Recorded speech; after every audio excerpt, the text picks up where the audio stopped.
Voilà les amis, on sait qu'on vous nous entendez à travers le salon. N'hésitez pas à nous retrouver encore une fois sur le ring 4 pour le concours des Tarasconnaises. Ça ne tardera pas.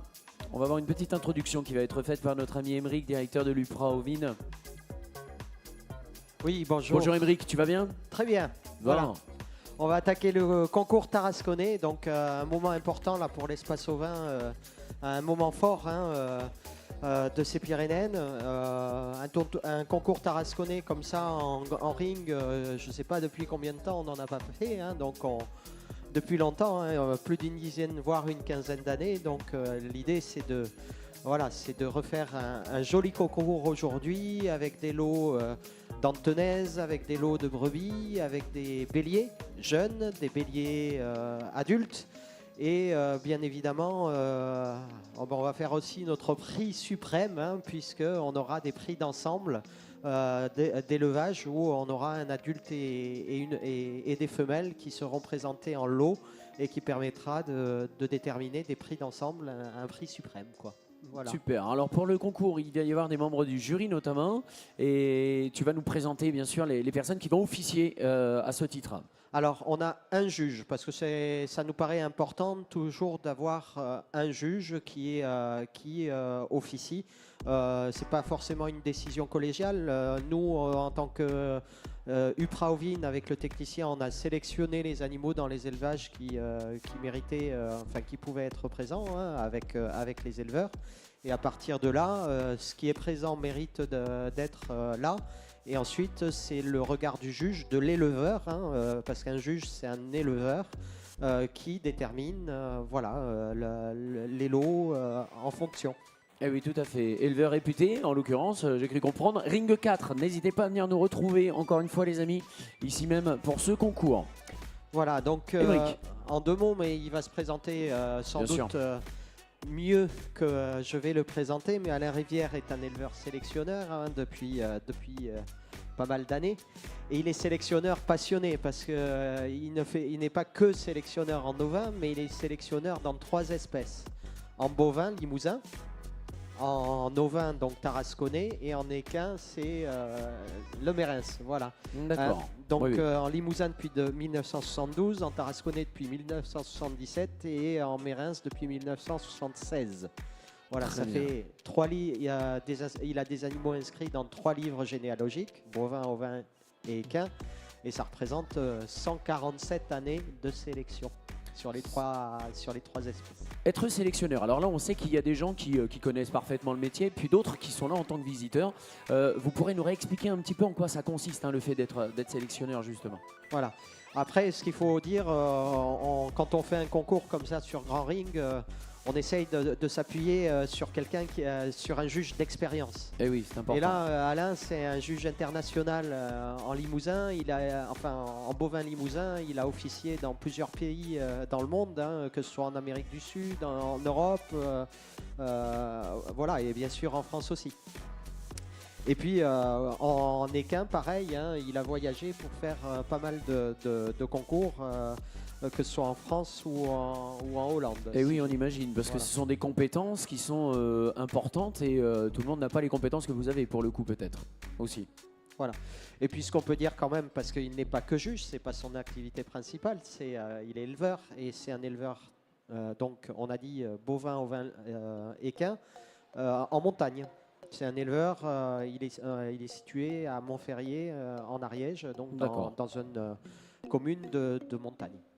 Voilà, mais je vais m'arrêter là pour la présentation. Je pense que Alain peut se présenter lui-même, mais c'était important de dire quelques mots de présentation. C'était important, Émeric, effectivement, et on y reviendra de toute façon au fur et à mesure du concours. Alain, est-ce qu'on vous laisse la parole là pour le coup, histoire de nous expliquer un petit peu comment se passe une sélection, quel est le principe effectivement de la sélection. Merci de nous rejoindre en l'occurrence. Oui, bonjour à toutes et à tous, merci pour cette présentation. Oui, effectivement, je suis passionné par l'élevage et j'ai souvent l'habitude de dire que quand je vois un tracteur, j'ai du mal à compter les roues. Mais quand je vois des animaux, ça me plaît. Bon, voilà, c'est ça, il faut être passionné. Mais tous les métiers ont besoin de gens qui sont passionnés. Donc après, puis j'ai eu la chance aussi d'avoir des formations faites à travers ces livres généalogiques et c'est ce qui fait que voilà. Et vous avez beaucoup insisté effectivement sur le nombre d'années qui pèse quand même, hein, parce que c'est pas qu'un avantage. Et effectivement, je fais partie au niveau de l'UPRA tarasconnaise, là, aux vignes tarasconnaises, des plus anciens. Ce qui à la fois est un avantage pour l'expérience et un peu moins pour l'âge. Mais c'est comme ça. Tout à fait. Ceci étant, vous avez vu apparaître les nouvelles technologies au fur et à mesure du temps et je pense que votre métier a dû évoluer au fur et à mesure. Oui, beaucoup. Beaucoup, mais tout à l'heure, vous évoquiez les sélectionneurs par rapport à la base de production. Alors, ce qu'il faut savoir, c'est que, quelles que soient les espèces et les races, en France comme ailleurs, mais surtout en France, on a à peu près 15-20% de sélectionneurs qui sont là pour appliquer un programme de sélection qui, a priori, va améliorer l'essentiel du troupeau et ensuite être distribué, ces progrès génétiques distribués à la base de production, qui donc est de 80-85%, qui, elle, produit vraiment. Alors, les sélectionneurs produisent aussi, mais produit vraiment la viande, le lait, etc., suivant les espèces. Et nous, en l'occurrence, là, avec la chance d'avoir, comme dans d'autres organismes, un organisme de sélection, une UPRA, ben, ça permet de sélectionner les meilleurs animaux qui vont apporter des progrès génétiques chez les éleveurs, donc forcément des progrès économiques aussi, les deux sont liés. Et si on pousse un petit peu plus loin, aujourd'hui on parle beaucoup d'environnement, d'agro, etc. Ben, ça permet aussi de mieux produire dans de meilleures conditions. Et j'ai quand même tendance à croire et à dire et à être assurément de dire qu'en France on est quand même leader pour ce qui est de cette belle production en termes de viande, d'élevage, etc. Il faut savoir qu'on a 13 millions d'hectares de prairies. Oui, ce n'est pas négligeable du tout. De prairies et de parcours qui font qu'on transforme l'herbe en protéines. Et en même temps, au niveau de la biodiversité, c'est énormissime. Quand on nous dit qu'ici et là, c'est compliqué, l'élevage, le bien-être animal, toutes ces choses-là, il faut quand même que le public sache que l'élevage, c'est quelque chose de très important. D'abord, ça nourrit le monde, mais en même temps, en termes de biodiversité, les retombées sont énormes. Et d'un point de vue économique également. Et d'un point de vue saveur, on est quand même pas trop mal placé. Et tout à fait, la préservation effectivement de la biodiversité et les saveurs, etc. C'est d'ailleurs pour ça qu'il y a des festivals comme celui-ci et puis des foires comme celle-ci pour parler au grand public de ces métiers qu'on ne maîtrise pas tous et ça nous permet d'avoir les messages. J'ai envie de dire, c'est aussi le rôle du juge, c'est pas uniquement de mettre un premier, un deuxième, un troisième. Tout à fait. Ça, effectivement, c'est le postulat de base, mais c'est surtout aussi d'abord de montrer l'intérêt de la génétique, l'intérêt des organismes comme l'UPRA, etc., qui aident les éleveurs à bien produire, à mieux produire finalement. Hein. Mais c'est un travail de longue haleine, ça ne se fait pas du matin au soir. Hein. Il faut être beaucoup de rigueur, beaucoup de méthodes, etc. Mais j'ai envie de dire que, pardon, au-delà de ça... Avec une belle connaissance, oui. Au-delà de ça, il y a quand même... Tout le reste, on a en France des programmes génétiques qui font école dans le monde entier et qui ont fait leurs preuves et qui montrent tout l'intérêt justement de ces choses-là avec l'Institut de l'élevage et les organismes de sélection. Tout à fait. Émeric, tu veux reprendre la parole? Oui, juste pour dire, voilà, le concours recommence là, hein, on a les premiers animaux qui vont arriver. Je pense, par rapport au grand public, de venir un petit peu assister à ça, parce que c'est un concours de jugement, mais il y aura un peu de manipulation aussi, et c'est quand même des choses intéressantes à voir. Donc voilà, que le public puisse nous rejoindre. Préciser, mesdames et messieurs, n'hésitez pas à nous rejoindre. Ring 4 dès maintenant. Venez vous installer dans les gradins. Il va y avoir le concours de brebis avec des manipulations, etc. Quelque chose de très intéressant, et pour les grands, et pour les petits, et pour les enfants également. On a notre ami Alain Rivière qui sera le juge, qui va nous expliquer au fur et à mesure quels sont les critères de sélection, comment vous évoluez, comment vous pouvez reconnaître une belle bête. Et voilà, allez, ça y est, les brebis commencent à rentrer dans l'enclos. On vous écoute concernant les points de jugement. Quel va être votre travail en quelque sorte là, maintenant? Avant effectivement de faire les classements, etc., je vais rappeler quelques critères. Vous savez, les critères, quelles que soient les espèces et la race, ils se ressemblent quand même. Le postulat de base est à peu près le même. Bien sûr. Là, donc, nous avons quand même une race de montagne qui est particulièrement adaptée aux zones difficiles, au relief un peu compliqué, aux climats qui sont changeants. Donc tout ça, ça amène une certaine rusticité, comme toutes ces races de montagne que l'on connaît dans les massifs alpins ou pyrénéens. Donc il y a cette partie-là qu'il faut regarder. Et quand on regarde un animal, bon, la première chose, c'est l'impression générale, l'harmonie, la façon dont il est posé, etc. D'accord. Ça, c'est quand même quelque chose d'important, mais moi, je m'attache surtout, et c'est pas moi, c'est l'ensemble des gens qui jugent, aux beautés absolues et aux beautés relatives. Alors, les beautés absolues, c'est un animal, il doit avoir un très bon poitrail, une très bonne profondeur de poitrine. Ouais. Ça, c'est pour les échanges thermiques, c'est pour la transformation vous savez, de l'oxygène, etc., qui permet une certaine manière de développer la biologie interne de l'animal et donc de se mettre, d'avoir un rendement important entre l'alimentation et la production ou laitière ou de viande, etc. Ouais. Ensuite, une bonne profondeur abdominale parce que ce sont des animaux qui mangent de l'herbe plus ou moins riche, donc il faut qu'ils aient une bonne capacité d'ingestion. Donc tout cela, c'est un petit peu le volume de l'animal. Ensuite, on s'attache à regarder des beautés plus importantes et avec un critère économique, parce que c'est quand même une race à viande. Donc il faut qu'ils aient un dos bien tendu, large. C'est là qu'on pose la viande la plus noble. Derrière, un bassin bien fait, qui allie à la fois les qualités maternelles et les qualités bouchères. Les qualités maternelles dans le sens où les agnelages sont faciles quand le bassin est bien dessiné. Alors le bassin bien dessiné, c'est les hanches, les trochantères et les ischions. Mais également, ça influe sur l'importance des gigots. Alors c'est vrai que les races rustiques, c'est pas par là qu'elles brillent le plus. Oui. Mais par contre, c'est quand même un bon compromis entre leur adaptation aux zones difficiles et leur rendement. Ensuite, les aplombs, ça c'est très très important, quelle que soit l'espèce et la race. Les aplombs, ça veut dire la manière dont, vous savez, quand les joueurs de rugby ou les commentateurs de rugby disent il est fort sur ses appuis, oui. C'est quand même important aussi pour les animaux d'être bien sur ses appuis. Tout à fait, là c'est ce qu'on s'imagine. Voilà. Et pour marcher longuement en montagne, soit pour aller chercher à boire, soit pour aller chercher à manger, soit pour dans des endroits plus ou moins compliqués suivant le relief, avoir des aplombs solides, c'est important. Et puis après, quand même, l'harmonie générale, c'est quelque chose qui est fondamental aussi, parce que quand on élève, on aime bien les beaux animaux, et quand ils sont jolis, alors c'est très subjectif, mais quand ils sont bien dessinés, avec un bon équilibre entre l'avant-main et l'arrière-main, on se fait plaisir. Ben oui, là, on les imagine déjà en montagne. Alors, on a quelques personnes qui arrivent dans le public. Venez nous rejoindre ici au Ring 4. On peut s'adresser à eux également, hein, n'hésitez pas. Ça, c'est pour le phénotype. Le phénotype, ça veut dire c'est les premiers aspects. La manière dont il est construit. D'accord. Mais après le phénotype, justement, c'est tout le travail des techniciens de l'UPRA, de l'Institut de l'élevage, etc. C'est d'amener en plus de ça la partie génétique, le génotype. Eh oui, alors là, va apporter plus ou moins une meilleure croissance, une meilleure valeur laitière, un meilleur développement squelettique, un meilleur développement musculaire, etc.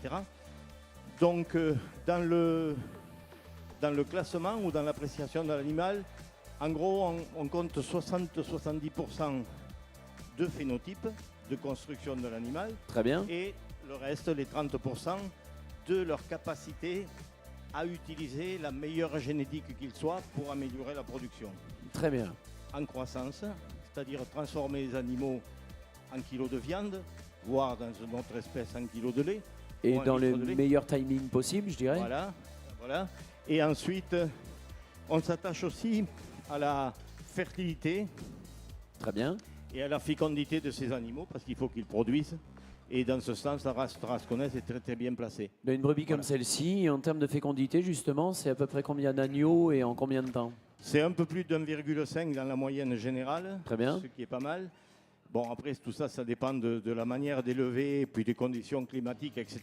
Mais en règle générale, et puis la tarasconnaise a cette capacité de désaisonnement. La majorité des races viennent en chaleur au début du printemps, ou disons au début de l'année, février-mars. Et la tarasconnaise, elle saillit plutôt en fin de printemps pour avoir un agnelage d'automne. Mais ça permet aussi d'avoir un autre agnelage de printemps. Donc c'est son aptitude, ce qu'on appelle l'aptitude au désaisonnement, qui est une chose aussi très très intéressante. Comme ça permet de l'adapter aux différentes situations de plaine, de piémont, de montagne. Elle a quand même un registre là, à ce niveau qui est oui, c'est un registre très intéressant, surtout qu'aujourd'hui, 22 septembre, c'est le jour de l'automne. Voilà. Ça y est, on est en plein dedans et donc on est susceptible d'avoir parce qu'elles ont profité de la qualité de l'herbe des estives. Eh oui.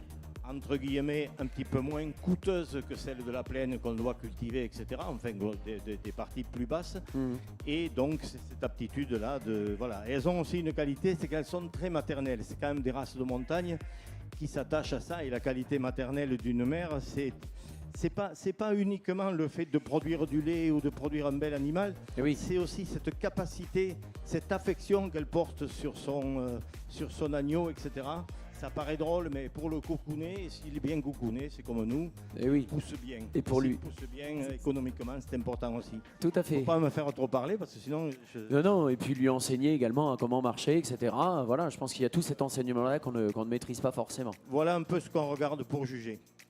Émeric.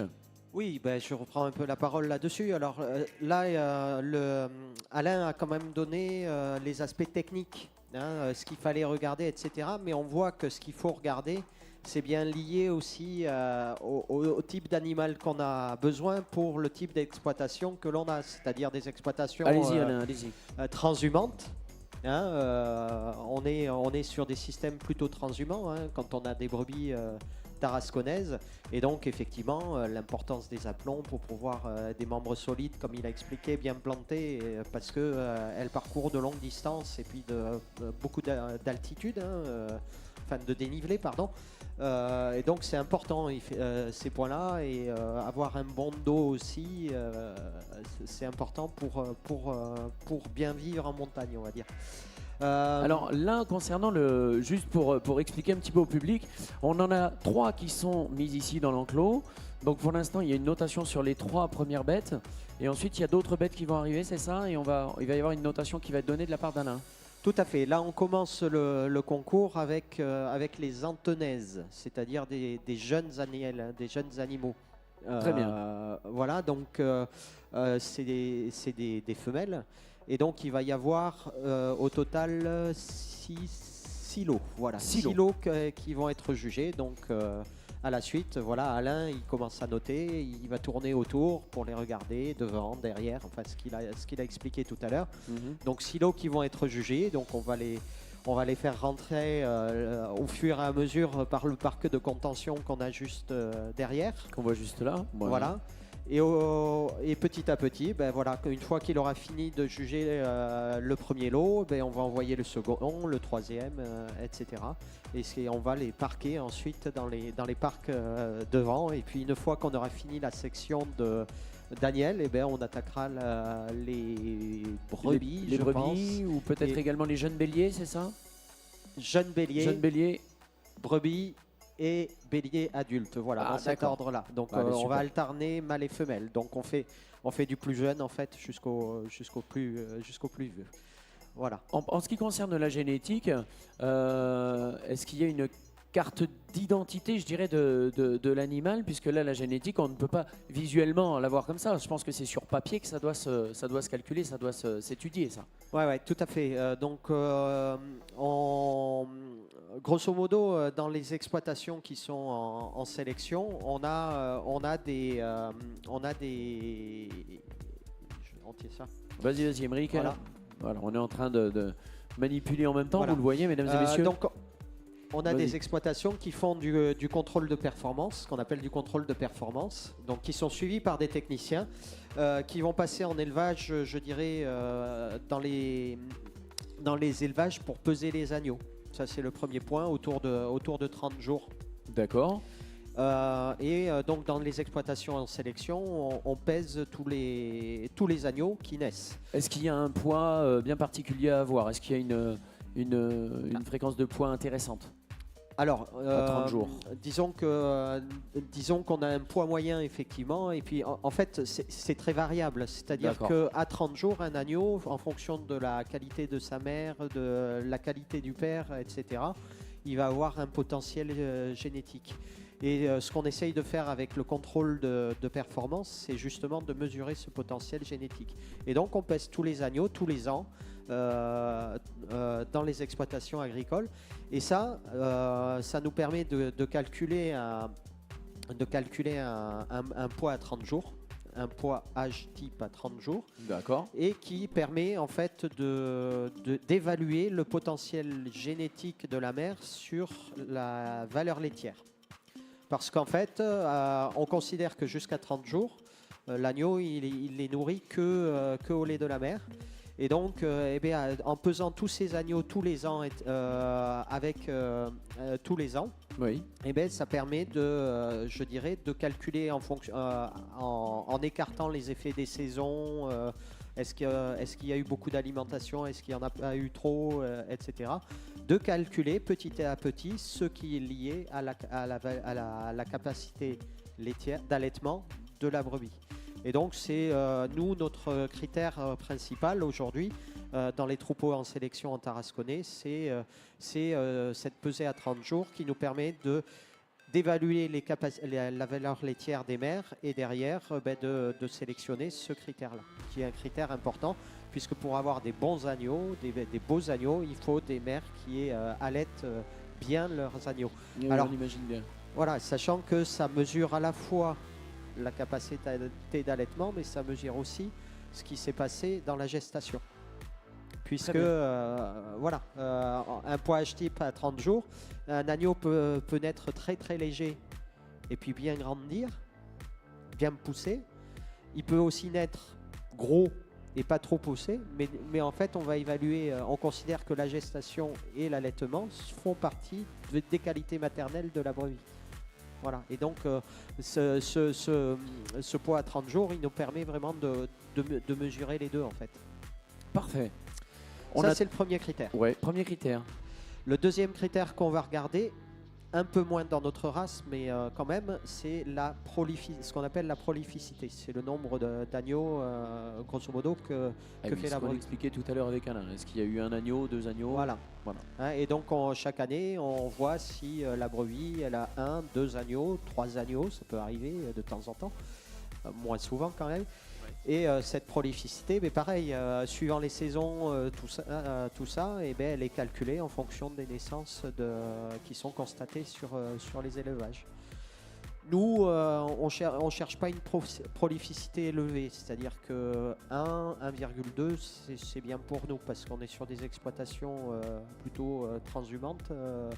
On ne cherche pas à avoir 2 agneaux systématiquement, parce qu'il faut que derrière les brebis puissent partir en transhumance. C'est surtout puissent les allaiter. Quoi. Voilà. Et oui. Et l'objectif, c'est plutôt un agneau par brebis.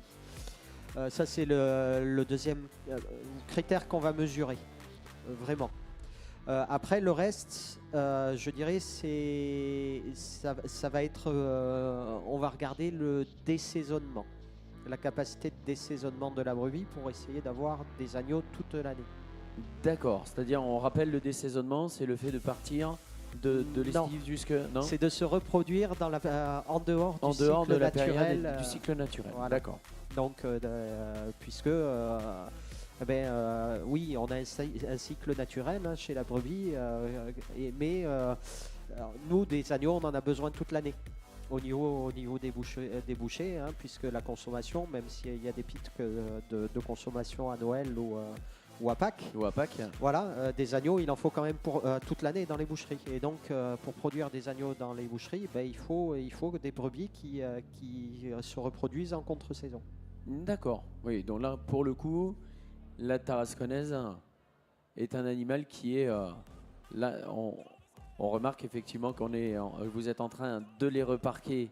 D'ailleurs, donc là, on a l'impression qu'elles sont un peu plus âgées que les précédentes. Non, elles ont le même âge là? Non, c'est la même catégorie. On est la même catégorie. Sur les toujours pareil. Voilà. Donc après, bon, là, j'ai pas les papiers, donc je pourrais pas dire. D'accord.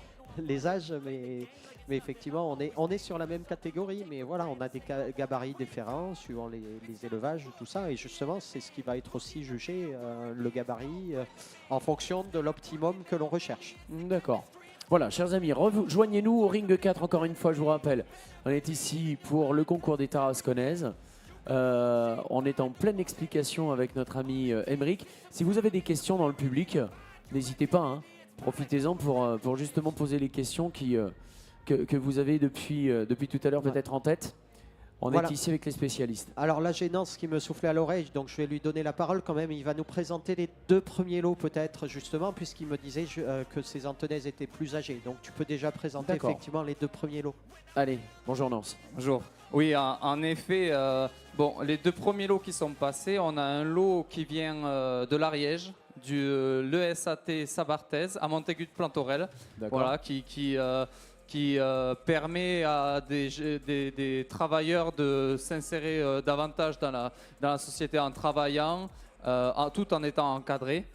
Donc voilà, ce lot, il nous vient là-bas d'un élevage qui a plus de 30 ans de sélection, qui est là depuis le commencement et qui a même représenté la race à Paris l'année dernière. Très bien. En ce qui concerne le second lot, bon, vous l'avez justement souligné, c'est vrai que les brebis sont un peu plus développées. Quand on entend tarasconnaise, des antennaises, on a pris cette décision d'avoir des brebis qui sont entre 10 et 18 mois. Ce qui explique, voilà, des brebis un peu plus développées. Alors ça s'explique pour la simple et bonne raison que ce lot d'antennaises, c'est le lot du lycée agricole de Saint-Gaudens. Avec qui sur site on travaille beaucoup ensemble, nous, avec les jeunes béliers dont on va vous parler plus tard. Parfait. Mais voilà, c'est donc un troupeau qui n'estive pas. Et dans ces troupeaux-là, le désaisonnement dont vous avez parlé tout à l'heure a un intérêt toujours, mais aussi le saisonner des brebis est tout aussi intéressant pour avoir des agneaux qui poussent à l'herbe. Donc les tarasconnaises de ce troupeau, elles sont cyclées sur plusieurs mises bas, pouvant aller jusqu'à 3 mises bas en 2 ans. Ah ouais, tout de même. Ouais. Oui, voilà, on arrive quand même à avoir une bonne productivité. Merci beaucoup, Nance, pour ces éléments complémentaires concernant les explications. Donc il nous disait effectivement que là, pour le coup, le deuxième lot d'antennaises arrive notamment du lycée de Saint-Gaudens, hein, c'est bien ça. On en parle et on en reparle régulièrement et fréquemment parce qu'on sait qu'on a peut-être des personnes, des jeunes gens qui se demandent où ils pourraient étudier l'élevage. Par exemple à Saint-Gaudens, on imagine qu'il y a possibilité, vous intervenez peut-être, vous, Romaric, tu interviens peut-être là-bas. Donc effectivement, et puis il y a le directeur d'exploitation qui est juste à côté, donc je vais essayer d'être un peu précis, mais voilà, il me regarde, il me surveille. Donc effectivement, au lycée agricole de Saint-Gaudens, depuis maintenant pas mal d'années, il y a un pôle ovin qui s'est monté, un pôle ovin et nous, voilà, qu'on considère un pôle d'excellence, un pôle démonstrateur pour la formation.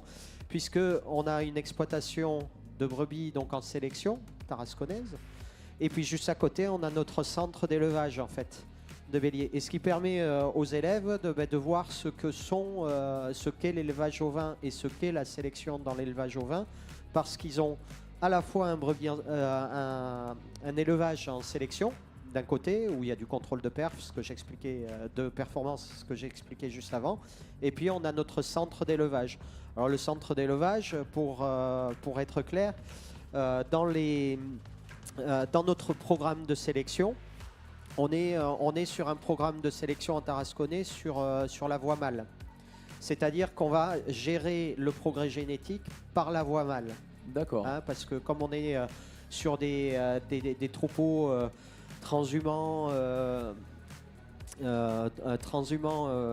etc., on a du mal à avoir je dirais, des généalogies, ce qui est important, les généalogies. La base de la génétique, c'est de connaître papa et maman. Eh oui, tout à fait. Voilà. Et dans ce cadre-là, travailler sur la voie femelle, c'est compliqué, puisque on ne sait pas trop sur les agnelles quels sont les pères, et sur les béliers non plus.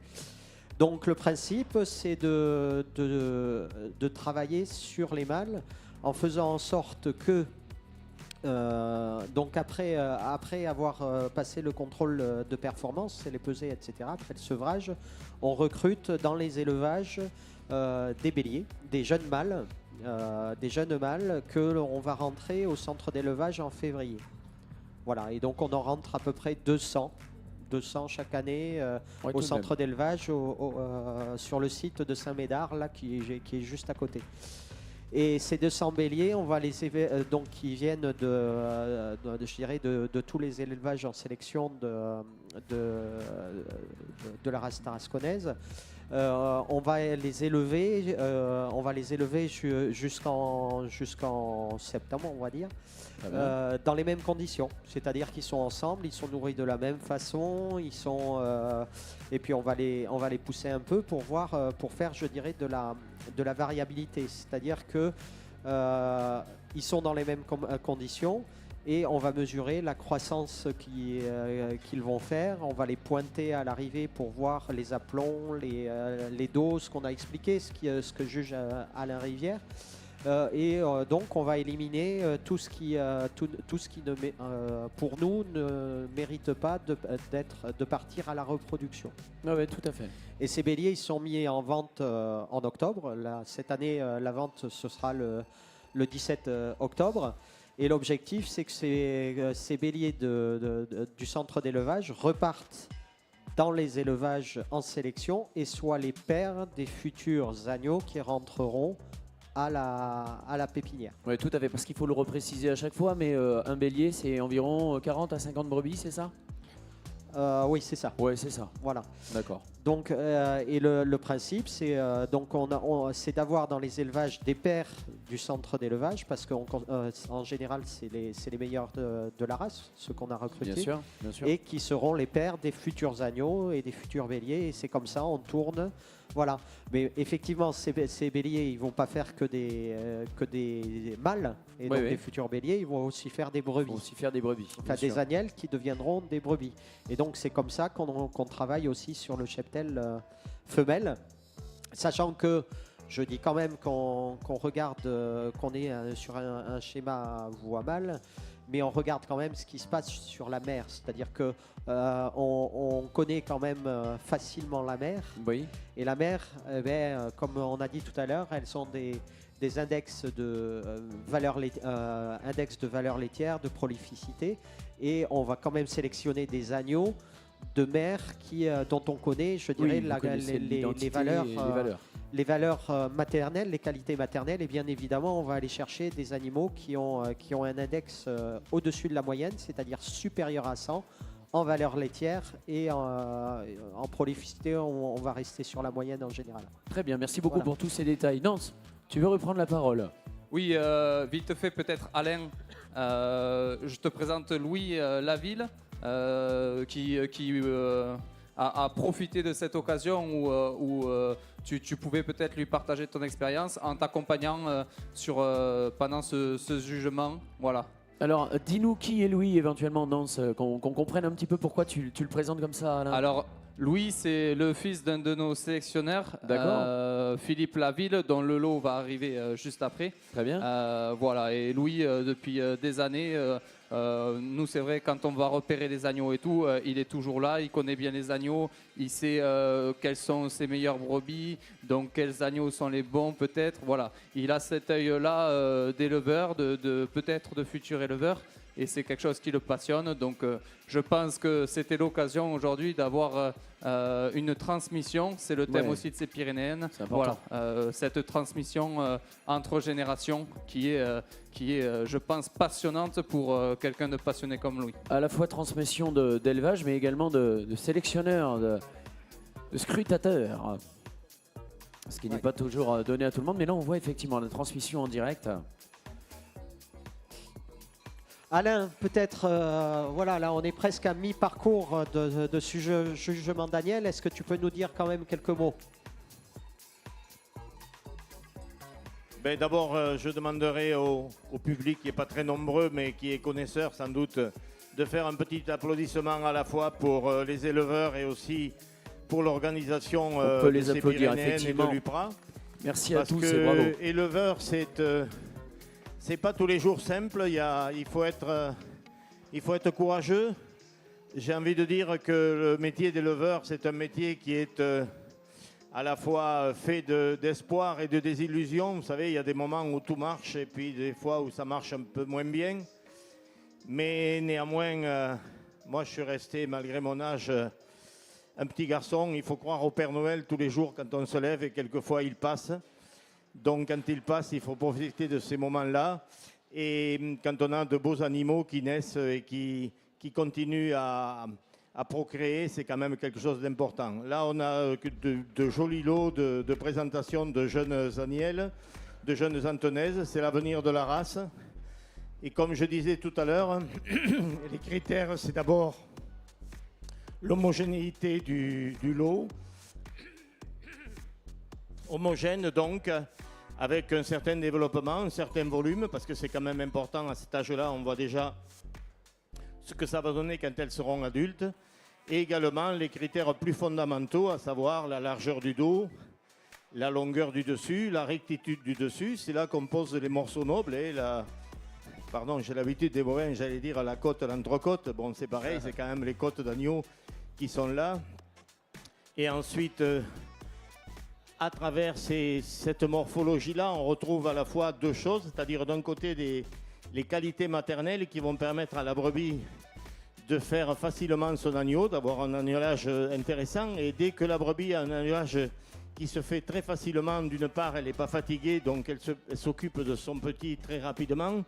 Et le petit, lui, qui n'a pas souffert à la naissance, il est de suite disponible pour aller téter le colostrum. Et c'est ce qui assure un nombre d'animaux, de jeunes agneaux sevrés sur 100, qui est assez bon en tarasconnaise. Bon, là, évidemment, ce sont des jeunes, on ne peut pas apprécier l'épi. Il n'y a pas de brebis suitées, mais c'est quand même très important aussi ce critère-là, d'avoir accès très rapidement au colostrum qui va sauver l'agneau de toutes les maladies qui peuvent traîner autour et qui va faire qu'il va se développer ensuite.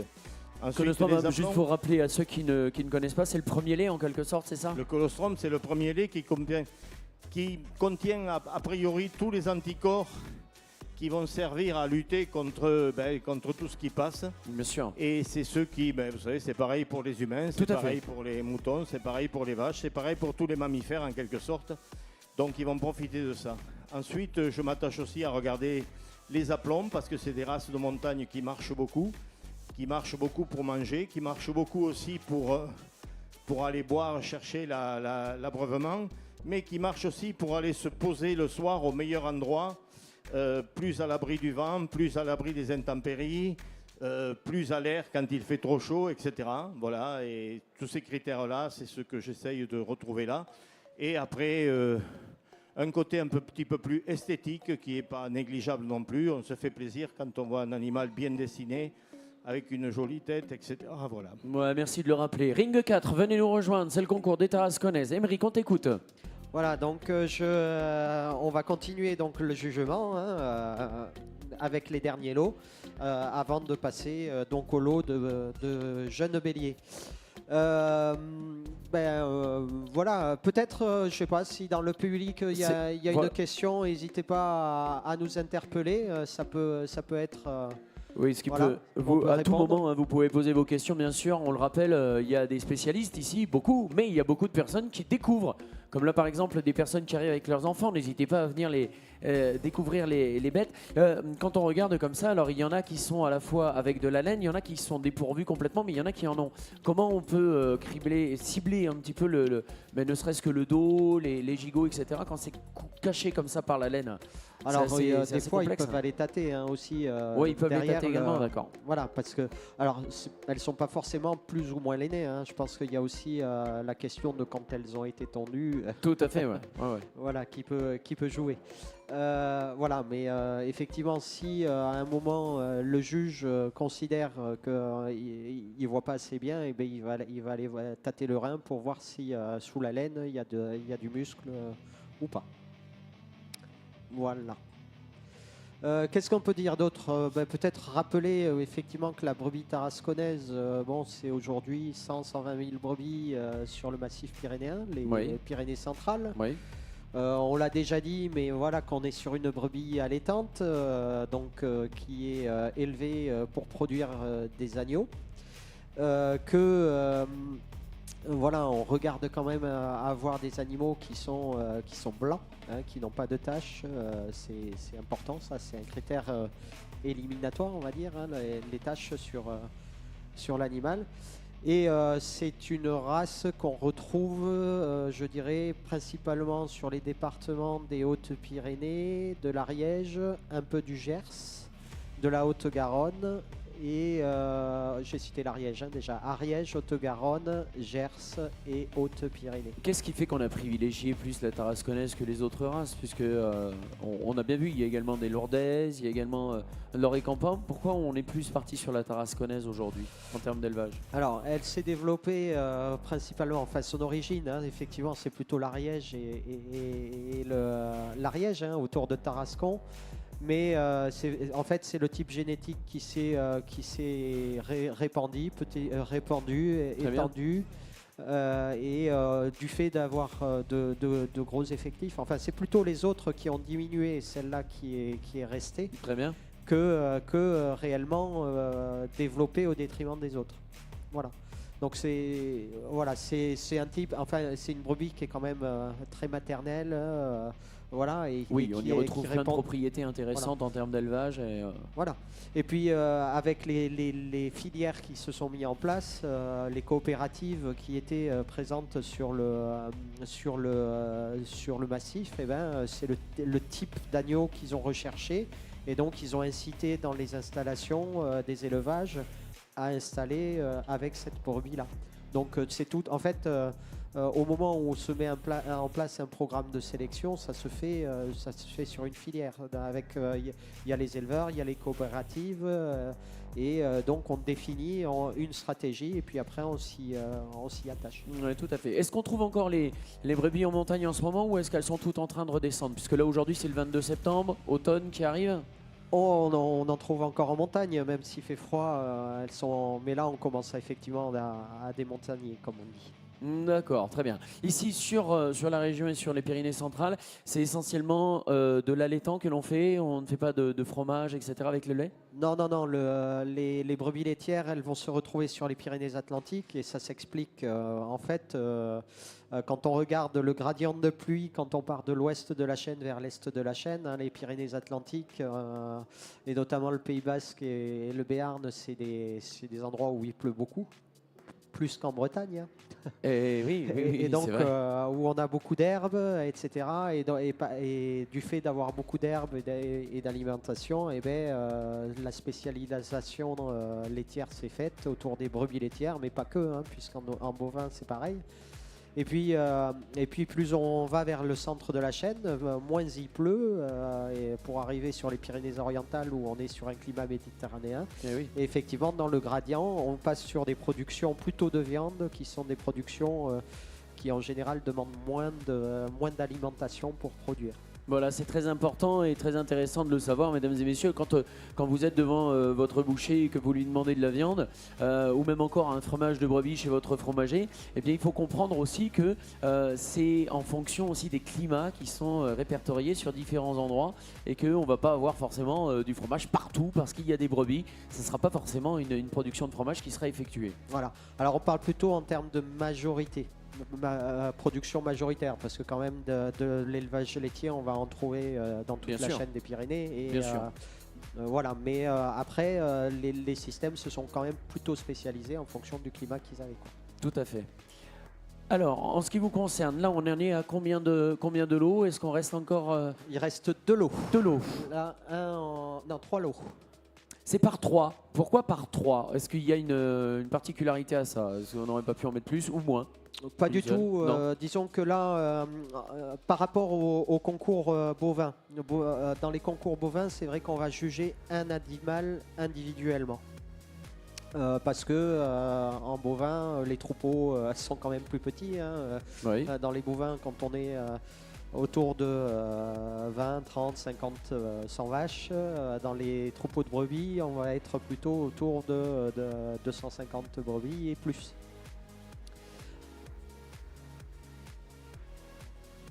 Juste, parce Voilà. que justement, effectivement, on peut se demander, Alain, quel est l'impact sur le jugement quand il y a 3 bêtes comme ça? Alors, allez-y. La première chose que je regarde, c'est l'harmonie d'ensemble, l'impression générale. Est-ce qu'elles se ressemblent? Est-ce qu'elles sont à peu près dessinées de la même manière? Ça fait un lot harmonieux, déjà. Et puis dans ce lot harmonieux, qui peut être dans le très bon sens ou dans l'autre, hein, Bien enfin, sûr. bon, Bien sûr. considérons-le quand même dans le sens positif, quand elles sont toutes les 3 à peu près dessinées de la même manière, avec 3 jolis dessus, 3 jolies têtes, 3 développements musculaires et squelettiques qui se ressemblent, ça permet d'avoir un lot harmonieux, une impression générale. Et l'harmonie, quand on dit l'harmonie de quelque chose, que ce soit un animal, que ce soit une plante, que ce soit une voiture, que ce soit autre chose, ça veut dire quand même que tout est bien dessiné, tout est bien relié. L'avant-main, l'arrière-main, qui a un bon équilibre entre les deux, etc. Les aplombs, la manière de se tenir. Et puis un petit clin d'œil sur la tête, parce qu'on aime bien quand même regarder la tête qui est assez expressive, etc. Alors ça c'est très subjectif, mais enfin bien dessiné. Ce qui est important, c'est que c'est une race qui a des cornes. Et ces cornes, quand elles sont larges et bien orientées, eh ben, par définition, elles vont pas abîmer la tête en se resserrant. C'est tout bête, mais c'est des critères qui sont importants quand elles sont en montagne, si les cornes les blessent, etc. Bon, là, ce n'est pas ce cas, mais ça se regarde aussi. Et ensuite, la toison, la laine qui doit les protéger à la fois des échanges thermiques, mais quand il fait chaud, quand il fait froid, puisqu'elles sont en liberté, elles sont dehors, donc ça c'est quand même aussi important, dont la laine très serrée. Alors ce critère, il est moins important qu'il y a quelques années parce que la laine est moins valorisée, Oui. mais néanmoins sur un plan complètement animalier, elle leur sert beaucoup. C'est quand même la meilleure protection que l'on a, y compris pour nous, hein. Un pull bien en sûr, laine bien sûr. et un pull en acrylique, c'est pas la même chose. Donc ça c'est important, dont la laine serrée, c'est important parce que c'est une toison de qualité qu'on regarde aussi. Alors c'est pas le premier critère que je regarde, mais ça fait partie du lot. Non, tout à fait. On va rebondir juste sur les cornes. C'est peut-être une question un petit peu absurde, mais est-ce qu'en termes de génétique, on travaille également à ce que la corne soit belle ou pas? Alors c'est moi qui vais reprendre la Ouais, main parce justement. qu'il faut avancer Vas-y, dans le Enrico, oui, jugement. avancez, Alain. Voilà, non, enfin... Installez-vous, Ring 4, installez-vous les amis. oui, enfin, oui et non. C'est-à-dire que d'un point de vue génétique, on ne va pas le travailler. Mais par contre, dans le pointage des animaux, notamment sur les béliers en centre d'élevage, on va regarder que les cornes soient larges, pas trop serrées. Et ça peut être un critère éliminatoire au centre d'élevage. D'accord. Et Pourquoi de même, surtout sur les béliers? C'est pour se défendre notamment Enfin, pour, les cornes larges, Ouais. non, c'est plus une question d'esthétique. D'esthétique. Voilà. Très Et puis, si les cornes serrent aussi, ça peut quand même, des fois, on a des animaux qui ont des cornes vraiment serrées, qui Ce vont que disait blesser les animaux, et ça, c'est pas...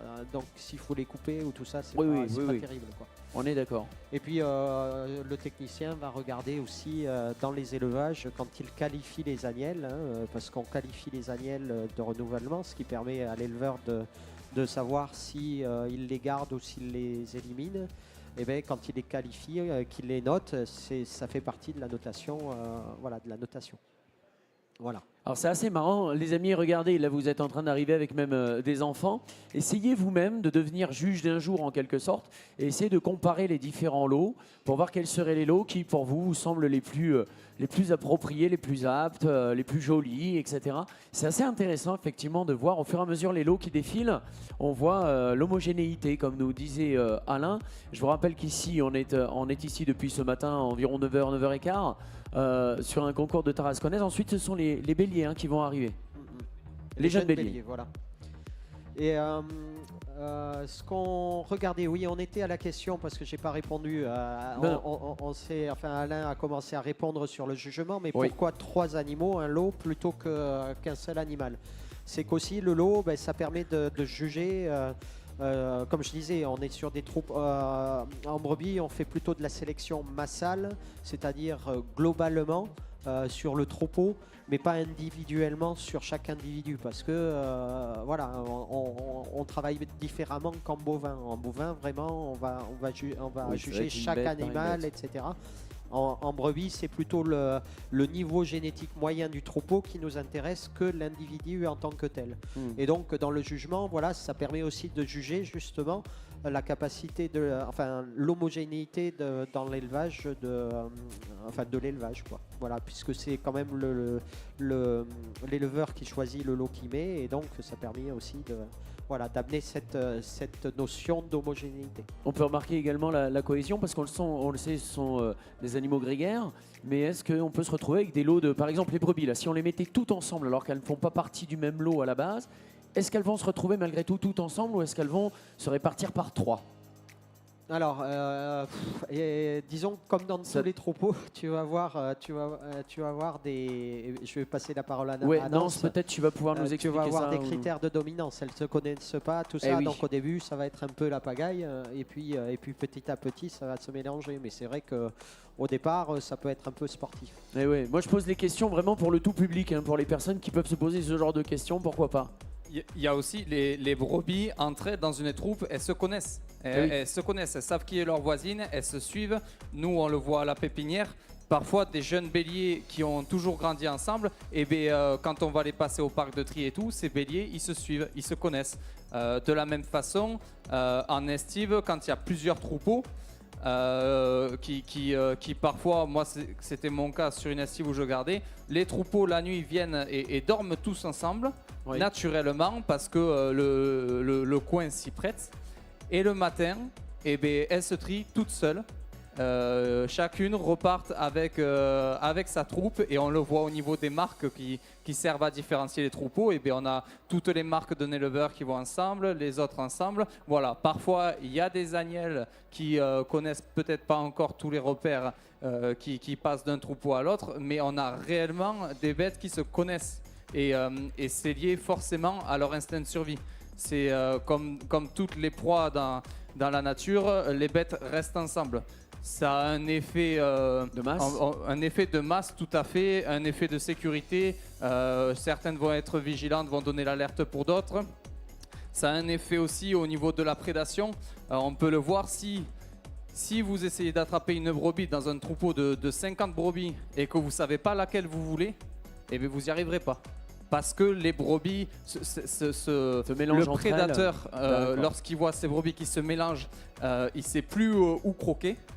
Et finalement, il n'arrive pas à attraper. Ça a aussi cet effet-là. C'est réellement lié à cet instinct de proie qu'on retrouve dans beaucoup de comportements des brebis. C'est intéressant ce que tu dis, Nance, parce qu'on est ici depuis quelques jours maintenant. Il y avait les concours hier des Olympiades organisés par Innova notamment, et on remercie encore une fois les partenaires Innova, Interbev, Occitanie, etc. pour tous ces événements.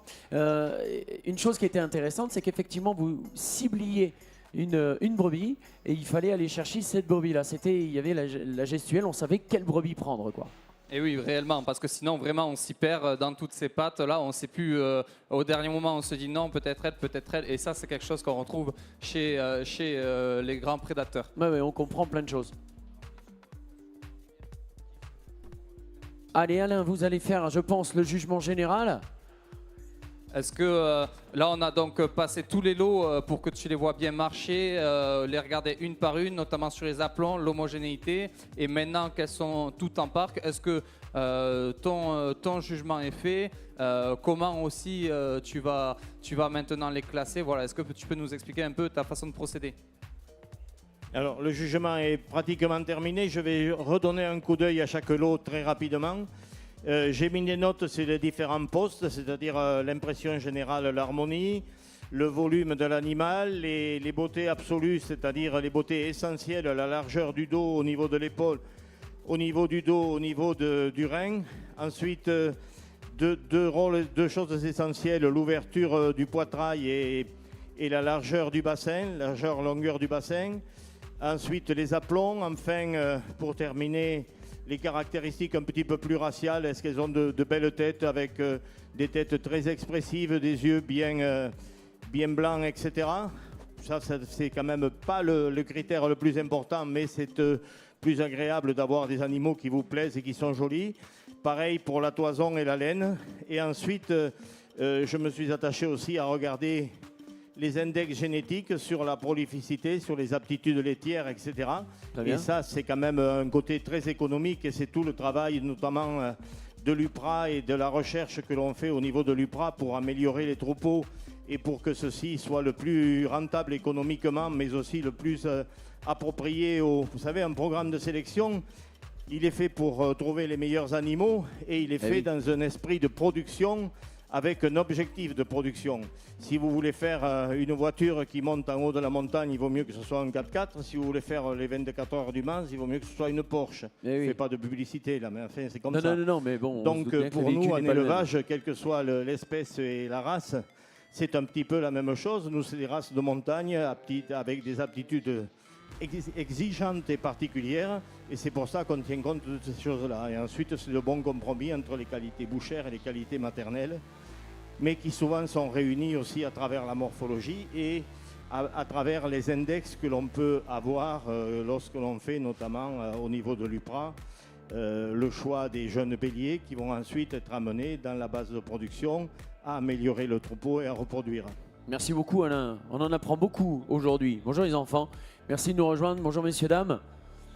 On est en concours de Tarasconnaise ici même, donc je ne sais pas si vous avez suivi depuis le début, mais il s'agit ici même de Tarasconnaises qui sont de jeunes agnelles, qui sont jugés par notre juge international Alain Rivière, et il va y avoir ensuite les béliers qui vont arriver. Nance, tu souhaitais peut-être rajouter quelque chose tout à l'heure? Donc là on a les silos qui ont été présentés à Alain, a priori il a déjà fait ses notations. Qu'est-ce que tu souhaitais rajouter, à moins que ce ne soit les béliers que tu voulais présenter? Oui, on va passer au bélier par la suite, mais là ce qui est important quand même de dire, c'est que tous les ovins que vous avez aujourd'hui sont des brebis qui viennent d'éleveurs sélectionneurs, qui travaillent en collectif pour faire avancer la race, pour sélectionner sur des critères aussi bien visuels que génétiques. Monsieur Rivière étant un juge expérimenté, peut-être que c'est quelque chose qu'il a un peu plus l'habitude, mais c'est très compliqué de juger des animaux aussi qui ne viennent pas des mêmes conditions. Vous voyez, vous avez certaines bêtes qui ont des marques encore sur le dos, les marques de la montagne. Donc là, ce sont des brebis quand même, il faut garder en tête, il y a une semaine, elles étaient en montagne à 2000 mètres d'altitude, certaines en train de cohabiter plus ou moins bien avec des grands prédateurs. Voilà, on a des animaux qui sont dans des situations tout à fait différentes. De l'autre côté, on l'a vu, des bêtes qui sont nées au printemps 2023, donc qui sont habitués à rester en bas, qui ne montent pas en montagne. Donc tout ça, ça va influer sur l'état général, ce que disait Alain, le visuel des animaux, qui est le premier critère qu'il va regarder. Ouais, c'est très intéressant que tu reprécises ça, effectivement. Donc les enfants, peut-être que vous ne le savez pas, mais pour quelle raison y a-t-il de la peinture comme ça qui est mise sur le dos des brebis? Et regardez bien, les dessins ne sont pas les mêmes. Pour quelle raison, à votre avis? Si vous répondez à cette question, je vais vous offrir un petit cadeau, tiens. À votre avis, vous avez vu ici, il y a un petit point rouge. Et puis là-bas, il y a un trait rouge avec un trait sur la tête. À ton avis?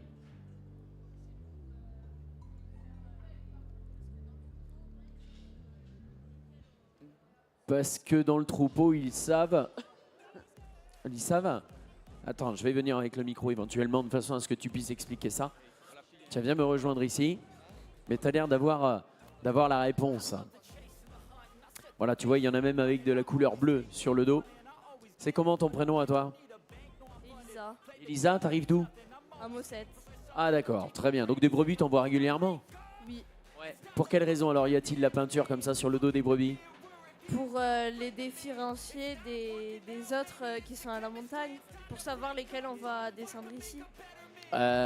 Voilà, c'est en quelque sorte ça. C'est surtout aussi pour ne pas les confondre troupeau avec troupeau.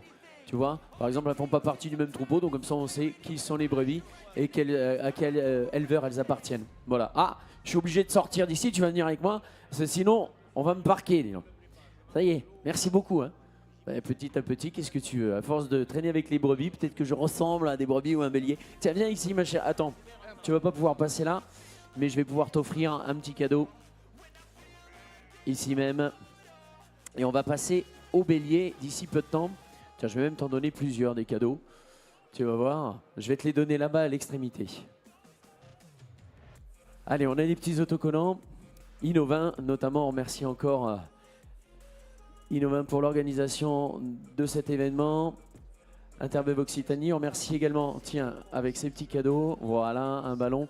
Et puis, on remercie également Occitane Agri, le distributeur du matériel, de tout ce matériel là que vous voyez, les barrières, etc.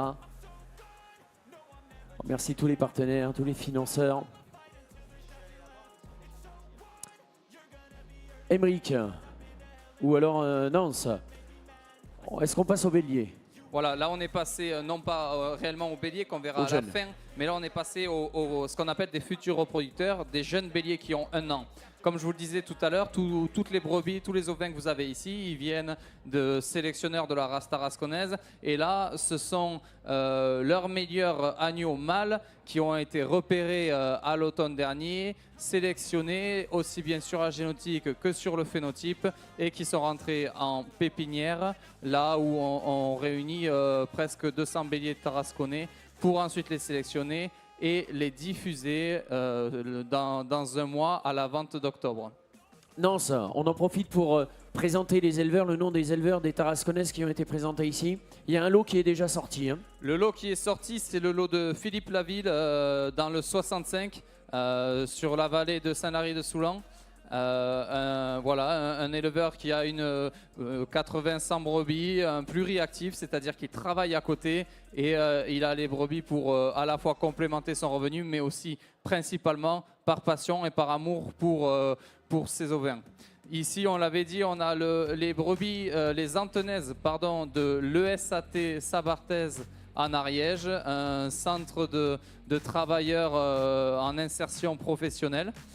À côté, un lot du lycée agricole de Saint-Gaudens, sélectionneur à l'UPRA depuis plus de 20 ans, avec qui on travaille étroitement, notamment puisque c'est là-bas que nous, on a notre bergerie où on va mettre nos jeunes agneaux. À côté, vous avez un lot de François Manin, un éleveur haut-garonnais, qui vient de Saint-Pé-d'Elbos, à côté de Boulogne. Comme on l'a dit, là, c'est un élevage aussi où il n'y a pas de transhumance et où on maximise le nombre de mises bas à l'année, ce qui permet derrière d'avoir des quantités d'agneaux et aussi des agneaux à une période où les bouchers et les coopératives en manquent. Le lot qui a suivi, c'était le lot de Jérôme Sentieux, un éleveur du Val d'Azun à Arcisans, qui est un jeune éleveur qui a repris le troupeau et qui travaille donc avec l'UPRA depuis sa reprise. On le voit ici, des brebis transhumantes. Alors elles sont un peu plus lainées, ça ne veut pas dire que naturellement elles ont plus de laine, ça veut juste dire qu'elles n'ont pas été tondues au printemps, ce qui est une pratique courante sur les jeunes brebis. Voilà, la tonte n'est pas forcément préconisée pour ces jeunes animaux. Et le lot qui suit, c'est le lot de Christophe Vigneault à Pouille-Ferré, à côté de Lourdes, qui est, soit dit en passant, le président de l'organisme de sélection. Voilà, qui nous a proposé ces 3 animaux venus directement des montagnes de Gavarnie, puisque c'est là-haut qu'il estive. Merci beaucoup, merci à tous ces éleveurs de faire ce travail tous les jours et puis d'avoir présenté ces lots. Alors le fait de concourir comme ça, Nance, le fait de présenter ces animaux en concours, qu'est-ce que ça peut apporter pour un éleveur? Est-ce que, au-delà de la reconnaissance bien sûr, qu'est-ce que ça peut apporter ne serait-ce que pour son élevage? Alors déjà de la fierté. La première chose, c'est quand même de montrer ces animaux, de voir les animaux des autres, comparer un peu les origines des troupeaux, se faire l'œil. Aussi tous les ans, voir peut-être si on a progressé. Alors ça se voit peut-être pas d'une année à l'autre, mais sur 10 ans, de voir si on est passé du haut du podium en bas, etc. C'est aussi principalement l'occasion de se retrouver entre éleveurs de plusieurs départements, et ça c'est quelque chose de primordial. Le travail en collectif, le partage de connaissances, il se fait à ces moments-là, et c'est ça qui fait beaucoup avancer la filière ovine, c'est qu'à partir du moment où il y a du partage. Merci beaucoup. Alain, on voit dégainer l'appareil photo, il faut savoir faire tous les métiers dans votre métier, hein, c'est impressionnant. Qu'est-ce qu'il va y avoir comme critères complémentaires concernant les jeunes béliers? Parce qu'on imagine bien que ce soit les mêmes caractéristiques, mais il y a peut-être quelque chose de plus pour les jeunes béliers.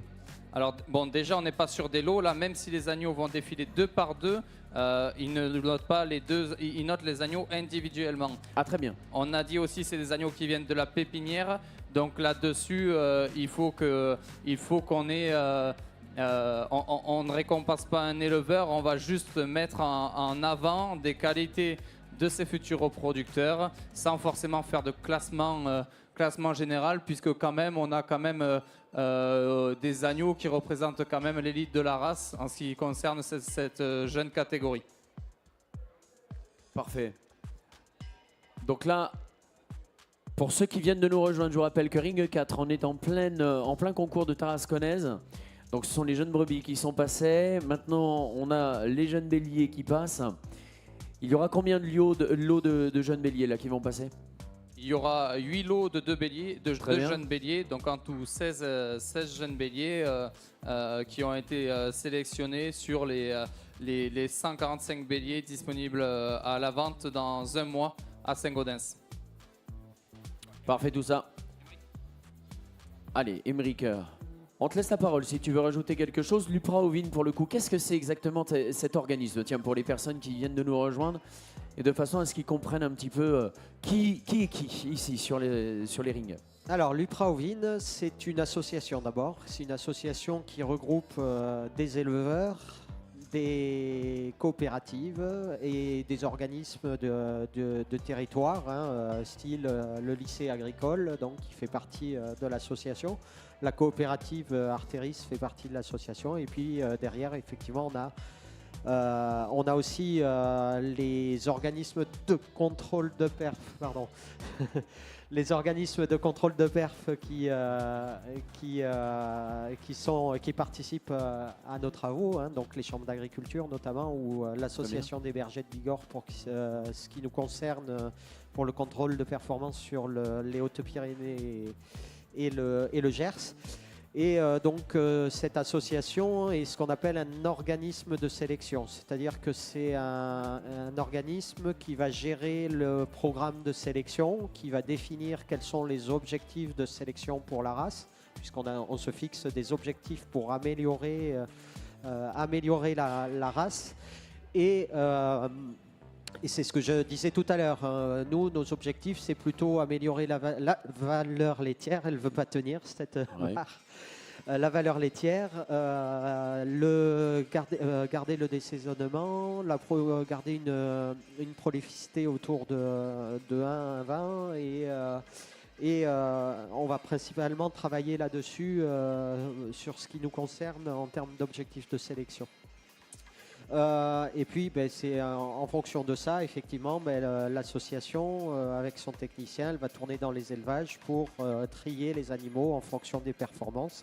Donc, trier les mâles pour les mettre au centre d'élevage et trier les femelles, les qualifier pour je dirais, les classer et pour permettre à l'éleveur de choisir son renouvellement.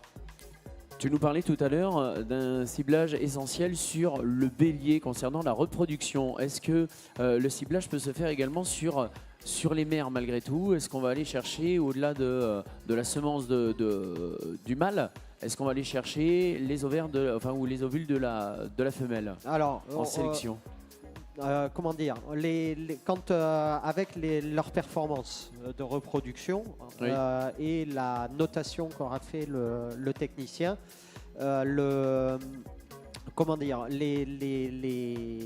donc le technicien lui va noter le standard, les aplombs, etc. Les cornes, il va les noter de 1 à 3. Et puis avec les qualités, avec les performances sur la valeur laitière, la prolificité notamment, ça va permettre aux brebis d'être classées en 3 catégories. Je dirais ce qui est l'élite dans la population tarasconnaise, qu'on appelle les mères à bélier.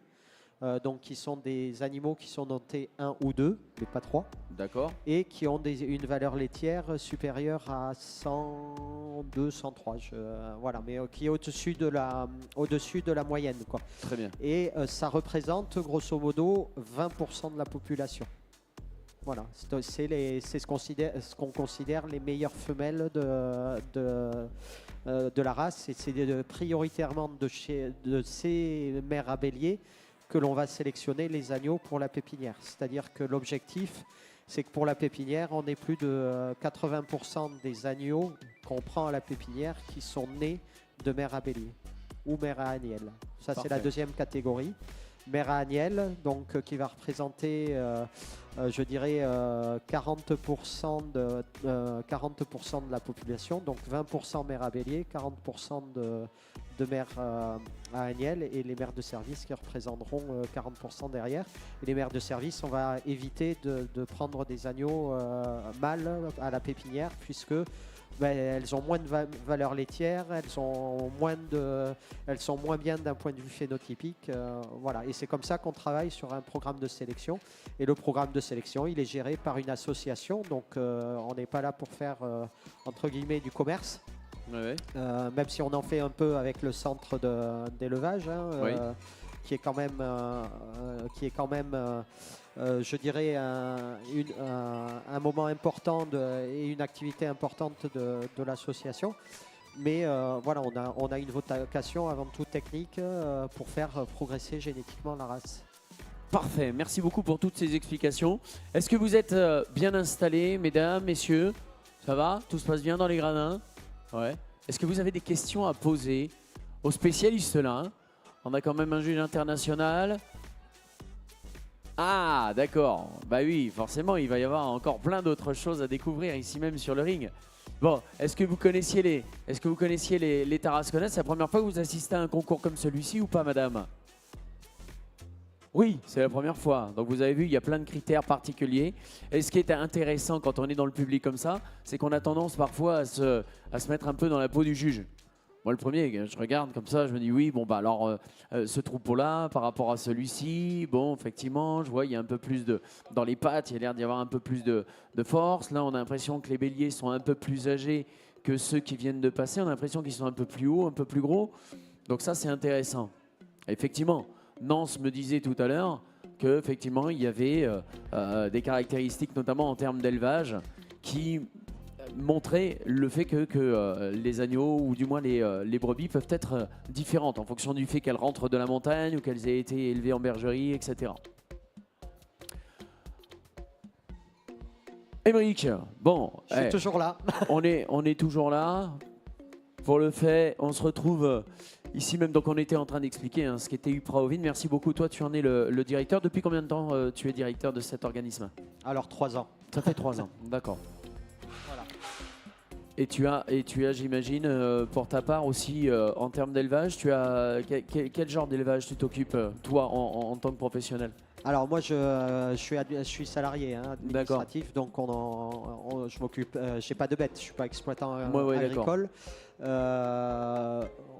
Je dirais, Nance l'est un peu plus que moi. Moi, en tant que directeur, je gère l'association, mais effectivement, Nance, par exemple, lui, va s'occuper pas mal de suivre le centre d'élevage. Ouais, on a bien compris qu'il maîtrisait parfaitement, d'ailleurs, même les différents éleveurs, etc. On a l'impression, limite, qu'il va dans les différents élevages pour les rencontrer, ainsi de suite. C'est quoi ses missions au quotidien à Alors, Nance? c'est ce que j'ai expliqué quand je parlais du technicien qui passe dans les élevages pour noter les animaux, les agnelles, recruter les béliers. C'est son boulot, c'est-à-dire qu'il passe dans tous les élevages de l'UPRA. Autant tarasconnais que dans les 5 autres races que l'on gère, les races menacées d'abandon pour l'agriculture. Et donc il va faire ce travail de notation des femelles, donc de tri des agnelles, ce travail de recrutement des agneaux pour le centre d'élevage. Et on a une mission supplémentaire qui est je dirais de la sélection sur un gène particulier qui est intéressant, qui est le gène de la résistance à la tremblante. C'est-à-dire que dans la population ovine, on a une maladie quand même qui a posé pas mal de soucis. et qui est la tremblante du mouton, hein, D'accord. qui est apparentée plus ou moins à la maladie de la vache folle, même si la tremblante du mouton n'a jamais été transmissible à l'homme. C'était une maladie qui existait depuis de nombreuses années, Ouais. sans que ça pose de problème. Mais effectivement, avec l'arrivée de la maladie de la vache folle, on s'est rendu compte qu'il y avait des passages possibles entre la maladie de la vache folle aux ovins, sans D'accord. qu'on puisse faire la différence entre la tremblante et la maladie de la vache folle. Hmm. Et en fait, dans la population ovine, on a quand même un gène qui nous permet d'avoir des brebis qui sont résistantes à cette maladie. C'est-à-dire D'accord. qu'elles n'attrapent pas cette maladie si elles sont porteurs de ces gènes. Parfait. Voilà. Et dans ce cas-là aussi, ce qu'on a démontré, c'est que une brebis qui est résistante à la tremblante classique du mouton est résistante à la maladie de la vache folle. Donc, ça nous permet de protéger, je dirais, les populations d'un point de vue sanitaire, puisque on élimine la tremblante du mouton en diffusant ces gènes de résistance à la tremblante. Et donc, comment on fait? Tout simplement, on fait une prise de sang à l'animal dans les troupeaux. Oui, tout à fait. Et puis on fait ce qu'on appelle un génotypage, on va lire l'ADN pour voir si l'animal est porteur du gène de résistance ou pas. Et s'il est porteur du gène de résistance, on va sélectionner le bélier, on va le mettre en centre d'élevage. C'est je dirais, le dernier, pas le dernier critère, mais Oui. je dirais c'est un critère qui est éliminatoire. C'est-à-dire que quand Nance repère les agneaux dans les élevages, Oui, il va les s'il a pas de marquer, gène. il prend la prise de sang. Et puis derrière, si l'agneau est double résistant, c'est-à-dire qu'il possède sur les deux chromosomes, les deux paires de chromosomes, le gène, Oui. on va le rentrer au centre d'élevage. D'accord. S'il l'a qu'une fois ou 0 fois, on l'élimine. D'accord. Voilà, on ne le D'accord. garde pas parce que c'est un critère vraiment Oui. très très important de sélection. Et voilà, donc c'est ça, je dirais, c'est la mission supplémentaire, les prises de sang dans les élevages. Et puis ensuite, dernier point, effectivement, c'est le suivi de la croissance, enfin du protocole du centre d'élevage. Donc là, c'est plutôt de février à septembre, à octobre, À octobre. où là, il va suivre l'évolution des agneaux. On va laisser Parfait. la parole Alain va Alain. prendre la parole. Vas-y, Nance. On te laisse. Oui, je t'en prie. Oui, voilà. Alors, Alain, peut-être là, pour ceux qui sont un peu plus branchés phénotype visuel de l'animal, là, peut-être on a des animaux en termes génétiques qui sont peut-être intéressants à regarder dans le choix d'un futur reproducteur. Donc, pour information, on a donc deux béliers du GAEC Montégon de chez Nance et Eric André à Cérisol. On a un bélier qui est à 124 en valeur laitière et 87 en prolificité. C'est-à-dire que lorsque la médiane de la race est à 100, celui-ci est 24 points au-dessus de la race. Donc, plus il est au-dessus de la médiane, plus c'est rare et plus c'est intéressant. Ah ouais, c'est très intéressant ce que tu viens de nous dire. Voilà, et l'autre bélier, il est à 119 en valeur laitière et 115 en prolificité. Donc là, c'est quelque chose qui va... 115 index prolificité, attention. Donc là, c'est quelque chose pour le choix d'un futur reproducteur qui peut impacter. Alain, qu'est-ce qu'on cherche à regarder en termes valeur laitière, prolificité? Quel œil en tant qu'éleveur et que juge vous avez là-dessus? Écoutez, la valeur laitière, c'est quand même un point essentiel dans le programme de sélection, non pas pour faire du lait, mais pour nourrir le jeune agneau qui vient de naître. Et j'ai l'habitude de dire à tous les chevaux qui ont gagné le prix d'Amérique, déjà la maman devait avoir du lait parce qu'ils ont poussé convenablement, à la fois dans leur développement musculaire et dans leur développement squelettique.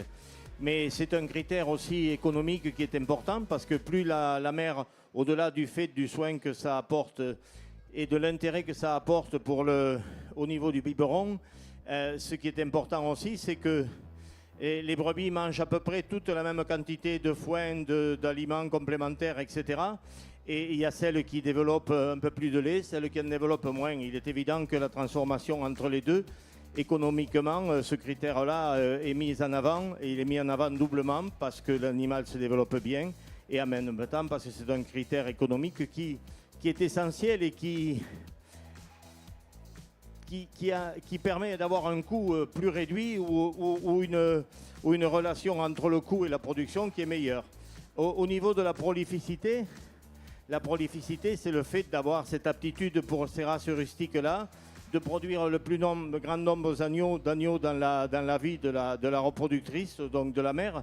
Là, c'est des paires, mais les agnelles qu'elles vont engendrer, normalement, elles vont prendre 50% de la génétique du père et 50% de la génétique de la mère. Ça, oui, c'est dans quelque la chose logique. qui est établi. Oui. C'est la logique, mais si on a eu de bonnes mères et avoir ces critères-là en termes de valeur laitière ou de prolificité ou de désaisonnement ou de potentiel de croissance, tout ça, c'est ce qui est mesuré par l'Institut de l'élevage, par le contrôle de performance des chambres d'agriculture et évidemment par l'UPRA qui se penche là-dessus sur ces critères essentiels. Tout ça, génétiquement et économiquement, c'est très important. Et dans le rendement de la bergerie de l'éleveur, c'est une fois je disais à mes amis espagnols, c'était au sujet des bovins et des veaux, 100 grammes de plus par jour et par veau sur tout un pays, c'est énorme. Pareil pour des moutons. Il y a des millions de moutons en France. Si toutes les mères ont du lait et un potentiel de croissance bien établi, parce que c'est plus ou moins lié. Il y a le côté physiologique et le côté biologique qui fait qu'un animal peut, avec une alimentation moindre, avoir quand même une très bonne transformation avec la croissance, mais c'est quand même lié en priorité au lait. Et les deux réunis font que 50 grammes, 100 grammes par animal. Sur 2 animaux, ça fait que 100 grammes, s'il n'y en a que 50. Oui, mais sur 1000, ça fait beaucoup plus. Et sur 10 000, beaucoup plus. Et sur 1 million d'animaux, encore plus. Donc la production, il ne faut pas oublier quand même que la fonction principale d'un éleveur, c'est de nourrir le monde et de nourrir la population convenablement. Et ça, je pense qu'on l'a un petit peu oublié et qu'il ne faut pas hésiter à le rappeler. Au-delà de l'entretien de l'espace, parce que si on a des espaces aussi beaux, des montagnes aussi accueillantes, c'est aussi le pastoralisme à qui on le doit. Et bien sûr, les nourrir de manière qualitative. Il faut que je continue. Bien sûr, Alain, bien sûr. Ne perdons pas trop de temps quand même. Non, alors c'est assez rigolo, hein, ce jeu de Lego auquel que vous pratiquez pour passer les brebis d'un enclos à l'autre. C'est sympa, hein. Là, vous êtes en train de vous dire, tiens, c'est marrant, je joue à Tetris depuis tout à l'heure. C'est ça, hein, c'est un peu ça, quoi. Bon. Alors apparemment c'est plus intéressant à regarder qu'à faire parce que pour nous c'est quand même un peu... Ouais, c'est sportif là quand même, hein. C'est sportif. Voilà, les passer d'un côté et de l'autre.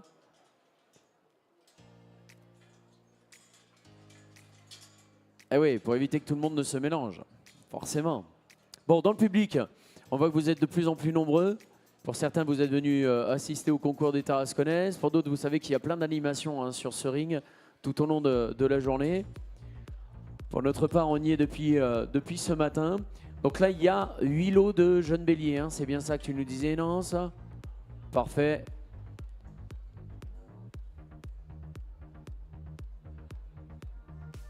On remercie encore les organisateurs, Innova notamment, la filière ovine, ainsi qu'Interbev Occitanie, et puis les partenaires, différents partenaires financiers. Merci à tous de faire bien, que ce ring soit vivant, qu'il y ait des choses qui soient très intéressantes, hein, qui se passent pour les gens qui ne maîtrisent pas forcément le métier d'éleveur et d'élevage, qui viennent le découvrir, alors qu'on a des enfants qui viennent d'arriver. Et oui, en plus de ça, aujourd'hui dimanche, forcément, vous avez peut-être profité de votre matin, quoiqu'il n'est pas trop tard encore. Pour certains, vous avez décidé de ne pas faire la grasse matinée et de venir nous rejoindre et nous retrouver ici, Ring 4, où on est avec un juge international qui nous parle à la fois des brebis et des béliers et surtout qui les note. C'est une notation d'élevage qui sont de la région. Est-ce qu'on peut donner le nom des différents élevages, notamment pour les béliers, s'il te plaît, des jeunes béliers? Donc là, on l'a dit, on est toujours chez Nance et Eric André du GAEC Montégon à Cérisol. Voilà, deux jeunes béliers avec des papiers très intéressants. Pour revenir d'ailleurs sur ces papiers, oui. Ce qui est intéressant aussi de comprendre, c'est que là, on a des animaux qui n'ont pas produit encore. Donc, oui. donc on est sur de la génétique sur ascendance, c'est-à-dire qu'on estime leur valeur génétique en fonction des performances de leur ascendant. Ce qui fait qu'on peut avoir des surprises alors encore. C'est ça.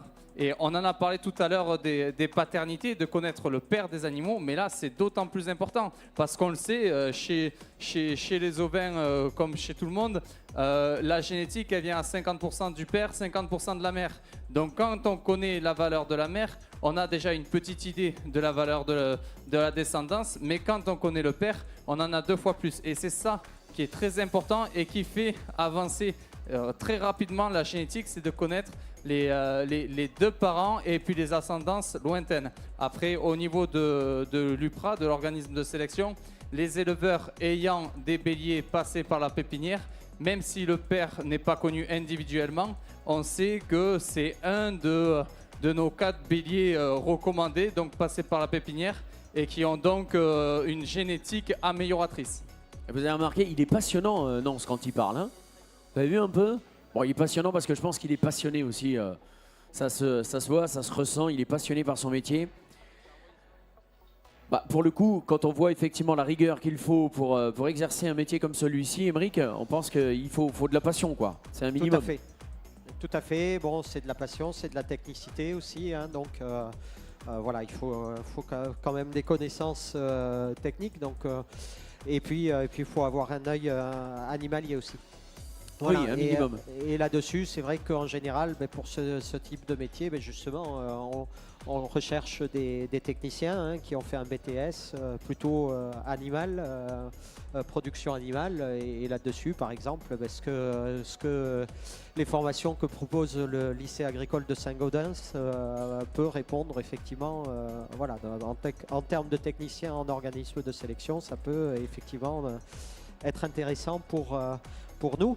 Et il faut savoir effectivement que dans la filière génétique aujourd'hui, des techniciens, on en manque, quoi. Donc c'est un métier, c'est sûr, c'est un métier d'avenir. Oui. Donc du coup, vous recrutez et vous invitez les jeunes à se former. Donc vous entendez, hein, si vous ne savez pas forcément sur quelle voie vous dirigez aujourd'hui au lycée et dans une voie professionnelle, pourquoi pas se spécialiser justement pour que, Émeric, tu puisses réintégrer quelques personnes dans les équipes? Alors, pas moi forcément, mais oui, pas toi. effectivement, on sait qu'aujourd'hui, dans des techniciens d'élevage et des techniciens dans les contrôles de performance ou des techniciens dans les coopératives, on manque de main-d'œuvre. C'est des métiers dans lesquels aujourd'hui, on peut facilement trouver un travail.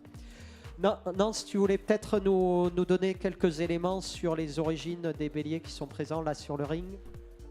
Oui, et là c'est bon. Là on est sur notre tarasconnaise nationale et là on le voit puisqu'on a 2 béliers qui viennent du Gard, origine du Gard. On a depuis peu, enfin ça fait quelques années déjà que la tarasconnaise se développe dans les Cévennes et aujourd'hui on a pris le parti pris de dire d'aller essayer de travailler avec ces éleveurs là aussi, motivés, passionnés autant que des Pyrénéens. Des brebis qui sont adaptées à un milieu différent, mais qui leur conviennent parfaitement. On pense à ces grands monts qui sont vides tout l'été et où elles sont les seules à packager. Elles sont dans un état super. Et puis à l'automne, là-bas, ce qui est très intéressant, c'est que c'est blindé de châtaignes et de glands. Et c'est la période, nous, où ça arrive en fin de gestation et au moment des mises bas. Donc là, les brebis sont dans un état remarquable. Donc là, on a un bélier de Pierrick Garmatz du GAEC de la Bessède. Et à côté, on a un bélier de Gaël Martin et Yannick Lemaire du GAEC Masfiguier. Et puis on a aussi un éleveur dans l'Hérault, du coup, David de Loustal du GAEC de Loustal. Voilà, donc ça, c'est des éleveurs qui se sont passionnés de cette race. Voilà. Et peut-être que Alain Rivière a été aussi un peu à l'origine de ce partage de brebis et de ce développement de la tarasconnaise. Toi, peut-être avec le recul, comment tu as vu évoluer la situation sur ces brebis et leur adaptation à ce terroir? Je savais depuis longtemps qu'il y avait de nombreux éleveurs qui venaient dans les foires ariégeoises, voire luchonnaises, de la région des Cévennes, de la région de la Lozère et éventuellement du Larzac. Ils venaient, ils avaient été séduits par la race tarasconnaise, par son adaptation, par sa prolificité, par ses qualités maternelles, par cet instinct maternel qui fait qu'il soigne particulièrement bien, elle soigne particulièrement bien son agneau quand il vient de naître. Donc ils étaient assez intéressés, mais ils avaient acheté un peu du pic et du carreau dans des foires où il n'y avait pas forcément, il y avait de bons animaux, mais il n'y avait pas toujours toute cette génétique très élaborée. Puis, pardon, je les ai rencontrés quelques fois et je leur ai conseillé déjà de venir choisir quelques béliers. Ils venaient souvent chez moi, mais je leur ai conseillé de venir choisir quelques béliers à l'Upra. Et ensuite donc, de venir choisir ces béliers à l'Upra. Ils ont vu très rapidement qu'il y avait un bon choix et que ça pouvait leur apporter beaucoup à la fois sur le phénotype, mais également sur le génotype et sur la sécurité d'avoir des index qui leur permettaient d'améliorer leur troupeau. Et ensuite, je leur ai dit, écoute, si l'Upra est d'accord de faire ces kilomètres pour aller jusqu'à chez vous, c'est quand même l'expansion de la race et ça, c'est très important. Ils ont eu la gentillesse et la confiance de m'écouter et donc ils ont adhéré à l'Upra et je pense que c'est bien. Et je crois que c'est bien aussi de montrer les qualités de la tarasconnaise dans d'autres régions que la nôtre en Occitanie, parce qu'elle y a largement sa place. Et au-delà de toutes les qualités que j'ai pu développer, pour le consommateur aussi, il faut savoir que c'est une viande d'une très très bonne qualité, certes beaucoup moins bouchère que des races plus améliorées, mais d'une saveur incomparable. Et quand on a goûté aux côtelettes et aux gigots, aux épaules des tarasconnaises, on ne les oublie pas et on revient. Ouais, ça c'est sûr. Merci Alain, on vous laisse noter, hein, parce que de toute façon, est-ce qu'on ne perde pas trop de temps malgré tout sur les notations.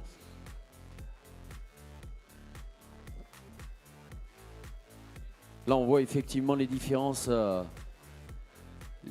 entre les béliers, ici même. Je vous rappelle que pour les personnes qui viennent de nous rejoindre, nous sommes ici, Ring 4, depuis ce matin, 9h. On a commencé par les agnelles, les brebis, qui sont très jeunes et qui étaient venus pour le concours des Tarasconnaises. On a les jeunes béliers là, qui sont en train d'être notés par notre juge international pour le coup. Et c'est avec grand plaisir qu'on vous présente ces différents animaux. Et puis avec toutes les explications bien sûr qui sont apportées par nos spécialistes.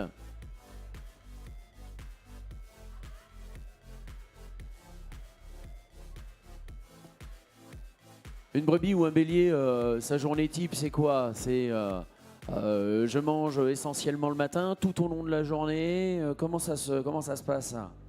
Bon, on considère en termes généraux souvent que les brebis ont des cycles de 3 heures. 3 heures d'ingestion, 3 heures de rumination, 3 heures de sieste. Voilà, c'est un peu ce qui s'entend le plus possible. Mais bon, comme tous les animaux, ça s'adapte avant tout à ce qu'on lui propose. En montagne, on le voit, quand il fait 30 degrés à l'ombre, les brebis, elles ne vont pas s'amuser à marcher, elles vont se reposer. Donc là, en estive, elles vont plutôt avoir tendance à dormir la journée et puis manger le plus possible à la tombée du jour et au lever du matin. Et c'est un problème qu'on rencontre de plus en plus, qui est réellement problématique tant sur le bien-être animal que sur la gestion des pâturages de montagne. C'est que maintenant où on est de plus en plus amené à fermer les brebis la nuit pour leur éviter tout risque qui pourrait arriver pendant la nuit, et bien sur ces périodes-là, les brebis ne peuvent pas manger, donc profitent moins. Et puis le matin, il faut les ramener là où il y a de l'herbe, mais sur la route qu'elles prennent 4 fois par jour, et bien elles n'ont plus rien à manger, quoi. Oui, on n'imagine pas effectivement l'impact que ça peut avoir, effectivement, le changement climatique, là aussi sur la façon de se nourrir des animaux et sur leur temps à partie, là où habituellement elles pourraient manger, eh bien elles se reposent parce qu'il fait trop chaud, et inversement, donc du coup ça casse un petit peu les cycles. Oui, voilà, et surtout le fait de fermer les animaux la nuit pour leur éviter notamment la prédation. Hein. Est-ce qu'on en profite pour présenter, a priori il y a encore 4 béliers à venir.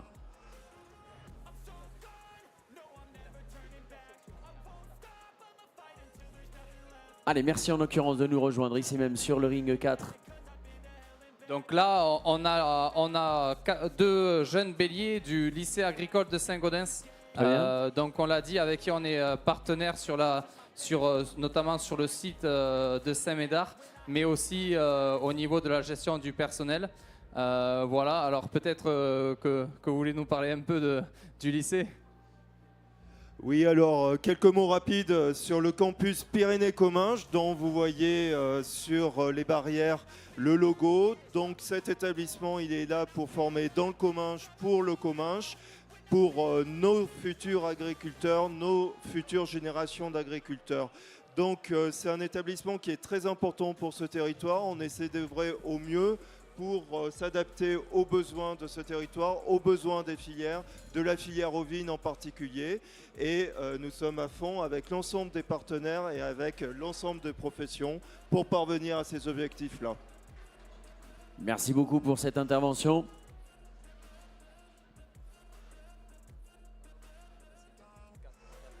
Donc là, pour revenir un peu sur ces deux béliers en termes de phénotype, de visuel, bon, on peut se permettre de les commenter peut-être.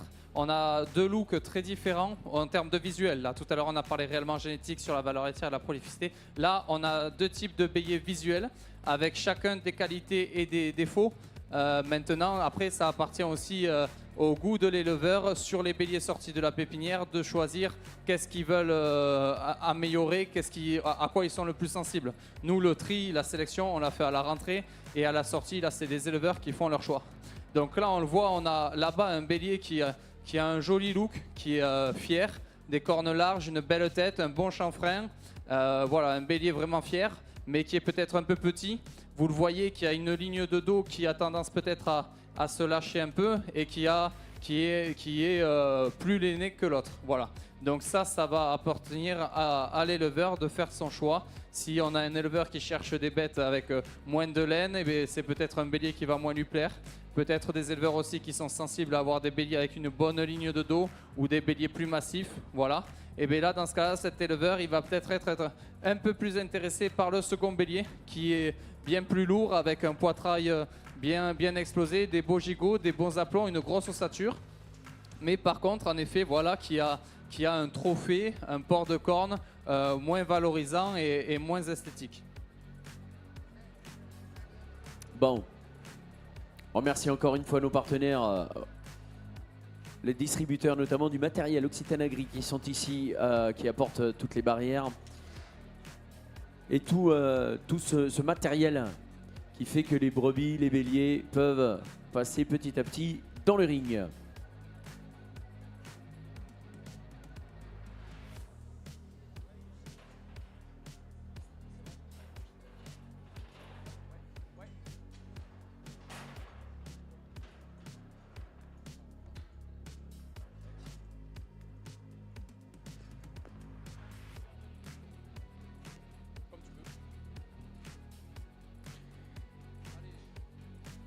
Allez, les concours des sections brebis antenaises annuelles d'un an et plus qui sont passés tout à l'heure en tout début. Les jeunes béliers qui sont ici en présentation. Et béliers de la race tarasconnaise.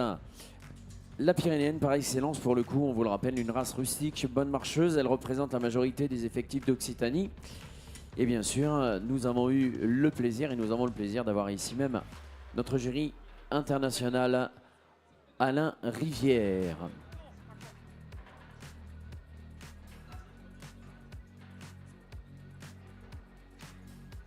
Là, on est sur deux jeunes béliers de l'ESAT Savartès à Montaigu de Plantorel en Ariège. Il y en avait déjà un tout à l'heure. Là, c'est le second et troisième. Peut-être on va demander aux principaux concernés de nous parler un peu de cette exploitation.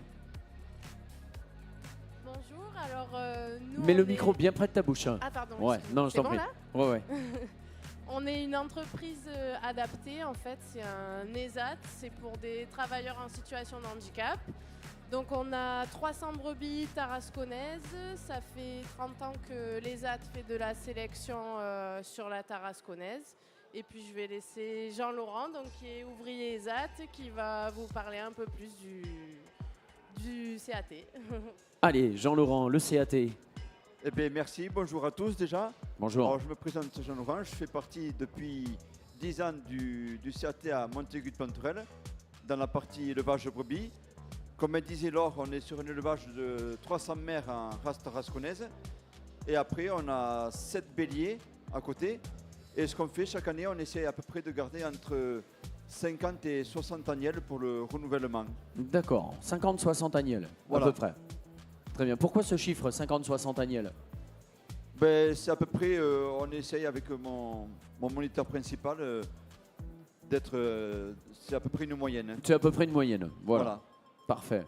Et après, on est fiers, autant aujourd'hui et autant cette année, on a eu de la chance d'aller à Paris, à la foire exposition à Paris. D'accord. Et on était vraiment fiers de représenter notre ESAT au Salon de l'Agriculture. Et vous avez tout à fait raison d'être fier, parce qu'il Voilà. faut être fier de ce que l'on fait. Et pour le coup, c'est un métier qui ne doit pas être simple tous les jours. Aujourd'hui, vous rencontrez certainement des difficultés parfois, même ne serait-ce que d'un point de vue Mais climatique. Les quelques difficultés qu'on a eues cette année, c'est la maladie de la langue bleue.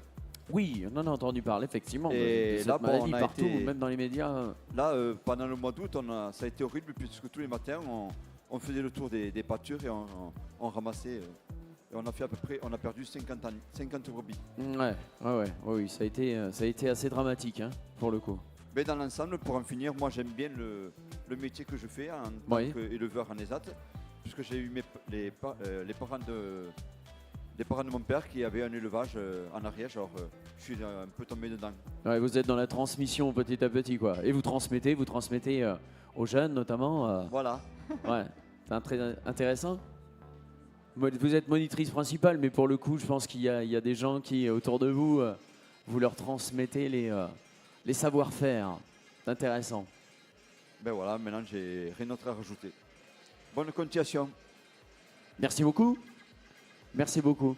Voilà, pour notre part, si vous voulez rajouter quelque chose, n'hésitez pas, hein, bien sûr. Si quelqu'un a même des questions à poser concernant les concours, je vous rappelle qu'on est ici avec notre ami Alain Rivière. Et toi, jeune homme, pour le coup, tu es venu avec Alain pour discuter. Alors, dis-moi, tu fais quoi exactement dans la vie habituellement? Mais moi là je suis en lycée général pour le moment et peut-être que Ouais. plus tard, Mets le micro bien près de ta bouche, qu'on t'entend. peut-être que je passerai une formation pour reprendre l'exploitation de mon père. Ouais. Et pour le moment j'observe et j'apprends. Ouais, tu apprends. Il y a quelques petites choses là que tu as notées, qui t'ont Non, été non, apprises par Alain. Il m'a prêté la grille juste pour regarder comment il jugeait les animaux et j'essaye de faire un peu comme lui et après on en discute de temps en temps. Oui, de façon à ce que toi tu donnes tes notes de ton côté, lui il donne les siennes, et ensuite vous faites un comparatif et le professionnel va t'expliquer un petit peu pourquoi il a donné telle ou telle note. Oui voilà c'est ça. D'accord, bah, ça semble très intéressant encore, Ouais. en Ouais, tout ouais. cas. Bon, bah parfait, merci beaucoup. Allez, on est en train de démonter petit à petit.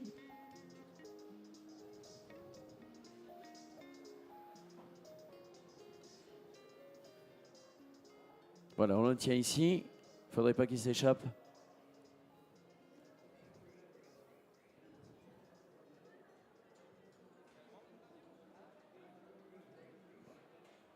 Allez, les jugements sont faits. On a notre ami Alain qui prend des photos.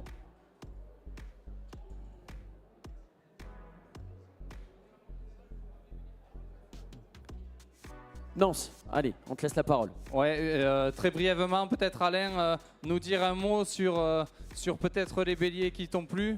Qu'est-ce que les points forts peut-être de certains animaux brièvement qui t'ont plu avant de laisser la place aux équins? Ben écoutez, sans vouloir cirer les pompes, j'ai quand même pris du plaisir à juger ces jeunes béliers. Et dans l'ensemble, ils ont tous un joli volume, des qualités assez essentielles dans le volume, dans la longueur, dans les largeurs. Sur les aplombs, ils sont quasiment tous bons, voire quelques-uns très bons. Ce qu'on peut peut-être un petit peu trouver, mais ça, c'est pas une des caractéristiques meilleures de la tarasconnaise. J'aimerais quelquefois qu'ils aient un devant un dessus d'épaule un peu plus large. Mais dans l'ensemble, il y a un joli lot avec du développement musculaire, du développement squelettique, de belles allures, une certaine harmonie. La majorité ont de très belles têtes aussi. Ça vient un peu à la fin, mais c'est quand même très important. Et j'ai l'habitude de dire qu'un reproducteur, ça doit être une figure. Et là, je pense qu'on n'a pas à se plaindre de ce côté-là. Dans l'ensemble, voilà, c'est quand même le travail de l'UPRA depuis de nombreuses années, des éleveurs, de réunir et de pouvoir donner ensuite, au moment de la vente, ce qui se fait de meilleur en phénotype et en génotype.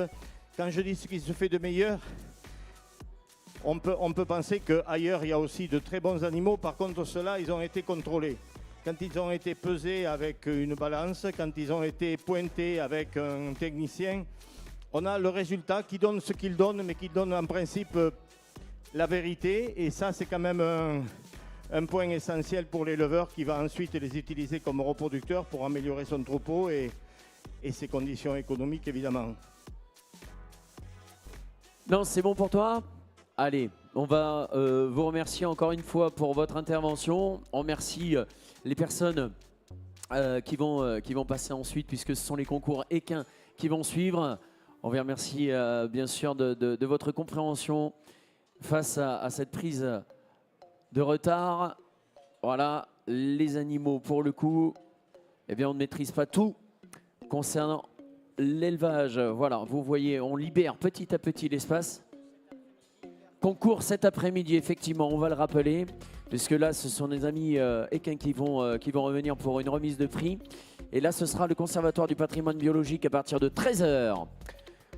Conservatoire du patrimoine biologique régional, une biodiversité domestique au service de l'élevage à partir de 13h et 14h. Présentation des outils connectés, notamment avec les applications gestion de troupeaux, colliers, GPS, etc.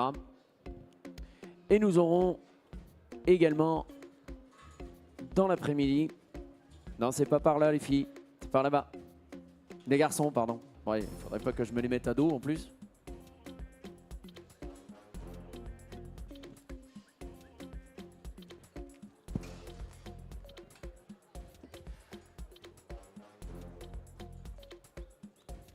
Voilà. Comme vous le savez, voilà, les animaux. C'est bon, tout se passe bien pour vous? Allez. On a libéré l'espace. À partir de 15h, ce sera comment travailler en sécurité en élevage ovin. Et puis la remise des prix concours national, ça s'effectuera à partir de 16h cet après-midi concernant le concours tarasconnais.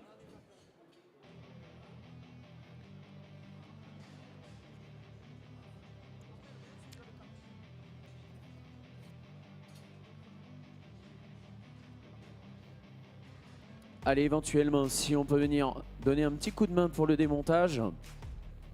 Et j'aurais besoin de récupérer le deuxième micro. Voilà, on y va malgré tout doucement, hein, puisqu'il s'agit d'animaux. Est-ce que j'ai le deuxième micro? Est-ce qu'il a été remis éventuellement? Ah, super. Merci beaucoup.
Donc, bonjour à tous, amis visiteurs de ces Pyrénéennes. Nous attendons que nos amis, avec leurs brebis tarasconnaises, nous débarrassent le site. Vous allez, dans quelques instants, voir défiler les races de chevaux de trait présentes sur la région d'Occitanie qui ont eu leur concours régional pendant ces 4 jours. Donc, il va vous être présenté devant vous les 4 races qui sont présentes sur ce territoire, à savoir l'ardennaise, la percheronne, la bretonne et la comtoise. Donc vous allez voir les premiers de chaque section des chevaux récompensés sur ce salon.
Quelqu'un de la chambre pour en prendre?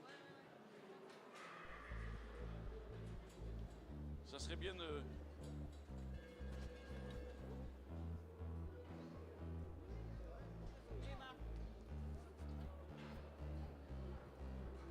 Donc,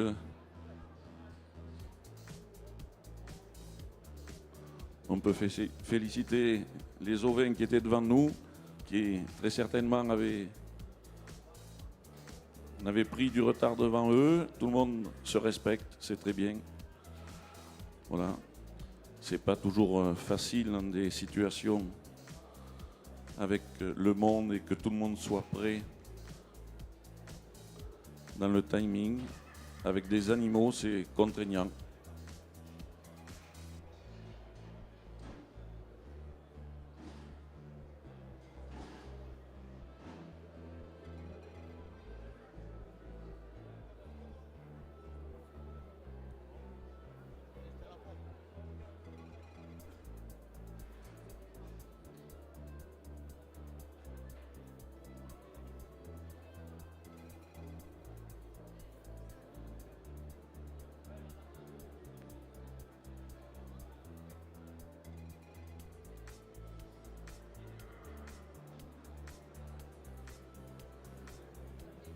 Donc rentre sur vous et vous pouvez les applaudir, ces éleveurs de chevaux de trait, ces races dites menacées. Et on va commencer par la race ardennaise, comme ça veut le dire, ardennaise, qui vient de la région ardennaise, des Ardennes. Donc cette race qui est en petit effectif. Voilà, donc les 2 pouliches qui ont été sélectionnées sur ce concours des Pyrénéennes. Une pouliche de 2 ans et 3 ans. Voilà, 2 magnifiques animaux. Voilà, il faut savoir que ces races qui sont sur nos territoires d'Occitanie, ces races qu'on dit menacées, sont dans nos régions et c'est dans nos régions qu'elles sont multipliées.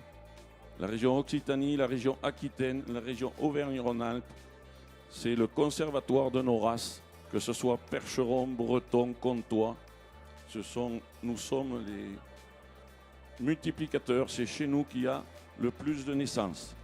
Donc devant vous, la première, c'est la pouliche de Patrick Velon du département 82 avec Marc Kisvin qui a eu le premier prix. Donc Patrick, tu montes sur le ring tu vas recevoir une récompense, on peut te féliciter.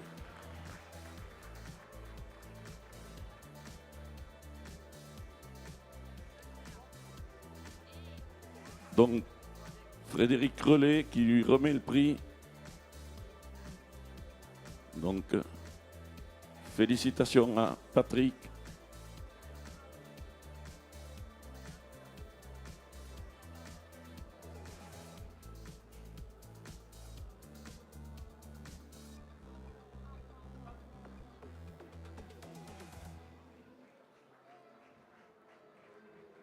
Donc, il faut se mettre en marche. Que les éleveurs, il n'a pas la tâche la plus facile, c'est le premier qui passe. Donc, il faut que tout le monde suive. Donc, j'avais appelé derrière moi, derrière Patrick, Nicolas Prat avec sa pouliche de 3 ans qui a fini premier de sa section avec Louise Dalzun, première championne jeune. On l'applaudit avec sa première championne jeune. Le très beau spécimen, très bien toiletté. Vous pouvez remarquer la brillance, le toilettage qui a été effectué par les éleveurs. Donc comme je vous disais, petits effectifs. Et aujourd'hui, vu le nombre quand même de chevaux qui sont présents sur ce concours, 150-200 chevaux présents, on a sorti que les premiers prix et vous allez voir que on va avoir, vous allez voir beaucoup de beaux spécimens. Donc un petit tour d'honneur à ces 2 chevaux ardennais et on les applaudit qui vont laisser la place à la race bretonne. Bravo à vous.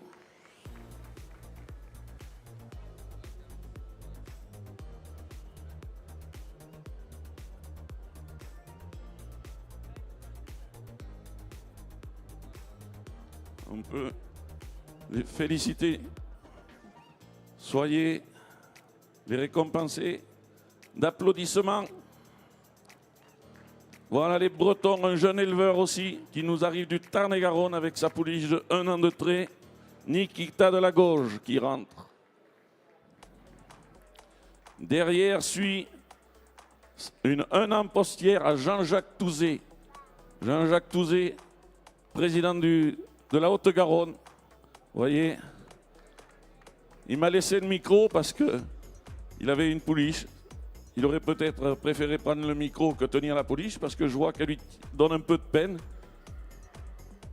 Derrière arrive une pouliche de 2 ans de Michel Bex qui nous vient du département du Lot, mais l'usine de la Boule.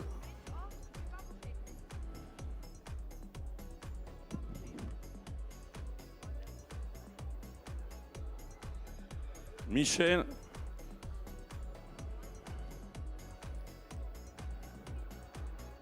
Bex qui nous vient de la région du Lot, du Ségala. Donc sur cette grande région d'Occitanie que vous connaissez, nous sommes à l'extrémité de cette région. Donc là, Élise Blanc, s'il vous plaît, voilà, qui rentre avec mise de crosse.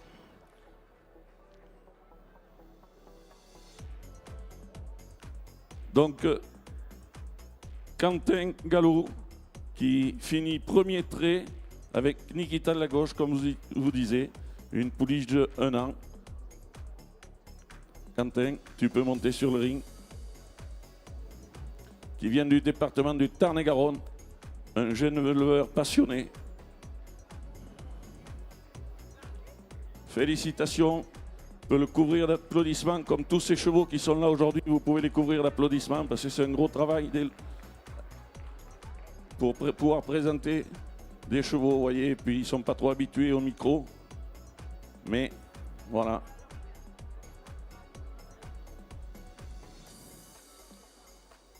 Très bien. C'est une première éducation à un événement aussi important comme sont les Pyrénéennes.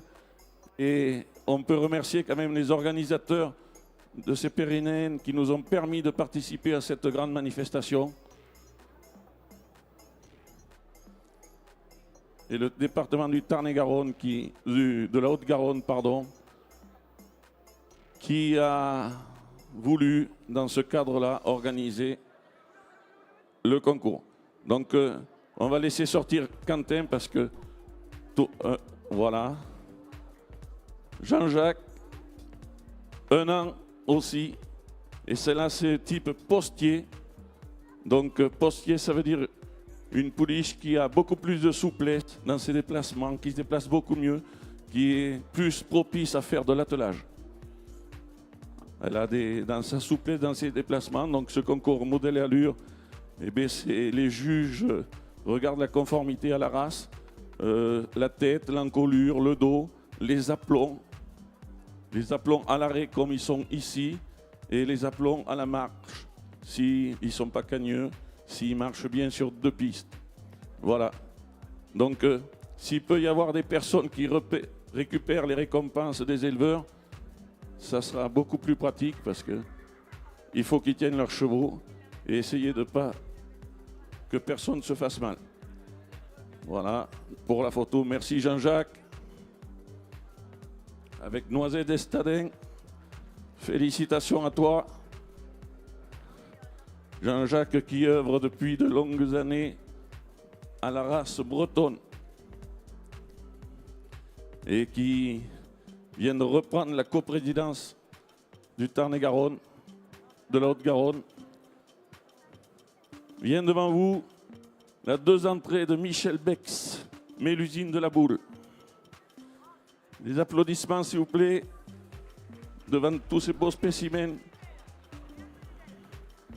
Vous pouvez remarquer le travail des éleveurs pour tenir des animaux dans un état aussi parfait qu'aujourd'hui.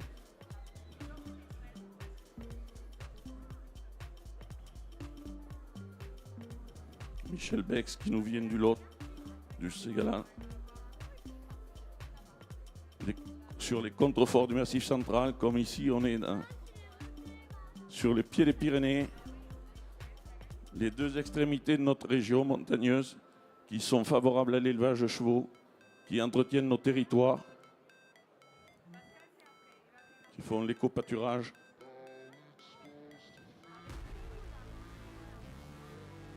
C'est beau. Merci. Merci Michel.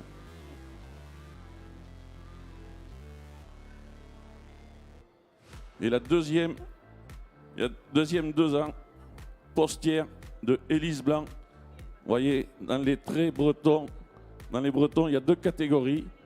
Cette année, on a une trait et une postière dans chaque catégorie d'âge.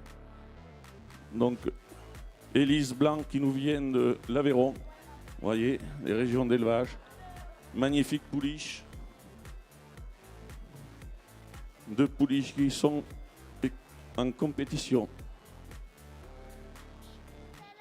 Comme je vous disais, le type postier plus souple dans les déplacements, au trot. Voilà. On peut féliciter les éleveurs parce qu'ils sont partis depuis mercredi de chez eux. Et voyez, les chevaux commencent à être un peu impatients. Ils étaient fermés dans les boxes. Donc ils ont l'habitude d'être dans des prairies. Donc ils veulent se défouler là ce matin. C'est plus difficile à tenir. Et devant vous va se présenter la 3 entrées de l'ARL de la Carboère avec Liane de la Carboère, avec Robert Serre, ancien président du département des Hautes-Pyrénées, un fervent éleveur de la race bretonne qu'on peut féliciter, qui n'a jamais manqué de concours et qui tous les ans remporte des grands prix. Félicitations à lui pour le travail qu'il a fait pendant sa carrière pour la race bretonne.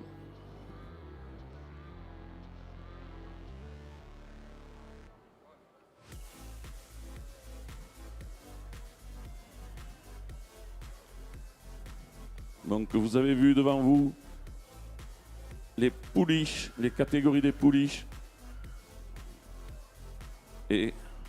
Ensuite, au pouliche, vous allez voir les suités. Alors, les suités, certains doivent se poser la question de ce que ça veut dire. Une jument suitée, c'est une jument qui est accompagnée de son poulain. Donc, vous faites un tour d'honneur et puis vous laissez la place. Voilà. Merci. Merci à vous.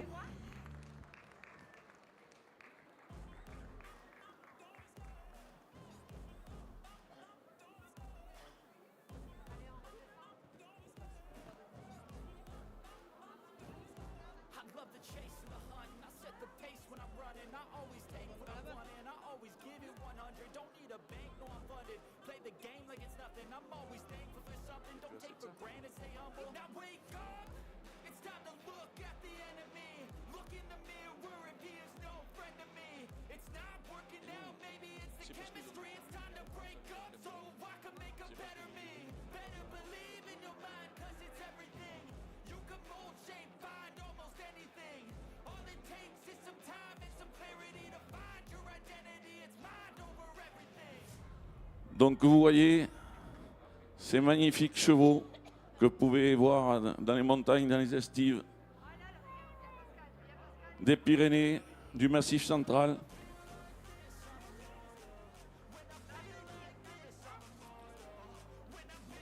Donc devant vous, une suitée. Elles ne sont pas dans l'ordre. Michel, s'il te plaît, tu repasses devant.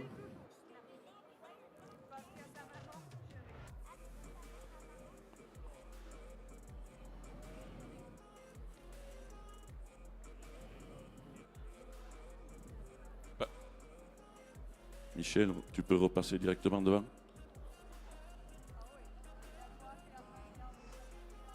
Donc, Michel Bex, idole de l'aiguille. Idole de l'aiguille.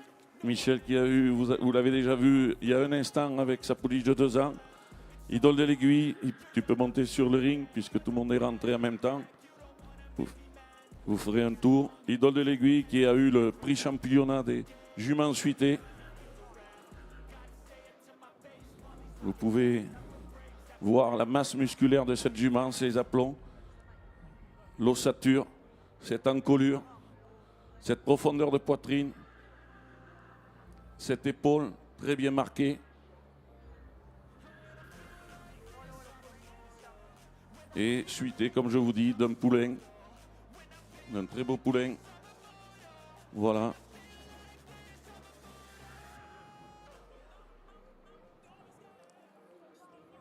On peut les applaudir, ces éleveurs, des passionnés. On peut les applaudir. Parce que c'est des grosses leçons de dressage en plus aujourd'hui qu'on leur donne, avec des micros dans les oreilles. Elles n'ont pas l'habitude d'avoir ça.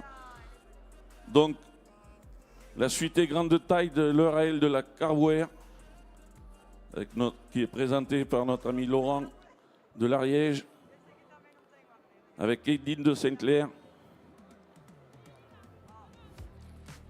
Vous pouvez les applaudir, ces éleveurs, quand ils montent sur le ring, leur faire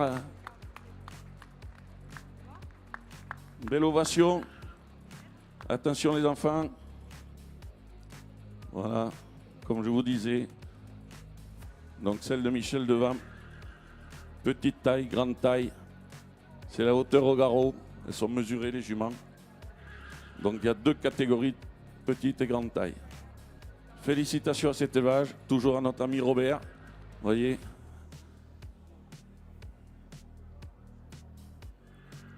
Des passionnés de sélection.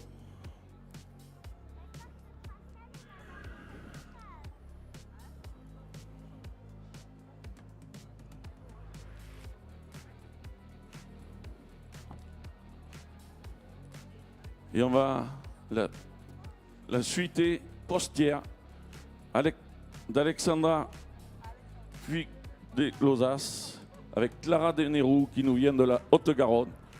Voilà. Donc vous voyez une jument d'un éleveur qui fait de l'estive. Voilà. Vous voyez le modèle qui est différent des 2 autres. Elles ne sont pas du tout dans le même cadre de vie.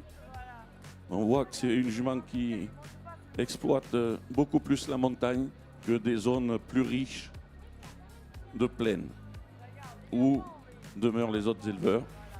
Donc félicitations à cette postière et à cet éleveur d'avoir participé à ce régional des Pyrénéennes. Merci à vous, un tour d'honneur à ces éleveurs pour tourner. Et vous les applaudissez, soyez pas avares, vous pouvez les applaudir, ces éleveurs, fortement. C'est un gros travail pour avoir des juments et vous savez, la reproduction dans les juments, c'est assez compliqué, aussi bien en insémination qu'en monte en main ou en liberté. Et c'est pas un poulain, une jument, un poulain chaque année, malheureusement. Pour certaines, si, mais pour d'autres, non. Et aujourd'hui, ceux qui ont amené des juments qui sont en gestation, et d'ailleurs, il y a un éleveur qui a eu déjà une perte sur le concours. Voilà, des accidents. Les juments en gestation sur un concours, c'est très dangereux. Elles risquent de perdre leur poulain. Les conditions naturelles n'étant pas recueillies. Voilà, félicitations à vous. Félicitations à la race bretonne. Et la race bretonne, ce week-end, avait le concours national à Lamballe. Et il nous manque aussi des éleveurs et des gens de la Bretagne qui, d'habitude, se déplacent et qui n'ont pas pu se déplacer cette année.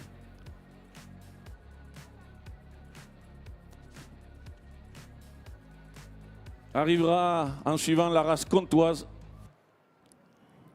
avec la pouliche d'un an de Didier Busquet du 82, Noisette de la Pesse. Bon, s'il te plaît, tu t'es trompé de chemin.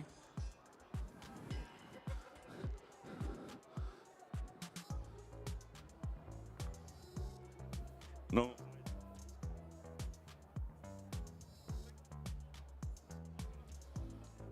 Très bien.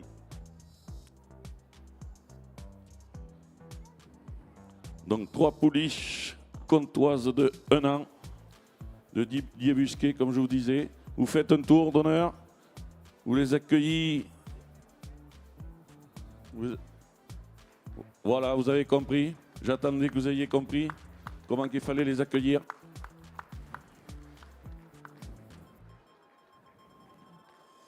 Donc la race comtoise qui est très présente dans notre région. Donc, 1 an, Didier Busquet, tu peux monter sur le ring. Noisette de la Spèce. Voilà, on l'applaudit, cette magnifique pouliche comtoise qui a fini première.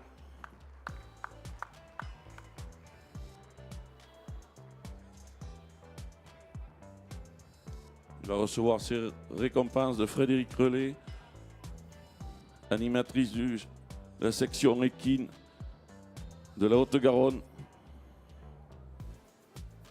Donc aussi, on peut féliciter ce personnel qui travaille au quotidien et qui s'est mis à disposition ces week-ends et puis qui ont travaillé depuis plusieurs mois à cette organisation. Voilà, on peut les applaudir, ces techniciens.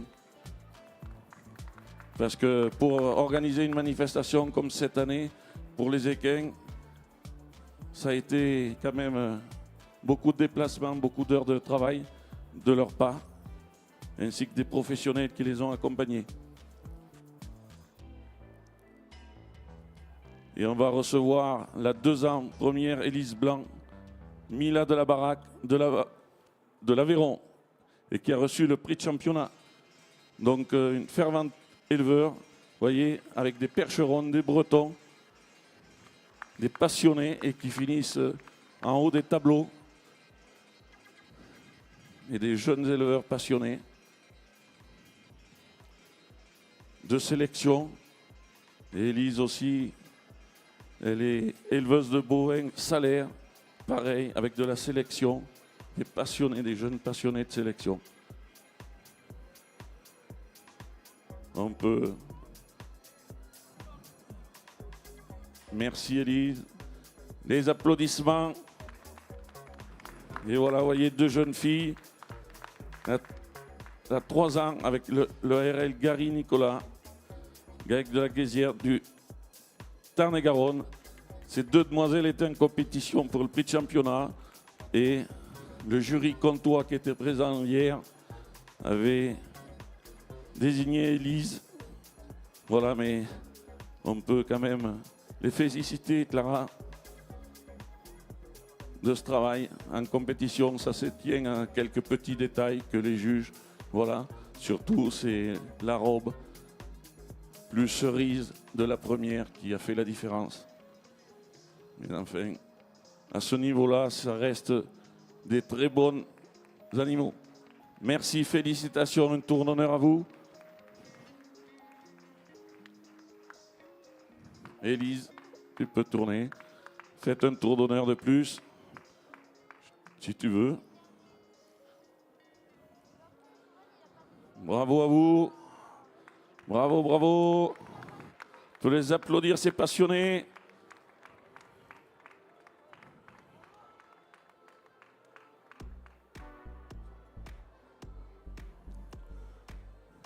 Vous pouvez vous rendre compte, on n'a sorti que les premières de chaque section.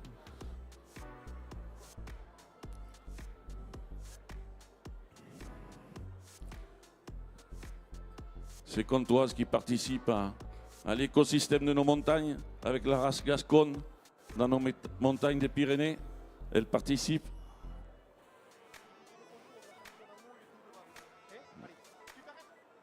Donc, on me demande une photo avec la championne comtoise et les 2 devant en bas.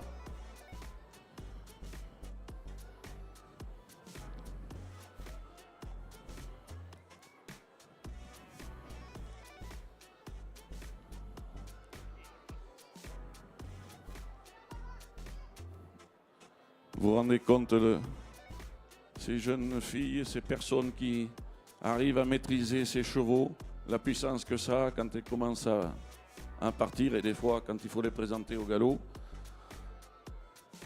au trot, pardon, il faut savoir les maîtriser. Félicitations, félicitations à l'Aveyron, à ce département qui aussi a pris beaucoup de prix aujourd'hui. L'Aveyron qui la semaine dernière a eu un étalon qui a été sélectionné à Mèche pour le Salon international de l'agriculture. Donc l'élevage comtois dans la région représente bien la race avec des animaux de grande qualité aussi. Merci à vous. On va passer aux juments.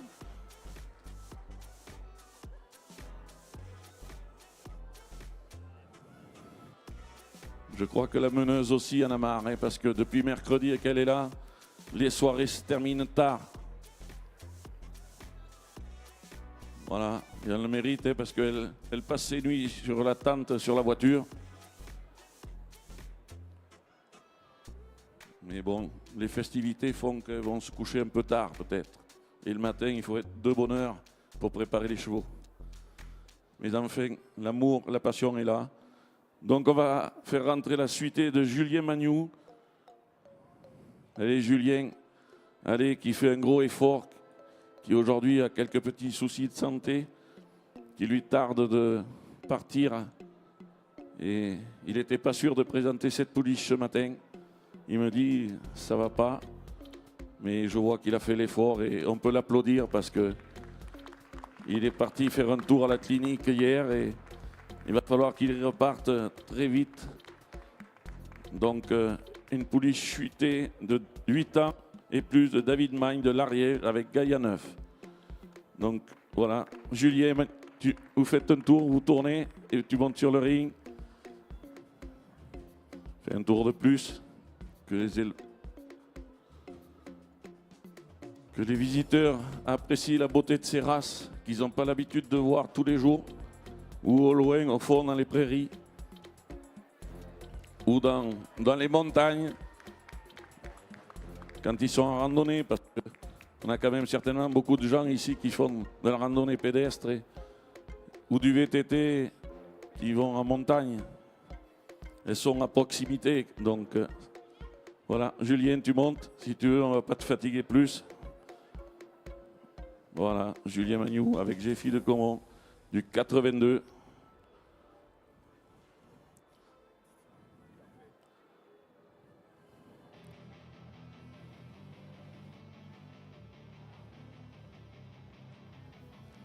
Donc, on peut voir tous ces passionnés qui veulent repartir des Pyrénéennes avec beaucoup de souvenirs, de belles photos de ces 5 jours, depuis qu'ils sont partis de chez eux, 5 jours. Il faut aussi penser aux personnes qui sont restées à la maison pour faire leur travail, parce que ces éleveurs, mais ils ont, pour certains, des vaches, des brebis, ils ont d'autres productions. Et il faut qu'il y en ait qui fassent le sacrifice du travail à la maison. Donc maintenant, David, à toi l'honneur. Tu as clôturé la marche de ces suités avec cette jument de 8 ans et plus, Gaïa de l'Ariège. Voilà. Félicitations, vous pouvez l'applaudir, lui aussi, tout le monde. Je sais que vous allez avoir mal aux mains, hein, mais avant la fin, mais il mérite, tout le monde mérite autant d'applaudissements. Et puis ces enfants qui accompagnent, qui vont faire perdurer la passion pour ces chevaux.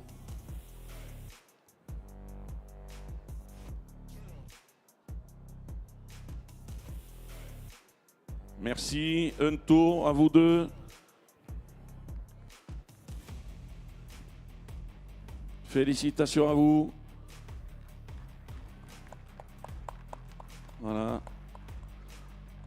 Félicitations.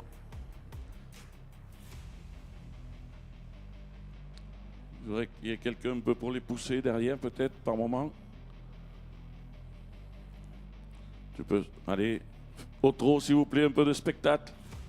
Si vous pouvez, faites un tour au trot, s'il vous plaît. Il n'y a pas de personne pour les pousser derrière, mais un trot, faites un peu de spectacle. Voilà. Allez. Et voilà, allez, on ne va pas vous demander d'en faire plus.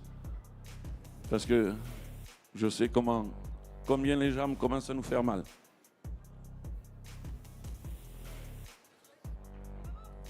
Bravo.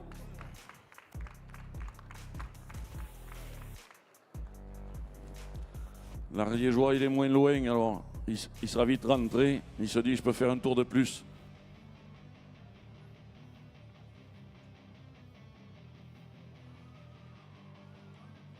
Voilà. Allez, bravo. Et là, on va accueillir nos amis percherons, donc du Perche, la région du département de l'Orne. Et là, vous allez voir des robes complètement différentes. On accueille la 2 ans petite taille de Jacques Capel, de la Haute-Garonne, avec Myrtille 38.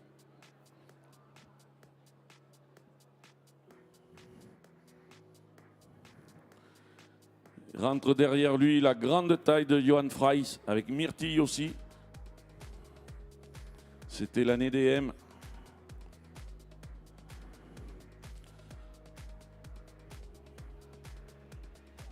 Donc, cette race percheronne.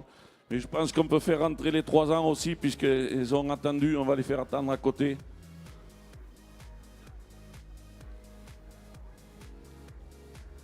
Donc, on me demande de faire doucement au micro, parce que on a quelques-unes un peu excitées là maintenant. Donc la 2 ans petite taille, si ça bouge un peu, va monter. Jacques Capel va monter sur le podium. Voilà. Voilà.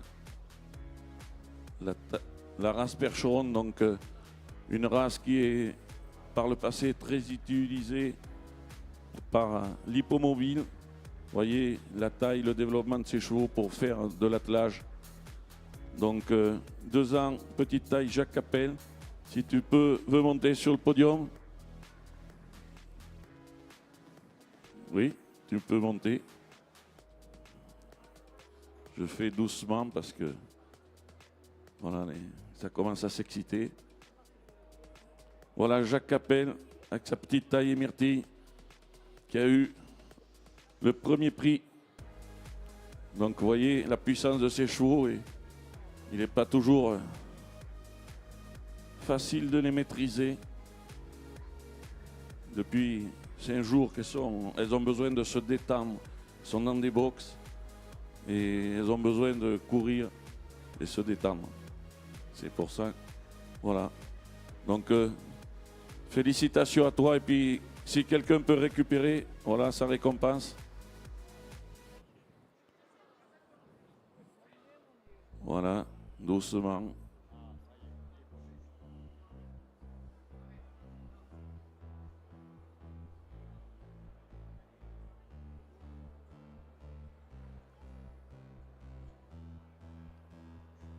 Félicitations, on ne va pas faire de bêtises. Fais attention que ce concours se termine sans que personne attrape un coup de pied, se fasse faire mal.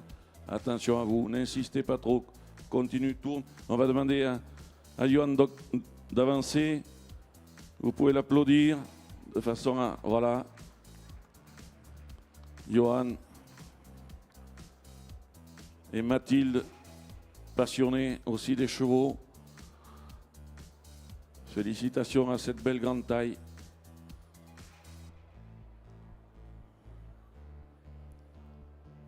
Donc vous voyez, le toilettage de la race ardennaise est complètement différent. Elle se fait avec de la laine rouge.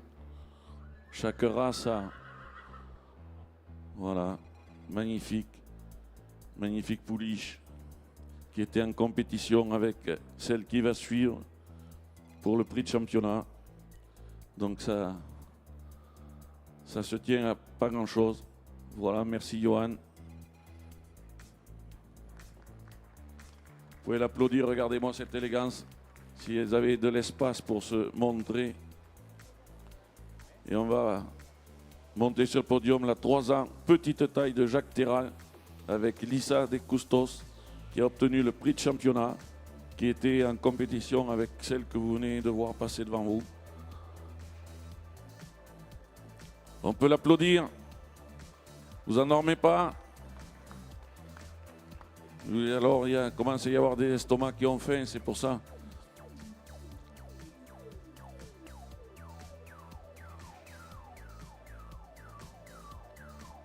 Voilà. La photo avec Jacques, le propriétaire. Ça va lui. Voilà Jacques. Un éleveur passionné de la race percheronne de toute sa carrière et qui encore, vous voyez, tient à être présent sur les concours. Attention, voilà.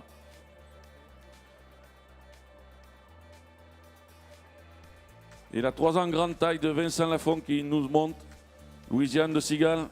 Alors l'homme est costaud, je pense qu'il va arriver à mieux la maîtriser. On fait un concours, il a fait présenter à sa compagne, mais pour les honneurs, je vois que c'est lui qui a la photo quand même. Président du Tarn-et-Garonne, on peut l'applaudir. Voilà. Vous voyez la différence des races. C'est musculaire. Donc vous faites un tour d'honneur, ça vous sera plus facile. Vous en faites même 2, parce que on n'a pas eu le temps de vous voir longtemps pour la photo. J'espère que Marc a eu le temps de vous prendre. Et on va les applaudir, cette race percheronne aussi présente dans la région. Allez, voilà. Johan, sa pouliche qui se déplace très bien, vous voyez, qui a besoin d'espace, de souplesse.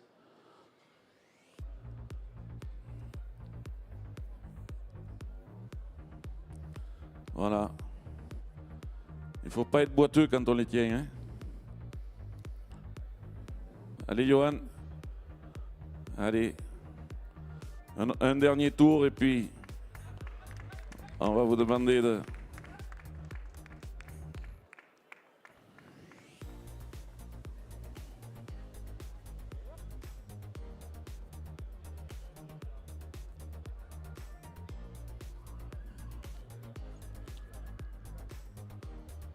Allez, félicitations à vous et merci.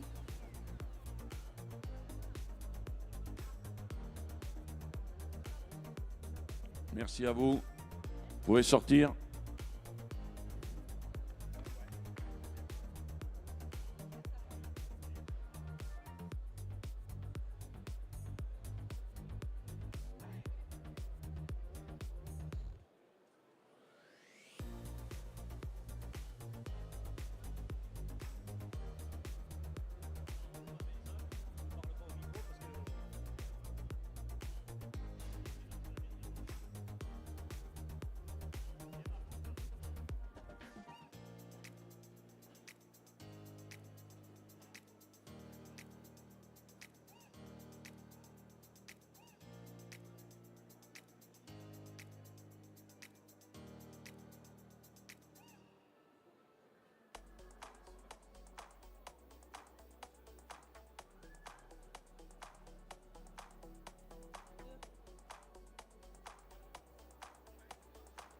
Donc voilà, il m'avait demandé de ne pas mettre de micro pour pouvoir la tenir, pour prendre la photo. Merci à toi Vincent. Et maintenant on va recevoir Amandine Coste avec Lolita de Grilol de l'Aveyron qui a gagné les épreuves PG avec sa jument montée. Donc elle va nous faire un petit peu de spectacle, nous faire tourner. Voilà. On va applaudir cette jeune. Vous voyez, il monte, cheval de trait monté.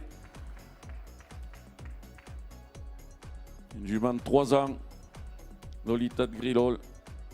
Donc, des passionnés, ces jeunes.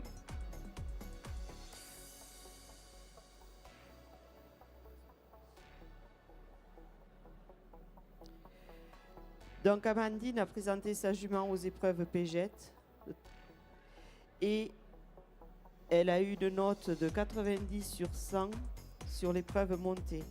Elle nous a présenté un galop, le cercle de 15 mètres au galop à gauche, c'est une vraie beauté. Amandine a 26 ans. Elle a acheté cette jument chez Régis Gougoureux. Donc un très bon élevage, un excellent élevage de l'Aveyron pour du loisir. Elle ne pense pas la faire reproduire bien pour l'instant, mais ça pourrait venir. Amandine est inséminatrice bovin au sein de la Copelso. Elle a une passion pour tout ce qui est agricole et tout ce qui est en rapport avec les animaux.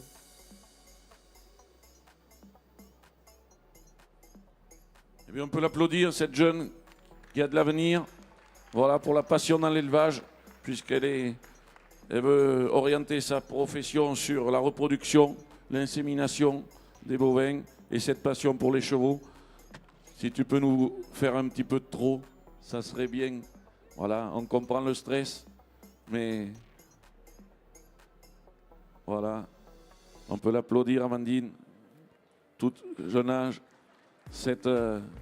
Devant cette foule, ces chevaux, c'est pas du tout dans les mêmes conditions que quand on est à la maison. Voilà. Voilà. La photo, Marc, il est parti où?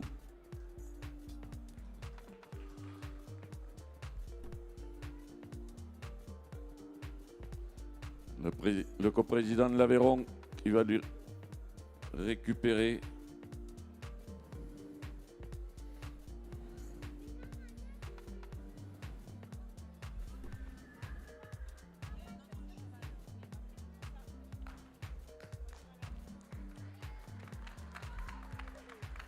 Félicitations.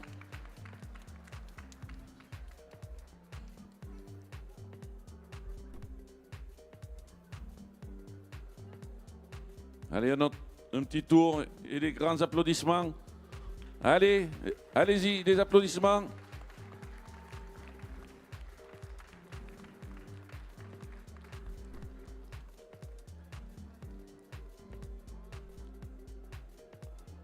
Merci Amandine.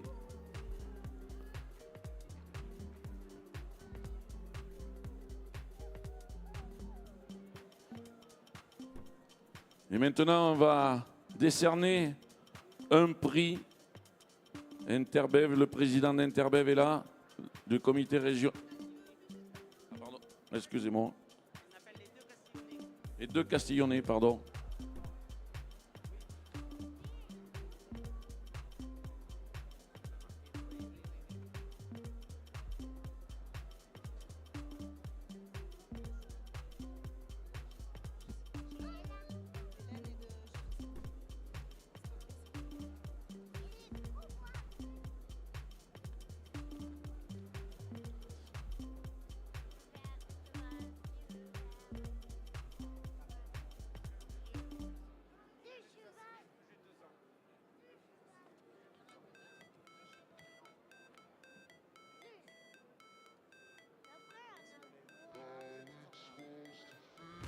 Oui, c'est la première pégette comtoise. C'est pas la castillonnaise. Voilà, la première pégette comtoise.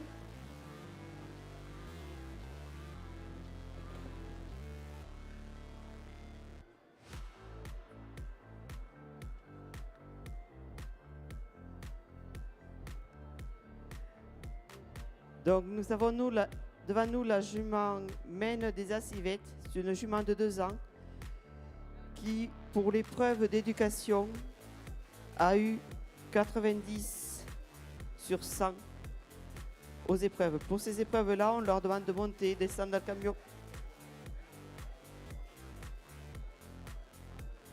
Elle en a un petit peu marre, elle aussi, je pense. On leur demande de céder les hanches, de donner les pieds pour imiter un curage. Et souvent, pour la première fois, on leur met un tapis avec un surfait. On leur demande de se déplacer sur une quinzaine de mètres, ce qui n'est pas toujours facile. Donc, on va remettre le prix à Eric.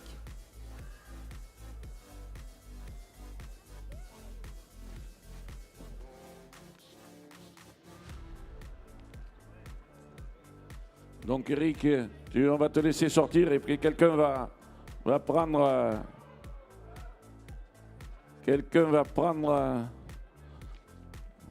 ton lot. Voilà. Ça fait un moment, la fin des remises arrive et ça fait un moment qu'elle attendait à l'extérieur, donc elle commençait à s'impatienter en voyant partir les autres. Donc Sylvie, tu présentes les deux qui arrivent.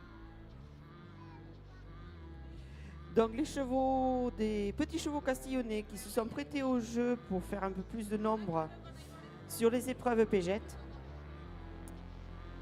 Avec Lyorca,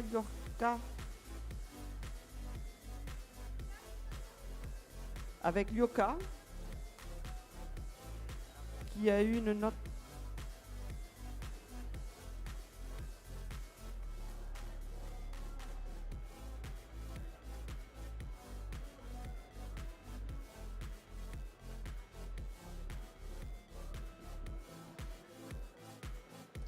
avec Laoseta qui nous a présenté l'épreuve, qui nous a fait l'épreuve aux longues rennes, c'est-à-dire au guide. Voilà, avec une note de 89 sur 100.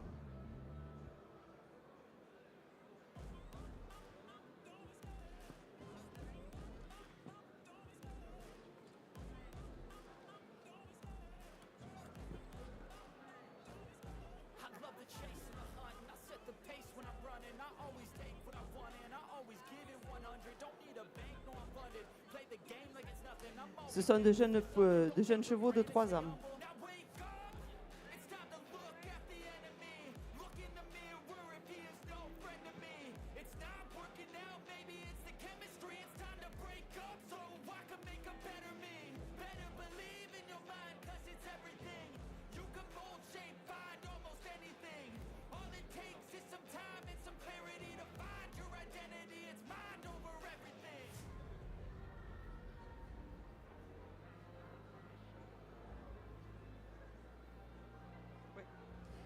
Donc, monte sur le podium l'Ardenne, qui pareil aux épreuves de longue, aux épreuves au guide, qui a eu 87 sur 100.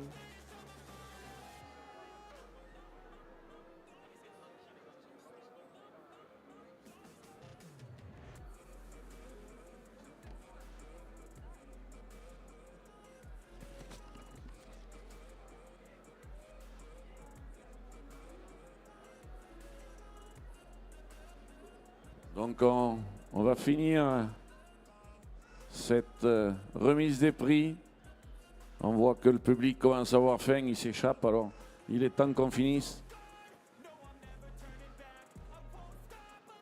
Donc on va féliciter ces deux Castillonnaises, les races de notre région.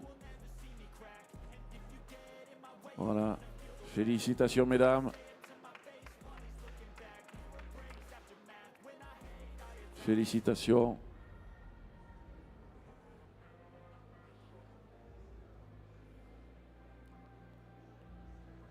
Merci. Merci à vous.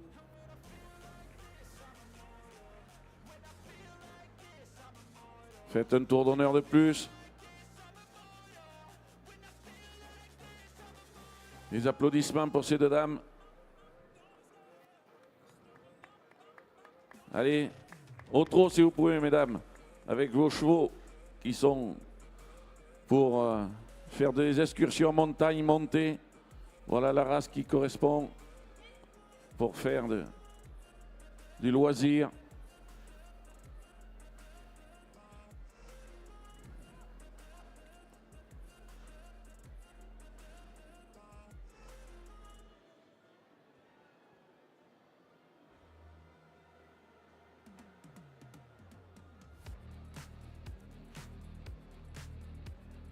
Et maintenant, je vais faire rentrer Laura,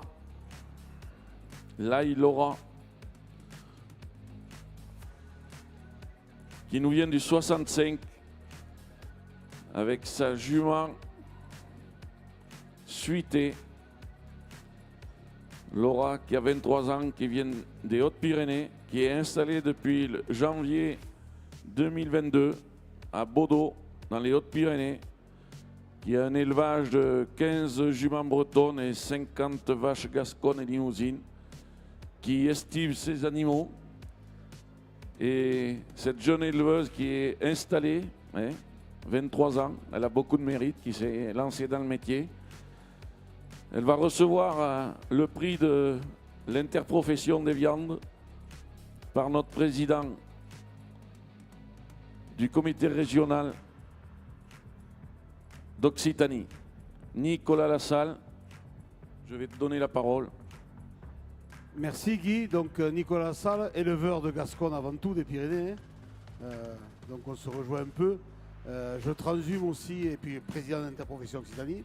Je transhume sur les Pyrénées, dans les Hautes-Pyrénées et sur l'Ariège, et avec des vaches. Et je côtoie ces magnifiques chevaux, en particulier des comptoirs. Et c'est vrai que j'étais impressionné par la prestance de ces animaux quand on les retrouve dans notre parc là, de tri avec les vaches, puisqu'on descend tout le monde en même temps. C'est toujours très impressionnant. Donc ça, c'était une petite anecdote. Donc l'Interpro, vous avez tous remarqué que dans la communication des Pyrénéennes, les affiches, il y avait un papa avec un petit garçon dans ses bras qui regardait vers l'avenir et qui regardait des prairies, enfin des surfaces vertes.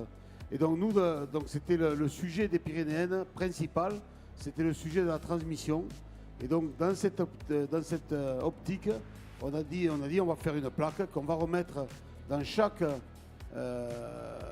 OS, enfin, organisme de sélection, qui soit bovin, équin, porcin, ovin, tout ce qui concerne l'interprofession Occitanie, qui, je vous le rappelle, même si vous ne le savez pas, ce sont une vingtaine de familles qui partent du producteur jusqu'au consommateur, et on se met autour d'une table pour regarder les enjeux de la filière en matière de viande des herbivores. Il n'y a pas les porcins, je vous ai bien précisé que c'était ovin, équin, bovin, il y a caprin aussi. Voilà. Et donc on a fait une plaque, et donc on a dit le plus jeune, on a demandé à chaque, en l'occurrence à Guy et à son staff, de trouver le plus jeune qui pourrait bénéficier de cette plaque. Et bien, il se trouve que c'est mademoiselle Voilà, là et Laura. Alors Laura, voilà, je sais que tu t'es lancé une très belle aventure il y a 2 ans. Tu auras beaucoup de joie, tu auras beaucoup de merde. Ça, tous les jours, il y en a. Mais bon, ces moments-là font partie du bonheur, de la récompense qu'on peut avoir par rapport à ses collègues qui élèvent des chevaux, qui élèvent des animaux, des herbivores, puisque tu es éleveur de bovins aussi. Et moi, je te félicite d'avoir pris cette option. Je ne sais pas si tu es issu d'une famille d'éleveurs ou pas. Si tu peux prendre le micro, parce que c'est tendu ces animaux, voilà, bon, si tu peux pas, tu peux. Mais juste te présenter et dire qui tu es exactement et quel âge tu as, si, voilà, en quelques mots, quoi. Si tu peux. Si tu peux pas, on ne fait pas, quoi. Bonjour à tous, je m'appelle Laura Lai, donc voilà, comme ça a été dit, je me suis installée en janvier 2022. Je suis issue d'une famille d'agriculteurs, j'ai repris la ferme de mes grands-parents et j'ai mis des chevaux dessus et j'ai changé la race de vache. Donc voilà, j'ai toujours voulu faire ce métier-là et je suis très heureuse d'en être arrivée ici et de pouvoir faire des concours avec mes animaux. Donc voilà, merci à tous. Super, vous pouvez applaudir très fort parce que devenir éleveuse, que ce soit d'équins ou de bovins, c'est quand même quelque chose, c'est pas facile. Donc sur cette plaque qui a marqué « Aimer la viande et ceux qui la font », et bien c'est très bien parce que vous avez les animaux et puis ceux qui la font, c'est Laura.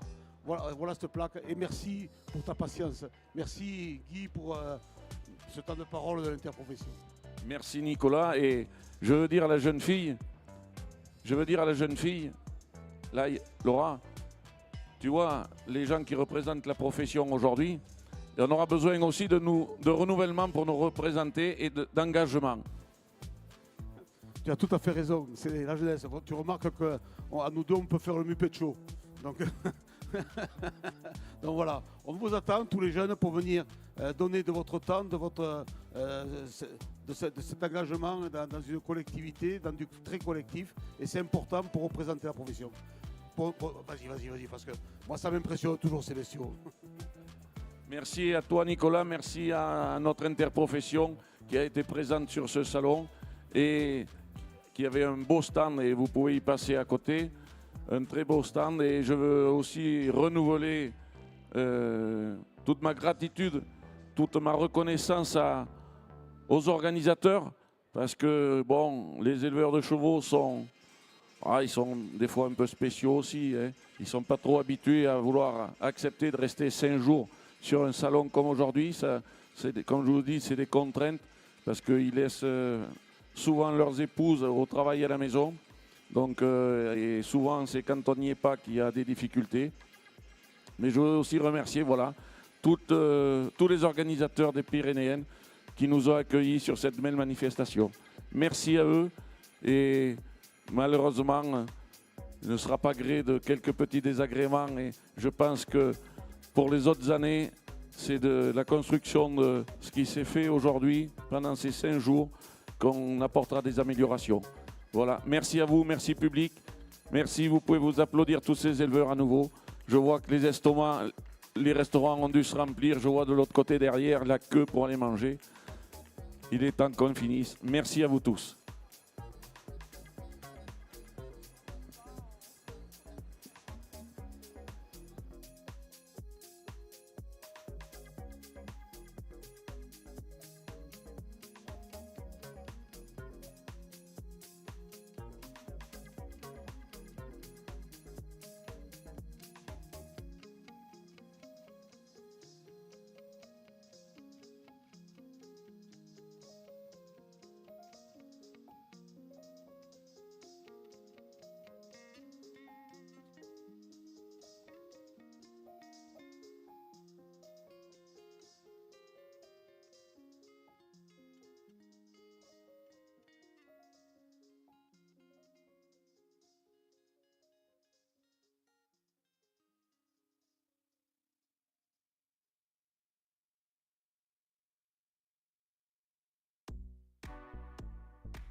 Depuis plus de 70 ans, les salariés, les exploitants et les entreprises du monde agricole sont protégés par la MSA. Mais qui est affilié?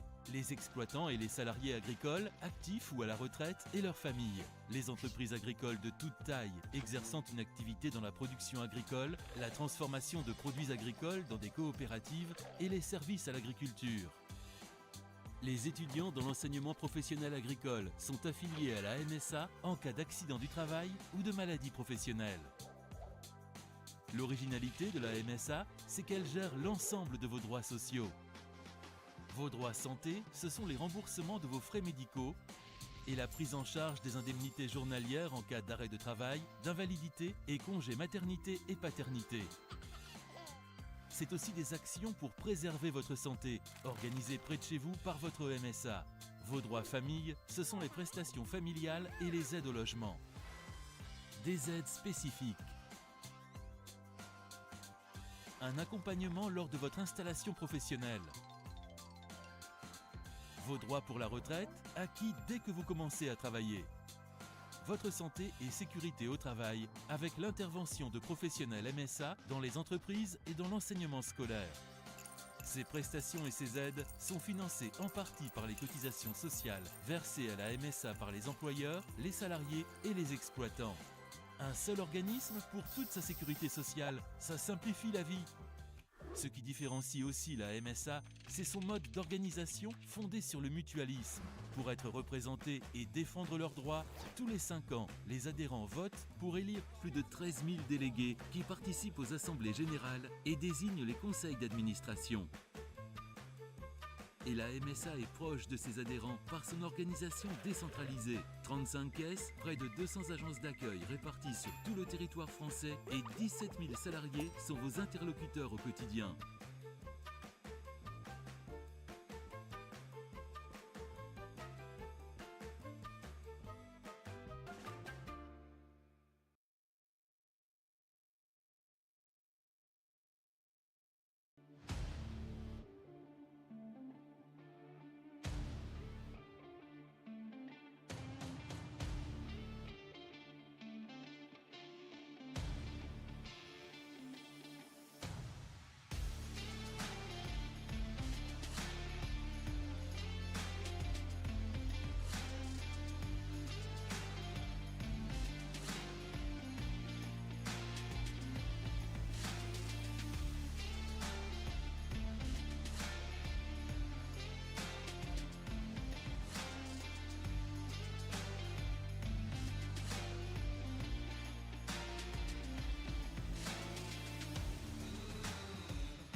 Toutes tes légendes pleureront partout, dévalant les estives et les monts. Les sources fredonnent nos chansons. Pyrénées belle, ta blancheur en hiver nous ensorcelle. Tes couleurs l'été te rendent belle. Ta ligne d'horizon touche le ciel.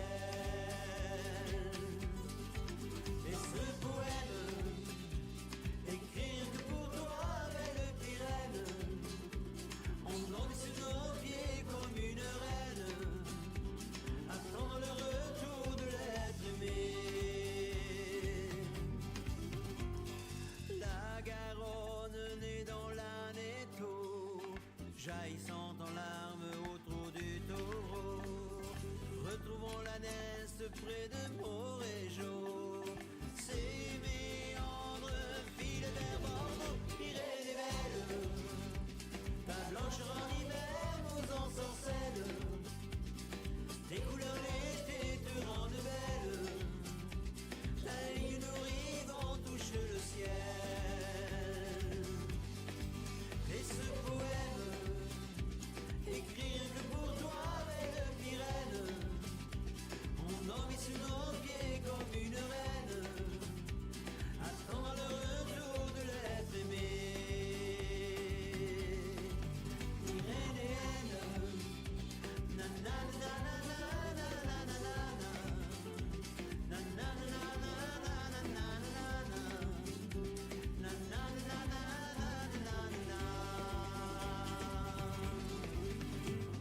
là-bas, le pic du midi, tantôt blanc, tantôt gris, étoilé la nuit. Cagir, chaise du paradis, notre guide, notre ami, veille sur nos vies, c'est notre hommage. Avec notre amour, nos voix, nos guitares, notre amitié au-delà des nuages. Tu es notre ami, tu es notre gloire.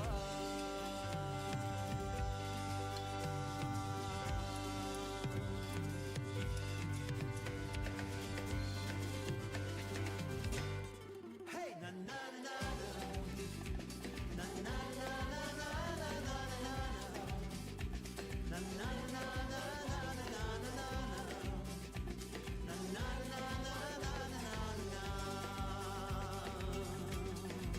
et ce poème, écrire que pour toi, belle Pyrène, endormie sur nos pieds comme une reine, attendre le retour de l'être aimé.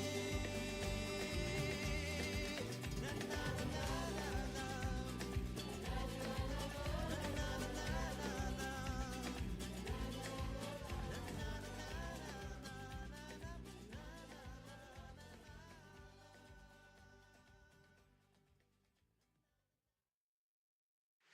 Où que vous soyez, le réseau des CCI est là pour vous accompagner. Notre ambition partagée, être le premier réseau public de proximité, accélérateur de l'économie et de la croissance durable des entreprises en France et à l'international.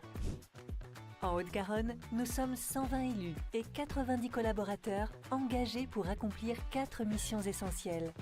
Vous accompagner, vous, porteurs de projets, dans la création ou la reprise de votre entreprise. Chaque année, plus de 800 d'entre vous nous font confiance. Vous soutenir, vous, dirigeants, dans le développement de votre entreprise. Comme 6000 d'entre vous qui font appel à nos services chaque année en Haute-Garonne.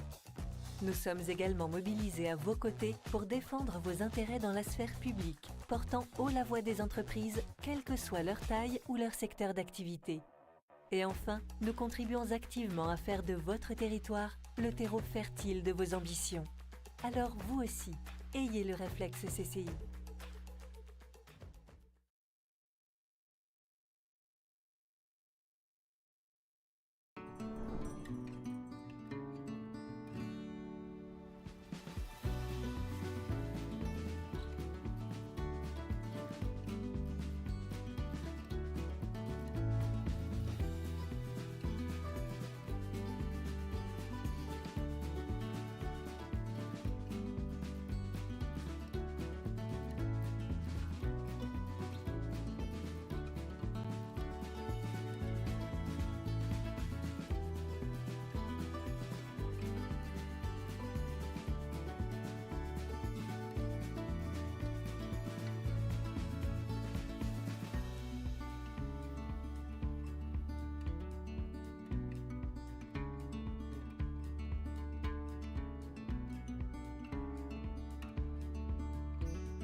hill. And every time I get up and then refill, there is nothing I can do, I keep it so real. Cause I walk what I talk and I do what I say. I just stay steadily growing my force field. So let me pick it up and show you how we do here. This is still the freaking best, so let's just move it. Yeah.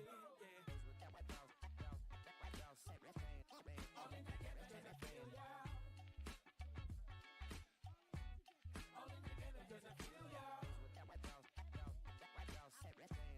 All in together, does it feel ya?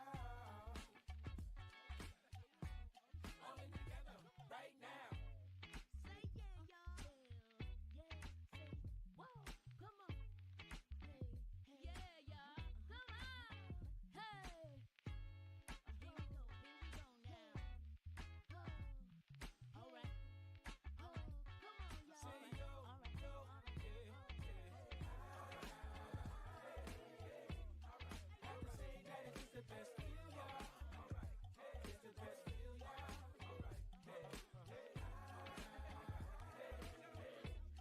You'll never stop being the feel, y'all. Because I feel y'all.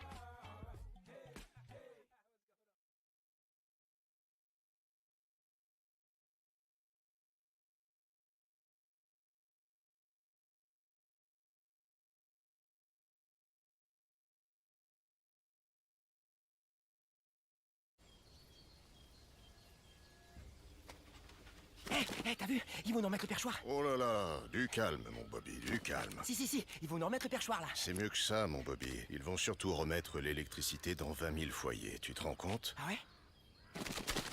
Eh ben non, j'avais raison, ils nous ont mis le perchoir. Chut, profite de la vue, mon Bobby.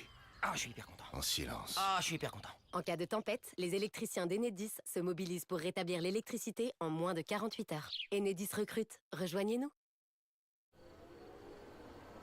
Eh oh, lumière! Lumière! Qu'est-ce qui vous arrive, Maurice? Ah, la lumière, là! Mais vous allez vous calmer, oui, ça s'éteint tout seul. Ça s'éteint parce que qui c'est qui surveille? Bah, c'est Maurice. Mais ça s'éteint automatiquement tous les soirs, Maurice, y a rien à faire. Bah voilà. Vous êtes un peu tendu, Maurice, hein? Monsieur Maurice. Oui, monsieur Maurice. Les électriciens d'Enedis inventent des solutions pour lutter contre la pollution lumineuse. Enedis recrute. Rejoignez-nous. Oh, la belle équipe, là. Oh, Marius, viens voir un peu. Oh, c'est les recrues du Mercato. Ah, Marius, t'as pris une vitre ou bien? Ils ont des têtes de Mercato, hein? Eh ben quoi, ils sont inchasubles. Eh, il y a de la future pépite, là, hein? Oh, Marius, fais un effort. C'est Enedis, ça. Ils ont branché le stade au réseau électrique. Oh. Eh ouais, branche un peu les neurones, Marius. Les électriciens d'Enedis branchent les événements au réseau pour limiter l'usage de groupes électrogènes diesel. Enedis recrute. Rejoignez-nous.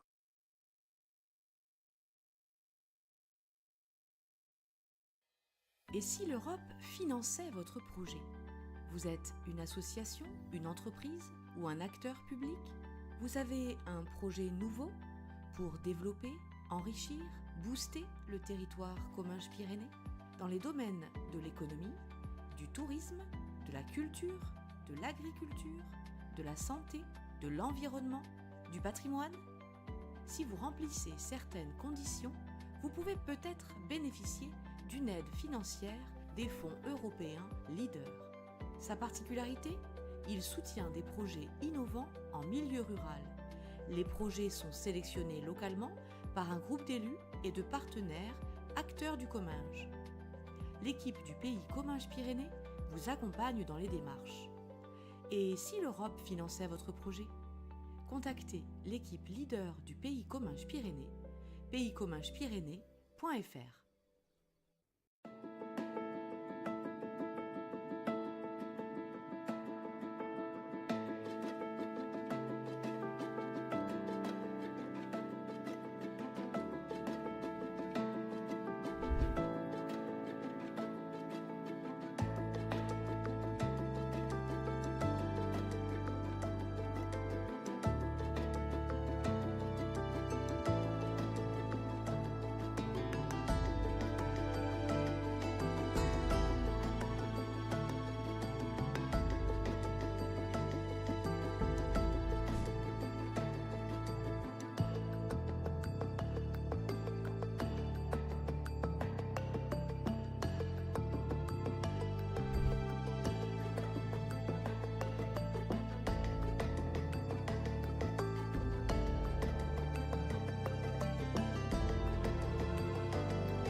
Île-de-France vous présente les produits d'Occitanie. Régalez-vous. Découvrez nos vignerons et nos vigneronnes. Découvrez notre territoire. Et goûtez à l'Occitanie.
Mesdames et messieurs, bonjour. Notre temps de vol sera aujourd'hui d'1h30 à destination de...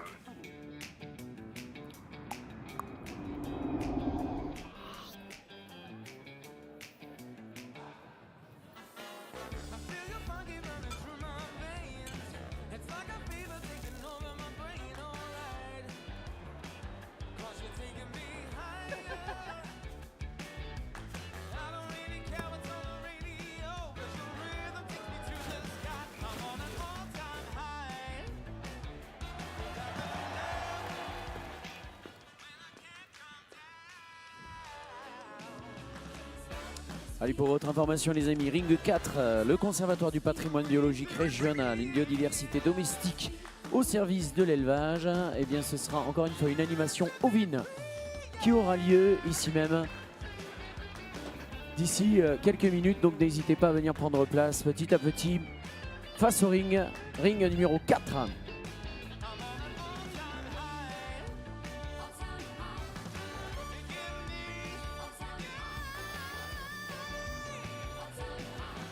température extérieure est de 26 degrés. Bienvenue à Toulouse.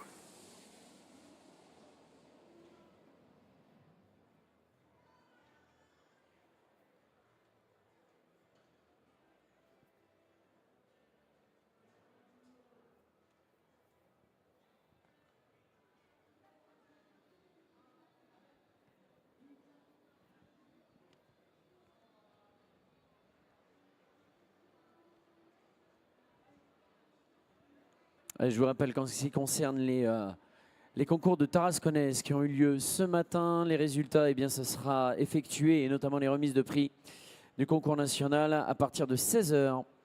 Ce sera effectué ici même, Ring 4. Pour l'instant, on se retrouve d'ici quelques dizaines de minutes pour parler notamment du Conservatoire du patrimoine biologique régional. Cette biodiversité domestique au service de l'élevage, eh bien, ce sera d'ici quelques minutes, ici même, Ring 4.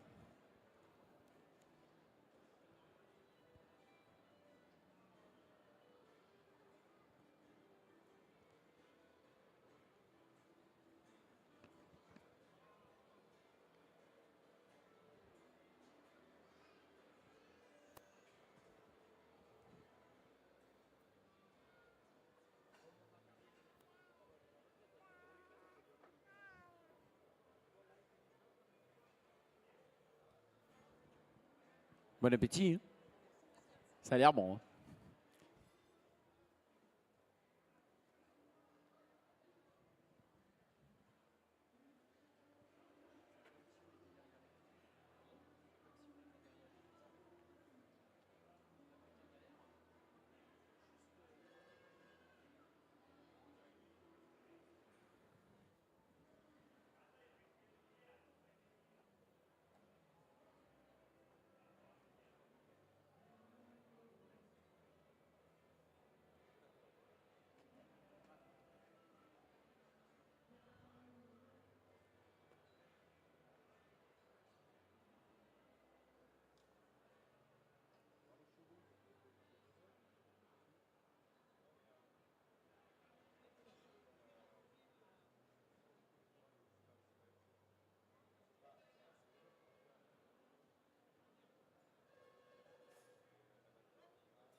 Commissaire en fait.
Bon appétit. Hein.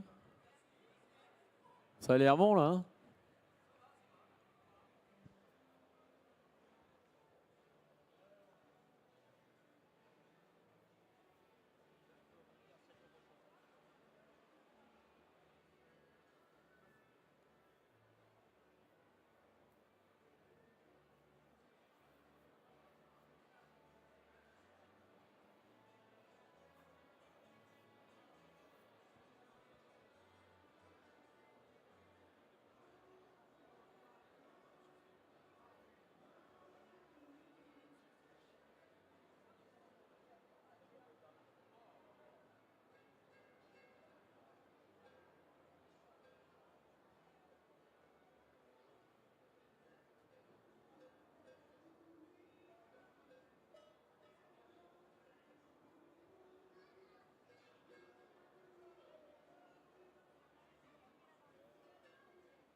Allez, bon appétit à toutes et à tous. Ici, vous êtes au ring 4 en vue d'une future animation concernant le Conservatoire du patrimoine biologique régional, la biodiversité domestique au service de l'élevage. Ce sera dans les quartiers Auvin, ici même au ring 4. Profitez-en pour venir vous installer dans les gradins tant qu'il y a encore de la place.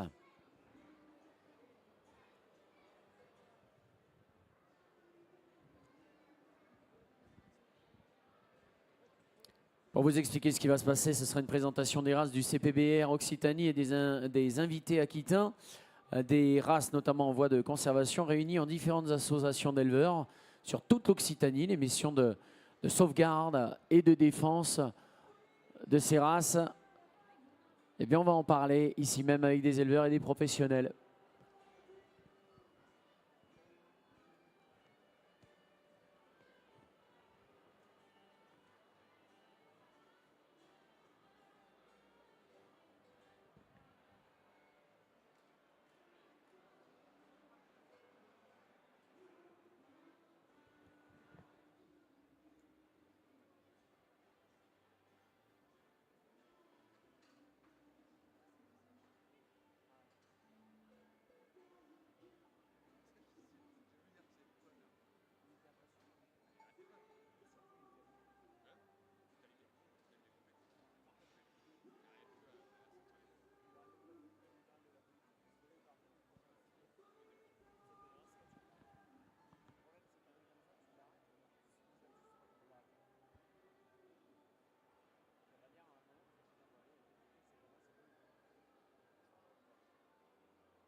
Bon, ça va les amis, vous êtes bien en place? Allez, ring 4. On vous rappelle qu'il va y avoir ici même encore une fois une animation. Ça va bien? Installez-vous dans le ring, dans les estrades. Marquez, vous pouvez rester autour du ring également. Ça ne dérangera pas. La conservation et le conservatoire du patrimoine biologique régional. Une biodiversité domestique au service de l'élevage. C'est Alice qui va me rejoindre. Eh bien, te voilà, ça y est, t'es déjà là. On va parler du CPBR notamment, mais toi, tu vas nous présenter le cheval de Mérins. Allez, on te laisse introduire. Vas-y, n'hésite pas. T'as vu, il y a déjà de la folie chez ce poulain.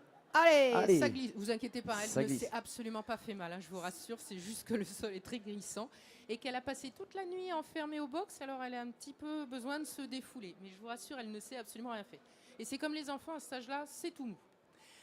Voilà, comme on vous l'a annoncé, j'ai le plaisir, et vraiment parce que c'est une passion pour moi, autant que pour les éleveurs qui nous ont accompagnés avec ces merveilleux chevaux, de vous présenter le cheval de Mérins. Cheval originaire de la Haute-Ariège, Pyrénées centrales.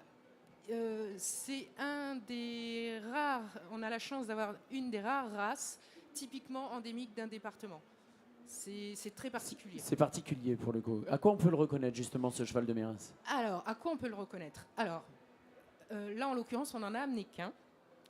Mais si on vous en avait amené 6, 7, 8, 10 ou 20, vous seriez tout de suite aperçu qu'il n'y a qu'une seule couleur, le noir. C'est la seule couleur admise chez le cheval de Mérins. Quelques petits poils blancs de temps en temps sur le front, des fois un petit peu sur les pattes. Mais globalement, la robe, ce qu'on appelle la robe, c'est-à-dire la couleur générale, elle doit être entièrement noire. C'est un cheval qui a un mode d'élevage dit transhumant. Ce qui veut dire que un certain nombre de mois dans l'année, les juments et leurs poulains nés quelques semaines auparavant, donc au mois de mai à peu près, transhument, donc montent en estive là-haut à la montagne, où elles vont y passer en troupeau, puisque ce sont des troupeaux, où elles vont y passer 4-5 mois à peu près. 4-5 mois à peu près, d'accord. En totale liberté et en autonomie, sous la surveillance de bergers bien sûr, hein, je vous rassure, on les livre pas. Mais il n'y a pas de clôture, ils sont en autonomie dans les estives de montagne. Alors, ça, vous allez me dire, ça sert à quoi? D'abord parce que c'est de la belle herbe de montagne, c'est très riche, ce qui permet d'avoir des chevaux aussi jolis, parce qu'un animal bien nourri, c'est un animal joli.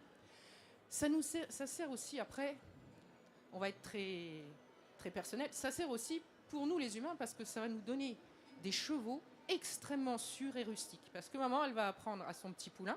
Alors celle qu'on vous présente, elle s'appelle Olympica. Vous imaginez pourquoi elle s'appelle comme ça. Olympica, Voilà. d'accord. Donc maman, elle va apprendre à son petit rejeton où aller manger, quelle plante manger, où aller boire, et surtout où mettre ses pieds, puisque la montagne, c'est un environnement quand même relativement dangereux. Résultat des courses, nous humains, on va avoir des chevaux avec un pied extrêmement sûr, avec une très rustique, qui savent se débrouiller.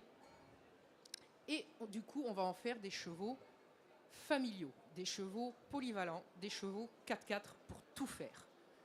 Alors, on va pouvoir faire de l'obstacle, on va pouvoir faire du dressage, de l'attelage, de la traction, on va pouvoir faire de l'Amazone. De la cascade, comme on vient de voir là tout à l'heure.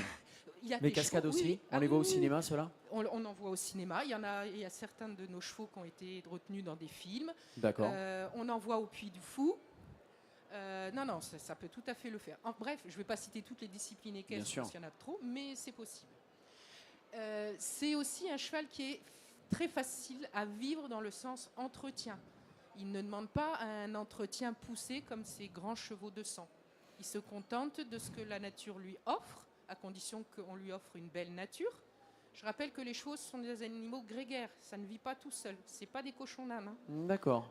C'est un peu comme les brebis alors, ça a tendance à rester Voilà, ensemble. ça a besoin de ça, pour une cohésion, pour apprendre à vivre, pour apprendre la hiérarchie. Maman, là, elle apprend, alors pas là parce que forcément ils sont tout seuls, mais en troupeau, elle va apprendre à sa pouliche, à Olympica, la hiérarchie, qui commande, pourquoi, comment, à quel moment on mange et tout. D'accord. Et là, je vais quand même vous présenter les animaux qu'on vous a amenés, parce que c'est quand même les stars. Donc, nous avons Vanessa du Courbas. Vanessa, c'est maman. D'accord. Alors, hormis la couleur tout à l'heure dont je vous parlais, qui est typique, hein, le noir, on ne peut pas le louper, vous avez aussi, typiquement chez le Mérin, cette abondance de crins. Alors, les crins, c'est tout ce qui est crinière et queue. Et on parle aussi des poils qui s'appellent les fanons, qu'ils ont au niveau juste au-dessus des sabots. Quand on vous parle de crins, c'est l'ensemble de tout ça. Donc le Mérin, vous voyez, il a un crin très abondant, légèrement crépu. Ça, c'est typique aussi de notre race de cheval de Mérins. Alors, nous, on a maman qui s'appelle Vanessa du Courbas. Alors elle est vraiment typique de sa race, vous voyez. C'est un cheval compact, c'est un cheval élégant, qui malgré sa rusticité reste très gracieux. Si vous regardez la tête, elle a une tête extrêmement gracieuse. Je me permets, mets bien le micro près de ta bouche. Pardon. Qu'on t'entende. Et elle est suitée donc d'Olympica du Courbas, qui va nous faire son petit show. Ouais. Voilà. Ça y est, c'est Olympica, reparti. ça fait 2 fois quand même. Ça fait 2 fois que tu glisses. Eh ouais, Pépette. Alors Olympica, elle n'a pas l'habitude de ces sols un peu bizarres, hein. Alors elle, par contre, voilà, elle n'est pas montée en montagne parce que, comme son nom l'indique, Olympica, elle est née pendant les JO, donc c'était trop tard pour la montée. Eh oui. Voilà. Donc c'est peut-être pour ça qu'elle glisse un peu. On va lui pardonner. Après, je vous invite à venir nous rejoindre au Pauléquin parce qu'il y a plein d'autres chevaux, dont des Mérins. Nous en avons beaucoup d'autres. Le Pauléquin, il est complètement derrière là-bas. Il faut passer les tracteurs et venir nous rejoindre pour nous poser toutes les questions que vous voulez sur cette magnifique race. Regardez ce regard. C'est pas parce que ce sont des chevaux de montagne et rustiques qui n'ont pas cette élégance, cette délicatesse. Ça, c'est typique. Voilà, Vanessa. Regardez ces petites oreilles, Ouais. très délicates. On est d'accord. Là, on a l'impression qu'elle a reconnu quelqu'un là-bas un peu plus loin. Ça. C'est Bon, après, ça. je pense qu'il y a des chevaux qui doivent arriver. donc, Ouais, il y a d'autres chevaux qui arrivent. Voilà, Ouais. comme je vous l'ai expliqué, le cheval, c'est un animal grégaire et n'aime pas rester seul. Je vous remercie et surtout, venez nous voir. On vous en parlera avec amour et vous pourrez poser toutes les questions. Il y en a d'autres, parce que là, c'est typiquement une jument, donc elle est là pour reproduire. Mais on a Bonjour, également madame. amené des Mérins qui font de l'attelage, du CSO, du dressage, alors qu'ils sont plus affûtés, plus musqués. Mais ça reste, voilà, ils ont également été appelés les princes noirs de l'Ariège. C'est pas pour rien, quand Eh même. oui, c'est pas pour rien. Bah, merci Merci. beaucoup, Alice. Merci beaucoup pour toutes ces explications. N'hésitez pas à aller retrouver nos amis là-bas au Pauléquin. Et nous allons continuer. Alors, je vois tout un tas d'animaux qui vont arriver. Il y a à la fois des chèvres, à la fois des bœufs. C'est peut-être les bœufs qui vont nous rejoindre. C'est ça? Non? Les génisses. Allez, viens avec nous. Vous pouvez, doucement bien sûr, mais vous pouvez quand même applaudir déjà nos chevaux de Mérins. Et puis quand les animaux rentrent, vous pouvez les applaudir. Ils adorent ça. On m'a toujours confié que les animaux aimaient bien être applaudis comme ça. Ils sont des stars, hein, si vous voulez. Ils sont rares en plus. La conservation des espèces. Allez, on va parler de la Mirandaise, hein, il me semble. C'est bien ça? Oui, c'est ça. Voilà. C'est comment ton prénom, rappelle-nous? Julien. Allez. Donc, Dis, vas-y, on t'écoute. donc bonjour à tous. Donc, merci. Donc vous avez devant vous 2 génisses de race mirandaise. Donc la mirandaise, c'est la race emblématique du département du Gers, le département d'à côté. Donc son nom provient du village de Mirande dans le Gers, d'où le nom de la mirandaise. Et sous vos yeux, donc vous avez 2 génisses de 2 ans, Thelma et Taïga, qui viennent de mon élevage à Saint-Armand, à côté de Masseb. Donc là, 2 ans, on imagine qu'elles vont pas grossir de plus, si? Si, Encore si, un peu. elles vont grandir, ouais. Ouais, Sur combien de temps elles grandissent et elles atteignent leur poids final? Une vache, on dit qu'elle grandit jusqu'à 4-5 ans. Ah ouais, elle quand n'a même. pas fini sa croissance encore. D'accord. Donc pour vous faire une petite historique de la race, donc il faut savoir que c'est la race qui dominait le département du Gers si on remonte un siècle avant. C'est une race qui servait à travailler le sol, donc on les attelait, comme les 2 bœufs qui sont à côté. Oui. Et on les attelait, c'était le tracteur de l'époque. C'était une vache qui travaillait la journée, qui faisait du lait pour son veau et qui se nourrissait. Donc c'est ce qu'on appelle une race rustique. Très bien. Donc cette vache-là, par contre, on n'utilisait pas son lait. Par contre, le veau, on pouvait éventuellement manger. Voilà, la viande. le veau produisait du lait pour son veau. Ouais, ouais, d'accord. C'est des vaches à viande. On est d'accord. Donc comment les reconnaître? Donc ce sont des animaux avec des robes blanches, toutes blanches, Oui. les sabots et les onglons noirs, les cornes blanches avec le bout des cornes noires, et le tour des yeux on peut voir qu'elles ont le tour des yeux noirs. On dirait qu'elles sont maquillées. Ouais, tout à fait. Ça leur donne ce petit coquet coquette. Elles sont en spectacle, quoi. Voilà. Elles savaient qu'elles montaient sur scène aujourd'hui, tu penses? Elles se sont maquillées un petit peu, quoi. Voilà. Et pour revenir sur le côté historique, donc eh bien, à l'après-guerre, comme toutes nos races de nos différents petits pays, donc les populations se sont effondrées au profit avec la mécanisation et l'arrivée des tracteurs. Donc qui dit tracteur dit plus besoin d'atteler les bovins pour travailler, et des races avec des rendements plus importants comme la charolaise et la limousine qui sont apparues sur nos territoires. Et cette race, on est tombé à quelques dizaines de femelles. Donc c'est une race qui a failli disparaître dans les années 80-90. Et aujourd'hui, en 2024, on a dépassé les 1000 mères. Ah, donc, tout de même. donc Là, vous pouvez applaudir. Vous pouvez applaudir parce qu'il y a du travail derrière. Ouais, c'est une vraie satisfaction. Et donc on est structuré en association.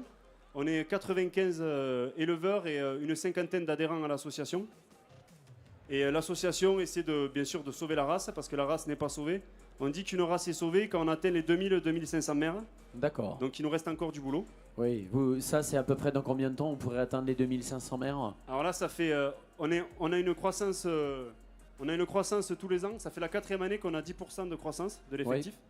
Donc quand t'as pas beaucoup d'animaux, ça fait pas beaucoup, mais non, c'est sûr. Quand t'as 1000 mères, l'an prochain, si on atteint les 1100, la tendance se confirme, ça serait très bien. Ouais. Ah oui, ça peut aller très très vite, effectivement. Ça peut aller très vite. Hein. Aujourd'hui, ce sont des races que vous essayez de sauver, mais on n'est pas à l'abri que demain, on se retrouve avec dans les pâtures beaucoup plus de mirandaises que ce qu'on en a là aujourd'hui. Ah, mais ça, c'est mon souhait. C'est le souhait, bien sûr. Elles étaient là bien avant nous, si tu veux. C'est une race qui a façonné nos coteaux gersois, qui s'est adaptée à ces coteaux.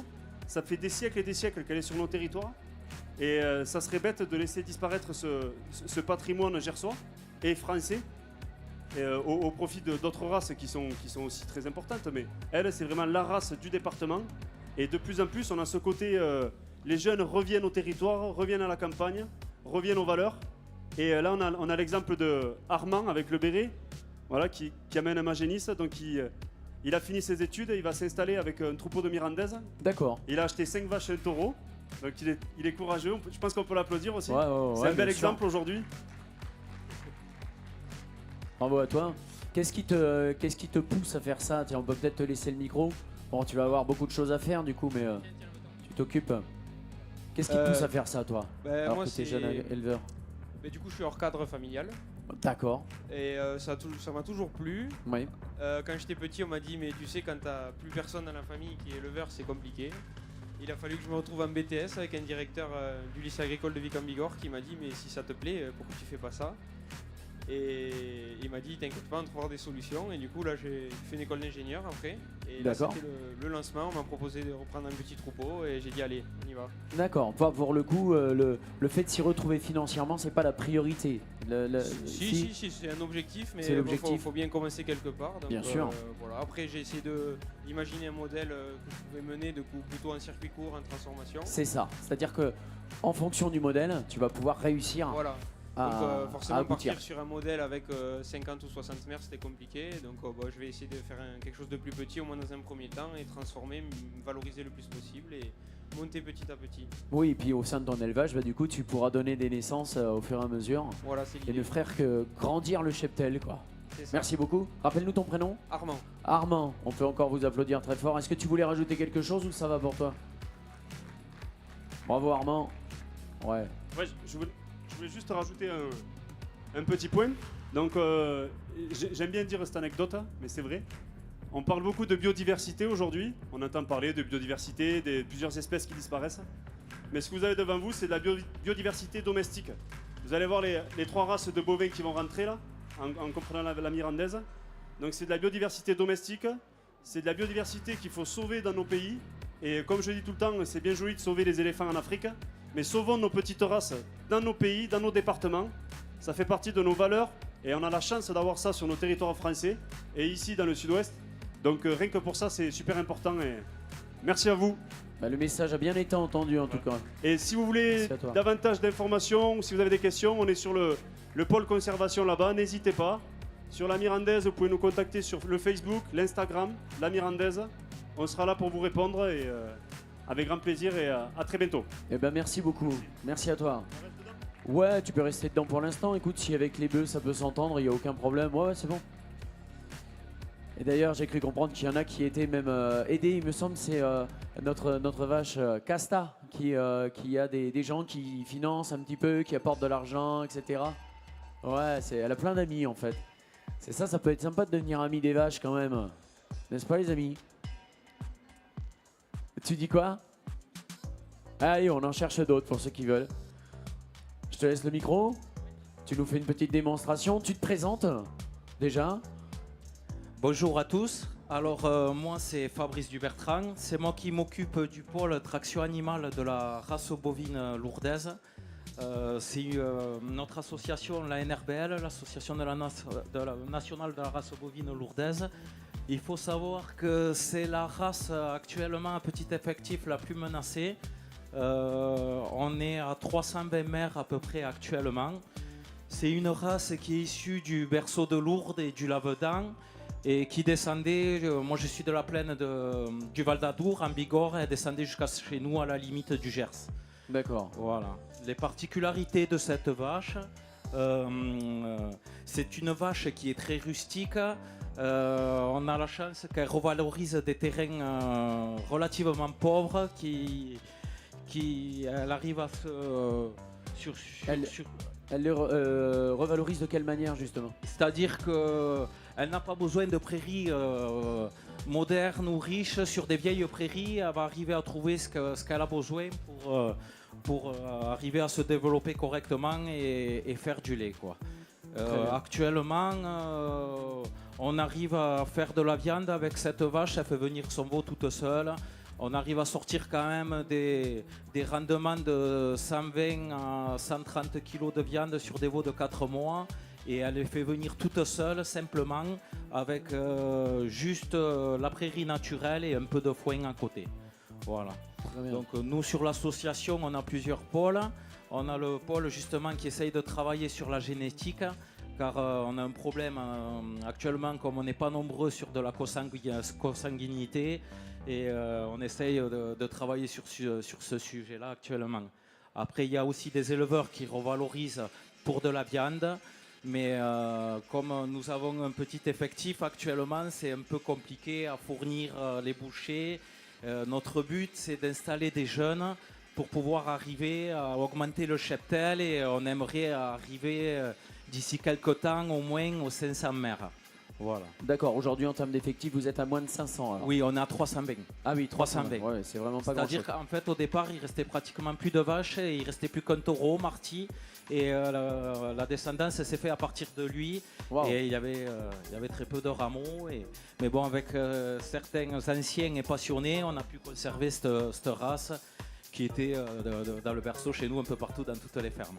Ouais. Voilà. Bon alors, il y a une chose sur laquelle tu vas nous faire une démonstration. Toi, pour le coup, tu as récupéré 2 bœufs, c'est bien ça? Voilà, alors l'histoire de ces 2 bœufs, Quercus et Romarin, on a une pépinière de bœufs de boucherie sur l'association, et moi j'ai demandé à mon président de savoir si c'était possible de prendre une paire pour essayer de la revaloriser sur de la traction animale. Il m'a dit, écoute, tu vas te les voir, tu te les choisis. Ils avaient 2 ans et demi, il faut savoir qu'ils étaient sur 40 hectares de package tout en troupeau, ils n'avaient jamais rien bu. Et je ne vous cache pas que quand ils sont arrivés à la maison, je me suis dit dans quoi je me suis lancé là. C'était un peu sportif au départ. C'était sportif, tu avais du mal à les faire écouter? Non, mais ils étaient un peu sauvages, mais comme dans le caractère de cette vache, elle est vraiment très très bien dans sa tête, ils se sont rendus quand même assez vite. D'accord. Voilà. Donc, parce qu'on a pas mal de sorties différentes aujourd'hui pour la traction animale, avec la biodiversité, que ce soit dans les vignes, pour le décavillonnage, pour le spectacle aussi. Il y a certains grands sites comme le Puy du Fou qui sont friands de ces bœufs. Ils sont blancs, ça reflète avec les éclairages. Et la particularité des cornes en lyre comme ça plaît beaucoup. Et ils renouvellent souvent leur cheptel tous les 2 ans.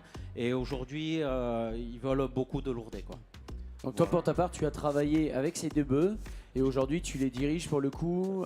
Ceux-là, je les ai faits, je les ai poussés un peu. Je voulais essayer de voir jusqu'où on pouvait aller au dressage et j'ai essayé de les pousser entièrement à la voie. D'accord. J'ai une autre paire de vaches à côté, ils travaillent à 4 aussi. Je suis installé en maraîchage, ils travaillent aussi sur la ferme, sur l'exploitation et sur petite surface. Et voilà, si vous voulez, je peux Très vous bien. faire une. Tu vas faire une démonstration, juste est-ce que tu peux nous rappeler le nom Alors, de le l'appareil nom- qu'il y a entre les deux bœufs? Alors le gaucher c'est Quercus et le droitier c'est Romarin. Et sinon l'appareil qui est juste au-dessus. Et là, qui retient les l'appareil deux. pour les relier ça s'appelle un joug.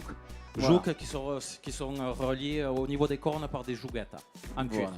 Allez, on te laisse faire la démonstration, mesdames et messieurs, soyez attentifs et attentives. Je pense que vous allez être un peu impressionnés quand même. Allez, Vas-y, c'est à toi. c'est parti. Quercus, marchez. Marchez. Romarin, marchez.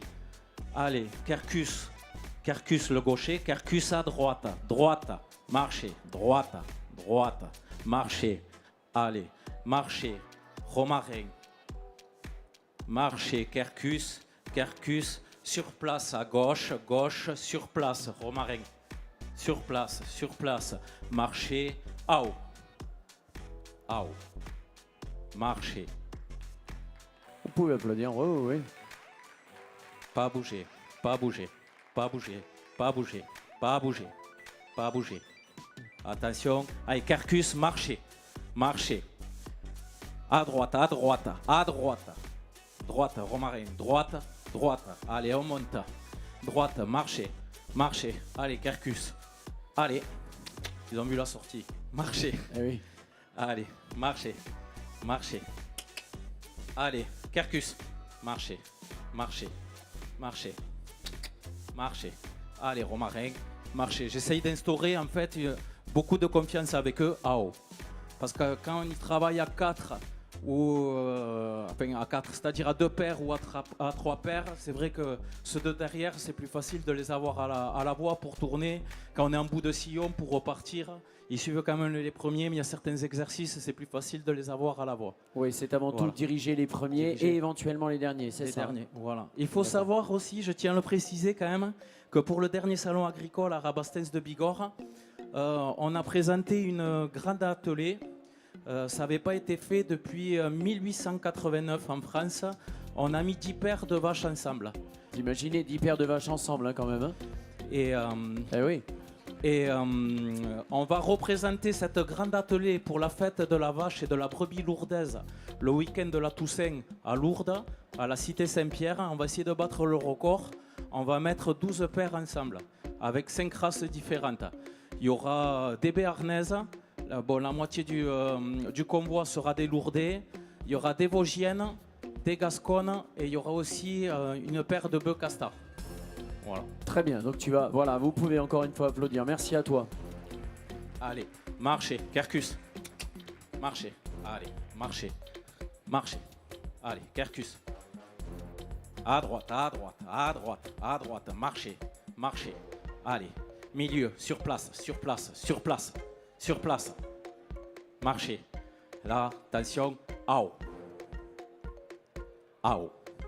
Eh oui, on imagine que pour toi, applaudissez-le, ça doit être important d'être très précis, notamment quand tu travailles dans les champs, j'imagine. C'est ça. Ouais. C'est ça. Voilà. Donc, Bon. j'essaie de vous présenter les plus grandes lignes de la lourdaise.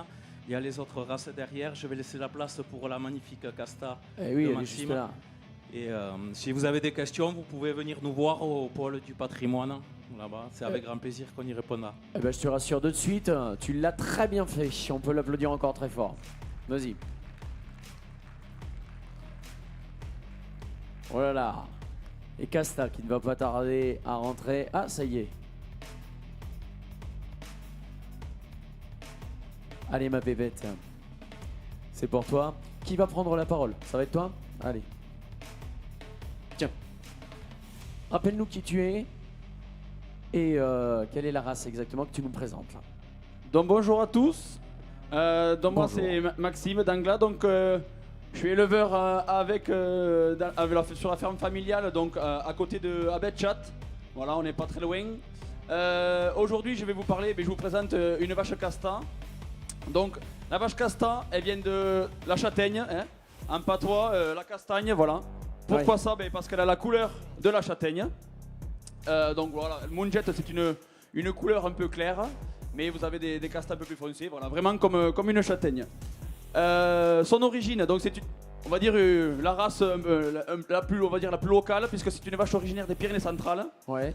On l'appelle aussi Or et Saint-Giron. Donc Voilà. Le Saint-Gironnais, hein, on situe. La Vallée d'Or autour de Saint-Lary-Soulan. Et bien sûr, on peut demander aux anciens. Il y en avait aussi dans le Comminges, dans le Luchonnet. Voilà. Et sur le salon, on en rencontre des gens qui disent ah ouais, mais mes parents, mes grands-parents avaient des castans. Voilà.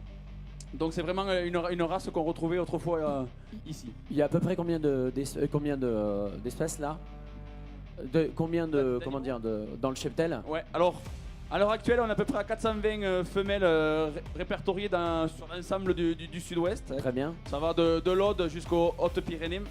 Et un petit peu voilà, après l'Ariège, Haute-Garonne et un peu et dans le Tarn aussi on en retrouve. C'est une vache qui autrefois. Ah. Oui, mais là, c'est une vache qui autrefois servait à faire le fromage de bête mâle. Voilà. D'accord. Il y a eu une émission qui est passée il n'y a pas très longtemps qui a fait parler d'elle parce que on a mis une vérité à jour. Hein. Donc cette vache voilà, servait à faire le fromage de bête mâle, notamment dans le Saint-Gironnais. C'était la vache qui servait surtout à faire vivre les paysans, les gens des vallées, et qui servait à faire un veau, à faire du lait et aussi à travailler. Donc maintenant, comme l'a dit mon collègue du Gers, ces vaches ont été oubliées, ont été perdues à cause de la mécanisation et de demander d'avoir des vaches beaucoup plus productives. Ouais. Donc elles ont été, on va dire, en voie de disparition, elles ont failli disparaître, mais grâce à un petit peu des hors-la-loi, parce que c'est vraiment des hors-la-loi qui ont permis de garder des animaux qui étaient autrefois interdits de détention et de reproduction. Intéressant. Des hors-la-loi, des éleveurs hors-la-loi dans les montagnes qui ont gardé des animaux et dans les années 80, voilà, on est reparti avec des problèmes de conservation avec les animaux qu'on a trouvés. On a prélevé des taureaux notamment pour faire de l'insémination, hein, donc de la conservation de génétique. Et donc aujourd'hui, voilà, 420 femelles qui sont, il n'y en a plus trop de troupeaux traits. Ouais. C'est aujourd'hui utilisé un système allaitant. Et nous voilà sur la ferme, on fait des bœufs. Voilà. Alors les femelles sont gardées pour la reproduction. Et les mâles, donc nous on les castre au sevrage, donc pour faire du vrai bœuf. Hein. On entend parler de la viande de bœuf, ou c'est souvent de la vache. Voilà. Nous, les Mirandais font pareil, hein, du vrai bœuf. Donc un mâle castré qui est élevé uniquement à l'herbe, puisque ce sont des animaux qui valorisent très bien l'herbe de nos montagnes, l'herbe du Piémont. Voilà.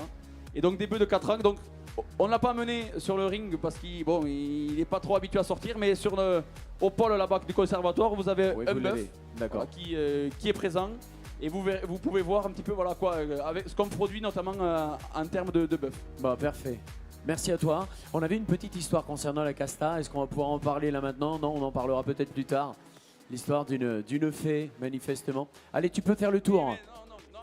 Allez, tu peux faire le tour de la vache, faire le tour avec la vache. Excusez-nous, monsieur, histoire qu'on puisse faire le tour avec la vache, qu'on perde pas trop de temps parce qu'après on a quand même les chèvres, etc. Allez, je te prends le micro. Hop. Allez, il faut que tu fasses le tour. Allez, c'est parti. Vas-y, fais le tour. Et en ce qui nous concerne, on va encore une fois applaudir nos vaches, alors nos génisses, la vache et les bœufs qui sont là-bas. Vous êtes en position là, ça y est. Allez, grand chef, quelle est belle cette casta. Ouais, tu nous contais effectivement l'histoire, le conte avec cette fée qui remerciait les populations notamment d'avoir gardé l'enfant pendant quelques temps et de l'avoir nourri, etc. Et en échange et en cadeau, il y a une vache couleur châtaigne qui a été offerte aux populations. Et ça me plaît beaucoup, tu vois. C'est de la poésie à l'état pur.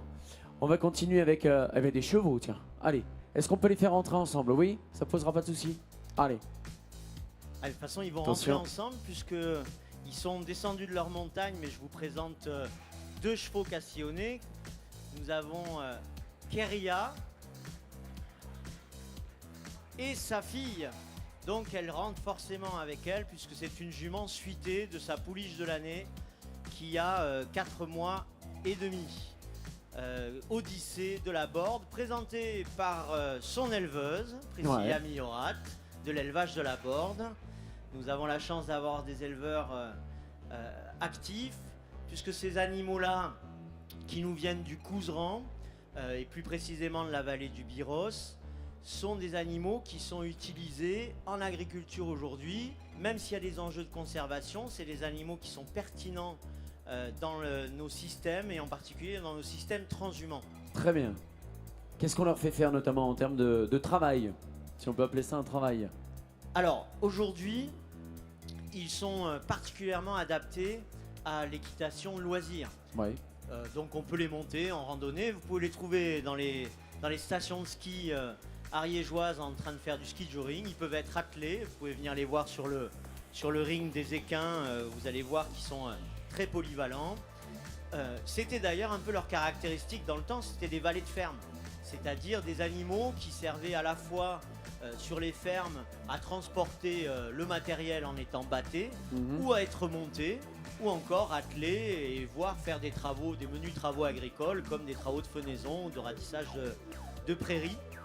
Donc des animaux qui ont toujours été polyvalents, qui ont gardé cette polyvalence.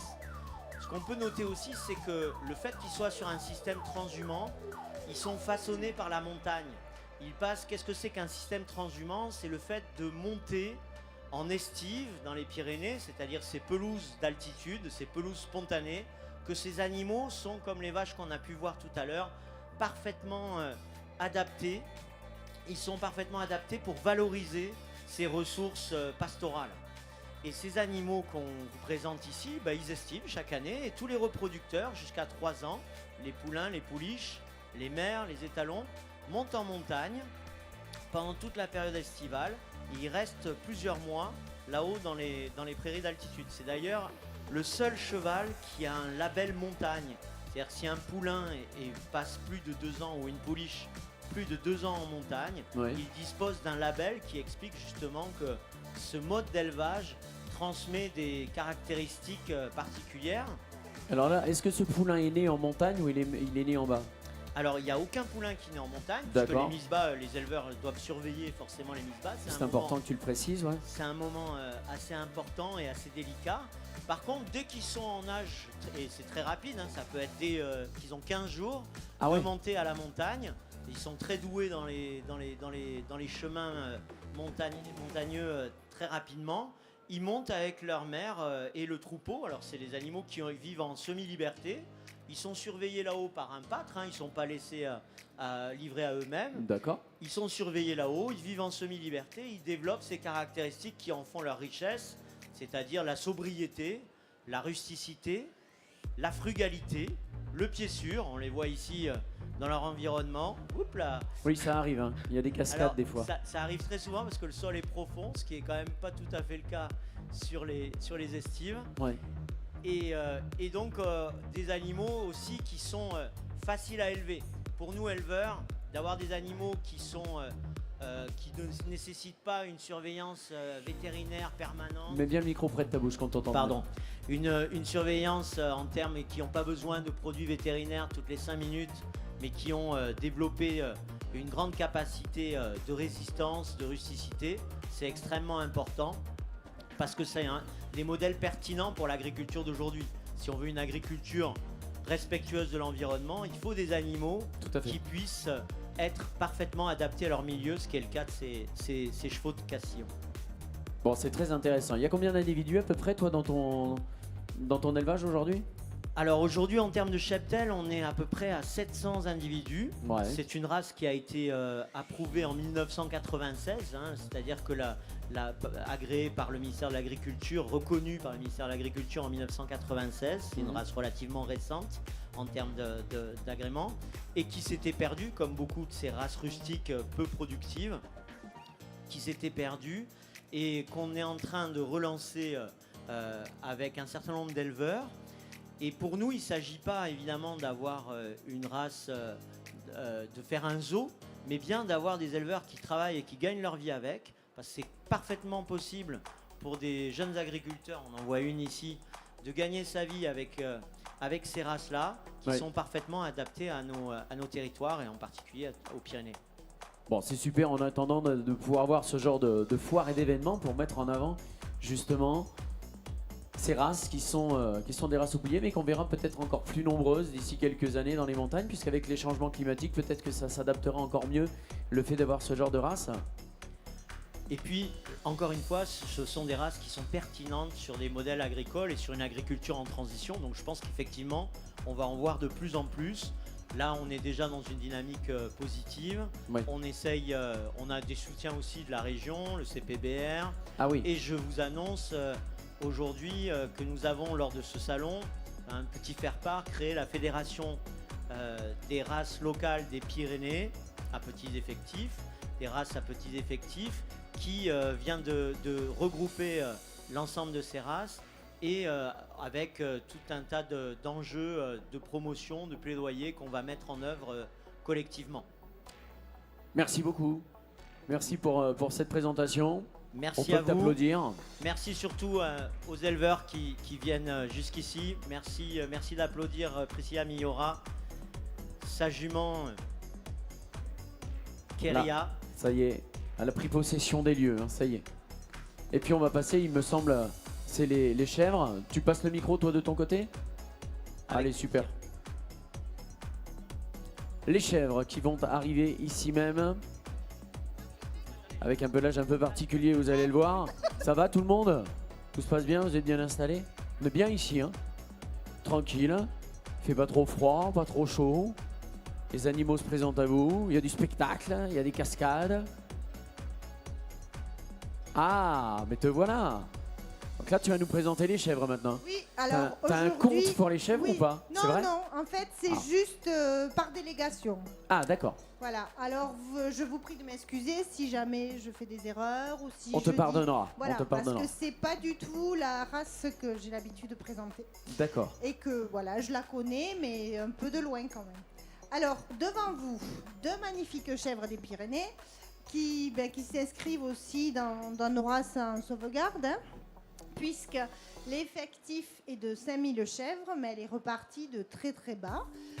C'est une race qui a toujours existé. Hein. Par contre, la chèvre des Pyrénées, il y en a toujours eu. Il y en avait plus ou moins dans toutes les fermes. Et aujourd'hui, l'effectif donc, de 5000 chèvres permet à des éleveurs diverses productions. Alors, elles peuvent être traites, évidemment, comme toutes les chèvres. Hein. Bien sûr. Bon, là, lorsqu'elles sont traites, on fait du fromage. On peut faire des glaces qui sont très très bonnes, hein, d'ailleurs. Ouais. Très bien. J'ai testé, donc je peux le dire. Et ensuite aussi, la viande de chevreau est prisée. Bon, c'est des saisonnalités peut-être pour la viande. On parle du chevreau de Pâques, par exemple. D'accord. Voilà. Et après, elles sont aussi transformées en rillettes. Voilà, on peut. Et alors, ce qui est aussi intéressant, bon, évidemment, il y a la viande, il y a le lait, mais elles sont conduites, elles servent aussi à de l'éco-pâturage. Il y a des éleveurs de chèvres qui mettent leurs chèvres à disposition pour les collectivités ou pour entretenir des espaces. Ça, c'est un côté quand même qui peut être intéressant. Oui, ça se voit de plus en plus Ça d'ailleurs. se voit de plus en plus. Aujourd'hui, on n'entretient plus forcément avec un tracteur ou avec Tout à fait. des appareils Des terrains mécaniques. difficiles, et ben on y met des chèvres et ça fonctionne très bien. Ouais, ouais. Alors, devant nous, ce sont Vanille et Violette, hein, voilà, qui ont 2 ans et demi, qui n'ont pas tout à fait fini leur croissance. On parle des chèvres, hein, on est bien d'accord. Ben hein. oui, C'est pas on parle les des messieurs qui les chèvres. tiennent, c'est pas Non, Vanille non, et Violette. ben moi je m'intéresse qu'aux chèvres D'accord. quand même. On est d'accord. Oh non, mais voilà, des sous-entendus déjà. Oh là là. Non, je plaisante. En fait, oui, voilà. Alors, il faut quand même applaudir l'éleveur, qui est monsieur Pascal Pujol. Hein. Ah, Parce on applaudit que Pascal Pujol. Pascal Pujol, applaudissez-le, parce qu'il est en voie d'installation avec ses chèvres. Il veut développer un projet. Et aussi, il faut applaudir les chèvres, parce que ça fait quand même 4 jours qu'elles sont là. Ouais. Au début, ben, c'était un peu difficile pour les amener en présentation. Elles sont venues sur le ring tous les jours. C'est vrai. Mais maintenant, elles y viennent presque toutes seules. C'est vrai, c'est Ouais. presque ça. Elle vient de Hein, dire bonjour. C'est elle qui amène l'éleveur au ring. Ça a Ouais. changé. Voilà. Donc, de gros applaudissements pour les chefs des Pyrénées. Bravo. Et, voilà. Et pareil, les renseignements, c'est sous le chapiteau du conservatoire. Et on n'hésitera pas à aller vous voir en l'occurrence. Voilà. Merci pour elle. Et merci à toi. Je vais te reprendre le micro et je pense qu'on va passer à d'autres espèces, plus ou moins sûres. Peut-être les brebis. Les brebis, elles vont arriver après de toute façon. Mesdames et messieurs, on vous remercie encore une fois. On applaudit une dernière fois à tous ces éleveurs et tout ce travail qui est fait. Vous vous rendez compte des espèces qui étaient presque en voie de disparition. Il y en a pour certaines qui sont à 400 individus, voire moins. C'est toujours très intéressant de savoir qu'effectivement, on fait tout et il y a des gens qui se battent chaque jour pour pouvoir apporter ces espèces à ce qu'elles soient connues. Allez, on se retrouve tout à l'heure pour une autre animation. Je vous rappelle qu'on était avec les Tarasconnaises depuis ce matin 9h. Les résultats, eh bien, ce sera ce soir, les résultats du concours des Tarasconnaises. Et d'ici quelques minutes, eh bien, nous allons passer à d'autres animations sur le ring 4.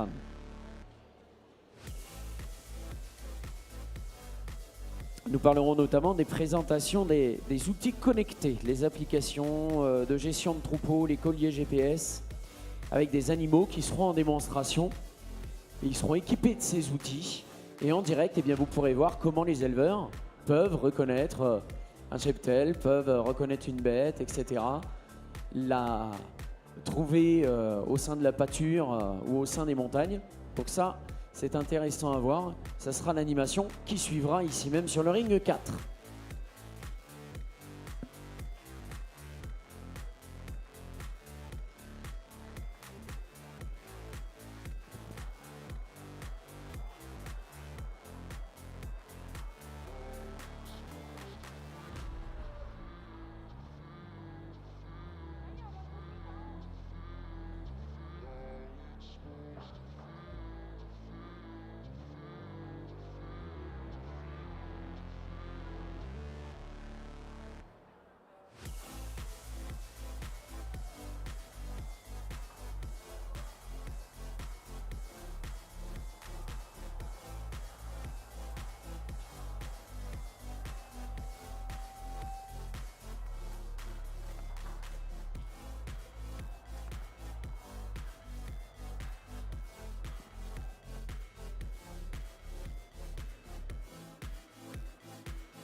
Allez, pour votre information, il va y avoir une animation complémentaire à celle à laquelle vous allez pouvoir assister. On va non seulement vous montrer comment utiliser les outils actuels, les GPS, puisque les troupeaux et l'élevage se modernisent. On va vous expliquer comment repérer par exemple une brebis dans une montagne, comment retrouver les animaux. Et puis surtout, on va parler également de la sécurité en élevage, puisque ça s'associe très bien. Comment être en parfaite sécurité justement au sein d'un élevage. Élever des ovins, on peut le savoir, ça nécessite d'être à leur contact, ça nécessite de les manipuler, souvent en sécurité, sans le stress, ni risque de blessure pour les animaux et l'éleveur. On le voit hein, d'ailleurs hein, lorsqu'il y a des concours qui se déroulent ici. Chaque fois, même si on prend peut-être quelques minutes de plus sur un concours, on fait en sorte d'aller jusqu'au bout du concours et surtout d'aller jusqu'au bout de la manutention, je dirais, des animaux, parce que ça reste des animaux vivants qui peuvent être stressés. Donc on n'est pas à 5 minutes. Il y a des fois un bélier qui ne veut pas sortir, eh bien, on ne va pas le brusquer pour autant, on va y aller tout doucement. C'est ça, travailler en sécurité. Et puis nous allons montrer et faire des démonstrations de manipulation et d'utilisation de matériel adapté. Donc là, vous allez voir tout un tas de petites choses sympathiques. On va faire ce qu'on appelle du 2 en 1, avec 2 sujets qui se complètent forcément au sein de l'élevage.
Allez, ne manquez pas ce qui va suivre les amis. On va ici même vous montrer comment on travaille avec les nouveaux outils GPS, les nouveaux matériaux. Bien sûr, les élevages se modernisent aujourd'hui. Donc on va en profiter pour vous faire des démonstrations et vous faire également des démonstrations de sécurité puisqu'on le sait, sur les élevages, il faut travailler en toute sécurité. On travaille avec des animaux forcément vivants, donc il y a des contraintes et ces contraintes, on va vous montrer comment on y fait face. Et notamment avec les nouveaux outils où vous allez pouvoir repérer des bêtes avec des GPS, équipées de GPS. Puisqu'une bête qui part dans la montagne, eh bien, il faut qu'on puisse la retrouver à tout moment, par exemple.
Allez-y, profitez-en pour vous installer ici même dans les estrades.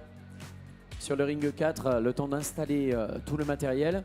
On va vous faire des démonstrations à la fois de maîtrise des élevages, des troupeaux.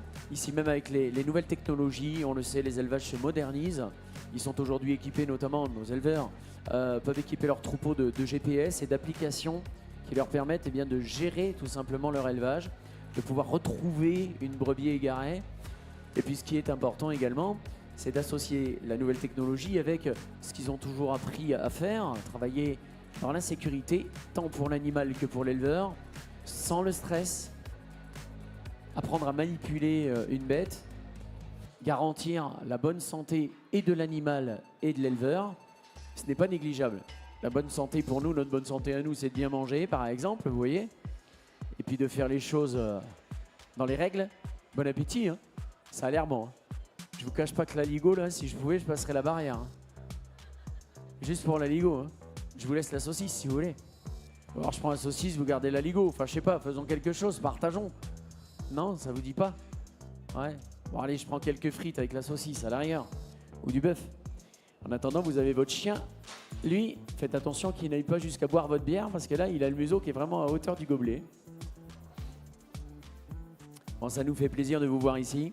Ah, je voulais juste dire une chose. Ici, il y a une ambiance fabuleuse. Au ring 4, il y a une super ambiance.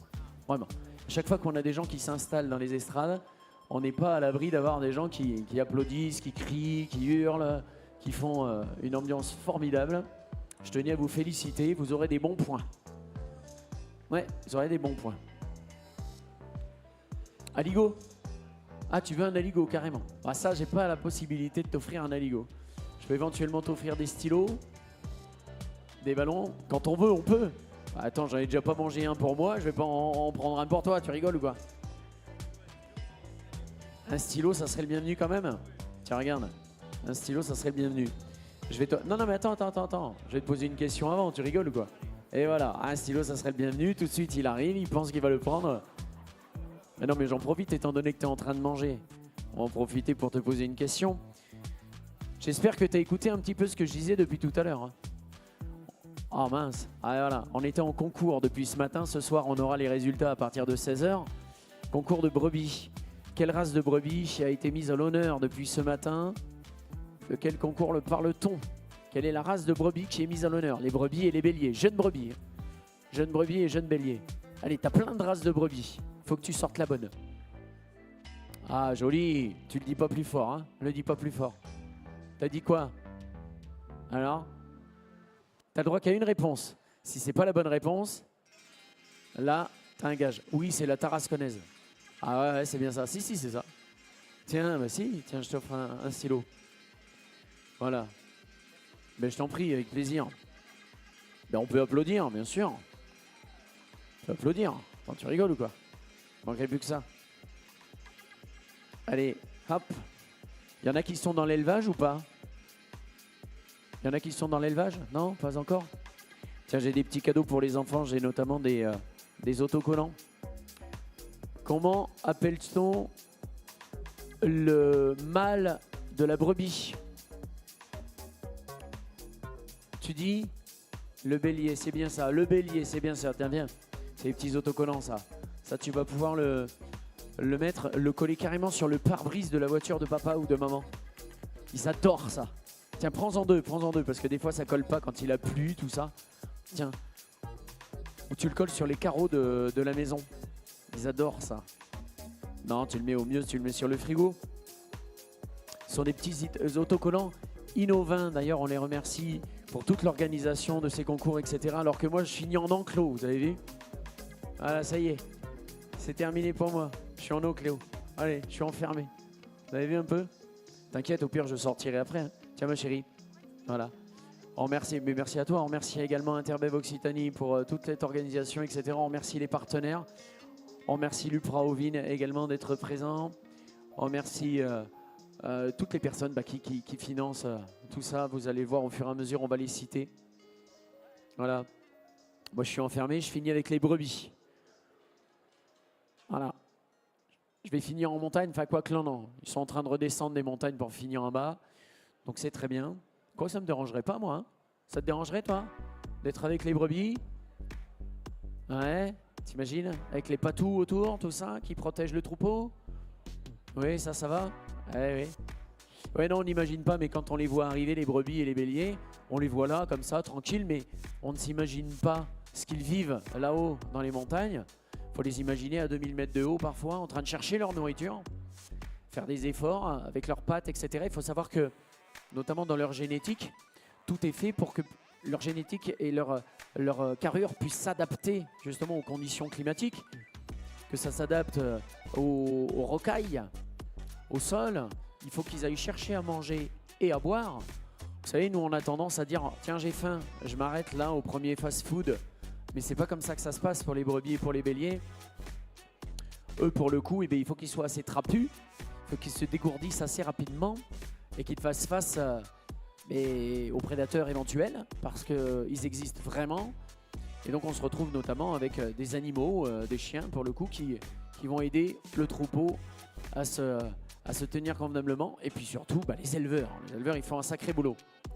Et autant vous dire que c'est pas juste garder des brebis, c'est également connaître les races, connaître leur méthode de vie. C'est pour ça qu'aujourd'hui, quand on voit la modernisation des troupeaux avec les GPS, avec les nouvelles technologies, les applications, etc., on va avoir une démonstration ici. Hein. C'est ce qui est le plus important, justement, de pouvoir utiliser à bon escient ces nouvelles technologies. Aujourd'hui, on a tendance à dire, et c'est vrai, que beaucoup d'entre nous, nous sommes sur les applications et sur les téléphones à foison et en permanence. On les utilise trop, pour ainsi dire, pour certains d'entre nous. Et bien là, on les utilise à bon escient. Et la modernité, ça a du bon. Voilà, encore faut-il l'utiliser comme il le faut. Mais je vous garantis que dans une montagne, on préfère regarder la montagne plutôt que de regarder son écran. Ça, c'est sûr. Bon, voilà, c'est définitif. Je suis enfermé. Allez, je vais réussir à m'en sortir. Hop. Heureusement, j'ai vu un peu comment il faisait. Hein. Voilà. Vous avez vu un peu?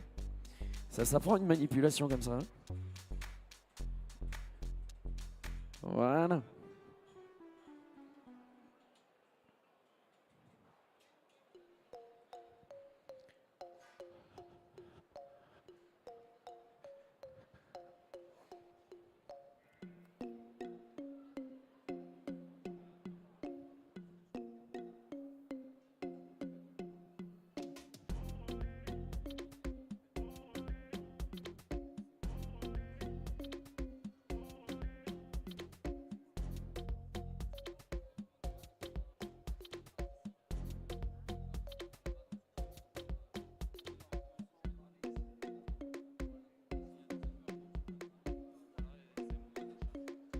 Allez, pour votre information, sachez que au pôle développement durable, d'ici 15h30, c'est ça Nance, 14h30, au sein du pôle développement durable, il y aura une vétérinaire qui va vous parler notamment de la FCO, cette fameuse maladie auquel on fait face les éleveurs et auxquelles font face aujourd'hui les éleveurs de brebis.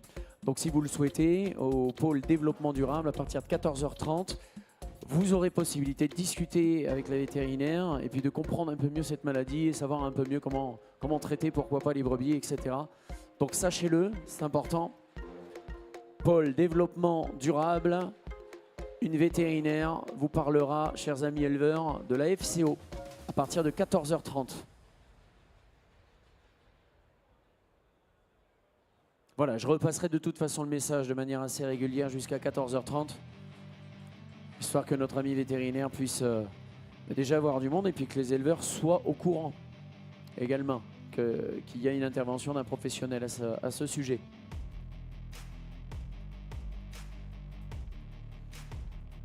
Alors vous pouvez remarquer d'ores et déjà la mise en place du matériel.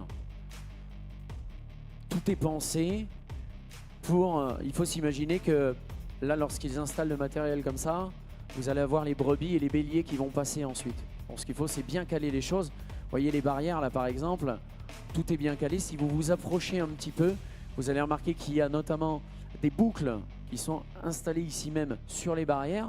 Donc la boucle, c'est quoi? De manière rapide, ça permet de bloquer la barrière, mais également de manière rapide, ça permet soit de l'ouvrir, soit de la fermer. Si on a besoin de faire passer une brebis ou un bélier d'un côté ou de l'autre, vous savez, des fois, on a les mains prises. On les voyait lors des concours, ils prennent les brebis par les pattes arrière, notamment, dans la sécurité bien sûr, et de la brebis et d'eux-mêmes, ça leur fait pas mal. Par contre, quand ils se retrouvent avec les deux mains prises, arrivé à un moment, ils ont besoin très rapidement de lever la boucle, d'enlever la barrière, de mettre la brebis dans le parc et de refermer assez rapidement derrière. Donc c'est toute une manipulation qui s'apprend, c'est toute une maîtrise qui est apprise notamment aux élèves, puisque vous avez des élèves notamment dans les lycées qui apprennent tous ces gestes-là. C'est ça aussi le métier d'éleveur. Nance, on parle de sécurité, donc évite de te pincer les doigts quand tu mets les barrières, s'il te plaît.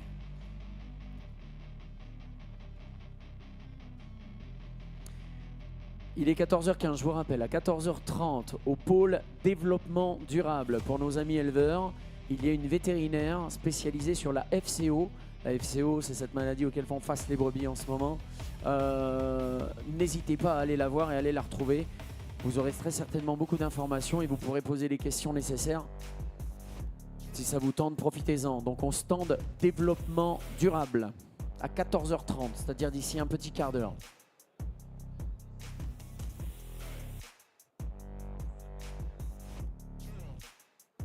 Ah, c'est à la salle des conférences.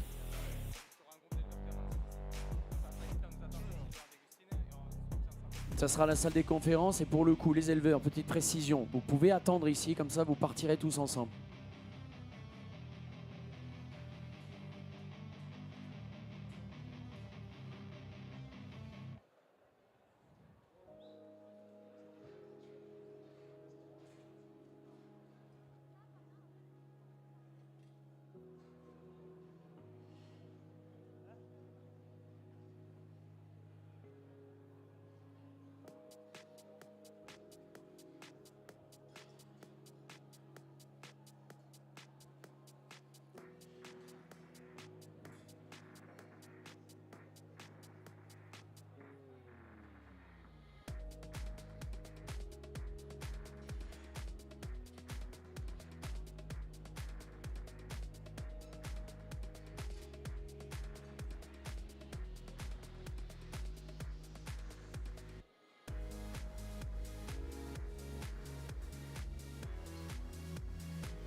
Pour le rendez-vous des éleveurs, donc je tiens à repréciser, puisque pour ma part j'annonçais des choses, mais j'étais pas très précis. Ça va se passer à la salle des conférences dans le pôle développement durable. Et on va faire un groupe d'éleveurs qui partiront d'ici à 14h30. Donc n'hésitez pas à nous rejoindre ici. Et vous allez parler de la FCO, notamment avec la vétérinaire.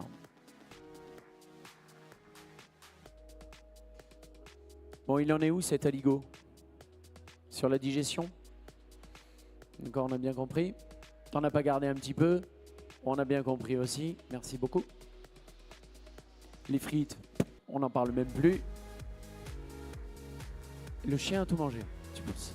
Je crois pas une seconde.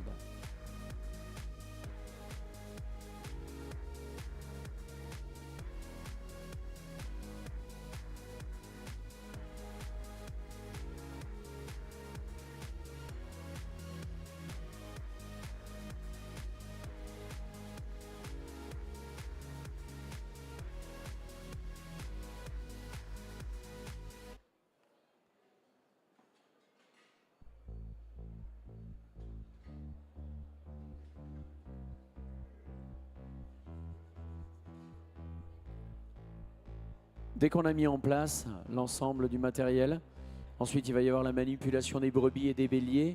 Donc concrètement, on a du mal, je dirais, à fixer un horaire fixe parce qu'on manipule les animaux, hein, pour le coup. Mais c'est là, dès que c'est mis en place, d'ici une petite dizaine de minutes, je pense.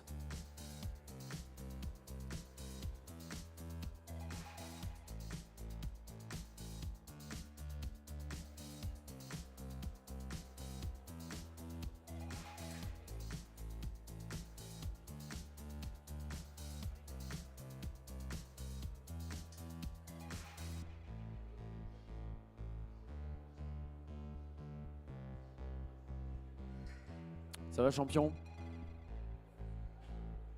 Vainqueur des Olympiades hier. Il est là. Et oui, hier on avait un concours d'ovins. T'étais là? Non. Alors ils vont montrer à la fois la manipulation des brebis. C'était des élèves qui étaient là. Et puis des futurs éleveurs, bien sûr. Ils étaient notés. Et le but, c'était de se soucier de la santé de l'animal. Savoir constater si l'animal était en bonne santé ou pas, quels étaient les différents points de repère, à la fois repérer les yeux, la troisième pupille et paupières, les dents, toutes ces choses-là, on les maîtrise pas forcément. Vous voyez, moi, c'est pas mon métier, hein, à la base. Je reste animateur et on me dit, bah, tiens, viens, on va présenter effectivement le concours d'ovins. Et c'est là où c'est intéressant parce que tu as les spécialistes qui t'expliquent tout ça. Il fallait également manipuler les animaux, les manipuler à la fois pour constater comment ils étaient, quel était leur état de santé, et puis venir couper la corne des pattes, etc.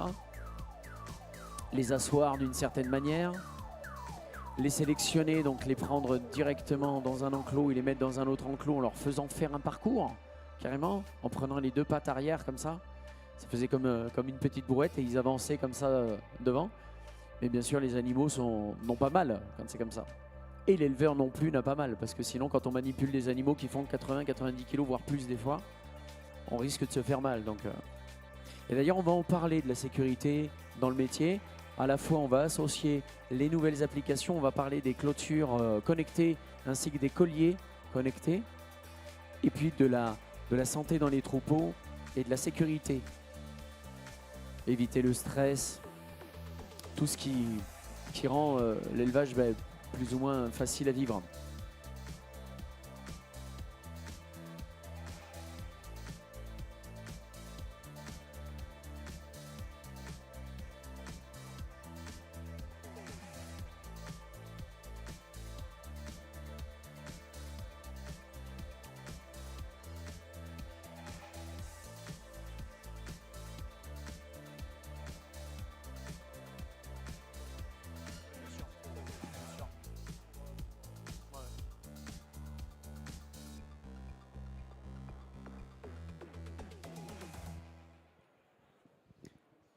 Pour votre information, il est 14h20. À 14h30, ici même, amis éleveurs, on aura le point de départ pour aller à la salle de conférence au pôle développement durable où il y aura une vétérinaire qui va vous parler de la FCO. La FCO, pour les éleveurs, ils savent ce que c'est, bien sûr, c'est cette maladie auquel font face les brebis en ce moment même. Du moins, il y a une véritable hécatombe.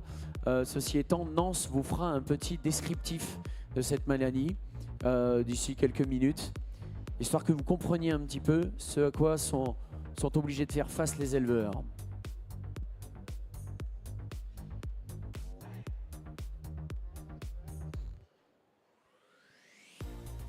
Alors, qu'est-ce qui se passe avec ton chien de compagnie? Est-ce qu'il est dans l'élevage? Est-ce qu'il s'occupe de brebis ou est-ce que c'est vraiment ton chien à toi? Il s'occupe de chevaux, toi. D'accord. Sympa. Il est calme, hein? Très calme. Hein? C'est comment son prénom? Il s'appelle Ousco. Ah, oui. Ah oui, ça c'est... Ouais, de suite il s'est levé. Hein. Il s'est dit, oh là là, on m'appelle? Qu'est-ce qu'il y a? Il y a un cadeau pour moi? Alors ouais, j'aurais bien voulu t'offrir un petit ballon, mais je sais pas si tu vas réussir à le gonfler. Non, bah prends un stylo, Tu voulais prendre un stylo. Tiens, je t'offre également un ballon. Toi, t'es resté enfant, toi, hein? Dans l'esprit enfant. Tiens, tu veux un ballon? Ouais, allez, on t'offre ça. Bah, c'est le dernier jour en plus, alors autant te dire qu'il me reste plein de cadeaux. Tu préfères quoi? Un autocollant, un stylo? C'est comment ton prénom, toi? Marceau? D'accord. Tu connais un peu l'élevage, les ovins, les béliers, ouais, tout ça, les brebis? Ton papa a des brebis? Ah ouais, d'accord. Donc tu sais reconnaître éventuellement les différentes races de brebis? Tarasconnaise, lourdaise. C'est pas si évident que ça, hein. Et il faut voir un petit peu les lourdaises avec les petites taches au niveau des yeux, tout ça, la carrure, la façon de marcher, d'être. C'est pas si simple. Ah, toi t'as accouru, toi. Tu t'es dit oh là là, et moi j'en ai pas de stylo. Tiens, je t'offre un petit stylo. C'est sympa. Pourquoi j'offre des stylos, les enfants? Bah, tout simplement parce qu'il y a eu la rentrée des classes qui s'est effectuée il n'y a pas longtemps. Et j'imagine que vous avez quelques cahiers à remplir. Donc comme ça, au moins, ça vous permet d'écrire avec des stylos dans vos cahiers. Voilà. T'es dans quelle classe, toi? 5e, déjà? Allez, on sait que t'es un bon élève, alors. Ouais. Tu sais déjà ce que tu veux faire plus tard ou pas? Qu'est-ce que tu veux faire? Agriculteur. D'accord. Donc agriculture générale, tu vas faire de l'élevage. De l'élevage. De l'élevage de quoi tu veux faire? Ah, les vaches. D'accord. Donc tu es allé les voir, je présume, les bovins. Tu les as vus tout à l'heure en train de défiler, non? Les races en voie de disparition, pour le coup, ici on a des gens qui se battent pour gonfler des cheptels de vaches qui étaient amenées à disparaître. Il y en a quelques-uns, c'est jusqu'à 300-400 vaches seulement, t'imagines? Et ils réussissent à se mettre en association tous ensemble, faire en sorte de ne pas perdre ces catégories et ces vaches qui font partie de notre paysage aussi et puis de notre variété. On parle de la variété de la faune, et bien là voilà, la variété de la faune. Allez, ça ne va pas tarder. Nance, pour ton information, il est 14h25. Tu m'avais dit aux alentours de 14h30, vous alliez partir au pôle conférence développement durable. Pour ta part, tu peux nous parler un petit peu de la FCO justement. Il y a une vétérinaire qui va intervenir là-bas. Oui, voilà, comme tu l'as expliqué, on va bientôt, ceux qui sont peut-être un peu plus professionnels dans le milieu agricole, surtout au niveau de l'ovin, on profite de la présence d'Hélène Baudel, de vétérinaire à la SOXA, pour échanger autour de la FCO. Pour le grand public, la FCO, la fièvre catarrhale ovine, c'est une fièvre qu'on a eue il y a déjà en 2008. Et entre-temps, ça a évolué et on a eu un retour cet été dans nos Pyrénées. Ça a commencé par l'Ariège et puis aujourd'hui, voilà, ça vient jusqu'en Haute-Pyrénées. Et il y a eu beaucoup de problématiques autour de ça parce qu'un vaccin était disponible, mais le vaccin, comme tous les vaccins, mettait potentiellement les animaux en fièvre. C'est le concept d'un vaccin, hein, c'est faire réagir le corps pour qu'ils se défendent. Voilà, donc il y a eu plein de problématiques liées à ça, pour la simple et bonne raison déjà qu'un animal en fièvre va avoir des difficultés pour la reproduction. Ça peut être même des phases de stérilité de 1 mois et demi chez le mâle. Une brebis, lorsqu'elle est en fièvre aussi, en termes de développement embryonnaire, il peut y avoir des soucis. Donc ces problèmes-là sur la saillie ont fait que sur la période de la saillie, les éleveurs n'ont pas pu vacciner. Il y a eu aussi un problème avec une absence de doses disponibles, de vaccins disponibles, qui a fait que ça a reporté la vaccination des troupeaux. Les brebis sont montées en estive, le virus était très peu présent en altitude. Ça se transmet par un moucheron qui n'aime pas trop le froid. En altitude, la nuit, il fait plus froid. Donc ça a eu cet effet un peu retardataire. Et puis maintenant, on arrive à la fin de l'estive où les brebis sont en fin de gestation. Et du coup, il y a aussi un risque, du moins c'est ce qui a été beaucoup répandu sur le terrain, un risque d'avortement pour ces brebis en fin de gestation. Donc tout ça a créé un contexte très difficile pour les éleveurs. Et donc ceux qui sont intéressés pour en parler, pour échanger avec un professionnel de cette FCO, voilà. Je vous invite à nous rejoindre devant la Dégustine et on a déjà une quinzaine d'éleveurs là, voilà, on va aller dans une salle pour pouvoir en discuter. Voilà. S'il y a des professionnels parmi vous qui veulent partager là-dessus et qui veulent écouter aussi ce qui s'est passé ailleurs, on a des éleveurs de l'Ariège, Haute-Garonne et Haute-Pyrénées, et bien n'hésitez pas à nous rejoindre, on va partir dans 5 minutes. Ouais, Émeric vient de me préciser que c'était au stand de la communauté de communes. Hein. Voilà, c'est bien ça. Merci beaucoup pour toutes ces informations. Voilà, chers amis, on n'est pas forcément au courant pour notre part hein, de ce que peuvent endurer les éleveurs chaque jour.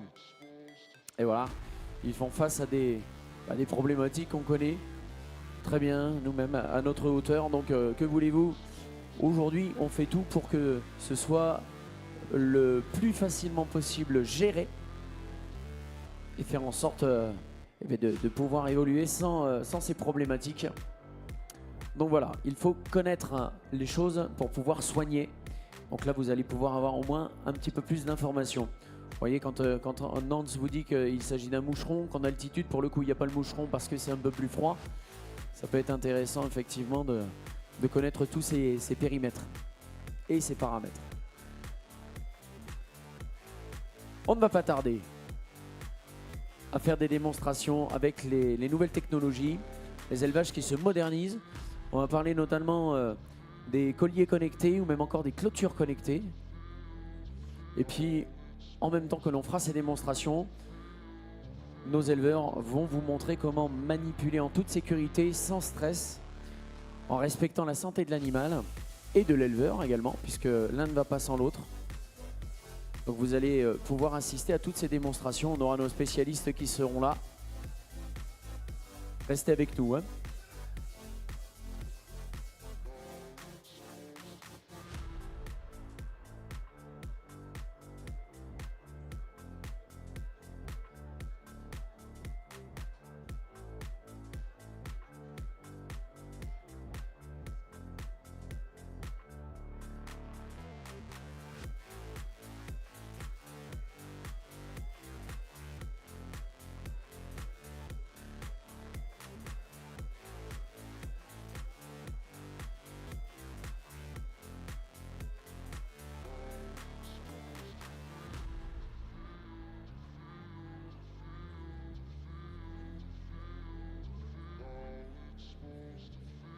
Bon, ça va, tout se passe bien. On sent que la Ligo est en digestion là. Là, on sent que t'as les yeux qui tombent là petit à petit là comme ça.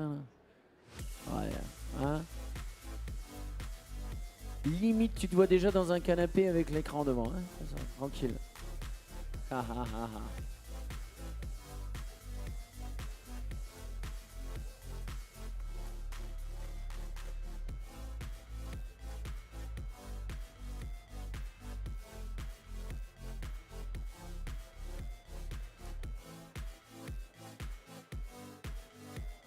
Allez, je ne sais pas si vous avez fait un petit tour dans le parc avec les différents animaux, les différentes races. Elles sont bien représentées. C'est vrai qu'on se pose toujours la question de savoir, mais attends, quelle est cette race, quelle est cette race? C'est intéressant de voir effectivement sur les photos, comprendre un petit peu des fois par la structure, par leur façon de se comporter, etc. Comment les reconnaître. Et puis vous avez plein d'informations sur les kakémonos notamment, les panneaux d'affichage. Comment ausculter sa brebis, par exemple, un examen rapproché en 9 points, ça c'est très intéressant de pouvoir avoir ça en direct. C'est histoire de comprendre le monde des éleveurs, comprendre ce à quoi ils sont confrontés chaque jour.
Bon allez, ne perdez pas patience, 5 minutes. Ouais. Tu veux un autocollant? Est-ce que tu veux un autocollant? Tu veux pas un autocollant?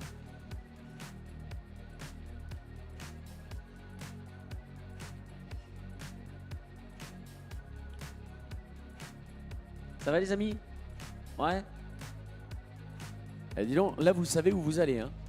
Passez là, limite vous faites du vent quand vous passez, tellement vous allez vite. Incroyable. Ça va? Ah ça y est, vous avez fini les salons ou quoi? Vous partez déjà vous déménager les gars? Ah d'accord. Toi tu déménages l'appartement toi, carrément.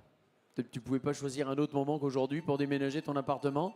Hein? Tu passes en plein milieu là, tu peux pas faire autrement. Voilà, bravo. Profites-en, il y a du monde, on pourrait t'aider.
Bon allez, on peut avoir... Bonjour, ça va bien? Allez, quelques personnes, si vous le souhaitez, assister en direct à ce qui va se passer avec les brebis, vous pouvez vous avancer, vous rapprocher des barrières. Comme je vois que ton aligot te porte déjà sur l'estomac et tu es déjà en train de t'endormir, ça pourrait peut-être te permettre, tu vois, de te réveiller un peu. Hein? On a bien un minimum d'attention de ta part, s'il te plaît. Ouais, bah bien sûr que tu en as depuis tout à l'heure. Allez, on va commencer. Vous allez vous présenter d'ores et déjà, de façon à ce que tout le monde puisse comprendre qui vous êtes et ce que vous faites.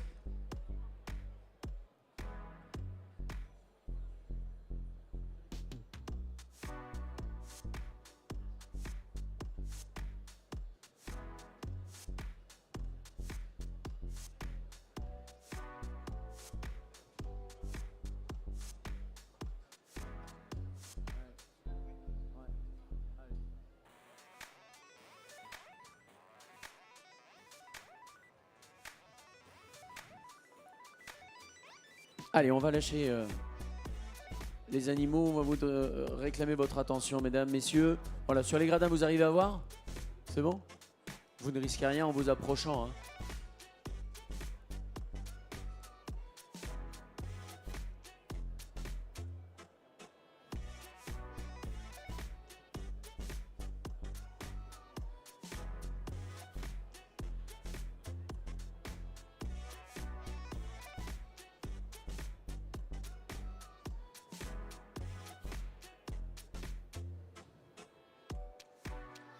Voilà, on voit tout l'appareillage qui est mis en place. On va venir de pôle en pôle pour vous expliquer un petit peu comment ça fonctionne.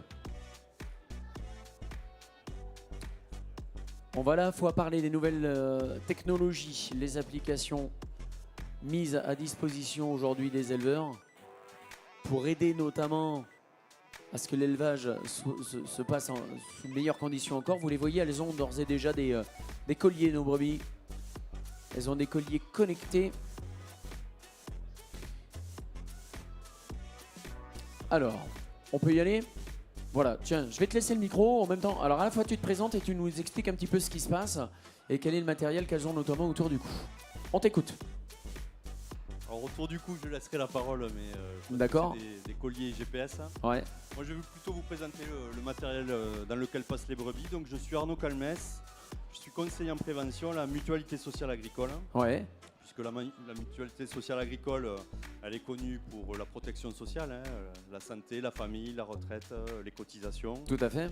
Et en plus de ces services, d'autres services à la MSA, l'action sanitaire et sociale, la médecine du travail et la prévention des risques professionnels notamment.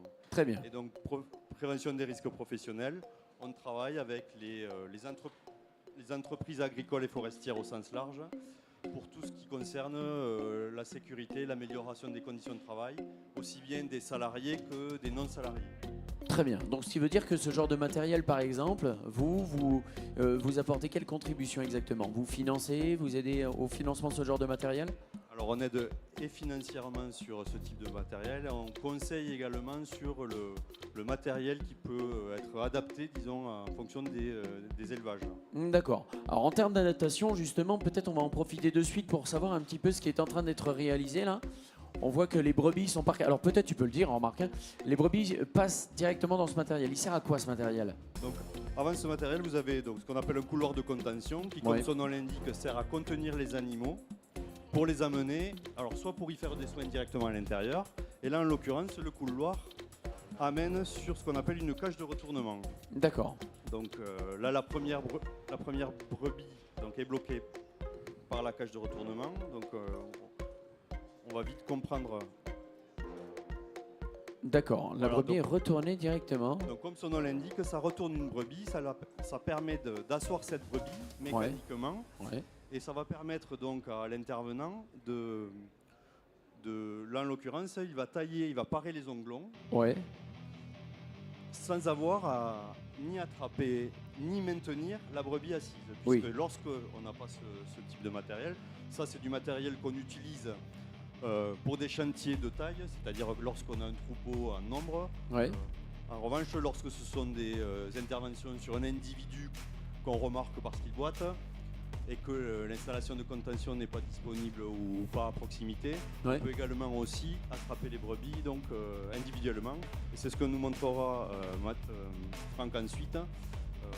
Ça nécessite une attrape de la brebis, un maintien et ensuite une action physique pour la retourner et la maintenir. C'est ce qu'on voyait effectivement hier déjà dans les concours où les élèves avaient nécessité de maintenir les brebis et puis surtout de les manipuler, hein, c'est bien ça. Absolument. Donc là on voit Franck qui il utilise donc un sécateur dont les lames sont droites, contrairement aux sécateurs qu'on peut trouver un jardin espace vert, Ouais.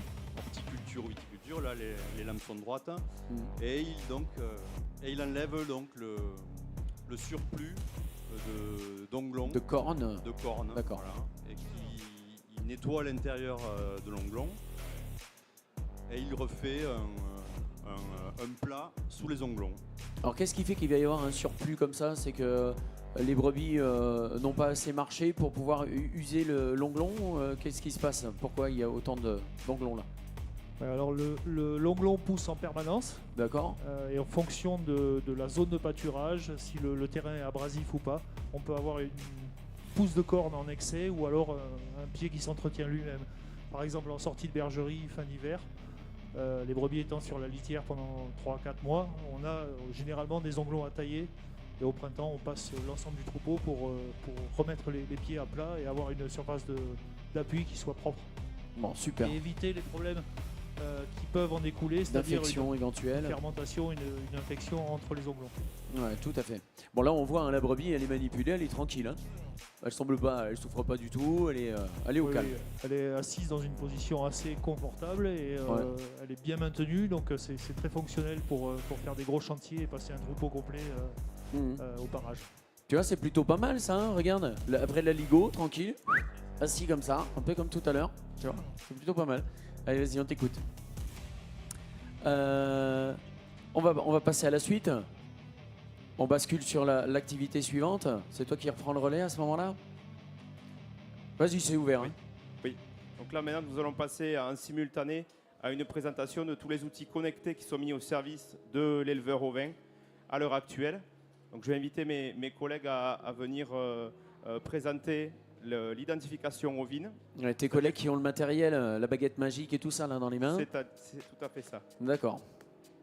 Donc là ils vont rentrer au milieu des animaux et grâce à la mini perche que monsieur tient dans sa main, il va réussir à lire la boucle électronique à laquelle dont tous les ovins portent actuellement depuis déjà quelques années. C'est-à-dire que ce sont des puces électroniques qui permettent de suivre la vie de l'animal avec toutes ces données, toutes les informations. Donc forcément, vous le savez, il y a une traçabilité. Chaque animal a son propre numéro. On a aussi le numéro de l'élevage. Ça nous permet d'identifier donc l'animal en question et également de savoir sa provenance et ainsi de suivre tout son chemin de sa naissance jusqu'éventuellement à la fin de sa vie. Voilà. D'accord, donc on voit par contre, tu es vraiment à une très courte distance, hein, c'est ça, on a l'impression que tu les fais chevaliers là en fait. Ouais, idéalement que même les animaux doivent être Ouais. immobilisés. Pardon. Mets le micro bien près de la bouche, hein, qu'on te comprenne. Et on va lire à peu près à 20-25 cm au bout de la canne. Et simplement, donc on vient s'approcher. Soit on appuie sur un bouton pour une lecture individuelle, Ouais. soit on peut avoir un mode automatique où on passe devant les animaux, un par un, et on permet de biper tous les animaux de la borne. Très bien, alors on imagine qu'il n'y a pas que le numéro et la référence de la bête qui va s'afficher, il y a certainement d'autres informations. Alors, il y a deux étapes. Sur le bâton, lui, ne prend que le numéro de l'animal. Très bien. La date et l'horaire de lecture. Ensuite, c'est couplé à un logiciel qui s'appelle Sinel, par Ouais. exemple. Et Sinel, lui, peut faire l'agnelage, l'inventaire, la gestion des maladies. Du coup, tout ce qui est entrée et sortie, on peut faire des lots pour le sanitaire, D'accord. des lots pour les estives aussi, pour gérer les estives. Pour la lutte également, tu dis? C'est Pour ça? la lutte aussi. Rappelle-nous ce qu'est la lutte. La lutte, c'est-à-dire qu'on fait des lots et on attribue le bélier qu'on y met dessus. Ça permet après avoir un suivi tant pour le contrôle de performance, avec Sinel on peut extraire les données pour partir sur Oval, Ouais. mais aussi pour les éleveurs, pour gérer la parenté des animaux. Ouais, d'accord. Parfait. Ah oui, c'est quand même, il y a pas mal d'infos quand même qui sont Voilà, transmises. avec ce l'intérêt code. aujourd'hui d'un outil de gestion de troupeau comme les Sinel ou d'autres logiciels sur le marché, c'est en fait de faciliter la vie de l'éleveur dans son quotidien. Sur son smartphone, aujourd'hui il est capable de réaliser des déclarations, de réaliser des mouvements d'animaux il a vendu, il a acheté des animaux. Voilà, il y a eu des naissances qui sont apparues dans la bergerie la nuit précédente. Il va les déclarer. Il va donc se mettre en lien avec la réglementation. Oui. Voilà, les animaux seront déclarés. Et ensuite, il peut aussi éditer des bilans, éditer donc des bilans de mouvement, mois par mois, suivre son cheptel, faire des inventaires. Voilà, Bah on oui. peut suivre jour par jour le nombre d'animaux qu'on a grâce à des outils informatiques. Et ça, aujourd'hui, c'est vraiment quelque chose d'hyper important pour les éleveurs de maintenant. C'est aussi pour ça qu'on voulait présenter les outils innovants au sein de la filière ovine. On va en présenter quelques-uns ensuite. Oui, c'est ce qu'on voit là aussi. Voilà, ça montre aussi qu'on est dans le coup, on est in, on n'est pas out. Et demain, les jeunes, on sait que tout le monde sait se servir de smartphone. Demain, c'est super important d'avoir ces outils à disposition. Eh oui, tout à fait. Il va y avoir une praticité malgré tout dans le référencement des animaux. Tu n'auras plus besoin de les mettre sur papier.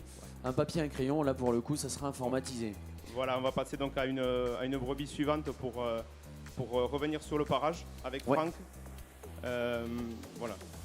Qui va même se permettre de manipuler directement dans ce petit rond d'exercice, voilà, dans ce parc. Donc là, tu voilà, vous le l'apprends voyez, il directement. manipule, Ouais. il apprend au pli du grasset, hein, si on peut dire. Voilà. Une simple manipulation. Voilà, là, il maîtrise l'animal.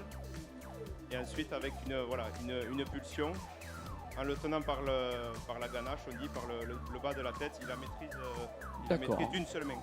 Oui, avec une seule main, il arrive à maîtriser la bête. Sans forcer sur elle, sans lui-même forcer. Voilà.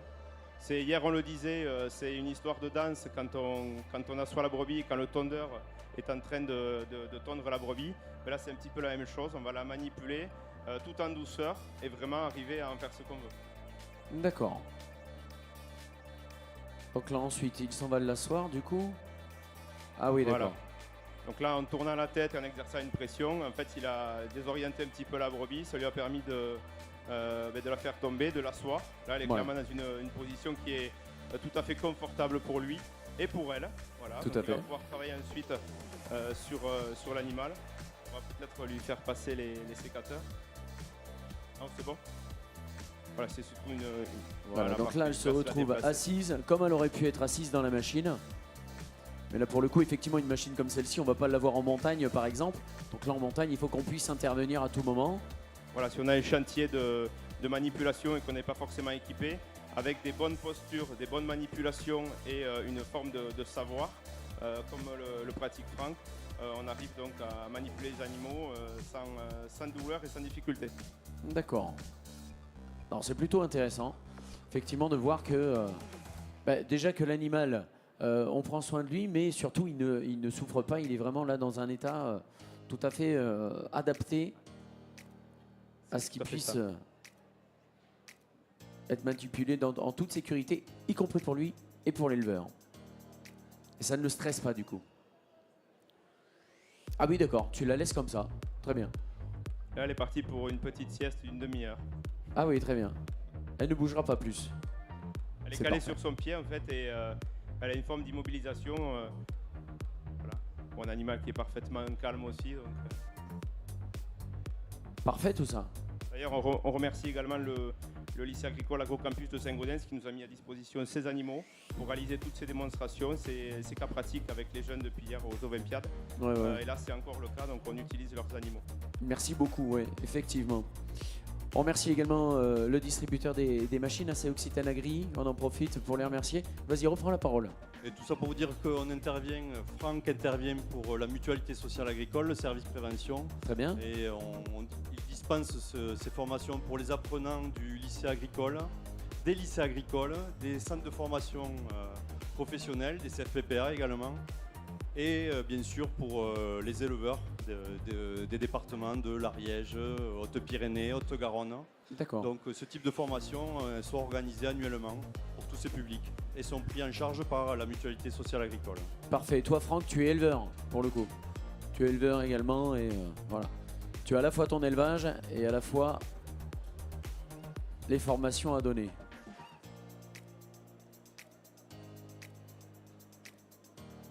Allez, on a bien compris. Est-ce que tu as d'autres... Vas-y, je t'en Voilà, prie. on va passer à l'activité suivante. Tout à fait. Donc là, vous voyez ces animaux qui sont équipés de colliers bizarres. Figurez-vous qu'ils n'ont rien de bizarre, ces colliers. là aussi, c'est une innovation qui est mise au service de l'élevage. Oui. Bon, là, c'est l'élevage ovin, mais c'est l'élevage d'animaux en général, d'animaux d'élevage.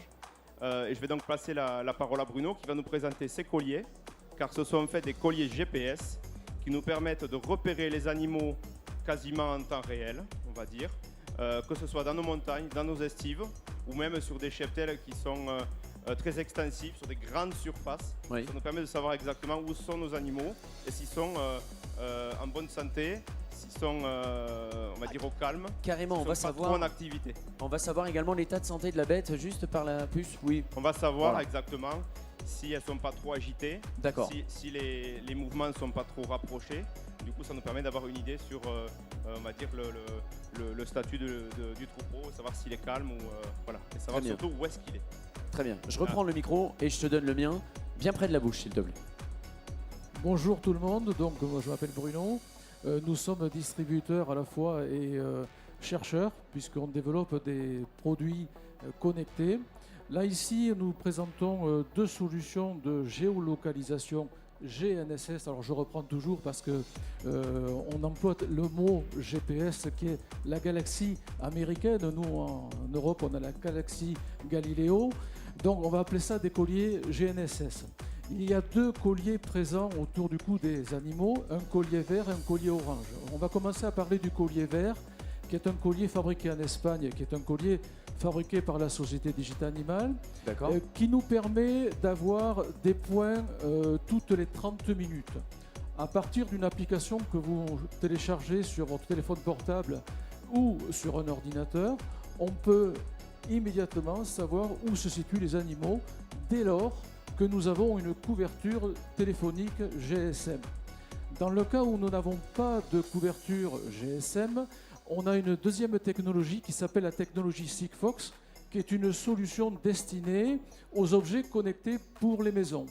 Donc notre travail est d'identifier, quand on revend ce produit, la situation, où vont se situer les troupeaux et de proposer la meilleure des solutions.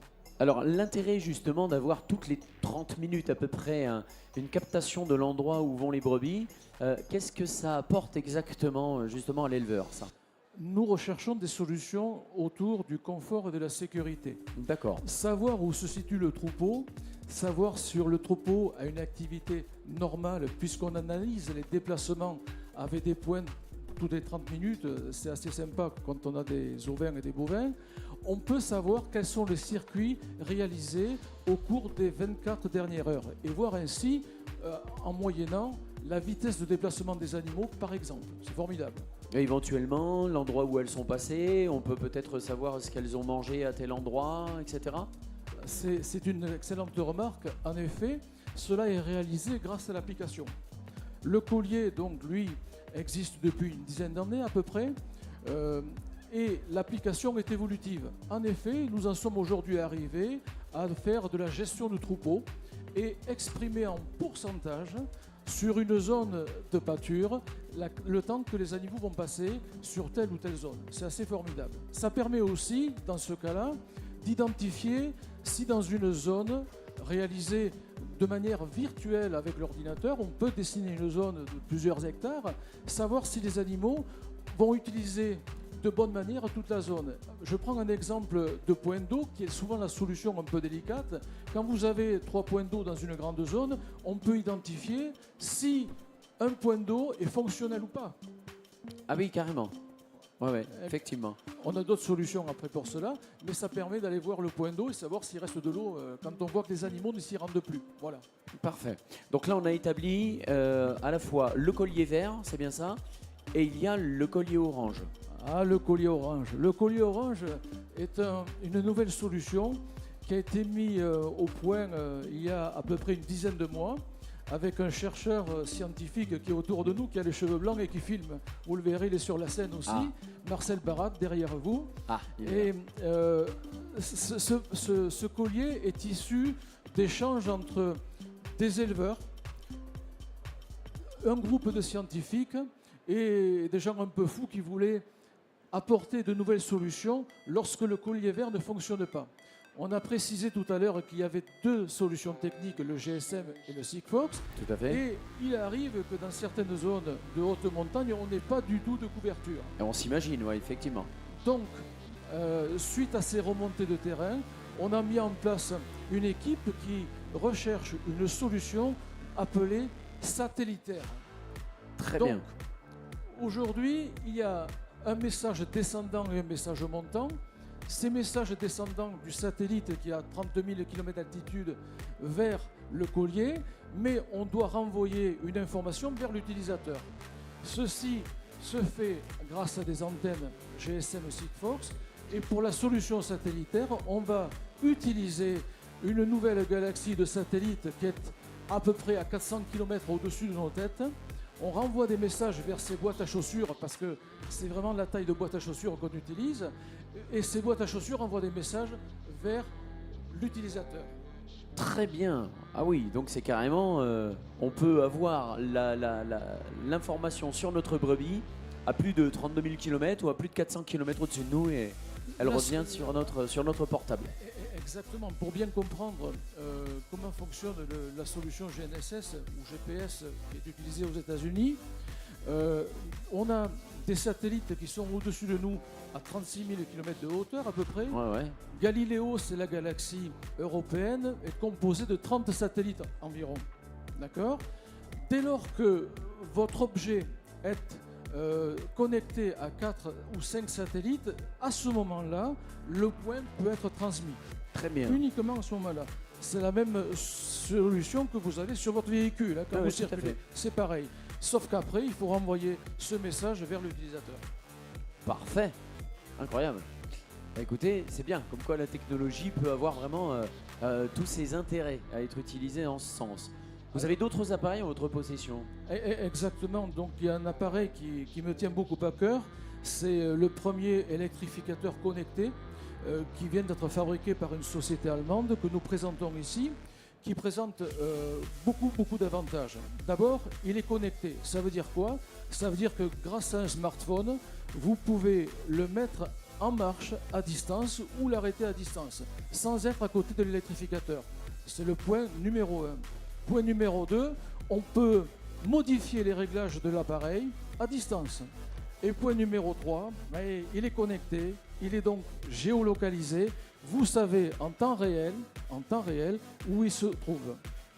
Vous imaginez l'avantage que cela apporte. Aujourd'hui, on a un fléau autour des clôtures électriques. Les clôtures électriques qui sont dans les champs se volent, malheureusement. Et donc, ce poste-là... Oui, ça fait office de sécurité également. Alors, anti-vol.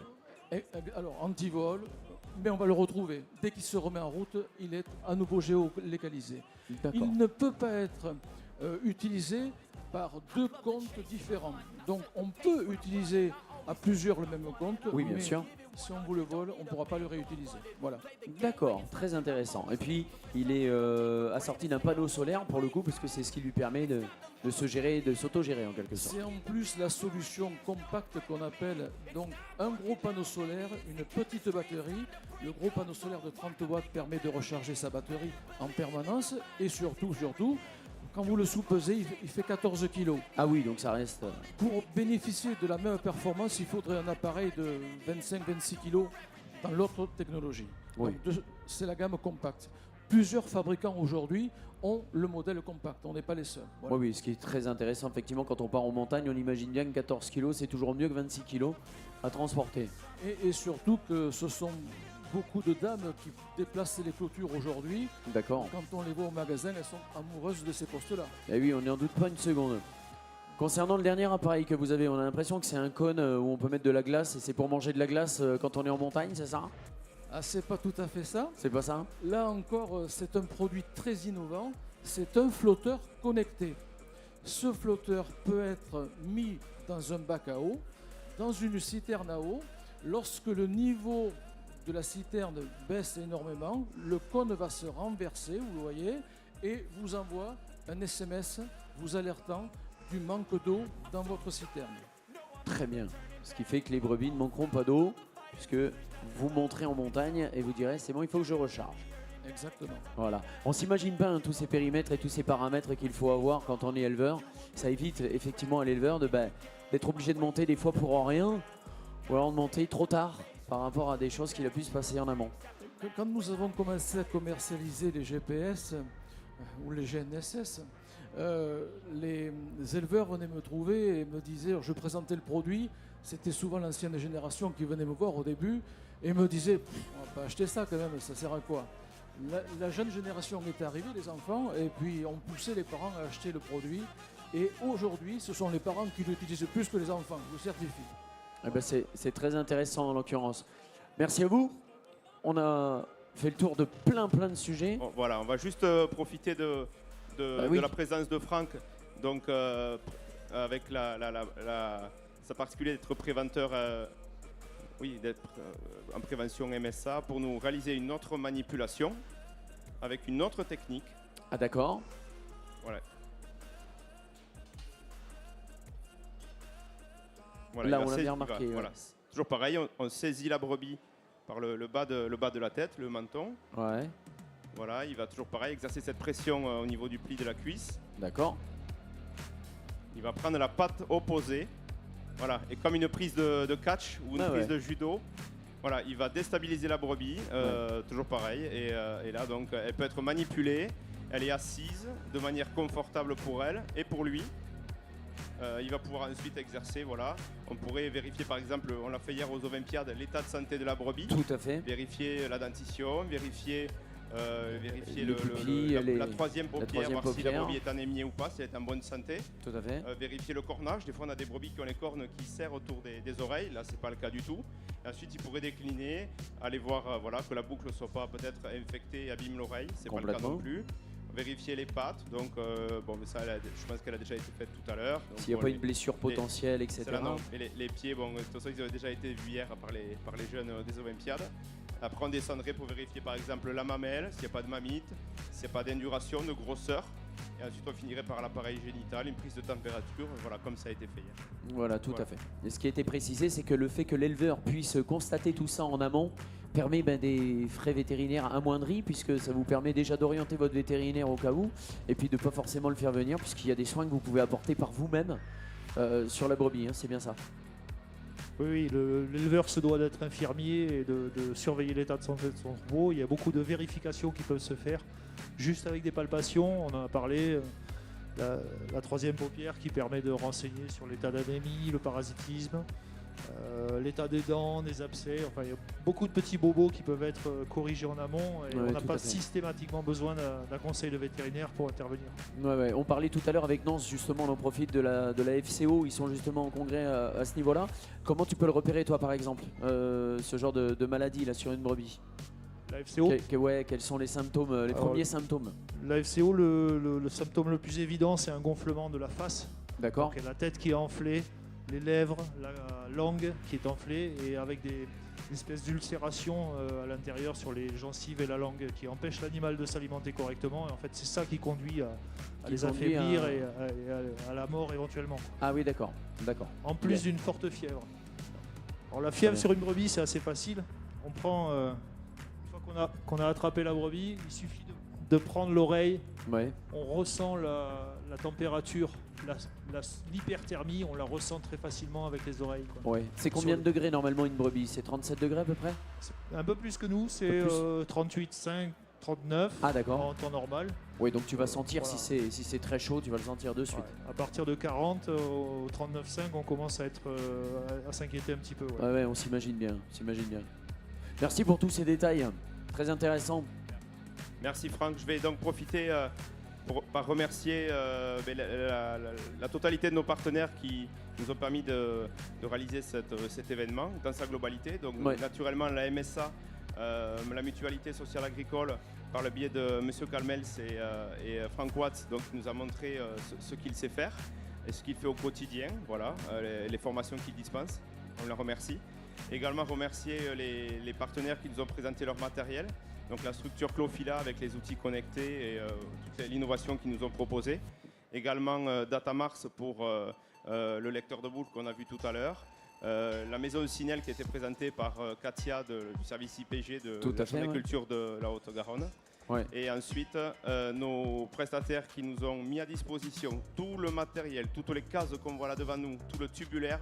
Ça, c'est Val de Gascogne. Je tiens à les remercier vraiment chaleureusement. Tous les ans, ils nous mettent à disposition un super matériel. Ouais, c'est et adorable. également, en soutien, est venu nous aider. C'est donc Agrivision, le service Occitan Agri. Donc là, c'est la maison Sora Saint-Martin. Voilà, je les remercie également. Bon, merci à toi d'avoir remercié l'ensemble de ces partenaires et aidants. Mesdames et messieurs, on peut les applaudir très fort pour leur travail. Bravo à toutes et à tous. Merci d'avoir été présents. Est-ce que nous aurons ici même le résultat des du concours de Tarasconaise? Ça se déroulera après. On va le continuer, le concours, là. Très bien. Donc, on reste en place ici. Allez, d'ici un petit quart d'heure, mesdames et messieurs, on va continuer le concours. Je te reprends le micro. Merci à toi. Merci à toutes et à tous d'être présents ici. Puis, vous l'avez compris, hein, le métier d'éleveur, ça ne s'improvise pas. Il y a plein de choses auxquelles il faut faire face.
C'est pas fini encore.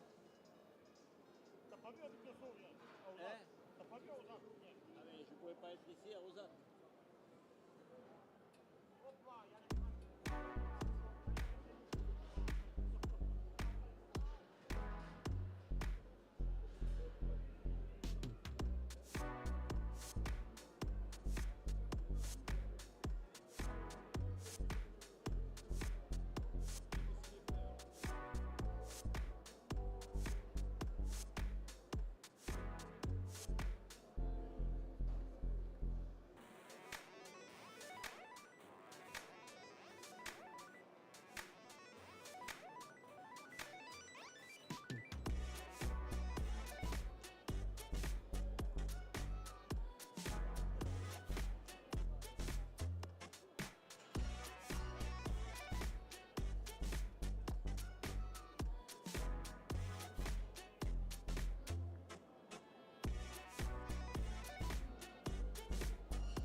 vos papilles avec les produits Sud de France. Rencontrez nos producteurs et productrices. Goûtez à notre territoire. Goûtez à nos produits. Goûtez à l'Occitanie.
C'est si bon de mettre un visage derrière les produits qu'on aime.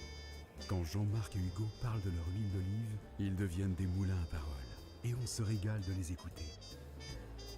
Avec Agathe, on se régale 2 fois, avec ses huîtres et avec sa personnalité.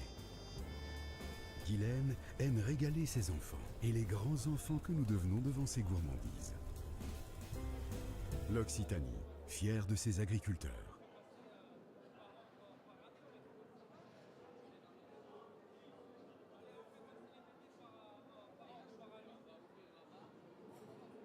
C'est une PME de 32 emplois, donc ça fait vivre des familles, exactement. C'est tout notre ADN. L'humain est important pour l'entreprise. C'est notre engagement depuis tout temps, c'est nos valeurs.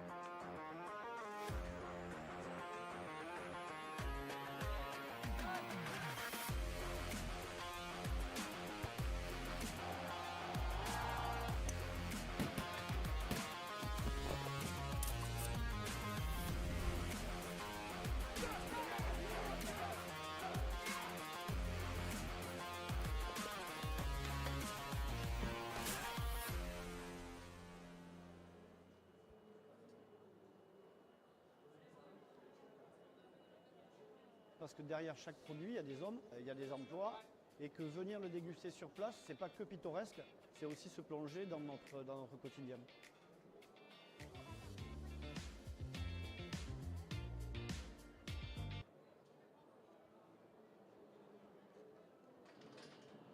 J'avais besoin d'avoir quelque chose où les gens ils aient confiance dans le produit. Quand on achète du bio, on sait que, surtout dans un département comme le nôtre, on a besoin de savoir que le produit est bon et est fait naturellement.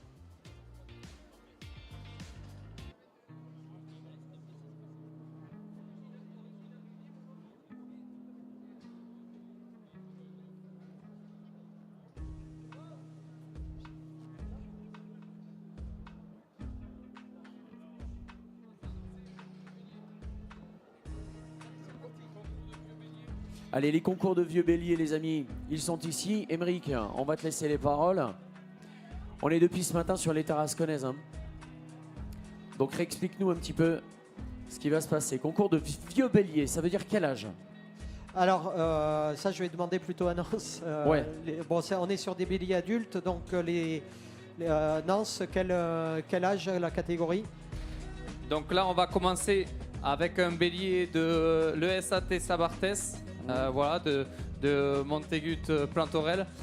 Un bélier, voilà, un 95 000, donc qui est né en 2019. un bélier qui est né dans le Pays Toy chez Thierry Lassalle-Carrère. Voilà, donc bien sûr tous les béliers qui vont passer sont des béliers qu'on appelle recommandés, donc recommandés pour la saillie en élevage de sélectionneurs, donc des béliers qui sont passés par la pépinière, qui ont été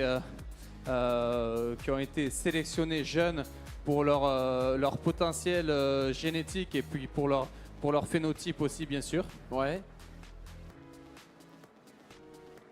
Voilà, hein, donc rappelez, on est passé sur la section des béliers adultes, hein, on a passé ce matin la section des béliers jeunes et des antenaises, hein, des jeunes femelles.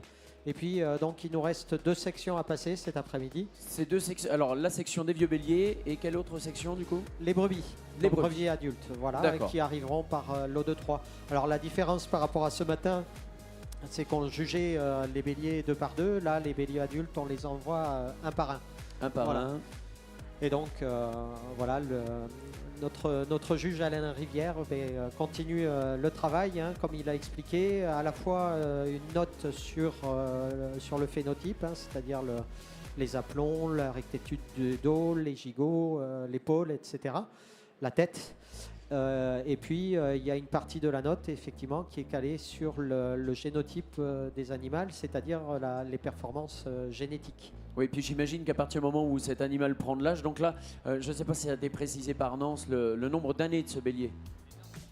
Né en 2019, ah Voilà. ouais, donc ça y fait quand même de l'âge. On voit, il est quand même, c'est une belle bête. Voilà, en pleine force de l'âge. Ouais, là pour le coup, effectivement, on peut peut-être noter également le vieillissement, la manière qu'il a de vieillir, est-ce qu'il vieillit bien ou pas. Ça peut vivre jusqu'à combien de temps un bélier? On va les utiliser. En fait, il faut regarder surtout l'utilisation dans l'élevage. En fait, ils peuvent passer dans plusieurs élevages. D'accord. Mais les éleveurs, en général, ils vont les garder 2, 3, 4 ans parce qu'après, si tu veux, ils risquent de saillir leur fille. Et ça, oui, c'est pas bon. exactement, ouais. Oui, et puis ce qui est intéressant, on en parlait tout à l'heure quand on avait passé les antenaises et les jeunes béliers. Oui. On parlait, tu te souviens, on disait que c'était des béliers avec une génétique, une indexation basée sur l'ascendance. Donc des béliers aux index estimés.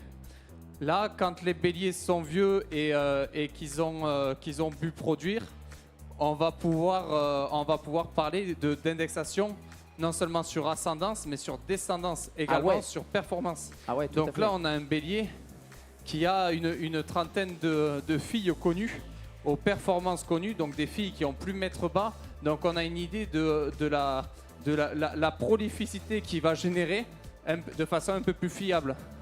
On a également une idée de ces filles, maintenant qu'elles ont produit, qu'elles ont eu des agneaux, leur valeur laitière. Donc autant sur des jeunes béliers, on est sur de la génétique sur ascendance. Là, on est sur la génétique sur descendance et sur performance. Oui, c'est ça qui est intéressant, effectivement. Plus ça vient avec de l'âge et mieux c'est. Bon, là, on a remarqué, il y en a 2 qui sont rentrés. Normalement, c'était un seul, c'est ça?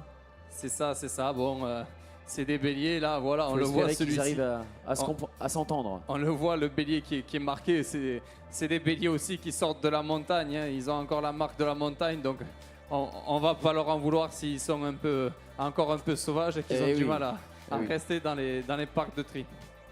Là, ils arriveraient à s'entendre malgré tout.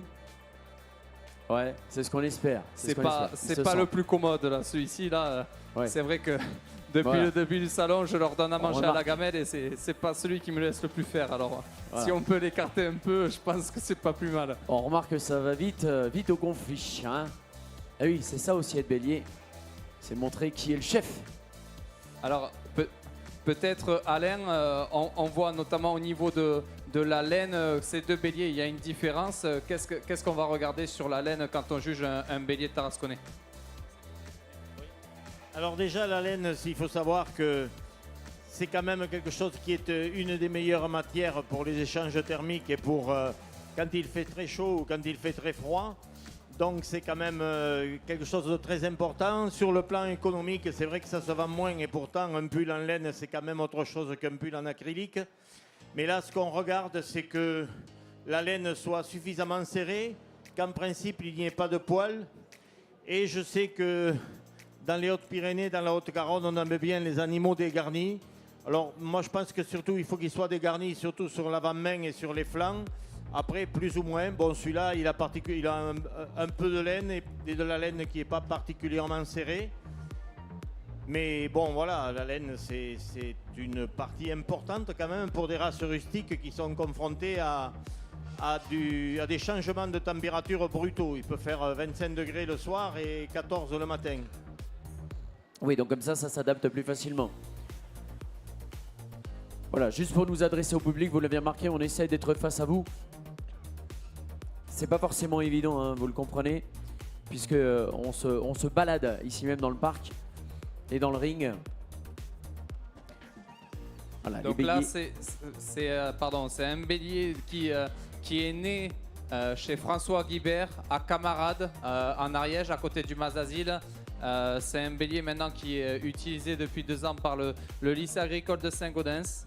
Voilà, un bélier qui a fait ses preuves, qui avait déjà des fils à la vente l'année dernière et qui en a aussi. On peut le voir là-bas. Il y a un très joli bélier, bien fier, corne large du lycée agricole, qui est donc le fils de ce bélier. Là, il y en a combien passé de béliers justement?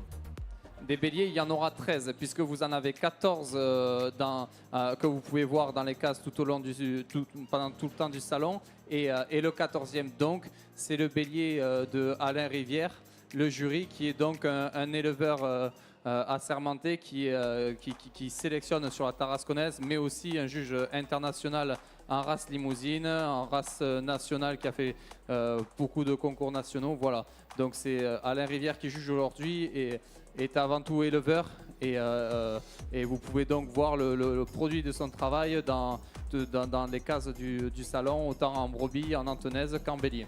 Bon, on le sait très bien, hein, nous depuis ce matin nous sommes en concours, mais il y a quelques personnes qui n'étaient pas là bien sûr ce matin. Est-ce qu'on peut ne serait-ce que rappeler un petit peu quelques modalités? Qui est Alain Rivière par exemple? Et qu'est-ce qu'il était venu faire ici aujourd'hui? Voilà, donc je vais représenter Alain Rivière quand même en quelques mots. Hein. Alain Rivière, donc, qui est notre juge aujourd'hui, qui officie avec son carnet là-bas. Donc Alain Rivière, c'est un éleveur sélectionneur dans 3 races, enfin 3 espèces d'ailleurs. En bovin, sélectionneur de bovin limousin. Il est sélectionneur donc en brebis tarasconnaise et il est sélectionneur aussi en cheval de Mérins. Donc 2 races locales, le cheval de Mérins et le tarasconnais. Et le tarasconnais, une race nationale voire internationale en bovin, la limousine. Donc il est sélectionneur depuis 1972 en bovin limousin, depuis 1977 en brebis tarasconnaise et puis en cheval du Mérins depuis 1976. En fait, c'est l'époque de son installation. Oui, ça et fait donc quelques années. Il s'est tout de suite passionné pour la sélection dans toutes les races, quoi. En général, effectivement, quand on est éleveur sélectionneur, on l'est quelle que soit la race. Et voilà, donc il a fait ce travail toute sa carrière. Et si on regarde avec les 3 livres généalogiques, eh bien, on est à 147 ans de sélection. Waouh, ouais, quand même. Si on cumule. Voilà. Intéressant. C'est plus très jeune. Voilà. Ensuite, ce qu'il faut dire, c'est qu'il est quand même juge international en Limousin. Donc il est parti en Amérique du Sud, en Europe, en Espagne, enfin en Europe comme en Espagne, en Amérique du Sud. Il est notamment allé au Mexique, hein, en Europe, donc au Portugal, en Espagne, au Danemark. Donc juger des concours internationaux de bovins limousins. Et bien sûr, il a été juge en France. En équin, le cheval du Mérins, on le trouve dans 2 pays. En fait, on le trouve à la fois en France, mais aussi un petit peu en Hollande. Il y a eu quelques exports, quelques expéditions de cheval de Mérins là-bas. Et donc, c'est l'occasion aussi d'aller officier en tant que juge en équin pour les équins en Hollande. Donc là, quels vont être les critères de notation? On va pas forcément demander à Alain de nous répondre tout de suite parce qu'il est en pleine notation là, mais quels seraient les critères là? Alors, il l'a expliqué, on cherche un animal qui a déjà de bons aplombs, donc on va regarder les pattes, vérifier qu'elles sont bien plantées, bien droites, pas les pattes pas vers l'intérieur ou vers l'extérieur. Il faut qu'on ait les aplombs bien droits, c'est important, et il faut qu'on ait des membres qui soient assez forts. On regarde la rectitude du dessus aussi, c'est la ligne de dos en fait, il faut que ce soit bien plat. Ouais. On va regarder les gigots derrière, parce il nous a parlé tout à l'heure de l'avant-main. L'avant-main, c'est l'avant de l'animal, donc l'avant-main, on va regarder l'épaule notamment, et puis l'arrière-main qui est la partie de derrière, on va regarder par exemple les gigots. Voilà. Et puis après, on a des critères un peu plus, je dirais, d'harmonie, d'élégance, etc. La laine, il faut qu'elle soit, comme il a dit, serrée. Et puis les têtes, les têtes c'est très important aussi, et notamment au niveau des cornes. Alors pourquoi tous ces critères? C'est pas ce qu'on regarde, c'est vraiment lié aussi avec les systèmes d'exploitation que l'on a, qui sont des systèmes d'exploitation qui sont transhumants. Donc il nous faut des animaux avec des bons aplombs, parce que les aplombs c'est important pour la marche. Et comme on est sur des brebis transhumantes et des béliers transhumantes, puisqu'on envoie des béliers en estive aussi, il faut qu'ils se déplacent bien, donc il faut qu'ils aient de très bons aplombs. Ouais. C'est important. Là, c'est ce qu'on expliquait, ce sont des béliers pour le coup qui sortent d'estive. Là, ils étaient déjà en montagne il y a encore quelques jours. Voilà, on redescend, on commence juste à redescendre d'estive, et donc les béliers sont présentés là à la redescente. Voilà. Tu peux fais une nous présentation? dire... Voilà. Vas-y, Nance. Oui, pour revenir donc sur le bélier qui est passé juste avant, c'était un bélier qui est né chez André Nance et Eric André, des éleveurs de Cérisol, le GAEC Montégon, qui sont sélectionneurs depuis maintenant plus de 30 ans. Et c'est un bélier qui a donc été acheté par Thierry Lassalle-Carrère du Pays Toy il y a maintenant 3 ans. Ce bélier là que vous avez sous les yeux, c'est un bélier qui est né au lycée agricole de Saint-Gaudens, un bélier qui a été acheté par Sébastien Darieux, éleveur à Ourcq dans le 65. Voilà, peut-être 2 mots brièvement sur ce bélier. Là on a un bélier par exemple qui a un super poitrail, un bon bassin à l'arrière, un bélier bien en chair. Pourtant, on a un bélier, comme on disait, qui redescend d'estive. Donc, on a un bélier qui s'est vraiment très bien tenu sur toute la période estivale. On va pas non plus faire trop d'influence pour le juge, Nance. On est d'accord.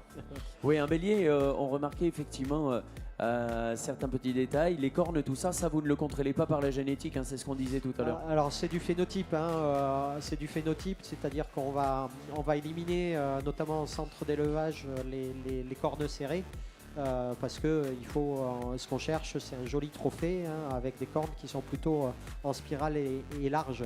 Voilà, je redonne la parole parce que il y a un nouveau bélier qui est rentré, peut-être le présenter et puis je reprendrai la présentation juste après.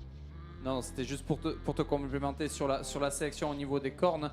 Quand on rentre un agneau jeune, on voit déjà comment les cornes partent un petit peu, mais bon, voilà, comme on l'a dit, c'est des agneaux qu'on rentre seulement en février, donc qui ont tout juste 4-5 mois. C'est des agneaux qui sont encore en cours de développement, donc on n'est pas fixé sur les cornes quand on rentre les agneaux, mais déjà on peut voir les cornes qui partent bien.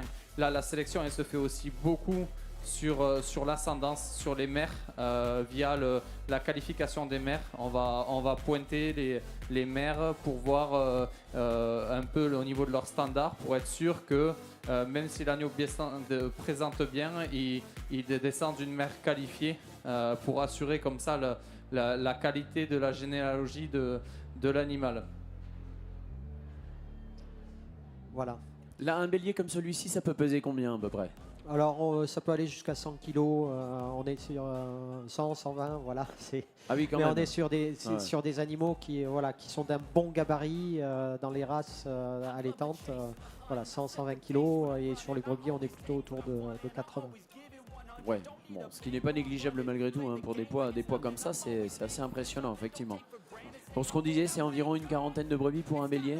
Oui, c'est ça. Pour la reproduction, en tout cas, c'est ce qui est conseillé, de mettre 40 brebis avec un bélier. Et après, dans la spécificité, effectivement, de la sélection en race ovine, hein, la génétique, il faut rappeler que c'est des généalogies d'abord. Il faut connaître papa et maman. Non, cela dit, hein, tout à l'heure, quand on sélectionne un agneau, on regarde la mère, les qualités de la mère, et si on connaît le père, eh bien, on regarde aussi les qualités du père. Et c'est ça le premier qui fait le premier choix. Et après, on va regarder l'agneau. Mais quand on sélectionne des agneaux, notamment pour le centre d'élevage qui est situé à Saint-Médard et où on rentre à peu près 200 agneaux tous les ans en février pour les vendre en octobre, on va sélectionner notamment sur la valeur laitière de la mère, c'est-à-dire la capacité d'allaitement des mères. Et la valeur laitière, il va falloir qu'elle soit au-dessus de la moyenne de la population. Ça, c'est un critère très très important parce que c'est un critère qui est très héritable dans la population, c'est-à-dire qui est transmis facilement de la mère vers les agneaux ou les agnelles. Et donc c'est important de sélectionner avec une valeur des animaux issus de brebis qui ont une valeur laitière supérieure à la moyenne, c'est-à-dire supérieure à 100, pour avoir du progrès génétique, notamment sur la valeur laitière. Voilà ce qu'on expliquait tout à l'heure. D'ailleurs, Nance nous parlait de valeur laitière pour certains, 124 ou 119%. Voilà, 124, ça veut dire qu'on est vraiment... en fait, la population, c'est toujours pareil. Il y en a un petit peu qui sont très mauvais, beaucoup qui sont dans la moyenne, et un petit peu qui sont très bons. Et l'objectif, c'est forcément de sélectionner plutôt la descendance de ceux qui sont très bons. Hein, déjà d'accoupler des béliers qui sont très bons avec des brebis qui sont très bonnes, et de sélectionner leur ascendance. Et comme ça, progressivement, la moyenne de la population va monter. Hein, c'est des statistiques en fait, c'est tout simplement, on fait progresser en moyenne la population puisqu'on sélectionne toujours les meilleurs avec les meilleurs. C'est intéressant, Voilà. C'est intéressant en même temps de voir la manipulation, hein, les béliers. Ouais. On voit qu'ils sont malins quand même, et ils ont cette envie de partir éventuellement de l'enclos, et Voilà. on voit le travail des éleveurs. Hein. Il avait envie de rentrer dans sa case là, tranquille. C'est ça. Bon, après il est tout seul aussi. C'est pour un animal qui est grégaire, c'est toujours un peu compliqué de se retrouver isolé. Donc on est dans ce cas-là. Et puis en plus il a des congénères autour. Bon, ça peut l'inciter. Hein. Il peut y avoir des critères des caractères domination, etc. de dominance qui veulent se mettre en place. Et donc il peut chercher à aller faire le beau justement. Nance, je te tout à donne la fait. parole. Vas-y, Nance. Pour revenir sur les deux béliers qu'on a pu voir, on avait tout à l'heure un bélier de François Manin, éleveur à Saint-Pé-d'El-Bosque, un bélier qui avait 3 ans et qui nous venait de chez Jérôme Sentieux, sélectionneur à 6 ans dessus, dans le 65. Le bélier qu'on vient de voir là, celui qui voulait à tout prix s'échapper, c'est un bélier de Robin Cazalet, Gaëc du Balamé, dans le Couseran à Arrien-en-Betmal. Et c'était donc un bélier qui nous vient de chez Florent Tessarotto, éleveur à côté de Toulouse. Encore une fois, un sélectionneur en sélection avec l'UPRA depuis une vingtaine d'années. Tu vois, c'est hyper intéressant de voir comme tu peux, de tête comme ça, reconnaître à la fois les éleveurs, les béliers, etc. C'est vrai que c'est un véritable métier, on ne soupçonne pas. Hein. Il pourrait très bien avoir sa fiche avec les noms des éleveurs, mais là, il fait ça de tête comme ça, c'est impressionnant. Voilà. Et puis pour revenir à ce qu'on disait tout à l'heure là sur un bélier pour 40 brebis. En général, dans les troupeaux quand même, on met les brebis avec plusieurs béliers. Et notamment en montagne, ou même quand on fait pas de sélection, on prend le troupeau de brebis, on lâche les béliers donc en ayant le bon nombre, et puis chaque bélier saillit un nombre indéterminé de brebis. Et donc on ne connaît pas en général le père. En élevage en sélection, on va essayer de travailler différemment. C'est-à-dire que, comme je le disais, la généalogie, connaître papa, maman, c'est important hein, pour sélectionner des agneaux qui sont potentiellement meilleurs parce que leur ascendance est bonne.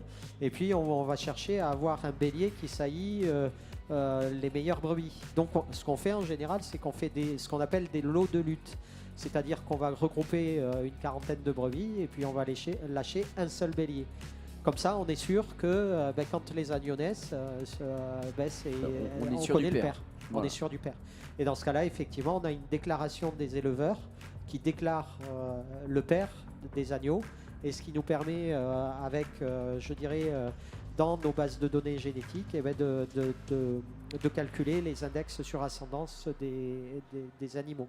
Pour rebondir un petit peu sur ce que tu as dit, tu disais vous lâchiez plusieurs béliers. Ils arrivent à créer leur troupeau eux-mêmes, du coup il y a plusieurs brebis, plusieurs béliers, ils sont pas en conflit l'un contre l'autre. Alors quand ils vivent ensemble, il peut y avoir quelques critères de dominance, mais quand ils se connaissent, déjà, ils se connaissent, ils vivent dans le même troupeau. Hein, c'est comme ça, on mélange pas, en général, quand on fait des mélanges de troupeaux, au départ... Ils se connaissent déjà avant. Les troupeaux ils se connaissent, donc les animaux ils se connaissent, les mâles, les femelles ils se connaissent. Quand on mélange, il y a toujours une période un peu délicate où il faut que les critères de hiérarchie, que déjà les animaux entre guillemets fassent connaissance, puis après il y a des critères de dominance, de hiérarchie qui se mettent en place. Mais bon, après ça se fait, plus ça va et quand on est en estive, plus ça va parce qu'il y a des mélanges de troupeaux en estive, plus ça va dans la saison, plus c'est facile à manipuler. Parce qu'au final, ça constitue un troupeau complet. Et c'est pour ça d'ailleurs, on revient tout à l'heure par rapport aux marques qu'on voit. C'est pour ça qu'on marque aussi les animaux pour pouvoir les trier plus facilement à l'arrivée, au retour d'estive, pour que chacun reparte chez soi. Non, si tu veux peut-être parler des béliers qui sont en place. Béliers qui sont en place. Voilà, petit retour sur les béliers qu'on voit. Le bélier qui vient de passer et celui que vous avez ici, ce sont deux béliers de Jérôme Santieux, éleveur à Arcisant-Dessus, dans le 65 en Val d'Azun. Deux béliers qui sont tous les deux originaires de Haute-Garonne. Bien sûr, toujours, je le rappelle, tous les béliers que vous voyez aujourd'hui sont passés par la pépinière UPRA. Donc ce sont des béliers recommandés pour la sélection. Ces deux béliers, donc tout à l'heure, vous aviez un bélier de chez Manin, François Manin, éleveur à Saint-Pé-del-Bosc, un bélier qui avait 3 ans. Et le bélier que vous avez là, c'est un bélier qui a 2 ans. Donc l'année dernière, pour ceux qui veulent un peu avoir idée du développement des animaux, l'année dernière, ce bélier ressemblait à peu de choses près au jeune bélier qu'on a pu juger ce matin. Et ce jeune bélier, il nous vient de chez David Dabezac, ERL de las Urques, un éleveur encore une fois du 31.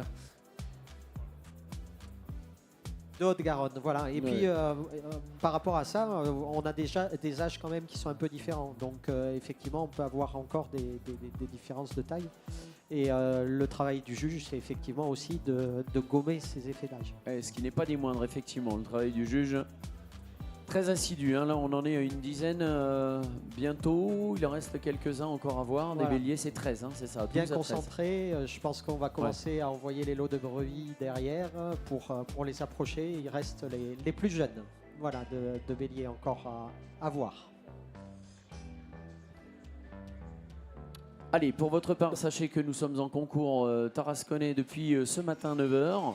Alors il y a eu une pause, je dirais, de quelques heures, et puis là on est revenu sur les béliers et les jeunes brebis qui vont arriver à la suite. Voilà, et on peut remercier les éleveurs de ces animaux-là qui viennent nous prêter main forte cet après-midi pour finir le concours. Effectivement, on peut les en remercier. Voilà, on met à contribution les éleveurs dans le cadre du concours. Voilà, autre précision peut-être quand même, parce que ça a pu un peu tourner. Donc la race tarasconnaise, c'est une race qui compte environ 120 000 brebis, réparties sur l'ensemble de la chaîne des Pyrénées, dans les départements pyrénéens. Donc depuis son département d'origine, qui est le département de l'Ariège, puisque tarasconnaise vient de Tarascon sur Ariège. C'est une brebis qui a essaimé, je dirais, sur tous les départements pyrénéens, de l'Ariège, la Haute-Garonne pour remonter, les Hautes-Pyrénées et dans le Gers. Et puis on va en retrouver un petit noyau dans les Cévennes, parce qu'effectivement il y a une tradition aussi d'échange entre les Pyrénées et les Cévennes. On est un peu sur les mêmes systèmes qui sont des systèmes transhumants. Notamment, on peut voir la transhumance sur le Montégoal avec une autre race qui est la Cosnarde des Garrigues ou la brebis Rayol. Mais ce sont notamment la Rayol qui est une brebis blanche comme ça avec des cornes bien développées. Et en fait, comme elles ont un peu le même type, c'est vrai que les éleveurs cévenols apprécient aussi la race tarasconnaise. Ça peut paraître un peu farfelu, mais est-ce qu'une brebis tarasconnaise des Cévennes et une brebis tarasconnaise d'ici des Pyrénées, on pourrait voir une différence, pas forcément physiquement, mais dans une génétique ou quelque chose qui évoluerait différemment? Alors, en prise de poids ou tout ça? Non, pas du tout, puisque la population, en fait, quand on parle de population en sélection ou de race, tout simplement, c'est une population homogène dans laquelle on a des échanges de reproducteurs dans tous les élevages. Parce que ce qui fait une population homogène et ce qu'on veut garder, on veut garder un type d'animaux bien précis, c'est d'échanger les béliers entre les différents éleveurs pour garder une homogénéité dans l'ensemble de la population. Si jamais on isole des noyaux par secteur, ce qui va se passer, c'est qu'il va y avoir divergence génétique. Parce que à chaque génération, on a toujours l'évolution des gènes, etc., et des mutations. Et dans ce cas-là, effectivement, on peut avoir des populations qui divergent. Et par exemple, on a deux races ici qui sont encore présentes, la brebis lourdaise et la barégeoise, qui sont deux races à petits effectifs, qu'on a présenté tout au long du festival. Du festival, mais elles sont à peu près dans la même zone. C'est-à-dire que la brebis lourdaise, on la trouve autour de Lourdes, en bas vers Argelès-Gazost, dans cette zone-là. Et puis, quand on arrive, pour ceux qui connaissent, vers Pierrefitte, la vallée se resserre fortement avec une gorge à passer, et puis qui est assez étroite. Et puis au-dessus, on a une vallée qui s'ouvre, et qui est la vallée de Barège, de Gèdre et de Gavarnie, et le cirque de Gavarnie. Et en fait, dans cet endroit-là, il y a une autre population, la brebis barégeoise. Et les brebis, les deux races sont assez proches d'un point de vue phénotypique. On a des races qui se ressemblent, sauf que la lourdaise, ce qui va la différencier, c'est le noir sur les yeux. Mais c'est en fait deux populations qui se sont spécialisées parce qu'il n'y avait pas d'échange pas trop d'échange au moment où les populations se sont constituées entre les deux zones. D'accord. Bon, c'est très intéressant. Et là, pour le coup, les lourdaises et les barégeoises sont des espèces qui sont encore qui ont été rares. Et il y a quoi? Il y a 2000 espèces, c'est à peu près 2000 individus. 2500 brebis en brebis lourdaises. En barégeois, on est sur une population plus importante. On est plutôt autour de 5000 brebis. De 5000 brebis, oui. Voilà, on va revenir à la tarasconnaise quand même. Oui, parce que c'est elle qui a l'honneur aujourd'hui. Tout à fait. Mais bon, voilà, illustrer avec d'autres. Voilà, les choses, c'est aussi bien. Voilà, je pense qu'on arrive bientôt. On arrive au terme des béliers, je présume. Du jugement des béliers. Voilà, là, c'est pas une mince affaire pour Alain. Alain Rivière de travailler comme il le fait là, parce que ça s'enchaîne les uns avec les autres. On lui posera des questions tout à l'heure, mais c'est vrai que c'est... Voilà, le temps qu'entre les deux sections, on ira débriefer un peu avec lui, voilà, dire un peu, qu'il nous dise un petit peu ce qu'il a pensé de ces sections. Je rappelle quand même qu'Alain aussi, au-delà d'être juge, il est éleveur, et il est éleveur donc en montagne, dans l'Ariège. Son exploitation est située à Montferrier en Ariège, voilà, où on peut comment dire, Montferrier, c'est pas très très loin, je crois, de Lavelanet, et notamment pour ceux qui le connaissent, du château de Montségur. D'accord. Petit point vite fait sur les deux béliers qui sont passés. Le bélier tout à l'heure, c'était encore un bélier né chez Florent Tessarotto à Plaisance du Touche et qui est actuellement qui est donc à Moulis chez François Durand, un jeune éleveur sélectionneur en tarasconnaise. Voilà, un bélier encore une fois qui a seulement 2 ans, qui était à la vente de l'UPRA l'année dernière. Voilà, et le bélier qui a suivi était le bélier de Philippe Laville, un bélier qui était né au lycée agricole de Saint-Gaudens. Lycée agricole, voilà, qui nous accompagne tout au long de cette manifestation, notamment sur le déplacement des animaux, avec les élèves qui font un travail remarquable pour déplacer les animaux et les amener sur le ring. Oui, tout à fait, parce que là, c'est pas une mince affaire quand même. C'est sportif, hein, depuis tout à l'heure, on remarque que faut pas se laisser aller quand même. Voilà, là, ça s'enchaîne, c'est bien. Voilà.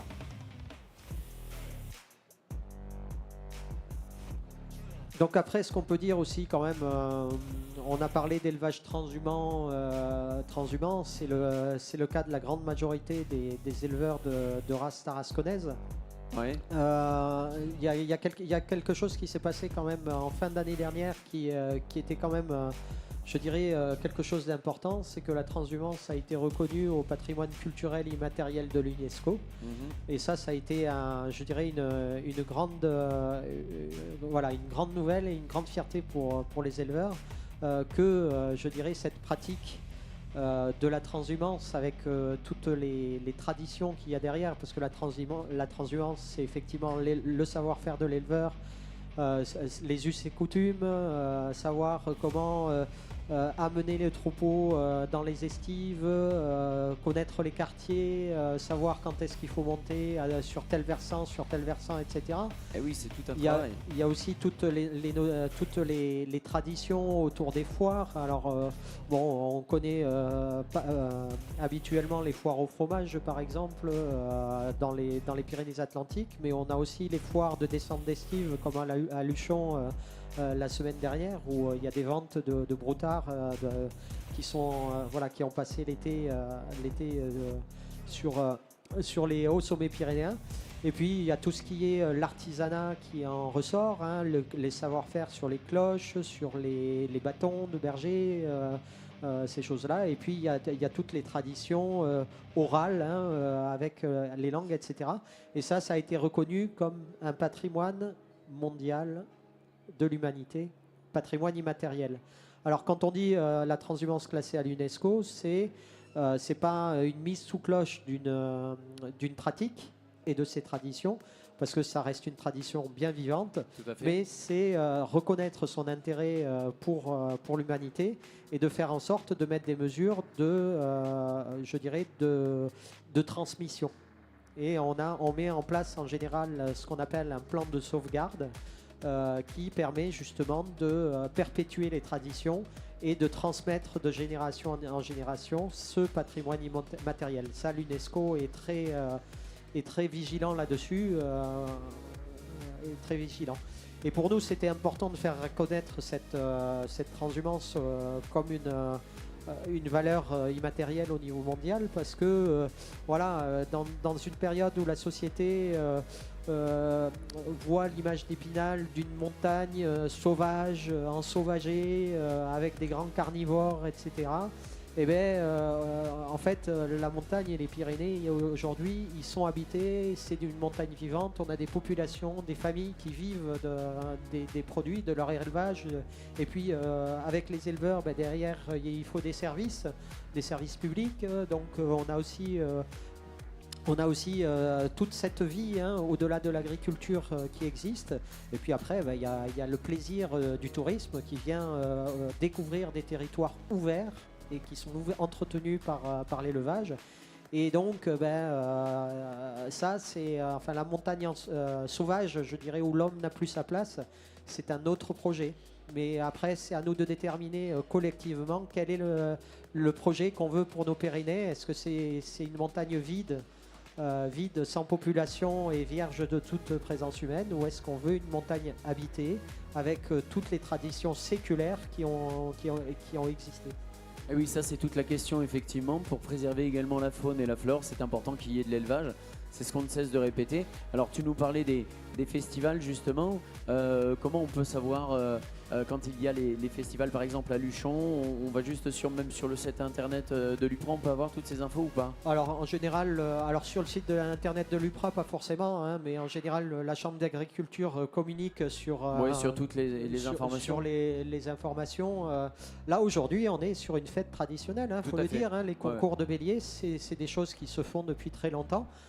Comme les concours de vaches qu'on a vu tout au long. Donc on est aujourd'hui, on reste dans la perpétuation des traditions.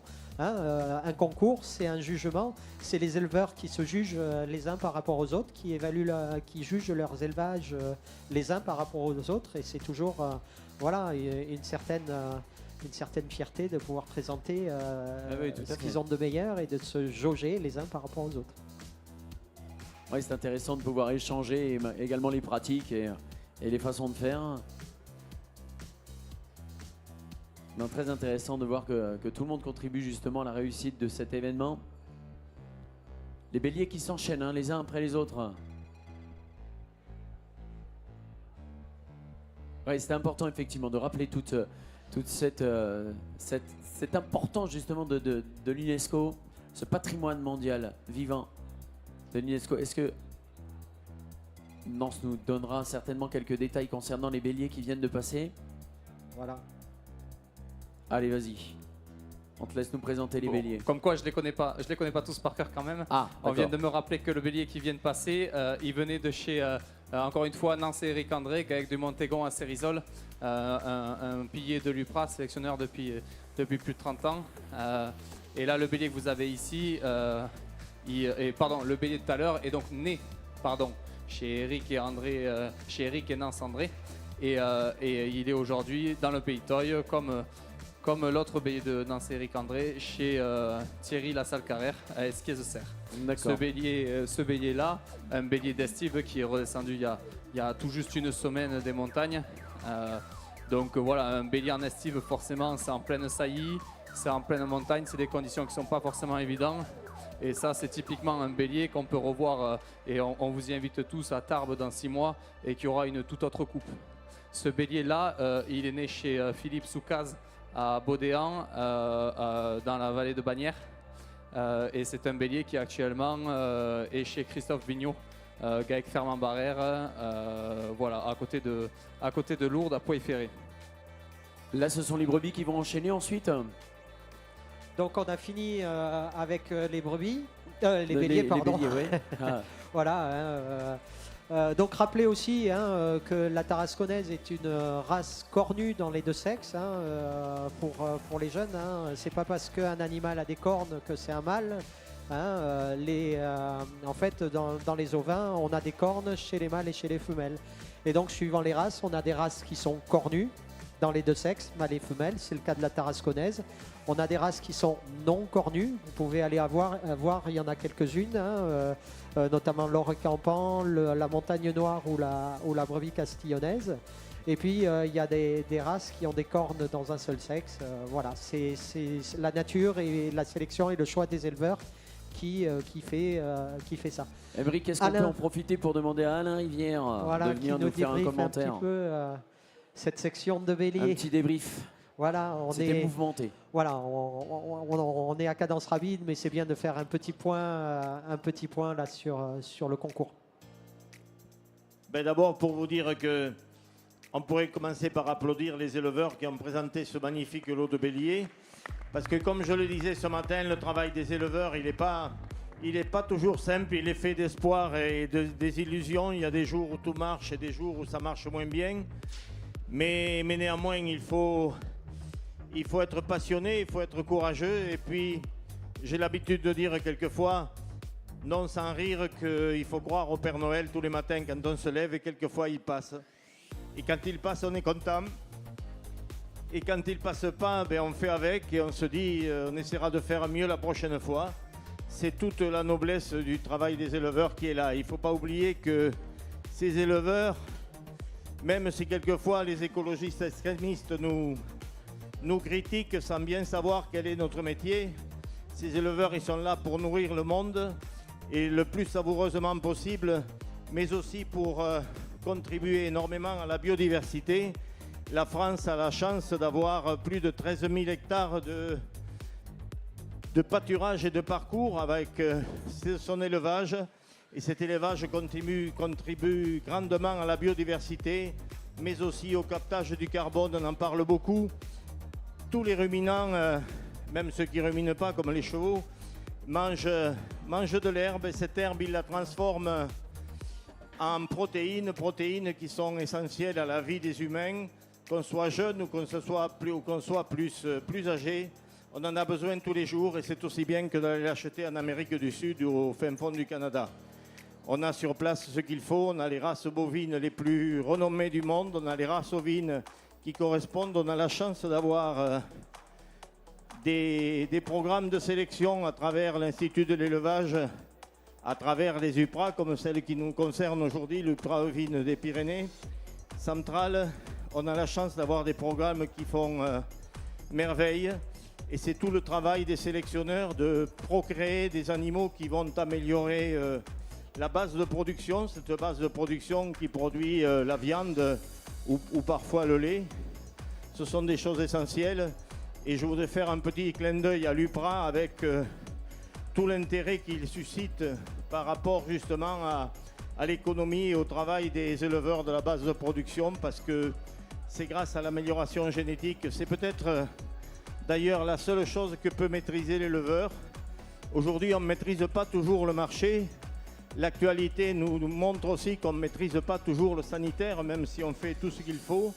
Par contre, ce qu'on peut maîtriser, c'est sa production. Et je dis quelquefois ou j'affirme même que 100 grammes de plus de croissance par jour sur le troupeau français, ça représente énormément de volume et c'est une chose sur laquelle on peut travailler. Et c'est la chose à laquelle travaille l'UPRA à travers ce qu'on a pu dire tout à l'heure, la valeur laitière, mais aussi le potentiel de croissance, la faculté des animaux de transformer les herbages naturels en viande ou en lait. Pour nous, ce qui nous concerne, c'est plutôt en viande. Et il ne faut pas oublier non plus que cette Tarasconnaise, parmi vous, je suis sûr qu'il doit y avoir beaucoup de gens qui font de la randonnée. On a des Pyrénées qui sont belles, comme les Alpes d'ailleurs.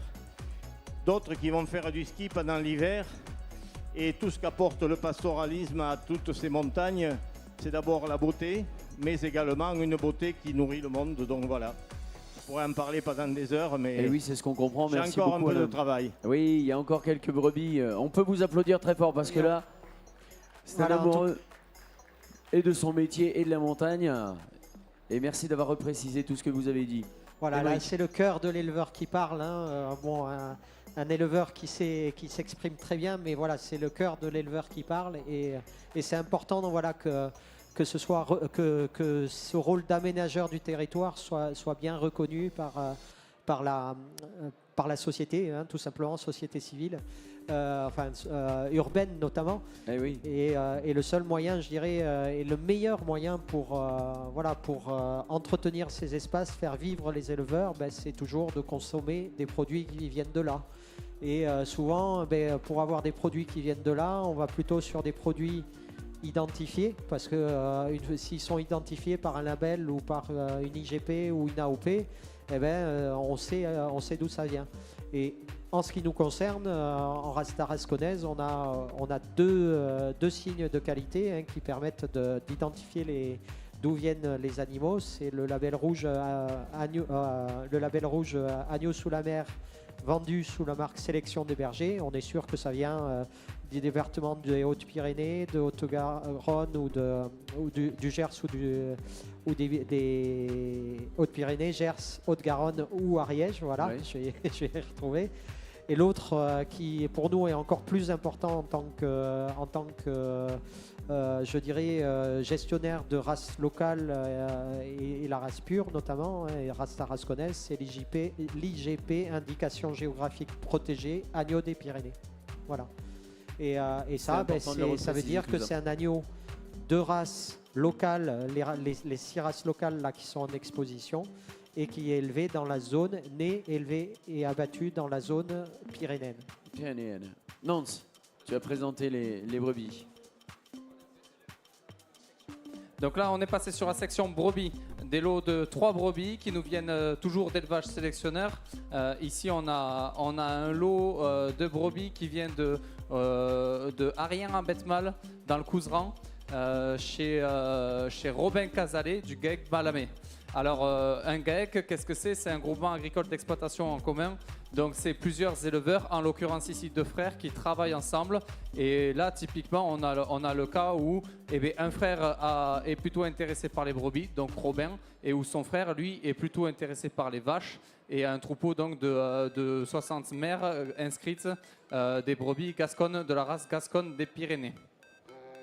Sur ces lots de brebis, donc on a des brebis adultes, donc qui sont des reproductrices. Donc là, ces 3 brebis ont une mise bas prévue dans les mois à venir. En l'occurrence ici, exceptionnellement, ce lot-là a la spécificité de comporter 2 jeunes brebis qui n'ont pas encore mise bas. Ces jeunes brebis, quand on commence un peu à connaître, on le voit un peu à la coupe. Ce sont des animaux souvent plus élancés, un peu moins lourds, avec des têtes aussi plus fines. Et voilà, on le voit là, ce sont ces 2 brebis-là. Et si jamais on n'arrive pas forcément de suite à voir ça, il y a une autre solution très simple, c'est de regarder la boucle jaune qu'a l'animal. Chaque boucle commence par un millésime. Donc là, ce sont des brebis nées en 2023. Donc leur numéro de boucle commence par un 3. On en profitera peut-être pour faire parler les éleveurs tout à l'heure. C'était un peu sportif tout à l'heure, mais après éventuellement. Voilà, donc là en effet Robin n'est pas là, donc je vais essayer de parler un peu de son élevage à sa place. Oui, du coup c'est à toi de le faire là. De toute façon, vu qu'il n'est pas là, il ne pourra pas me contredire, mais voilà, c'est un troupeau de 300 brebis tarasconnaises pures, en sélection depuis maintenant 5 ans, qui se plaît vraiment dans ce jeu de sélection, qui a vraiment un goût pour la sélection. C'est un troupeau aussi qui est, de par le fait qu'il soit dans le Couserans, très exposé pendant la période estivale à la prédation, à la forte prédation qui a lieu dans ces territoires-là. Ce qui rend d'autant plus compliqué la mission de la sélection. Le principe de base de la sélection, c'est d'avoir du choix sur ses reproducteurs. Quand on n'est pas sûr de combien on va descendre de brebis de montagne, c'est toujours un peu compliqué de se projeter et de faire des choix.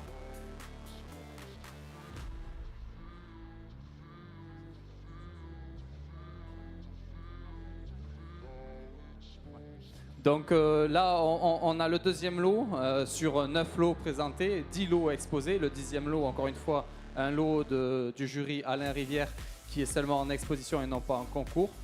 Ce lot-là de 3 brebis nous vient de chez Philippe Laville, Philippe qui est là. Donc Philippe, dis-nous, toi, où est-ce que tu es installé, depuis combien de temps, combien tu as de brebis, comment tu travailles? Alors, Avancez-vous, voilà, n'hésitez pas à venir vers ici de façon à ce que les gens du public puissent vous voir. J'habite à Cadeillan-Trachère, à côté de Saint-Lary-Soulan. Mettez le micro bien près de la bouche. Et j'ai 160 brebis. 160 brebis, hein, c'est bien ça. Voilà, ouais. Et voilà, et après. 160 brebis, est-ce que tu vis, tu es exclusivement agriculteur? Est-ce que tu as toujours été? Comment ton installation a évolué depuis combien de temps? C'est-à-dire que je travaille un peu à côté à la station, un peu l'été, un peu l'hiver. Et voilà, je fais comme ça depuis 2014 que je suis installé. Voilà, installé depuis 2014, et si je dis pas de bêtises, sélectionneur depuis 5 ou 6 ans? Non, depuis 2014 aussi. 2014, oui, on a bien plus que ça. On est à 8 ans maintenant, voilà. 8 ans de sélection. On peut le voir, un lot où la sélection est faite sur l'élégance des animaux aussi, sur la valeur laitière, je suppose, sur le port de cornes. C'est tout, surtout sur la valeur laitière et l'élégance, bien sûr. Très bien. Bon, mais merci Philippe. Ce matin, on a accueilli Louis, le fils de Philippe, qui est aussi intéressé par Voilà. ce milieu-là et qui a accompagné Alain Rivière pendant son jugement. Et voilà, c'était un beau moment de transmission de savoir. Merci beaucoup. Effectivement, on apprend plein de choses. Ici même, lorsque tu as l'éleveur avec toi, tu nous dis pour les 3 brebis qui viennent d'arriver ici, les 3 nouvelles, ils vont parler. Allez, là, il y a les photos souvenirs qui sont en train d'être faites. Et oui. Alors, voilà, on a l'équipe de l'ESAT Sabartès, voilà, qui est tout fier d'être ici, encore plus fier, je suppose, il y a 6 mois quand vous êtes allé à Paris pour représenter la Tarasconnaise. Oui, bonjour à tous. Ben oui, une fierté quand même de représenter cette race, cette belle race de l'Ariège. On est en sélection, nous, depuis une vingtaine d'années. Mettez le micro bien près de la bouche. Alors, un ESAT, pour ceux qui ne connaissent pas un ESAT, c'est un établissement où on aide à des personnes en situation de handicap à s'épanouir et travailler dans le milieu ordinaire. Parfait. Et on a en fait, nous, un atelier ferme où on a 300 têtes tarasconnaises. Et bon, vous avez une partie de l'équipe, Guillaume, Jean... oui, Jean qu'on a eu le Lucas plaisir d'entendre et tout Laure à l'heure. qui nous aide. Et Laure également. Ouais. Voilà. Et du coup, on était venu assister pour voir. Bon, on va voir ce que ça dit. Eh oui, Voilà. qu'est-ce que vous éprouvez le fait de pouvoir présenter vos brebis comme ça? Parce que vous savez que vous faites du bon boulot, mais il y a une petite pression. Bon, pression, oui aussi, mais c'est une fierté aussi d'être là. Et chaque année, on a des béliers qui partent à l'UPRA. On a entre 15 et 20 béliers qui partent. Donc du coup, lors des ventes aussi, c'est une fierté de voir d'autres éleveurs qui achètent des produits issus de notre exploitation. Ouais. Combien de têtes vous avez dit au sein de votre exploitation? 300. Ouais. Voilà, 300 mères. Hein. Ben ouais, 320. Et vous avez toujours été éleveur depuis de père en fils? Non, c'est une association, c'est une exploitation qu'on a créée dans les années 80. Ah Voilà. d'accord. Voilà. Depuis les années 80, vous avez voulu monter une association. C'est ça. Voilà. Merci beaucoup. Avec plaisir. Allez, il va y avoir 9 groupes, c'est bien ça, Nantes, qui vont se présenter ici même. C'est parfait. Donc là, on en est au 3e groupe pour le coup. Et le groupe suivant, on va se retrouver avec d'autres éleveurs qui vont venir ici même prendre le micro. Ouais, Nantes, tu veux qu'on aille là-bas directement? Allez. Voilà, ça sera beaucoup plus pratique. On saura peut-être mieux, ça fera moins petit groupe dans Allez, ce on coin. ferme. Donc là, bon, on n'a pas d'éleveurs pour nous parler de ce lot puisqu'ils ne sont pas présents. Donc là, tout à l'heure, on avait Robin Casalet du Couseran, le GAEC Balamé, Ariane Betmal. Et là, on a Frédéric Casalet du GAEC Casalet. GAEC mari et femme, la fille aussi qui est en études à Pamiers, études agricoles, qui est intéressée voilà, pour reprendre l'exploitation. On a donc ici un lot qui va être un peu particulier pour Monsieur Rivière, pour le jugement, pour la simple et bonne raison que en fait c'est un éleveur qui vient de rentrer en sélection cette année. Donc les animaux actuellement génétiquement sont inconnus. On n'a aucune idée de la valeur génétique de ces animaux sur la valeur laitière, sur la prolificité. Tout ce qu'on sait, c'est que cet éleveur, depuis des années, utilise exclusivement des béliers UPRA, des béliers recommandés. Donc ça laisse quand même à penser qu'il y a du potentiel. Et puis voilà, ça nous permet un peu de savoir où est-ce qu'on met les pieds. Et c'est là aussi où c'est important de voir ce travail qui est fait sur la génétique. C'est que lorsqu'on a des animaux qui ne sont pas indexés, qui ne sont pas inscrits au contrôle de performance, donc qui ne sont pas évalués, on n'a pas idée finalement de la valeur génétique de son troupeau sur la valeur laitière, sur la prolificité. Donc là, on va le savoir au fur et à mesure du temps. Il faut combien de temps à peu près? 5 ans, 6 ans pour s'en rendre vraiment compte? Alors, en fait, c'est ce dont on parlait tout à l'heure. On a l'indexation sur ascendance qui nous permet de savoir la valeur génétique d'un animal. 50% vient de la mère, 50% du père.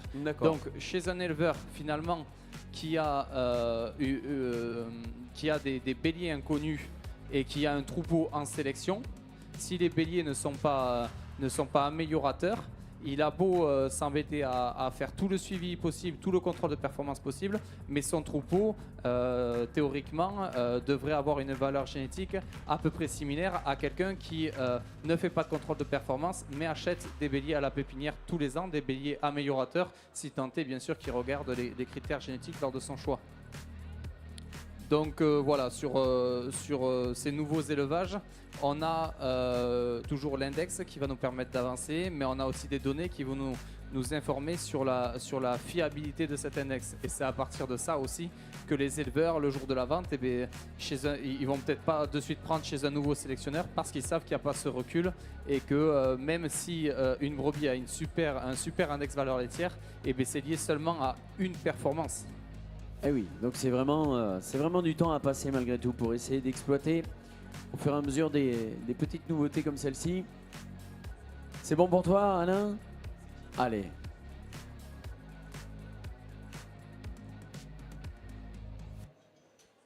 Alors qu'on a certainement de futurs éleveurs qui sont ici, hein. Des jeunes qui sont là. Allez, qui aident même à faire passer les brebis. Alors, lycée agricole de Saint-Gaudens, qui vient d'arriver ici. Donc là, ce sont des brebis qui ont à peu près quel âge? Alors comme je le disais, bon, à la coupe, on voit déjà que c'est des brebis qui sont... voilà, c'est plus des jeunes brebis, peut-être celles du fond, voilà, mais ensuite on va regarder les boucles. Donc si on regarde les boucles, on a la 12 136, 12 163 et derrière, je vois pas, mais voilà, donc des 12 000, ce sont toutes les trois des 12 000. Ça commence par 1000, par 1, donc elles sont nées en 2021. D'accord. Donc peut-être que vous voyez une petite différence au niveau de la laine. On a des brebis qui n'ont pas la même laine que les autres. Donc ça va... Il y a le facteur génétique, mais là, dans ce cas-là, c'est pas ce facteur-là qui donne cette couleur. C'est l'exposition à la pluie, etc. Des brebis de montagne, sur certains terroirs, on va avoir des brebis qui ont réellement une laine vraiment grise. Et là, ce ne sont pas des brebis qui sont estivées. Elles sont en plaine toute l'année. Et donc, bon, c'est l'eau qui a lavé leur laine. Voilà, elles ont une laine pour ainsi dire. Elles sont tondues une fois à peu près dans l'année ou une fois tous les années et demie? Une fois tous les ans. En général, la tonte, elle est calée et on fait venir le tondeur qu'une fois. On transpire un bon coup qu'une fois. Ouais. Voilà, ça simplifie aussi le travail. Ce qu'il faut, c'est savoir effectivement si après cette laine va être exploitée. On sait que il y a notamment nos amis de la filière, c'est Sarah, pardon, qui s'occupe de traiter cette laine et de faire de la création. Et puis on a filière laine également qui est ici. Ce sont des filiales qui se redéveloppent de plus en plus, filière de laine. Et Eric arrive parfaitement bien puisqu'on a ici le chef d'exploitation du lycée agricole qui arrive pile au moment du jugement de ces animaux. Alors peut-être que Eric, tu peux nous parler du troupeau, du lycée, comment ça se passe? Merci. Bonjour à tous, c'est Eric Deboeuf, donc directeur de la ferme du campus Pyrénées-Comminges. Donc on est les locaux de l'étape.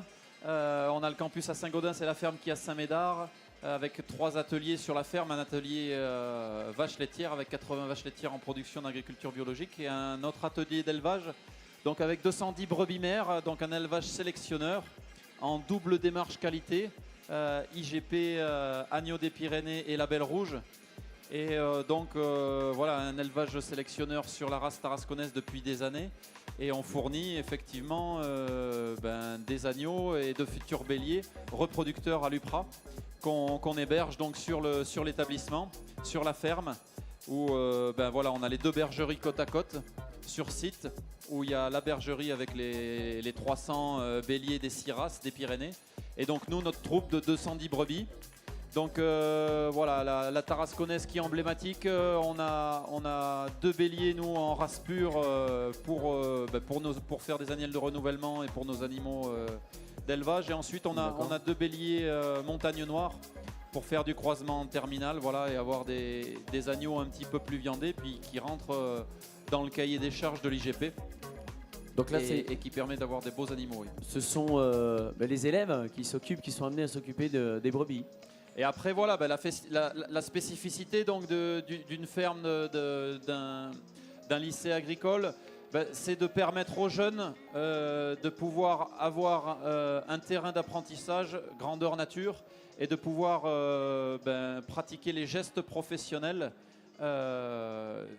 dans un élevage. Donc nous, l'exploitation, voilà, je vous ai dit les chiffres, 80 vaches laitières, 210 brebis, 175 hectares de surface agricole pour l'alimentation des troupeaux. On est sur une exploitation à taille réelle comme on pourrait trouver chez nos voisins. Et après, donc du lundi au vendredi, on reçoit entre 2 et 6 élèves en mini-stage. Très bien.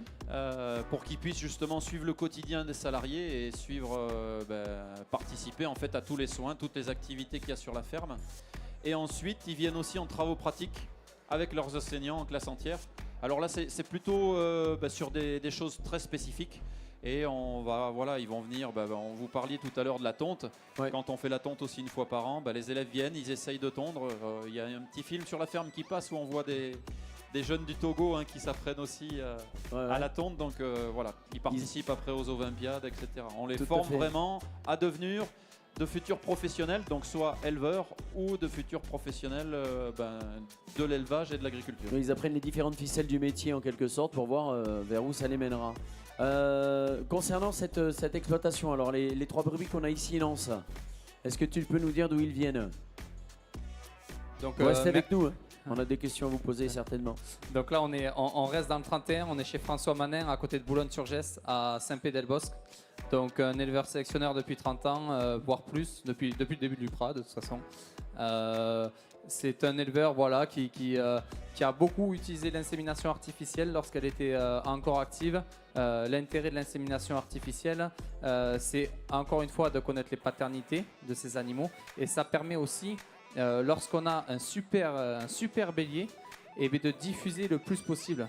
Quand on a un bélier vraiment qui va améliorer la population, si on le met en lutte naturelle, il va vous saillir au mieux 100 brebis dans l'année. Voilà. Alors que si vous utilisez de l'insémination artificielle, on peut avoir des doses et faire reproduire sa descendance sur des générations et sur des troupeaux, un grand nombre de troupeaux différents.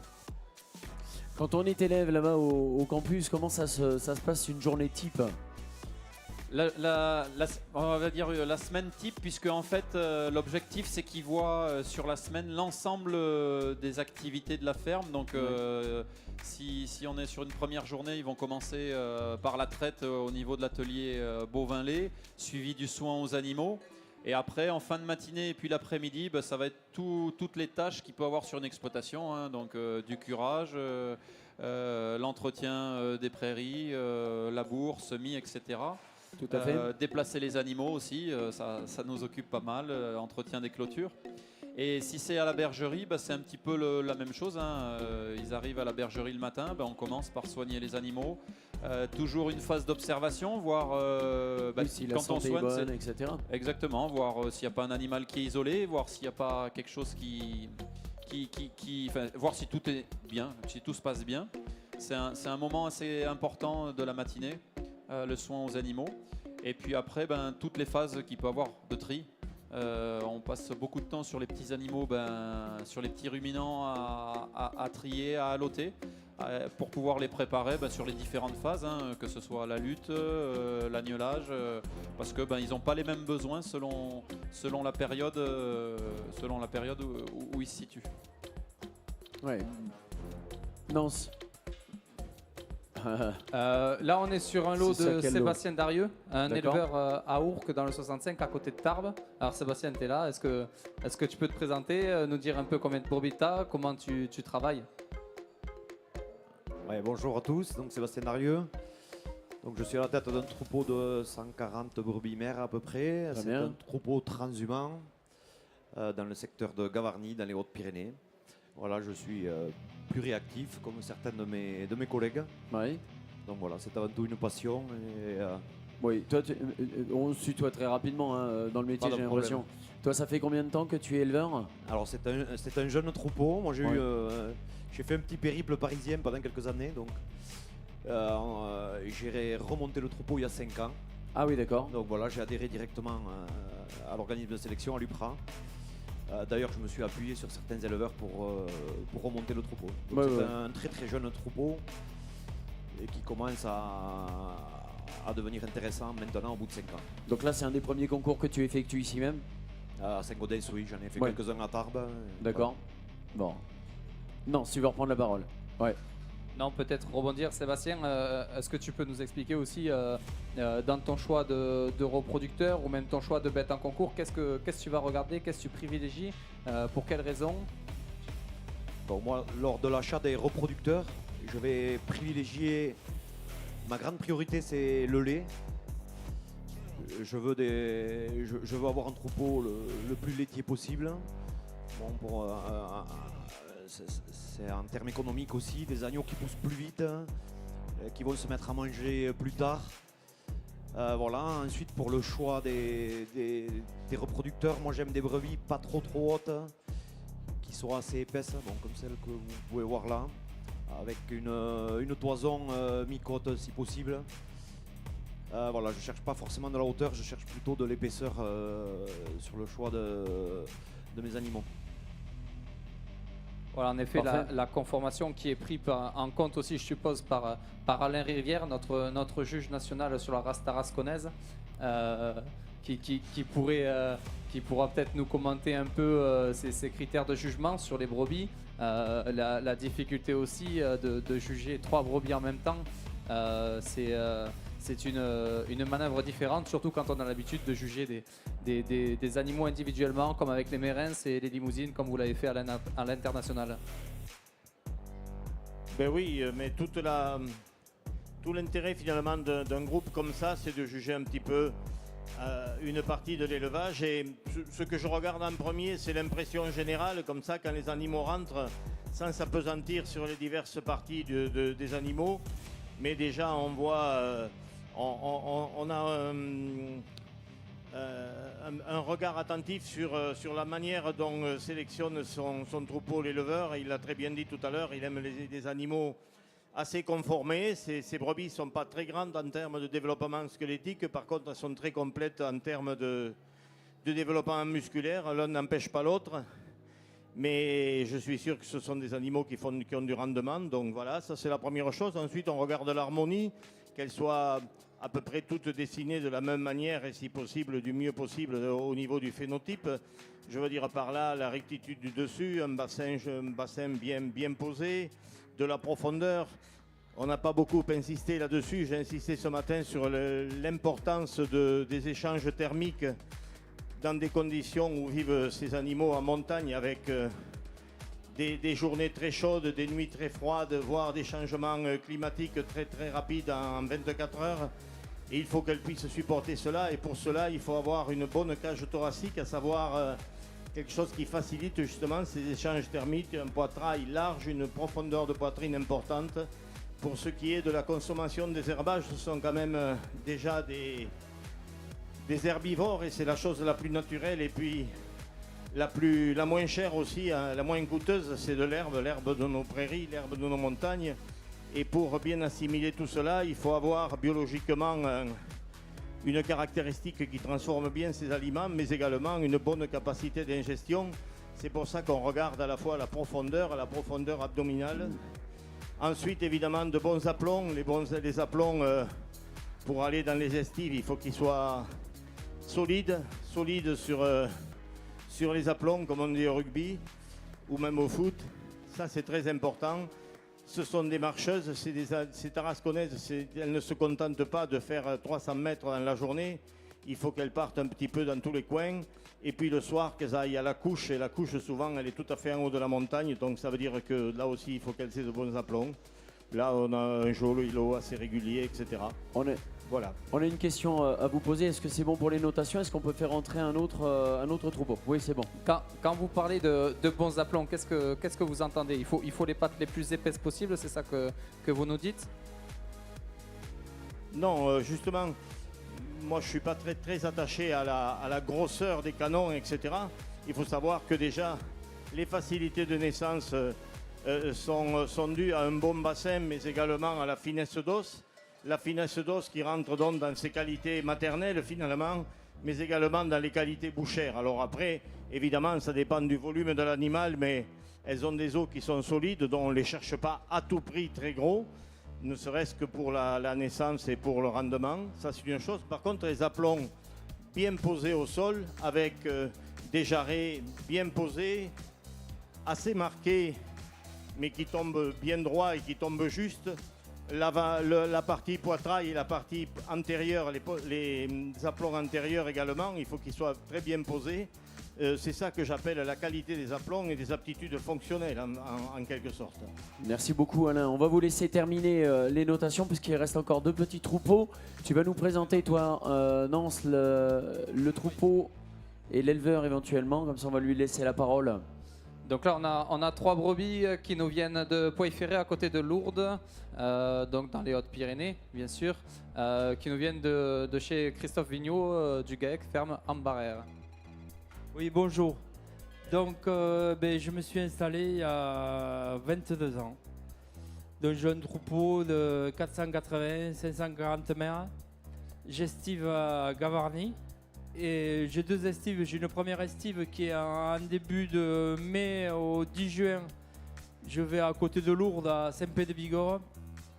Donc là, elles y restent 1 mois, 10 jours. Ce qui a, j'ai été attaqué par le loup, ça fait la 4e année. Donc ça devient compliqué. On n'en a pas parlé jusqu'à maintenant, mais la prédation est quelque chose qui nous pénalise de plus en plus. Nous, dans les Pyrénées centrales, on n'est pas tout à fait comme l'Ariège où il y a où on est habitué à travailler avec les bergers. Nous, on n'a jamais eu de bergers dans nos montagnes. Donc c'est quelque chose de difficile puisqu'on n'a pas nos estives qui sont faites en fonction. On n'a pas des estives où on peut mettre des bergers avec le nécessaire pour qu'ils puissent rester pendant 4-5 mois. Donc on est dans une situation qui est assez difficile. On est obligé de monter des cabanes qui sont avec l'hélicoptère, mais c'est pas évident. Bon, après, je me suis installé en Tarasconnais. Mon père avait déjà un troupeau. Et quand je me suis installé il y a 22 ans, je me suis mis à l'UPRA. Donc ce que je recherche, c'est d'ailleurs, vous en êtes le président d'ailleurs de l'UPRA. Oui. On en profitera pour rebondir sur l'historique. Continuez, vous recherchiez. Ensuite, ce que je recherchais en premier lieu, c'était les valeurs laitières. Ensuite, il y a le phénotype, bien sûr.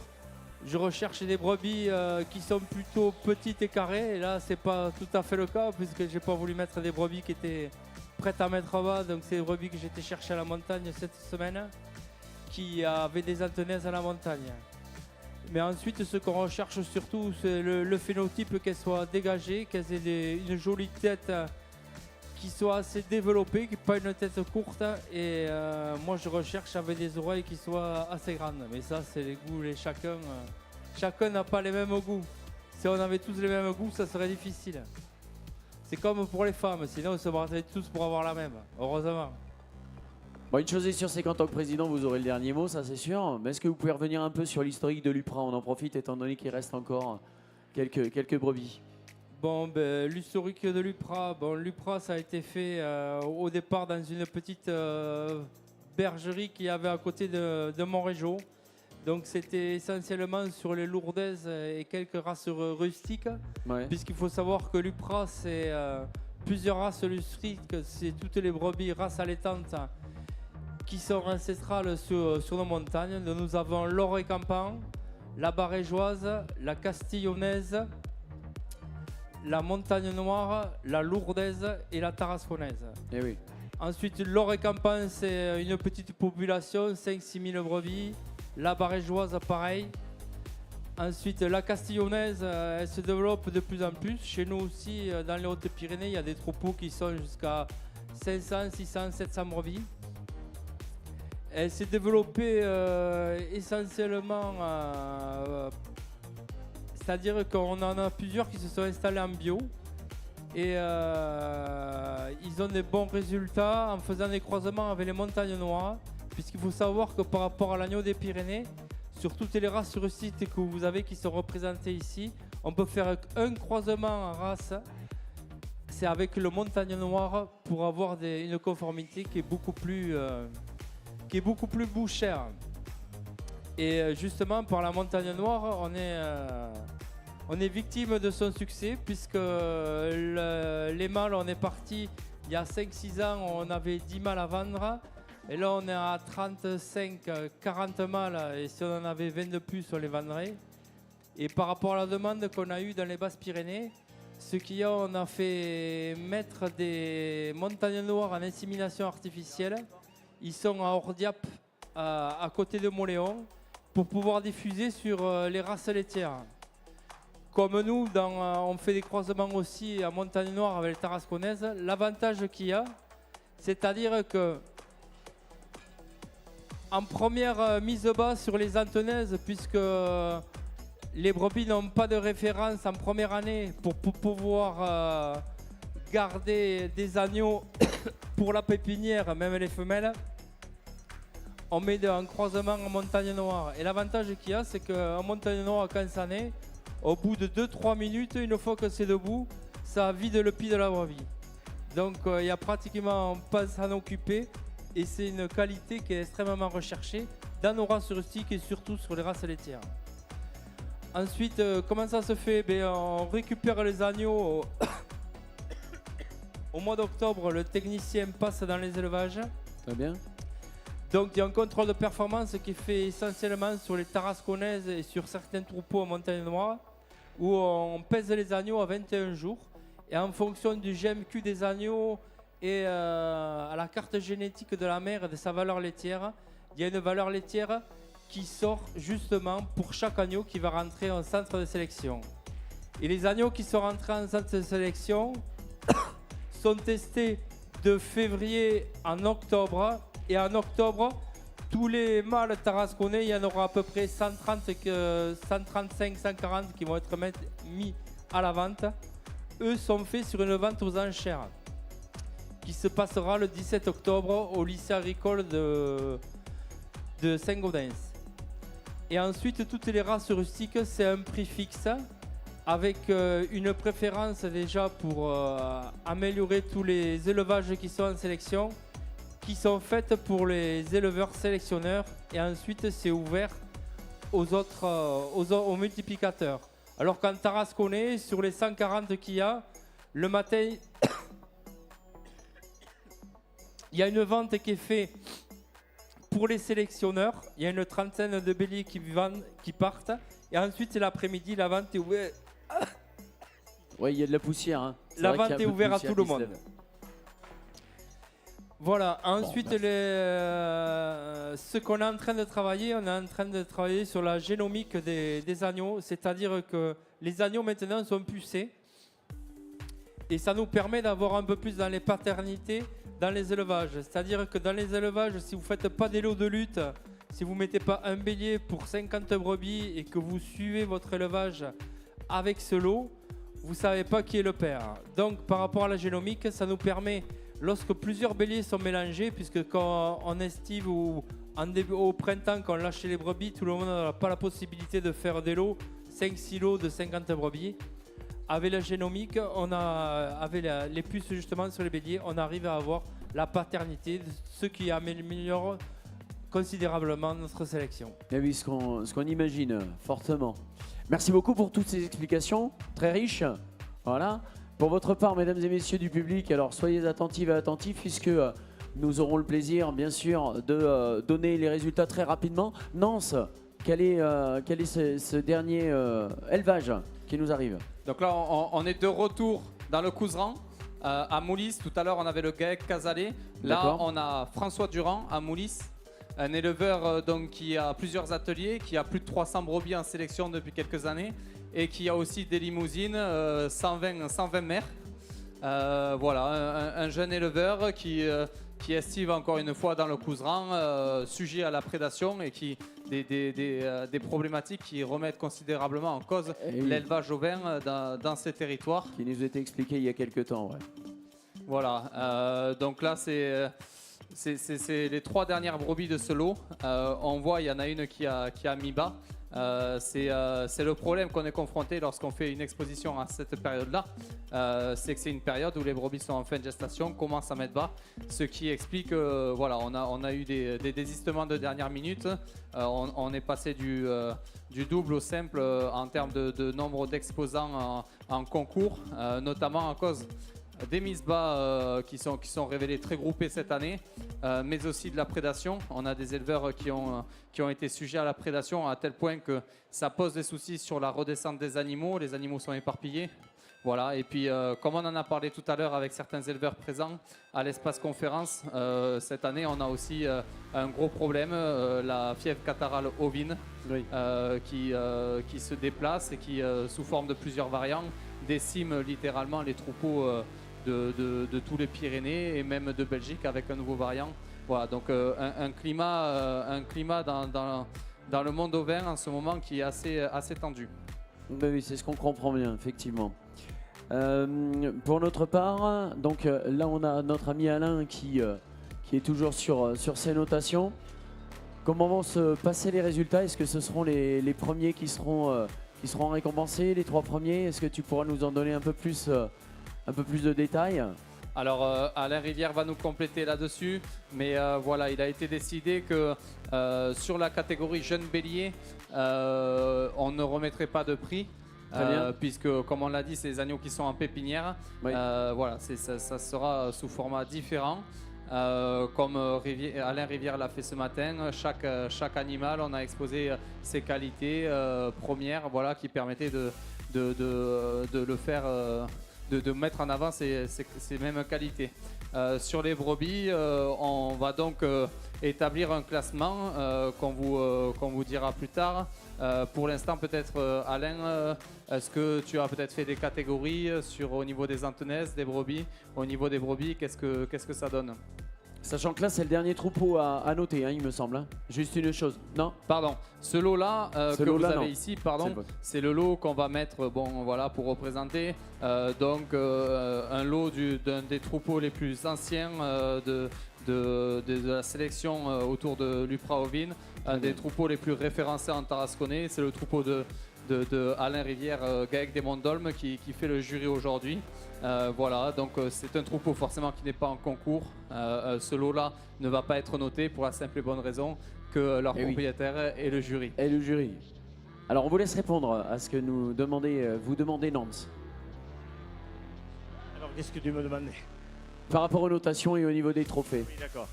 Oui, et bon, d'abord, l'ensemble de ces femelles tarasconnaises est assez intéressant à classer. Et franchement, j'ai pris du plaisir sur l'ensemble des troupeaux. Bon, je ne vais pas le répéter, les caractéristiques, c'est à la fois, je le répète à peine, c'est l'harmonie, mais surtout le jugement phénotypique de ces animaux avec la longueur du dessus, la largeur, l'équilibre entre l'avant-main et l'arrière-main, des bassins bien placés, de la profondeur pour les échanges thermiques, de bons aplombs pour se déplacer en montagne, une bonne capacité d'ingestion pour valoriser les territoires et les zones de montagne et les zones plus difficiles, mais également une certaine élégance dans l'animal. À partir du moment où on dit que l'animal est harmonieux, c'est qu'il est bien construit. Et quand il est bien construit, il y a aussi cet aspect longévité, cet aspect rusticité qu'il faut mettre en avant. C'est important. Les brebis tarasconnaises ont cette faculté d'être très, très maternelles aussi. Et tout ça, c'est inné, mais c'est pas uniquement avec une qualité maternelle qui s'invente comme ça. Non, c'est aussi la brebis qui a bien produit son agneau, qui a un joli pic, qui a un joli bassin, qui a agnelé facilement, qui est fine d'os. Et toutes ces choses-là réunies, voilà. J'aurai sans doute l'occasion d'en reparler tout à l'heure. J'ai entendu notre président qui évoquait ce qui ruine notre santé, et peut-être le cheptel français, c'est la prolifération des grands prédateurs. Je vais faire court parce que sinon je serai trop sévère. Je me connais un peu. Vous savez, quand vous avez consacré... Vous voyez, je suis ému quand je parle de ça. Quand vous avez consacré 60 ans de votre vie avec des techniciens, avec des éleveurs, avec tout ça, et que vous voyez les troupeaux décimés comme ils le sont actuellement, juste pour faire plaisir à une catégorie de gens qui ne savent pas ce que c'est que de travailler tous les jours, ben c'est très difficile. J'en dirai pas beaucoup plus sur ça, mais je m'adresse au public. Sachez que nous avons en France la chance d'avoir de très bons éleveurs, de très bons organismes de sélection. Ce sont des choses assez exceptionnelles que le monde entier nous envie, que si nous avons une agriculture vertueuse, c'est grâce à tout cela, sans doute une des plus vertueuses du monde, et que ce serait dommage d'être obligé dans les années futures à manger que de la vache canadienne ou des moutons venus de je ne sais où. Nous avons ici une qualité à la fois raciale mais également une qualité génétique exceptionnelle. Il faut y penser. Et puis l'entretien des paysages, si nos montagnes sont belles et accueillantes, c'est quand même grâce au pastoralisme depuis la nuit des temps. Et ça, il ne faut pas l'oublier non plus. Voilà, j'arrêterai là sur les prédateurs parce que sinon je deviendrai trop sévère. Trop sévère, mais n'empêche qu'il faut penser aussi à la santé des éleveurs. Je vous demande d'applaudir l'ensemble de ces éleveurs qui ont présenté ces beaux animaux. D'abord pour leur travail, pour la qualité de la présentation, mais aussi pour la qualité de l'organisation ici. Voilà. Merci. Merci beaucoup Alain. Et on attend du coup avec impatience toutes les notations que vous avez données, que vous avez nous transmettre pour pouvoir voir les résultats de tout cela. Nous avons les éleveurs qui sont ici. Émeric, je présume que tu as des choses à nous dire. Je vais garder le président à côté de moi aussi, oui. Dès qu'il pourra, mais effectivement, parce qu'on va laisser quand même le temps à Alain Rivière de finaliser son jugement. Tout à fait. Et puis après, on repassera à la remise des prix. On a quatre prix, pardon. 4 prix à remettre. Donc on a jugé 4 sections au total. On a jugé les antennaises, c'est-à-dire les jeunes brebis. Jeunes brebis. On a jugé les jeunes béliers, qui sont actuellement au centre d'élevage, mais ça nous permettait un peu de montrer la diversité de ce que nous ont apporté au centre d'élevage les éleveurs, sélectionneurs. On a jugé les béliers adultes. Et on vient de finir le jugement des brebis. Donc sur le jugement des béliers, des jeunes béliers qui sont à la pépinière, on ne va pas faire de classement 1, 2, 3 parce que c'est des béliers qui seront à la vente, etc. On va faire juste des catégories en fonction du niveau de la qualité, or, argent et bronze. Sur les autres, effectivement, il y aura aussi ces catégories or, argent et bronze, mais quand même, on récompensera les trois premiers prix. Donc sur les béliers, sur les agnelles et sur les brebis. Et ensuite, on a un prix de synthèse en fait, puisque les éleveurs présentent, les éleveurs ont présenté des mâles et des femelles, des jeunes ou des adultes. Et donc on va faire un prix de synthèse entre les mâles présentés et les brebis présentées. Et ce qui nous paraît le lot le plus homogène, ce qui paraît le lot le plus homogène pour Alain Rivière, sera récompensé 1, 2, 3, pareil, sur un prix d'ensemble. Très bien. Bon, parfait. Donc vous restez avec nous, chers amis, avant la remise des trophées. Est-ce qu'on a 2-3 petites interventions éventuellement? Alors, je sais pas si Alain nous transmette bien sûr les... Voilà, mais après, ce qu'on peut dire sur ce concours, ça a été assez dur de l'organiser dans les conditions sanitaires que l'on connaît. Ah oui, on a reparlé de la fièvre catarrhalovine, la FCO 8. Enfin, sérotype 8, c'est comme le Covid, quoi. La FCO, ça fonctionne pareil. On avait alpha, bêta, etc. dans le Covid. C'est pareil, la FCO, il y a le 1, le 8, le 3, le 7, etc. Et là, c'est le sérotype 8 qui nous a fortement impacté, notamment sur l'Ariège. Ça a commencé par les Pyrénées-Orientales et puis ça a touché fortement l'Ariège, ça a touché la Haute-Garonne. Maintenant, ça sévit aussi sur les Hautes-Pyrénées. Et donc, l'ambiance n'était pas forcément à la fête au niveau des éleveurs et il a fallu quand même les convaincre de maintenir cette fête. Et on est quand même content d'avoir pu organiser ce concours avec des éleveurs qui ont joué le jeu. Voilà, et donc pour ça, on peut vraiment les féliciter, les applaudir, parce que c'était pas forcément tout à fait gagné d'avance. On a eu une belle présentation, des lots diversifiés, des élevages diversifiés. Et ça, c'était important de pouvoir faire ça aux Pyrénéennes dans des installations qui sont quand même exceptionnelles. Alors les représentants de la communauté de communes qui vont nous rejoindre à 17h pour remettre les prix, voilà, ils m'entendront pas, mais c'est pas grave. Mais on a quand même eu des qualités d'installation là sur le ring Gauvin qui est quand même magnifique. Avoir un ring comme ça digne des rings bovins, pour nous c'était un challenge de l'occuper, c'était un challenge d'organiser un concours sur ring, parce que d'habitude on juge plutôt en case. Et là, on s'est dit, tiens, comment on va faire pour présenter les choses? Donc on a essayé de mettre du dynamisme, on a fait participer les éleveurs qui ont manipulé, on a utilisé le parc de contention, on a mis les brebis dans le case, etc.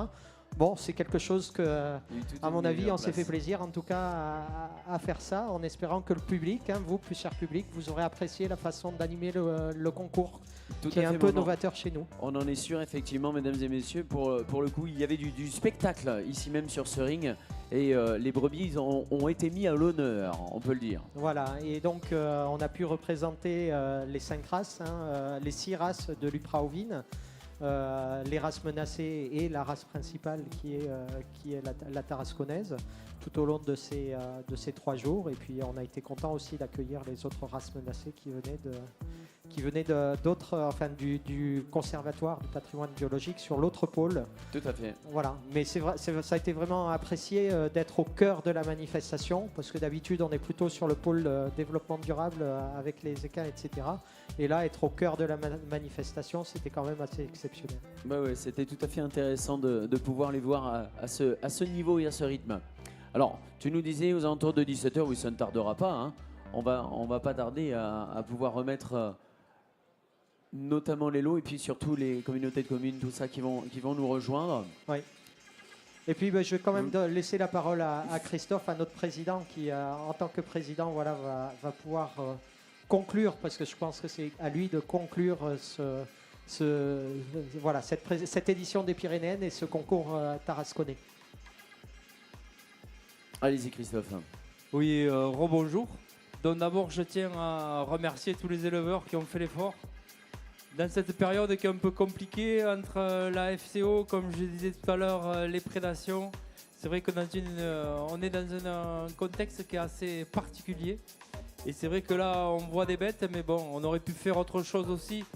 On a été un peu bloqué par rapport à l'aspect sanitaire aussi, parce qu'on aurait pu faire, puisque dans tous les élevages, les brebis ont commencé à mettre bas, on aurait pu mettre des brebis suitées. On l'avait fait une fois, ça avait été... C'était un peu plus représentatif et ça avait été très bien. Bon, mais là, par rapport à la FCO, tout ce qui se passe, c'était impossible à faire. Et après, on voit le travail qui est fait, mais on ne se rend pas compte de tout le travail qui est fait sur toute la chaîne des Pyrénées, parce que là, c'est juste une micro-représentation, parce qu'il y a les sélectionneurs et il y a les multiplicateurs aussi. Et il y a certains multiplicateurs qui font du travail excellent et qui mettent en avant la race tarasconnaise aussi. Il ne faut pas les oublier, puisque ce sont aussi nos vitrines aussi, puisqu'ils viennent acheter des béliers chez nous. Il y a des béliers qui sortent de l'Upra et qui repartent chez des multiplicateurs. Donc c'est vrai que c'est quelque chose d'assez bien et qui n'est pas assez mis en valeur aussi. Avant, on mettait aussi en valeur, on faisait des ventes d'Aniel, mais là, je peux vous dire que même pour les ventes d'Aniel, on n'arrive pas à satisfaire la demande que l'on a dans nos élevages. Donc c'est vrai que on est un peu la voie femelle et même à la voie mâle, on arrive juste à fournir la demande qu'il y a. Donc il y a de l'avenir dans le mouton, et tous les jeunes qui s'installent en race rustique sur nos montagnes, il faut entretenir le territoire, il faut entretenir les paysages. Il y a des traditions, il y a plein de choses qu'il faut continuer à perpétuer pour ne pas perdre ce qu'on a mis en place, ce qui a été fait par les anciens. Donc il faut continuer comme on le fait en ce moment. Donc, merci beaucoup Christophe. Allez-y, continuez. Non, je vais vous laisser pour remettre les prix Bon, incessamment. on attend, je pense, encore les notes, certainement. Concernant Nance ou Emmerich, éventuellement, est-ce qu'on a déjà quelques notes ou pas encore? Non, pas encore, hein, on est d'accord. Oui, donc vous pouvez y aller, Christophe. Donc, Monsieur Rivière continue ses Eh oui. notes. Eh oui, oui, oui. Donc, c'est vrai qu'il faut qu'il fasse la synthèse dessous. Donc il y a un prix qui va être remis pour les antennaises, un prix qui va être remis pour les brebis, un prix pour les béliers, pour les jeunes, un prix pour les vieux. Donc c'est vrai que ça met du temps et ensuite il y aura la synthèse pour remettre le premier prix. Donc je laisse la parole à Emmerich. Voilà, alors la conclusion est faite. Maintenant, on va passer plus à des choses matérielles hein, pour dire comment ça va se passer. Juste une chose quand même, parce qu'effectivement, on a eu Alain Rivière qui a officié tout au long de la journée. Hein.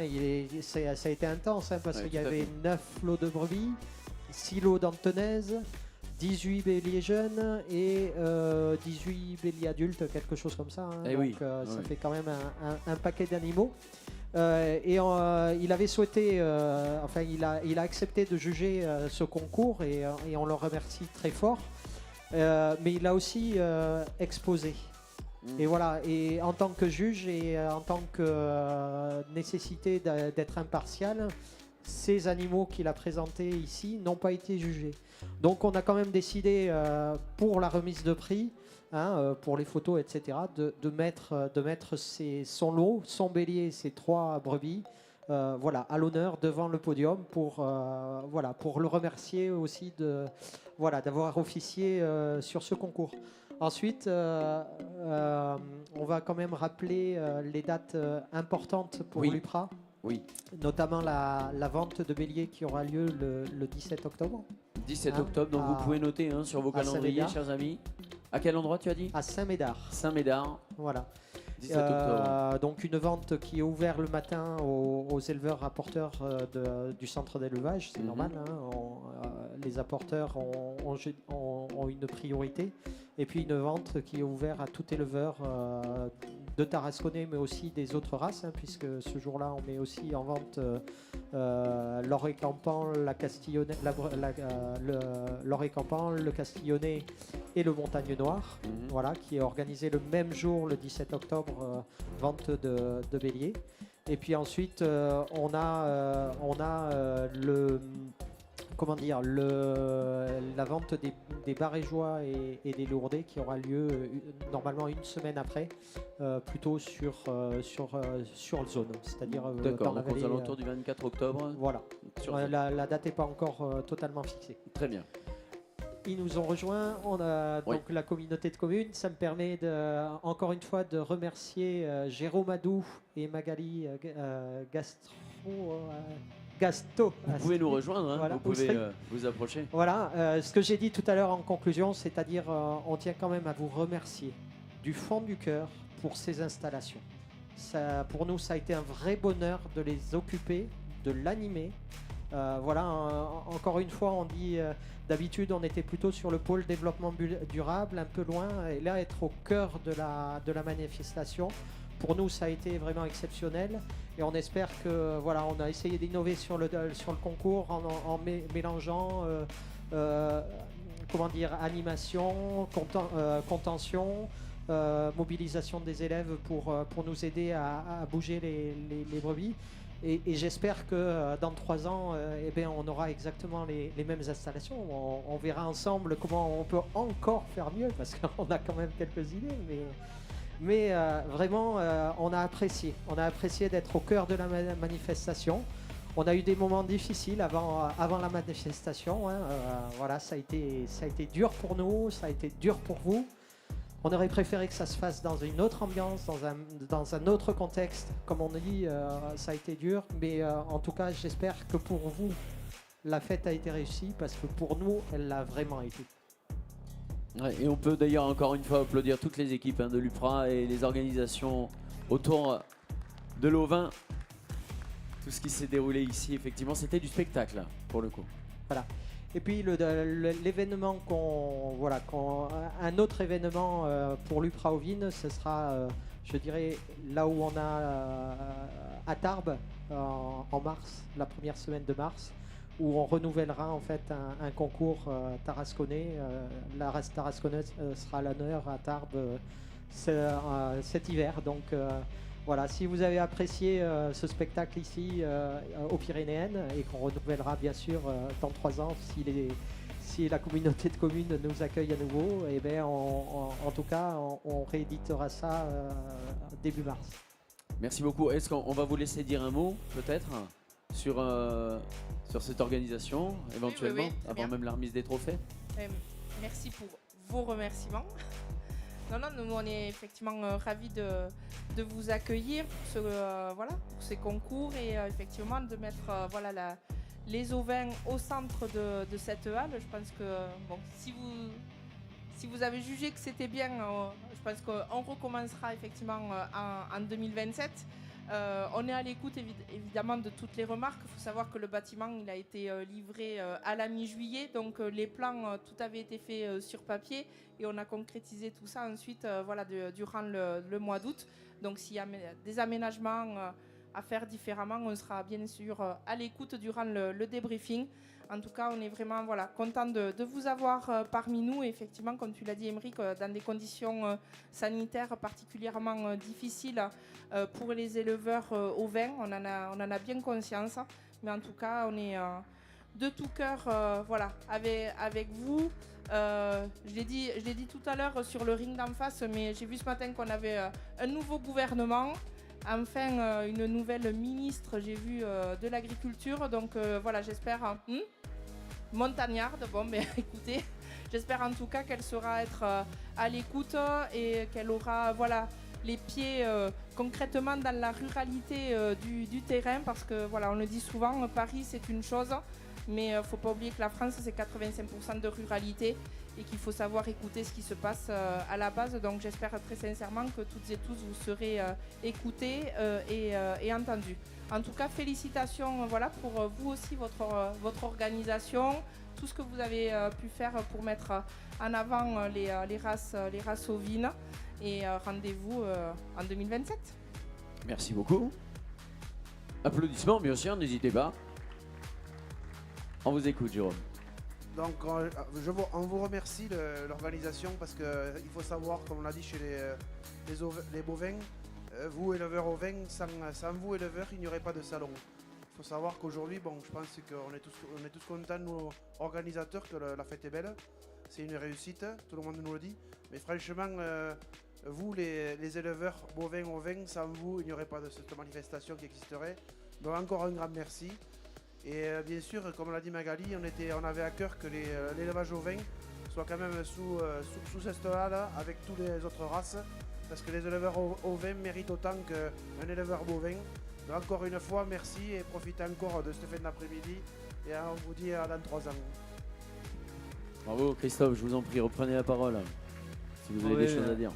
Merci beaucoup. Je tiens à remercier l'effort qui a été fait pour mettre les ovins à la meilleure disposition par rapport à ce qui était avant. C'est vrai qu'on se plaignait entre guillemets, mais c'est vrai que là on est dans des conditions qui sont optimales et avoir un ring comme ça qu'on a vraiment pour nous, qu'on a partagé avec les chevaux, ça s'est très très bien passé et ça donne un autre regard par rapport à l'élevage. Les stands sont bien placés, c'est comme un peu le salon à Tarbes ou à Paris, avec des allées, et c'est vrai que c'est beaucoup plus agréable d'être à l'intérieur, qu'on ne soit pas sous des petits chapiteaux. Et c'est vrai que là on a des conditions optimales et on en a profité pour faire un grand concours cette année. Donc je vous remercie beaucoup pour nous avoir mis dans les meilleures dispositions. Merci beaucoup, bravo encore une fois. Alors on attend avec impatience bien sûr les résultats de ces concours.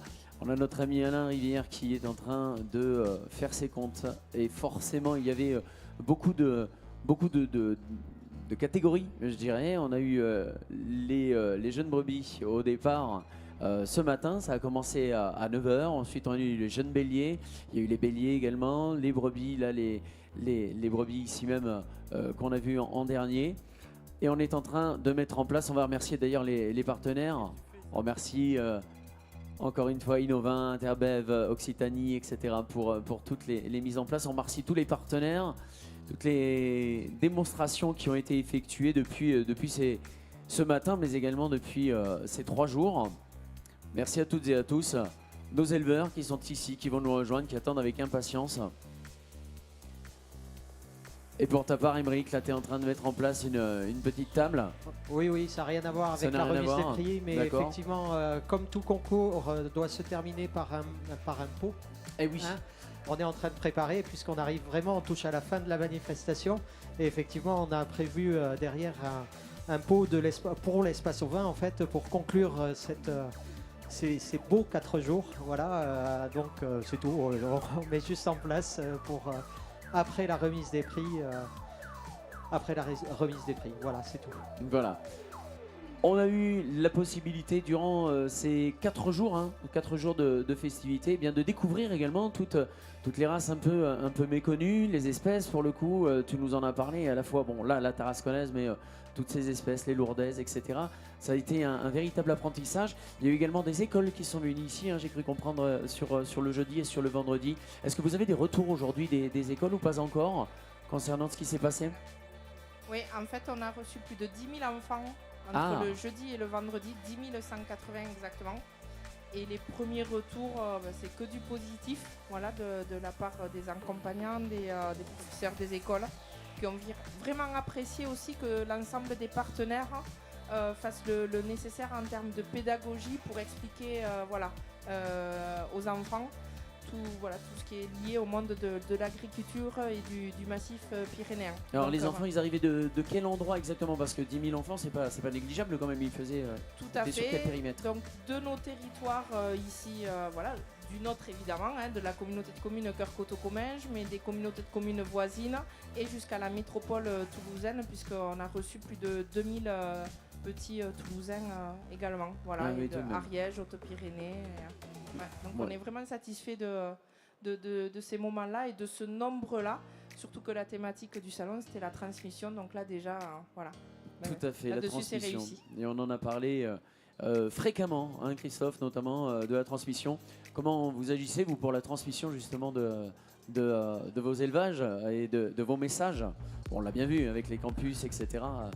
Non, mais c'est vrai qu'il y a un engouement quand même. Après, il ne faut pas se voiler la face. On a un engouement dans nos territoires. C'est par rapport aussi par rapport à la PAC et par rapport à nos systèmes transhumants qui sont économes et respectueux du territoire. Et c'est vrai qu'on a beaucoup de jeunes qui veulent s'installer en Auvin, en montagne. Et c'est un engouement qui ne cesse depuis plusieurs années. Quand on regarde le nombre d'exploitations, il y a 30 dans nos départements, dans le 65, il y a 30 à 40% de nouveaux jeunes qui s'installent en Auvin. Comment on explique ça? Eh bien, on explique ça, c'est-à-dire qu'il y a besoin de moins d'investissement. Oui. C'est-à-dire que lorsque vous commencez en mouton, là on voit, c'est des barrières en galva, mais bon, vous faites scier des planches, on a vite fait de faire une bergerie, c'est facile à monter. Et ensuite, les charges de structure sont beaucoup moins importantes en élevage ovin qu'en bovin, puisqu'en bovin, principalement, tout est mécanisé. Les bâtiments coûtent 3 ou 4 fois plus cher que lorsqu'on fait un bâtiment en ovin, je veux dire. Et ensuite, ce qui nous sauve un peu aussi dans nos montagnes, c'est la possibilité de faire du photovoltaïque sur nos bâtiments d'élevage. Dans nos régions, on a fait beaucoup de réunions avec des partenaires. Et c'est vrai qu'on s'est rendu compte que les jeunes qui s'installent, on est à 70-80% qui s'installent avec du photovoltaïque. Avec 2 possibilités, soit de financer soi-même son projet pour pouvoir ensuite avoir une rente lorsque l'investissement est amorti à 15 ans ou à 20 ans, ou alors en louant le toit de nos bâtiments. Il faut savoir que lorsque vous louez le toit de votre bâtiment, vous pouvez avoir pratiquement le bâtiment qui vous revient au bout de 20 ans ou de 25 ans. Ou alors il y a possibilité d'avoir une rente aussi ou d'avoir un montant lorsque vous louez le bâtiment. Donc toutes ces nouvelles évolutions dans nos territoires permettent d'installer les jeunes beaucoup plus facilement. Et comme je disais tout à l'heure aussi, en Auvin, si on estive, si on est placé en contrefort contre les estives, c'est beaucoup plus facile de s'installer. La demande de surface est moindre qu'avec des bovins. Donc c'est pour ça qu'il y a un réel engouement pour les ovins. Et après, pour beaucoup, ce qu'il faut savoir aussi, c'est qu'en ovin, on a une demande pour nos produits qu'on n'arrive pas à fournir dans nos territoires. C'est-à-dire que quand on voit l'agneau des Pyrénées, on n'arrive pas à fournir, ne serait-ce que sur les grandes surfaces qu'on a proches de chez nous, même qu'elles ont fait des efforts pour avoir un prix, pour se mettre en face de nous et pour qu'on puisse parler d'égal à égal et que ce soit bénéfique pour nous aussi. Et c'est vrai que toutes ces choses-là se sont mises en place et même en faisant ça, on n'arrive pas à fournir. Après, ce qu'il faut savoir aussi, c'est qu'on a un problème dans nos territoires, c'est par rapport aux abattoirs. C'est-à-dire que nous, là, en Bigorre, bon, je parle de la Bigorre parce que je suis de la Bigorre, et bien, on a eu un problème. Tout le mois d'août, l'abattoir de Bagnères était fermé. L'abattoir de Bagnères est passé de 32 à 16 salariés. Oui. Et il y a des déficits qui sont récurrents. Ça a été aussi dans le Gers, ça a été pareil. C'est assez difficile d'avoir en face le produit qui puisse nous servir pour mettre en valeur nos agneaux. Parce que lorsque vous faites la vente directe chez nous, que ce soit dans l'Ariège, dans le 31, il y a beaucoup de ventes directes. Et lorsqu'on n'a pas les abattoirs en face, c'est assez difficile. Lorsqu'on ne peut pas répondre à une demande sous 15 jours, qu'on est obligé de se prendre un mois et demi avant pour avoir une place, pour faire tuer, pour faire découper, c'est vrai que c'est difficile. Mais bon, je noircis pas du tout le tableau. C'est intéressant de pouvoir le dire. C'est une filière qui a de l'avenir et je pense que tout ce qui a été fait, tout ce qui a été mis en place, que ce soit sur les races ou sous les signes de label de qualité, nous permettent de travailler avec celui qui veut se donner les moyens peut arriver facilement à travailler convenablement. On le reprécisait effectivement, l'IGP, l'agneau des Pyrénées, l'UNESCO, il y a plein de choses qui sont mises en place. Et après, bon, je vais revenir, je fais toujours un peu le même parallèle. Après, le seul bémol que je mets, Alain Rivière en a parlé tout à l'heure, c'est par rapport à la prédation. C'est vrai que on parlait de l'ours tout à l'heure, j'en ai parlé avec plusieurs éleveurs ariégeois et c'est vrai que c'est un fléau quoi, parce qu'on peut y mettre en face, quand on met les bergers, c'est déjà difficile à avoir des bergers qui restent en place tout l'été. Ensuite vous mettez des chaînes de protection, mais les chaînes de protection ça va pas parce qu'il y a des touristes qui se font attaquer. Il y a toujours le revers de quelque chose qui nous pend au coin du nez, donc c'est vrai que c'est difficile. Et pour avoir été attaqué aussi par le loup aussi, même si on a le droit de le tirer, on n'arrive pas à le tirer. C'est un fléau, c'est le seul point noir. Bon après les anciens ils sont arrivés, hein. À un moment donné il n'y avait plus de loups, à un moment donné il n'y avait plus d'ours, donc je ne sais pas ce qu'il faudra faire. Chacun fera ce comme il peut pour pouvoir préserver son territoire et ses troupeaux. Merci pour tous ces éléments, c'est très intéressant effectivement. Chers amis, est-ce que ça va pour votre part dans le public? Oui, vous attendez avec impatience effectivement les résultats. On les attend. Je suis en train de me demander ici, notre ami Émeric est dans les parages. Émeric, ça va pour toi? Est-ce que tu peux nous donner un petit peu la température? Alors pas du dehors, hein, parce qu'on a senti que ça se rafraîchissait un petit peu, je sais pas vous, mais on l'a senti. Est-ce qu'on sait à peu près quand on aura les résultats? Oui, le classement est fait. Hein. On est juste en train de remettre un peu les choses en ordre parce que c'est anonyme hein, quand on présente les animaux. En bovin, en général, on peut voir le meneur qui donne déjà une idée de. Voilà, là, on travaille en lot anonymisé et à partir, même si Nance. Nance les prévenait, mais les annonçait après, a priori. A priori, donc là, on est en train de remettre les noms en face des lots, tout simplement. D'accord. Donc, on est en phase de finalisation. Ça va se dérouler ici, je présume. Voilà, 3-4 minutes, 5 minutes, le temps de remettre les noms et puis on va pouvoir y aller. Voilà. Allez, alors que l'on voit la poussière qui se lève petit à petit. Donc là, on le rappelle, c'est un élevage de notre ami Alain Rivière. Et en ce qui concerne les différents lots, donc tous les éleveurs seront-ils présents? Non, je présume. Je pense une petite partie, oui, une bonne partie. Petite partie sera là. Voilà. Donc on peut dire quand même effectivement qu'on a eu quelques partenaires, hein, Oui, Innovin, la justement. Chambre d'agriculture qui ont fourni des lots.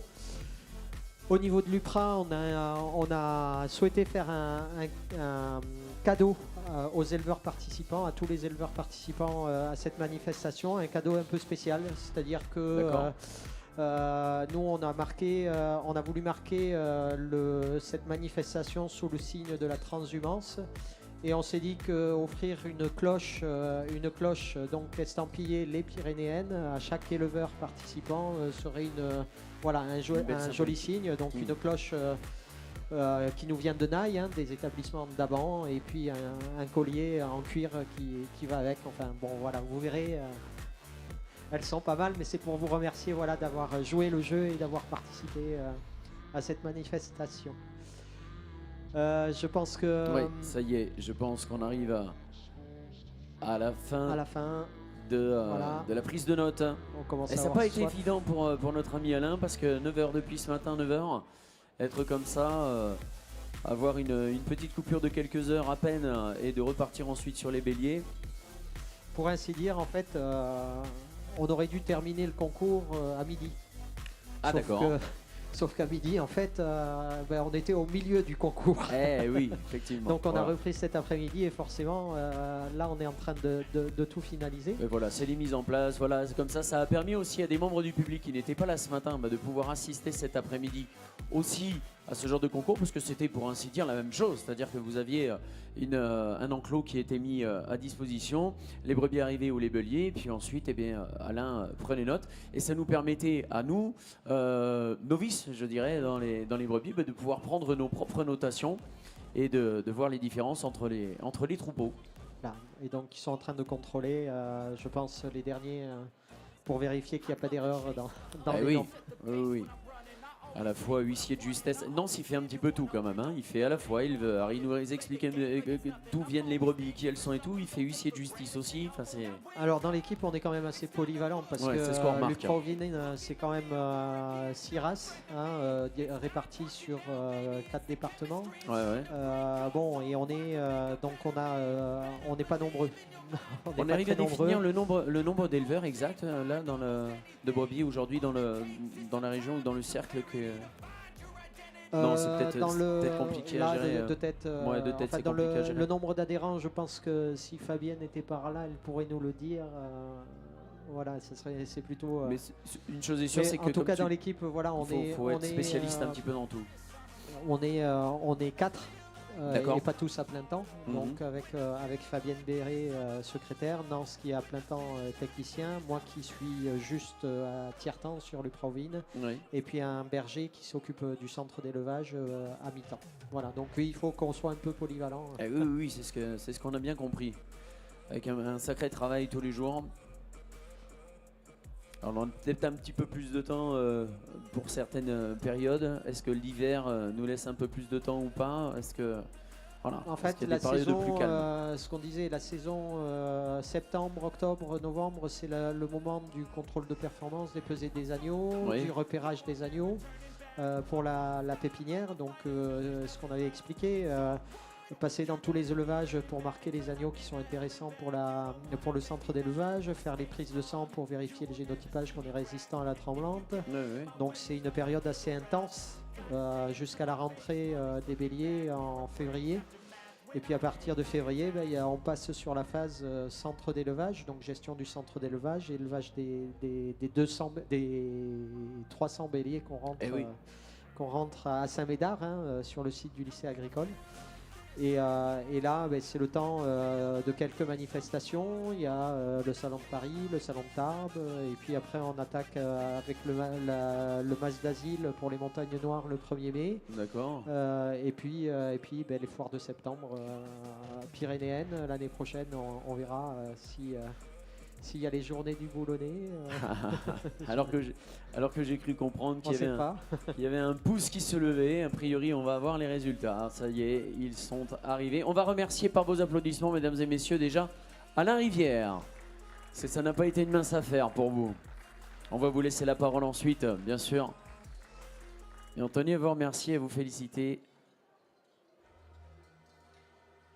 Et on vous invite à vous rapprocher de nous. Avec Nance. Donc je me suis tuyauté quand même. Hein, Ah, tu t'es tuyauté sur un le petit nombre peu. d'élevages Ouais. suivis par l'UPRA, Ah nous oui. avons 120 adhérents à peu près. Ah, 120 adhérents à l'UPRA. Voilà.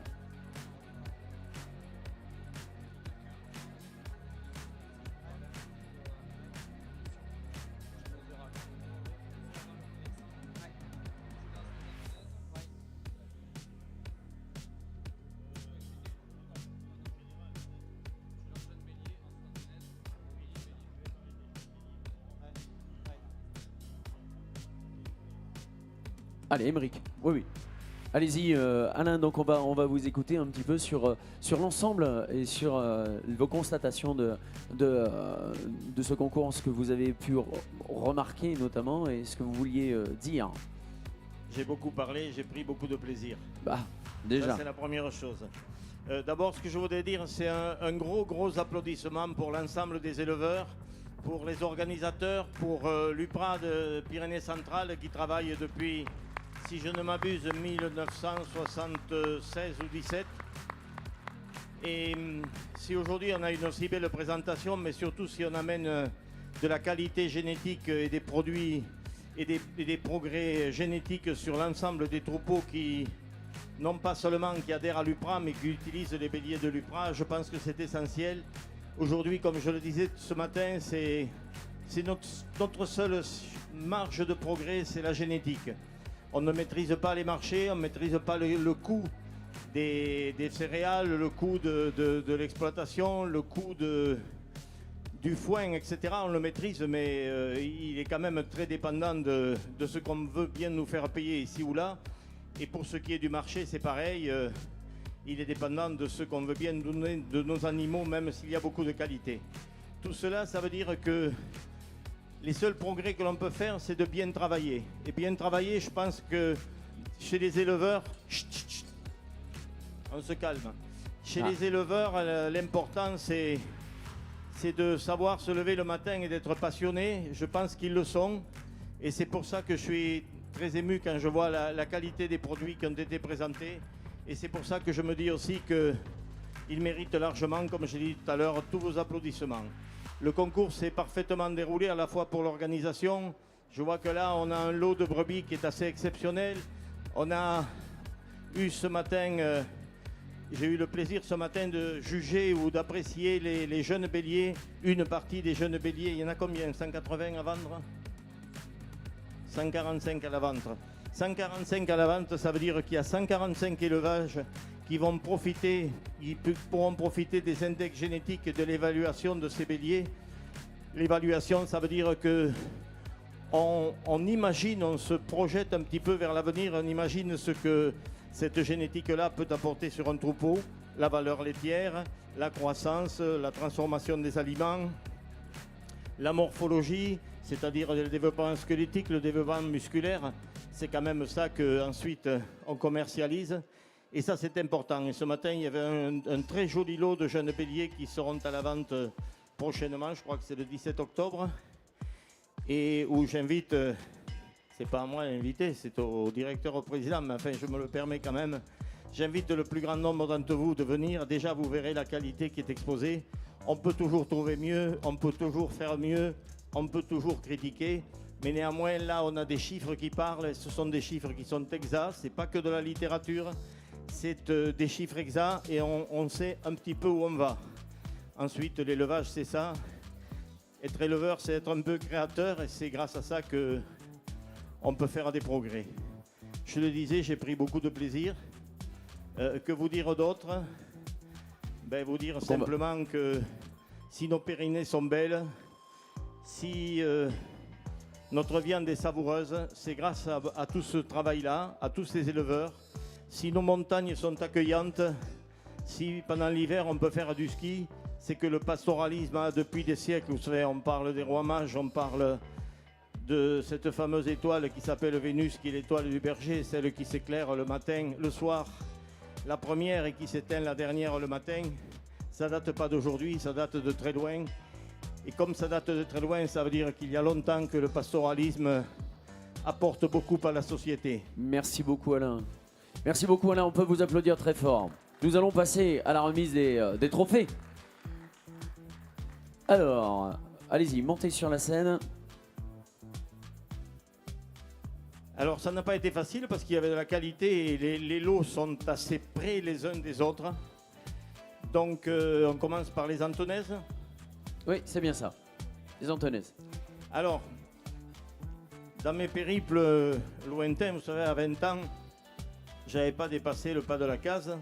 Et puis j'ai eu la chance, grâce à la formation, grâce à l'Institut de l'élevage, grâce à la race limousine notamment, grâce à tous ces techniciens que vous pouvez voir par là qui nous entourent, hein, à tous ces OS, ces organismes de sélection, d'aller un petit peu plus loin. Et j'ai eu la chance d'aller juger au Mexique, au Portugal, en Espagne, au Danemark, essentiellement des bovins, en Hollande des chevaux.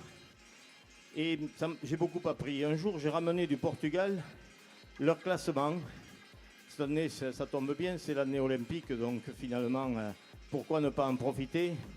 Et quand les animaux sont d'une qualité supérieure, on les met médaille d'or, médaille d'argent, médaille de bronze.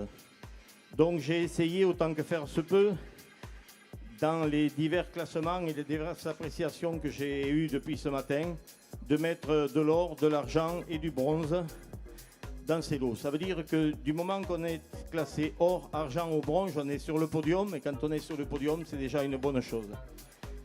Donc voilà, il y a du classement, premier, second, troisième, mais ce qui est important, c'est d'être sur le podium. Il y en a beaucoup qui sont sur le podium. Je ne vous fais pas attendre davantage. Pour les Antonnaises, le lot qui a été classé pour moi le meilleur, avec un total de 57 points, c'est le lot numéro 1 de l'ESAT. l'ESAT de Montaigu, je pense. Avec un très très joli lot d'Antonnaises, très régulier.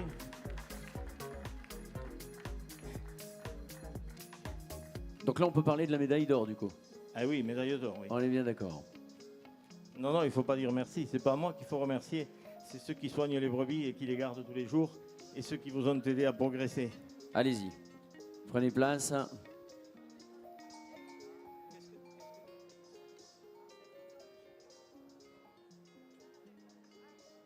Allez, une photo.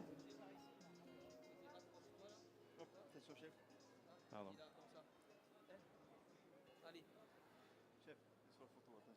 Oui.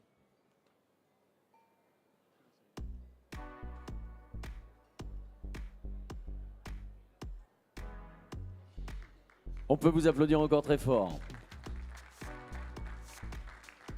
Lilian, rapproche-toi un peu pour les photos là. Lot numéro 2, avec 55 points, LEPA, le lycée agricole. Le lycée agricole. Et je suis heureux que, pas plus pour le lycée agricole que pour un autre, mais le lycée agricole, c'est quand même l'avenir. La jeunesse, c'est un vieil éleveur qui vous dit ça. C'est quand même bien de voir qu'au lycée agricole, on met tout en route pour que la race tarasconnaise se porte bien. Et ça me fait plaisir de vous féliciter. Et de féliciter sans doute les élèves qui ont participé au choix.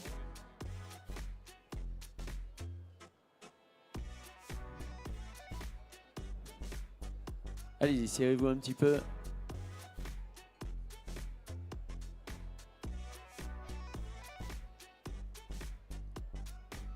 Les photos sont prises.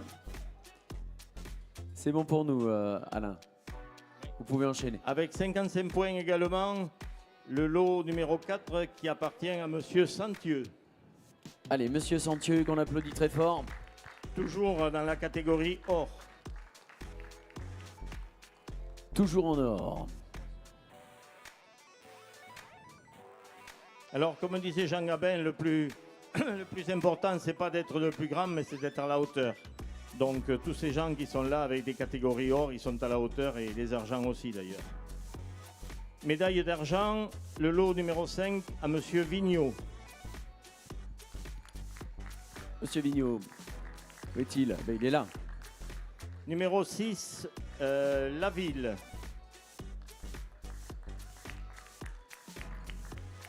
L'an prochain, c'est toi qui juges. Tu as jugé un peu ce matin avec moi.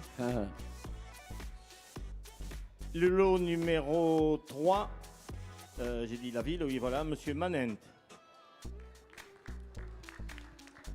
Médaille d'argent également. Voilà. Allez, Monsieur Manin, est-ce qu'il est là? Oui, il arrive a priori.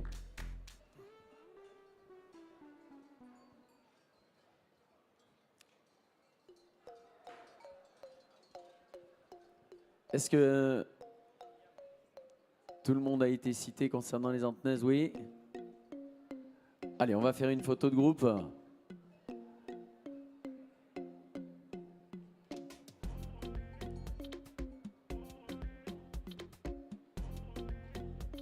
Allez, on en profite, on sourit pour la photo. Alain, on vous On écoute. passe à la section des brebis. Pardon. 3, 2, 1. Ah, oui, c'est vrai. Je fais ça d'habitude pour les limousines. Oui, donc je vais vous faire le classement à l'envers. Ça laisse un petit peu plus de suspense. Oui. Ou alors, je vais commencer par les médailles de bronze. Je vais faire en remontant. À la rigueur, ça Vous peut auriez être dû bien. me le souffler avant et c'est de ma faute parce que je le fais régulièrement. Oui, Donc mais- c'était bien, c'était une petite originalité. On remercie encore toutes les. Alors, comme les je l'ai personnes dit pour tout les à l'heure, Antenaises. hein, il ne faut pas être frustré. Déjà, quand on est sur le podium, c'est que le lot est de très très bonne qualité, qu'il est améliorateur. C'est quand même le travail des sélectionneurs, c'est d'être améliorateur. Ce que je ne vous ai pas dit, c'est que, quelles que soient les espèces ou les races, en France et un petit peu partout ailleurs d'ailleurs, il y a la base de ce que l'on appelle la base de sélection, c'est-à-dire des sélectionneurs qui mettent tout en œuvre pour faire des progrès génétiques, et ces progrès génétiques ils vont servir à la base de production, c'est-à-dire que la base de production va utiliser ces géniteurs d'un niveau supérieur pour améliorer l'élevage de chaque éleveur. Donc, Alors on commence par le bronze, du coup. on commence par le bronze. Alors, le Gaec Casalet. Bravo.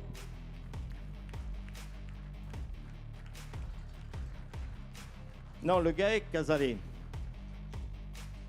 Casalet, le Gaec Casalet. Gaec On m'a dit Casalet. qu'il y avait une différence. Moi, je connais un peu mieux l'un que l'autre, mais je ne les connais pas tous les deux. Voilà. Allez, ils sont là. Médaille de bronze, l'élevage Vigneault.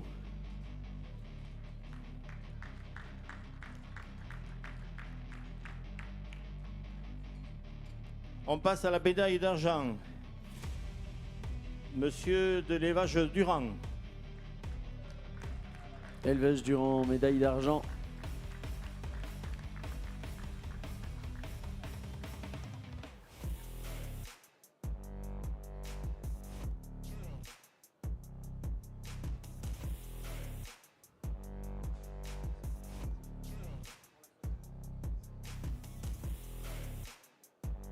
L'élevage ensuite, l'élevage d'Arieux. Bravo vous.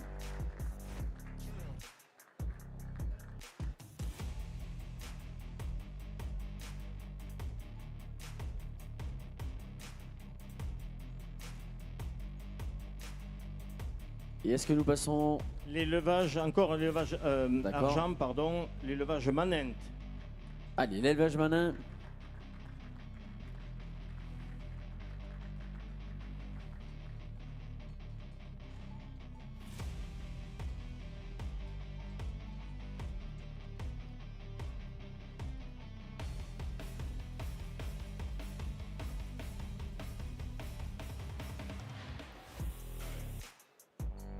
Ensuite, les 4 médailles d'or. Ça y est. Les médailles d'or arrivent. Au pied du podium, l'élevage La Ville. C'est la plus mauvaise place, celle-là, au pied du podium. Mais enfin, elle est quand même prestigieuse. Donc, classé en numéro 4, l'élevage La Ville. Allez, en numéro 3, le LPA. Lycée professionnel agricole, il n'est pas très loin.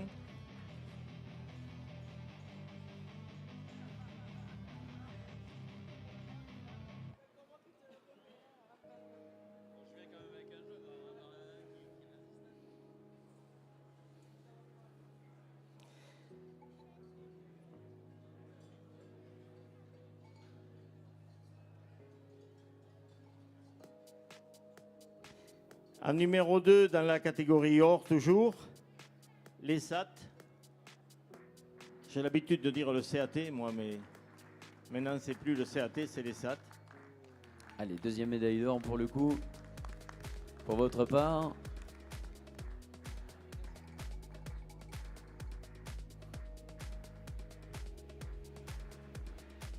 Il reste encore une médaille d'or, hein, c'est bien ça Alain, d'après ce que j'ai compris. Eh bien, c'est le premier.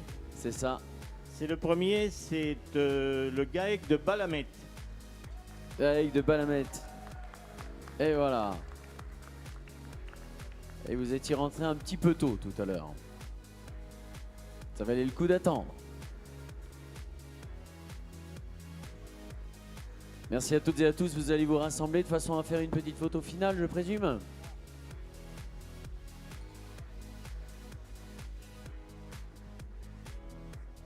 Alors là, on va passer à quoi au bélier, parce que on a une petite histoire éventuellement que Nance va nous raconter. Non, c'est bon? On enchaîne. Allez, on enchaîne, on peut y aller. Alors dans les béliers, or, toujours pareil, or, argent et bronze. Le numéro 9516, je crois que c'était le doyen là pour 6 ans. Ça aussi c'est important parce que la race tarasconnaise a cette faculté de bien vieillir. C'est aussi un signe de rusticité. Et cette rusticité, elle s'obtient, comme je le disais tout à l'heure, par rapport à beaucoup de choses. La ligne du dessus, les bons aplombs, un rein bien soudé, une épaule bien soudée, un rein large, etc. Tout ça, ça contribue à la rusticité.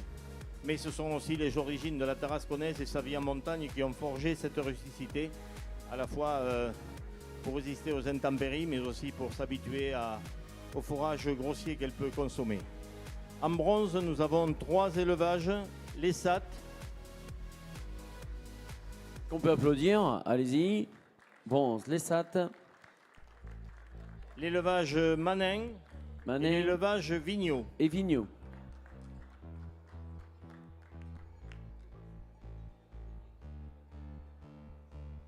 Allez-y, montez un peu plus haut.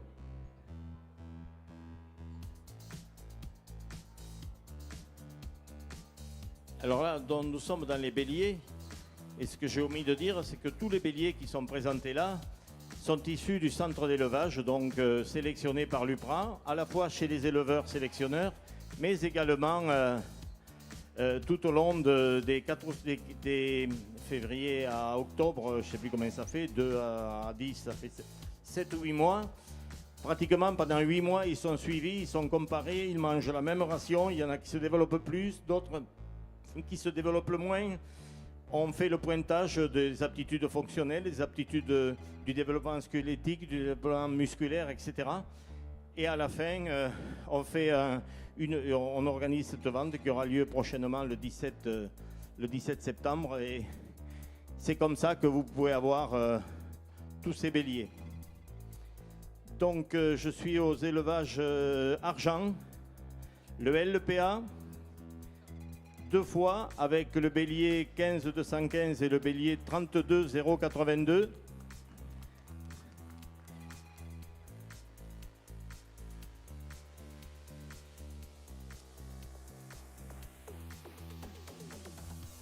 Est-ce qu'il y a une autre médaille d'argent?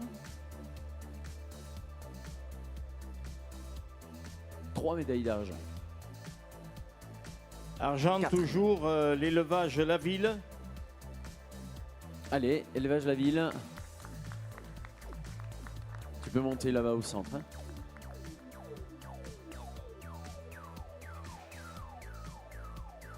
Et maintenant, nous passons aux 7 élevages qui sont déclarés médaille d'or. Ça veut dire qu'il y a 7 béliers qui sont vraiment au-dessus, non pas de la moyenne, au-dessus de ce qui se fait de mieux.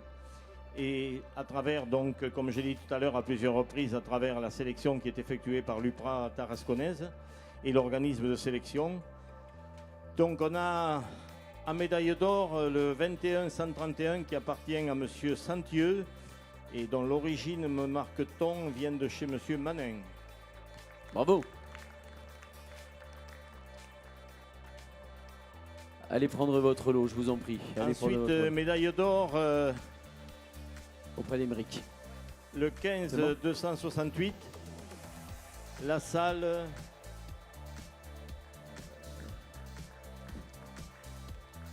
La Salle Carrère.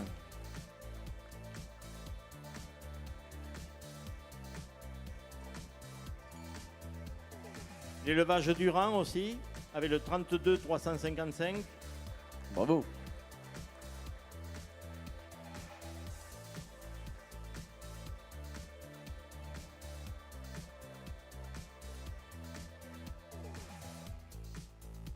Au pied du podium, en quatrième position, le 32 034, c'est l'élevage Sentieux au régime d'Avezac. Qui est déjà sur le podium. Durand, tu dois avoir une cloche hein, à récupérer. Ah bon. Voilà.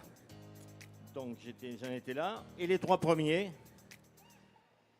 avec 54 points, le GAEC de Balamé avec le 22 019. Balamé.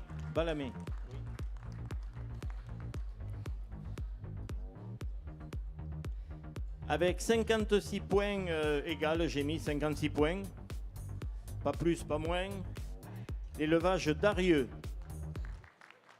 Merci beaucoup. Les trophées remis par la communauté de communes. Pour le bélier, 12 268. Et le grand champion, avec 56 points et plus, le 35 036 à La Salle Carrère. Bravo. C'est vraiment un très joli bélier. Je ne vais pas les commenter tous, mais avec beaucoup de développement, beaucoup de classe, beaucoup de bonnes choses, à savoir un dos tendu, très large, 4 aplombs parfaits.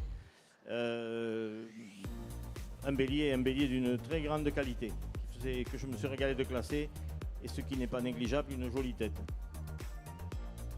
Voilà, j'ai fait à peu près le tour de tout le monde. Je crois qu'on peut applaudir tout le monde. Un grand merci à vous, effectivement, Alain. On applaudit tout le monde, Alain Rivière. Ah, les prix d'ensemble, oui. Alors, je ne sais plus où ils sont maintenant. Aide-moi là, je les... Oui. Voilà, ah oui, voilà. Alors,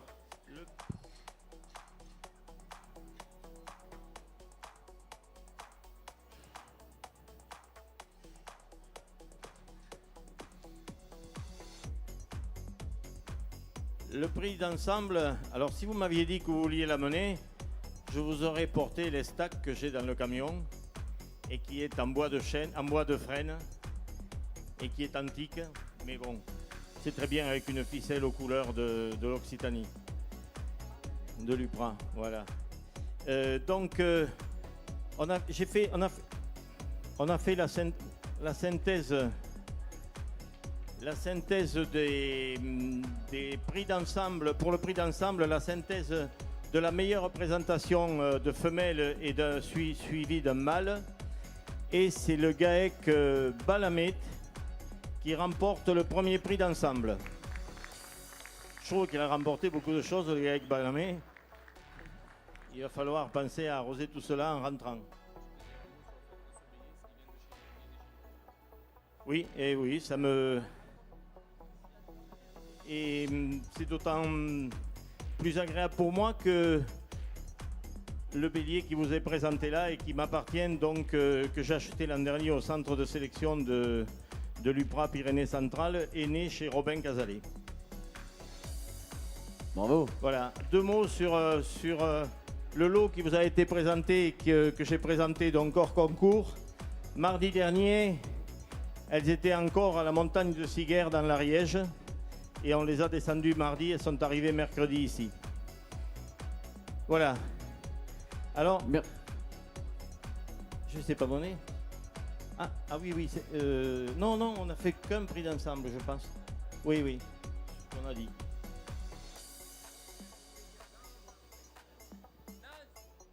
Allez, si vous souhaitez dire quelque chose, profitez-en. Nance, tu vas revenir avec nous.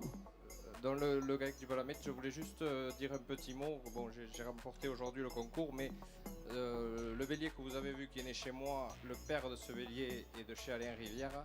Et les brebis, les 3 brebis les plus jeunes que j'ai amenées aujourd'hui, le père de ces 3 brebis vient aussi de chez Alain Rivière. Donc on se fournit avec François Durand et d'autres éleveurs de l'UPRA chez Alain Rivière. Donc voilà, je tenais à le féliciter de nous avoir proposé depuis quelques années des super béliers qui nous ont fait avancer dans notre métier. C'est tout. Bravo à vous. Émeric. Non, mais Alain Rivière, il n'a pas tout fait. Il faut les soigner tous les matins et au quotidien, toute l'année. Donc, c'est pas. Voilà. J'ai l'avantage par rapport à tous les autres, qui n'est pas un avantage du tout, c'est que je suis un des plus vieux de l'UPRA. Et le matin, quand je me lève, je mets quand même un petit peu de temps à me mettre sur les genoux. Donc, ce n'est pas essentiellement un avantage. Peut-être un peu pour l'expérience, mais pas pour le reste. Alors après, ça c'est tout à fait symbolique. Vous savez, je suis un peu ému en vous disant ça parce que quand on découvre l'élevage, tout petit, la première chose qu'on vous apprend à faire, c'est un bâton. Un berger, le pastoralisme, c'est le berger, le chien, le troupeau, le bâton. Et ce bâton symbolise un peu tout le travail des éleveurs, etc. Pendant l'hiver dernier, j'avais un petit peu de temps. Il ne faisait pas Tébron tous les jours et j'ai pensé à en offrir quelques-uns. Ce n'est pas un grand cadeau, mais c'est un cadeau symbolique. Et la première à qui je voulais l'offrir, que je connais depuis fort longtemps, c'est à Fabienne, pour tout le travail qu'elle fait à l'UPRA et aussi pour le côté agréable et amical que l'on rencontre chaque fois qu'on va à l'UPRA.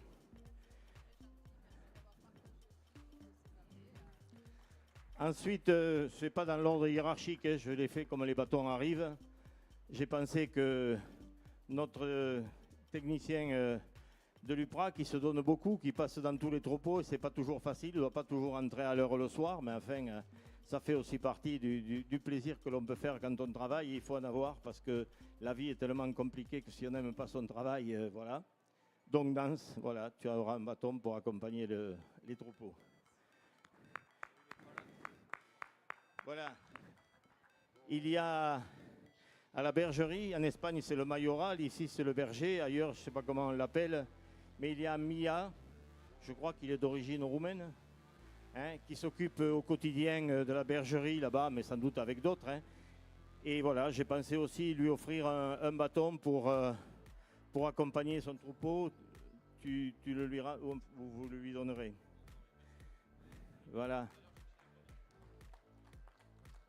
Francis. Et celui-là pour le président ou pour le directeur. Alors franchement, je n'ai pas pensé à tout le monde. Bon. Voilà. Et celui-là, donc... Alors, vous noterez que dessus, j'ai marqué quelque chose. C'est ce que me disait mon grand-père.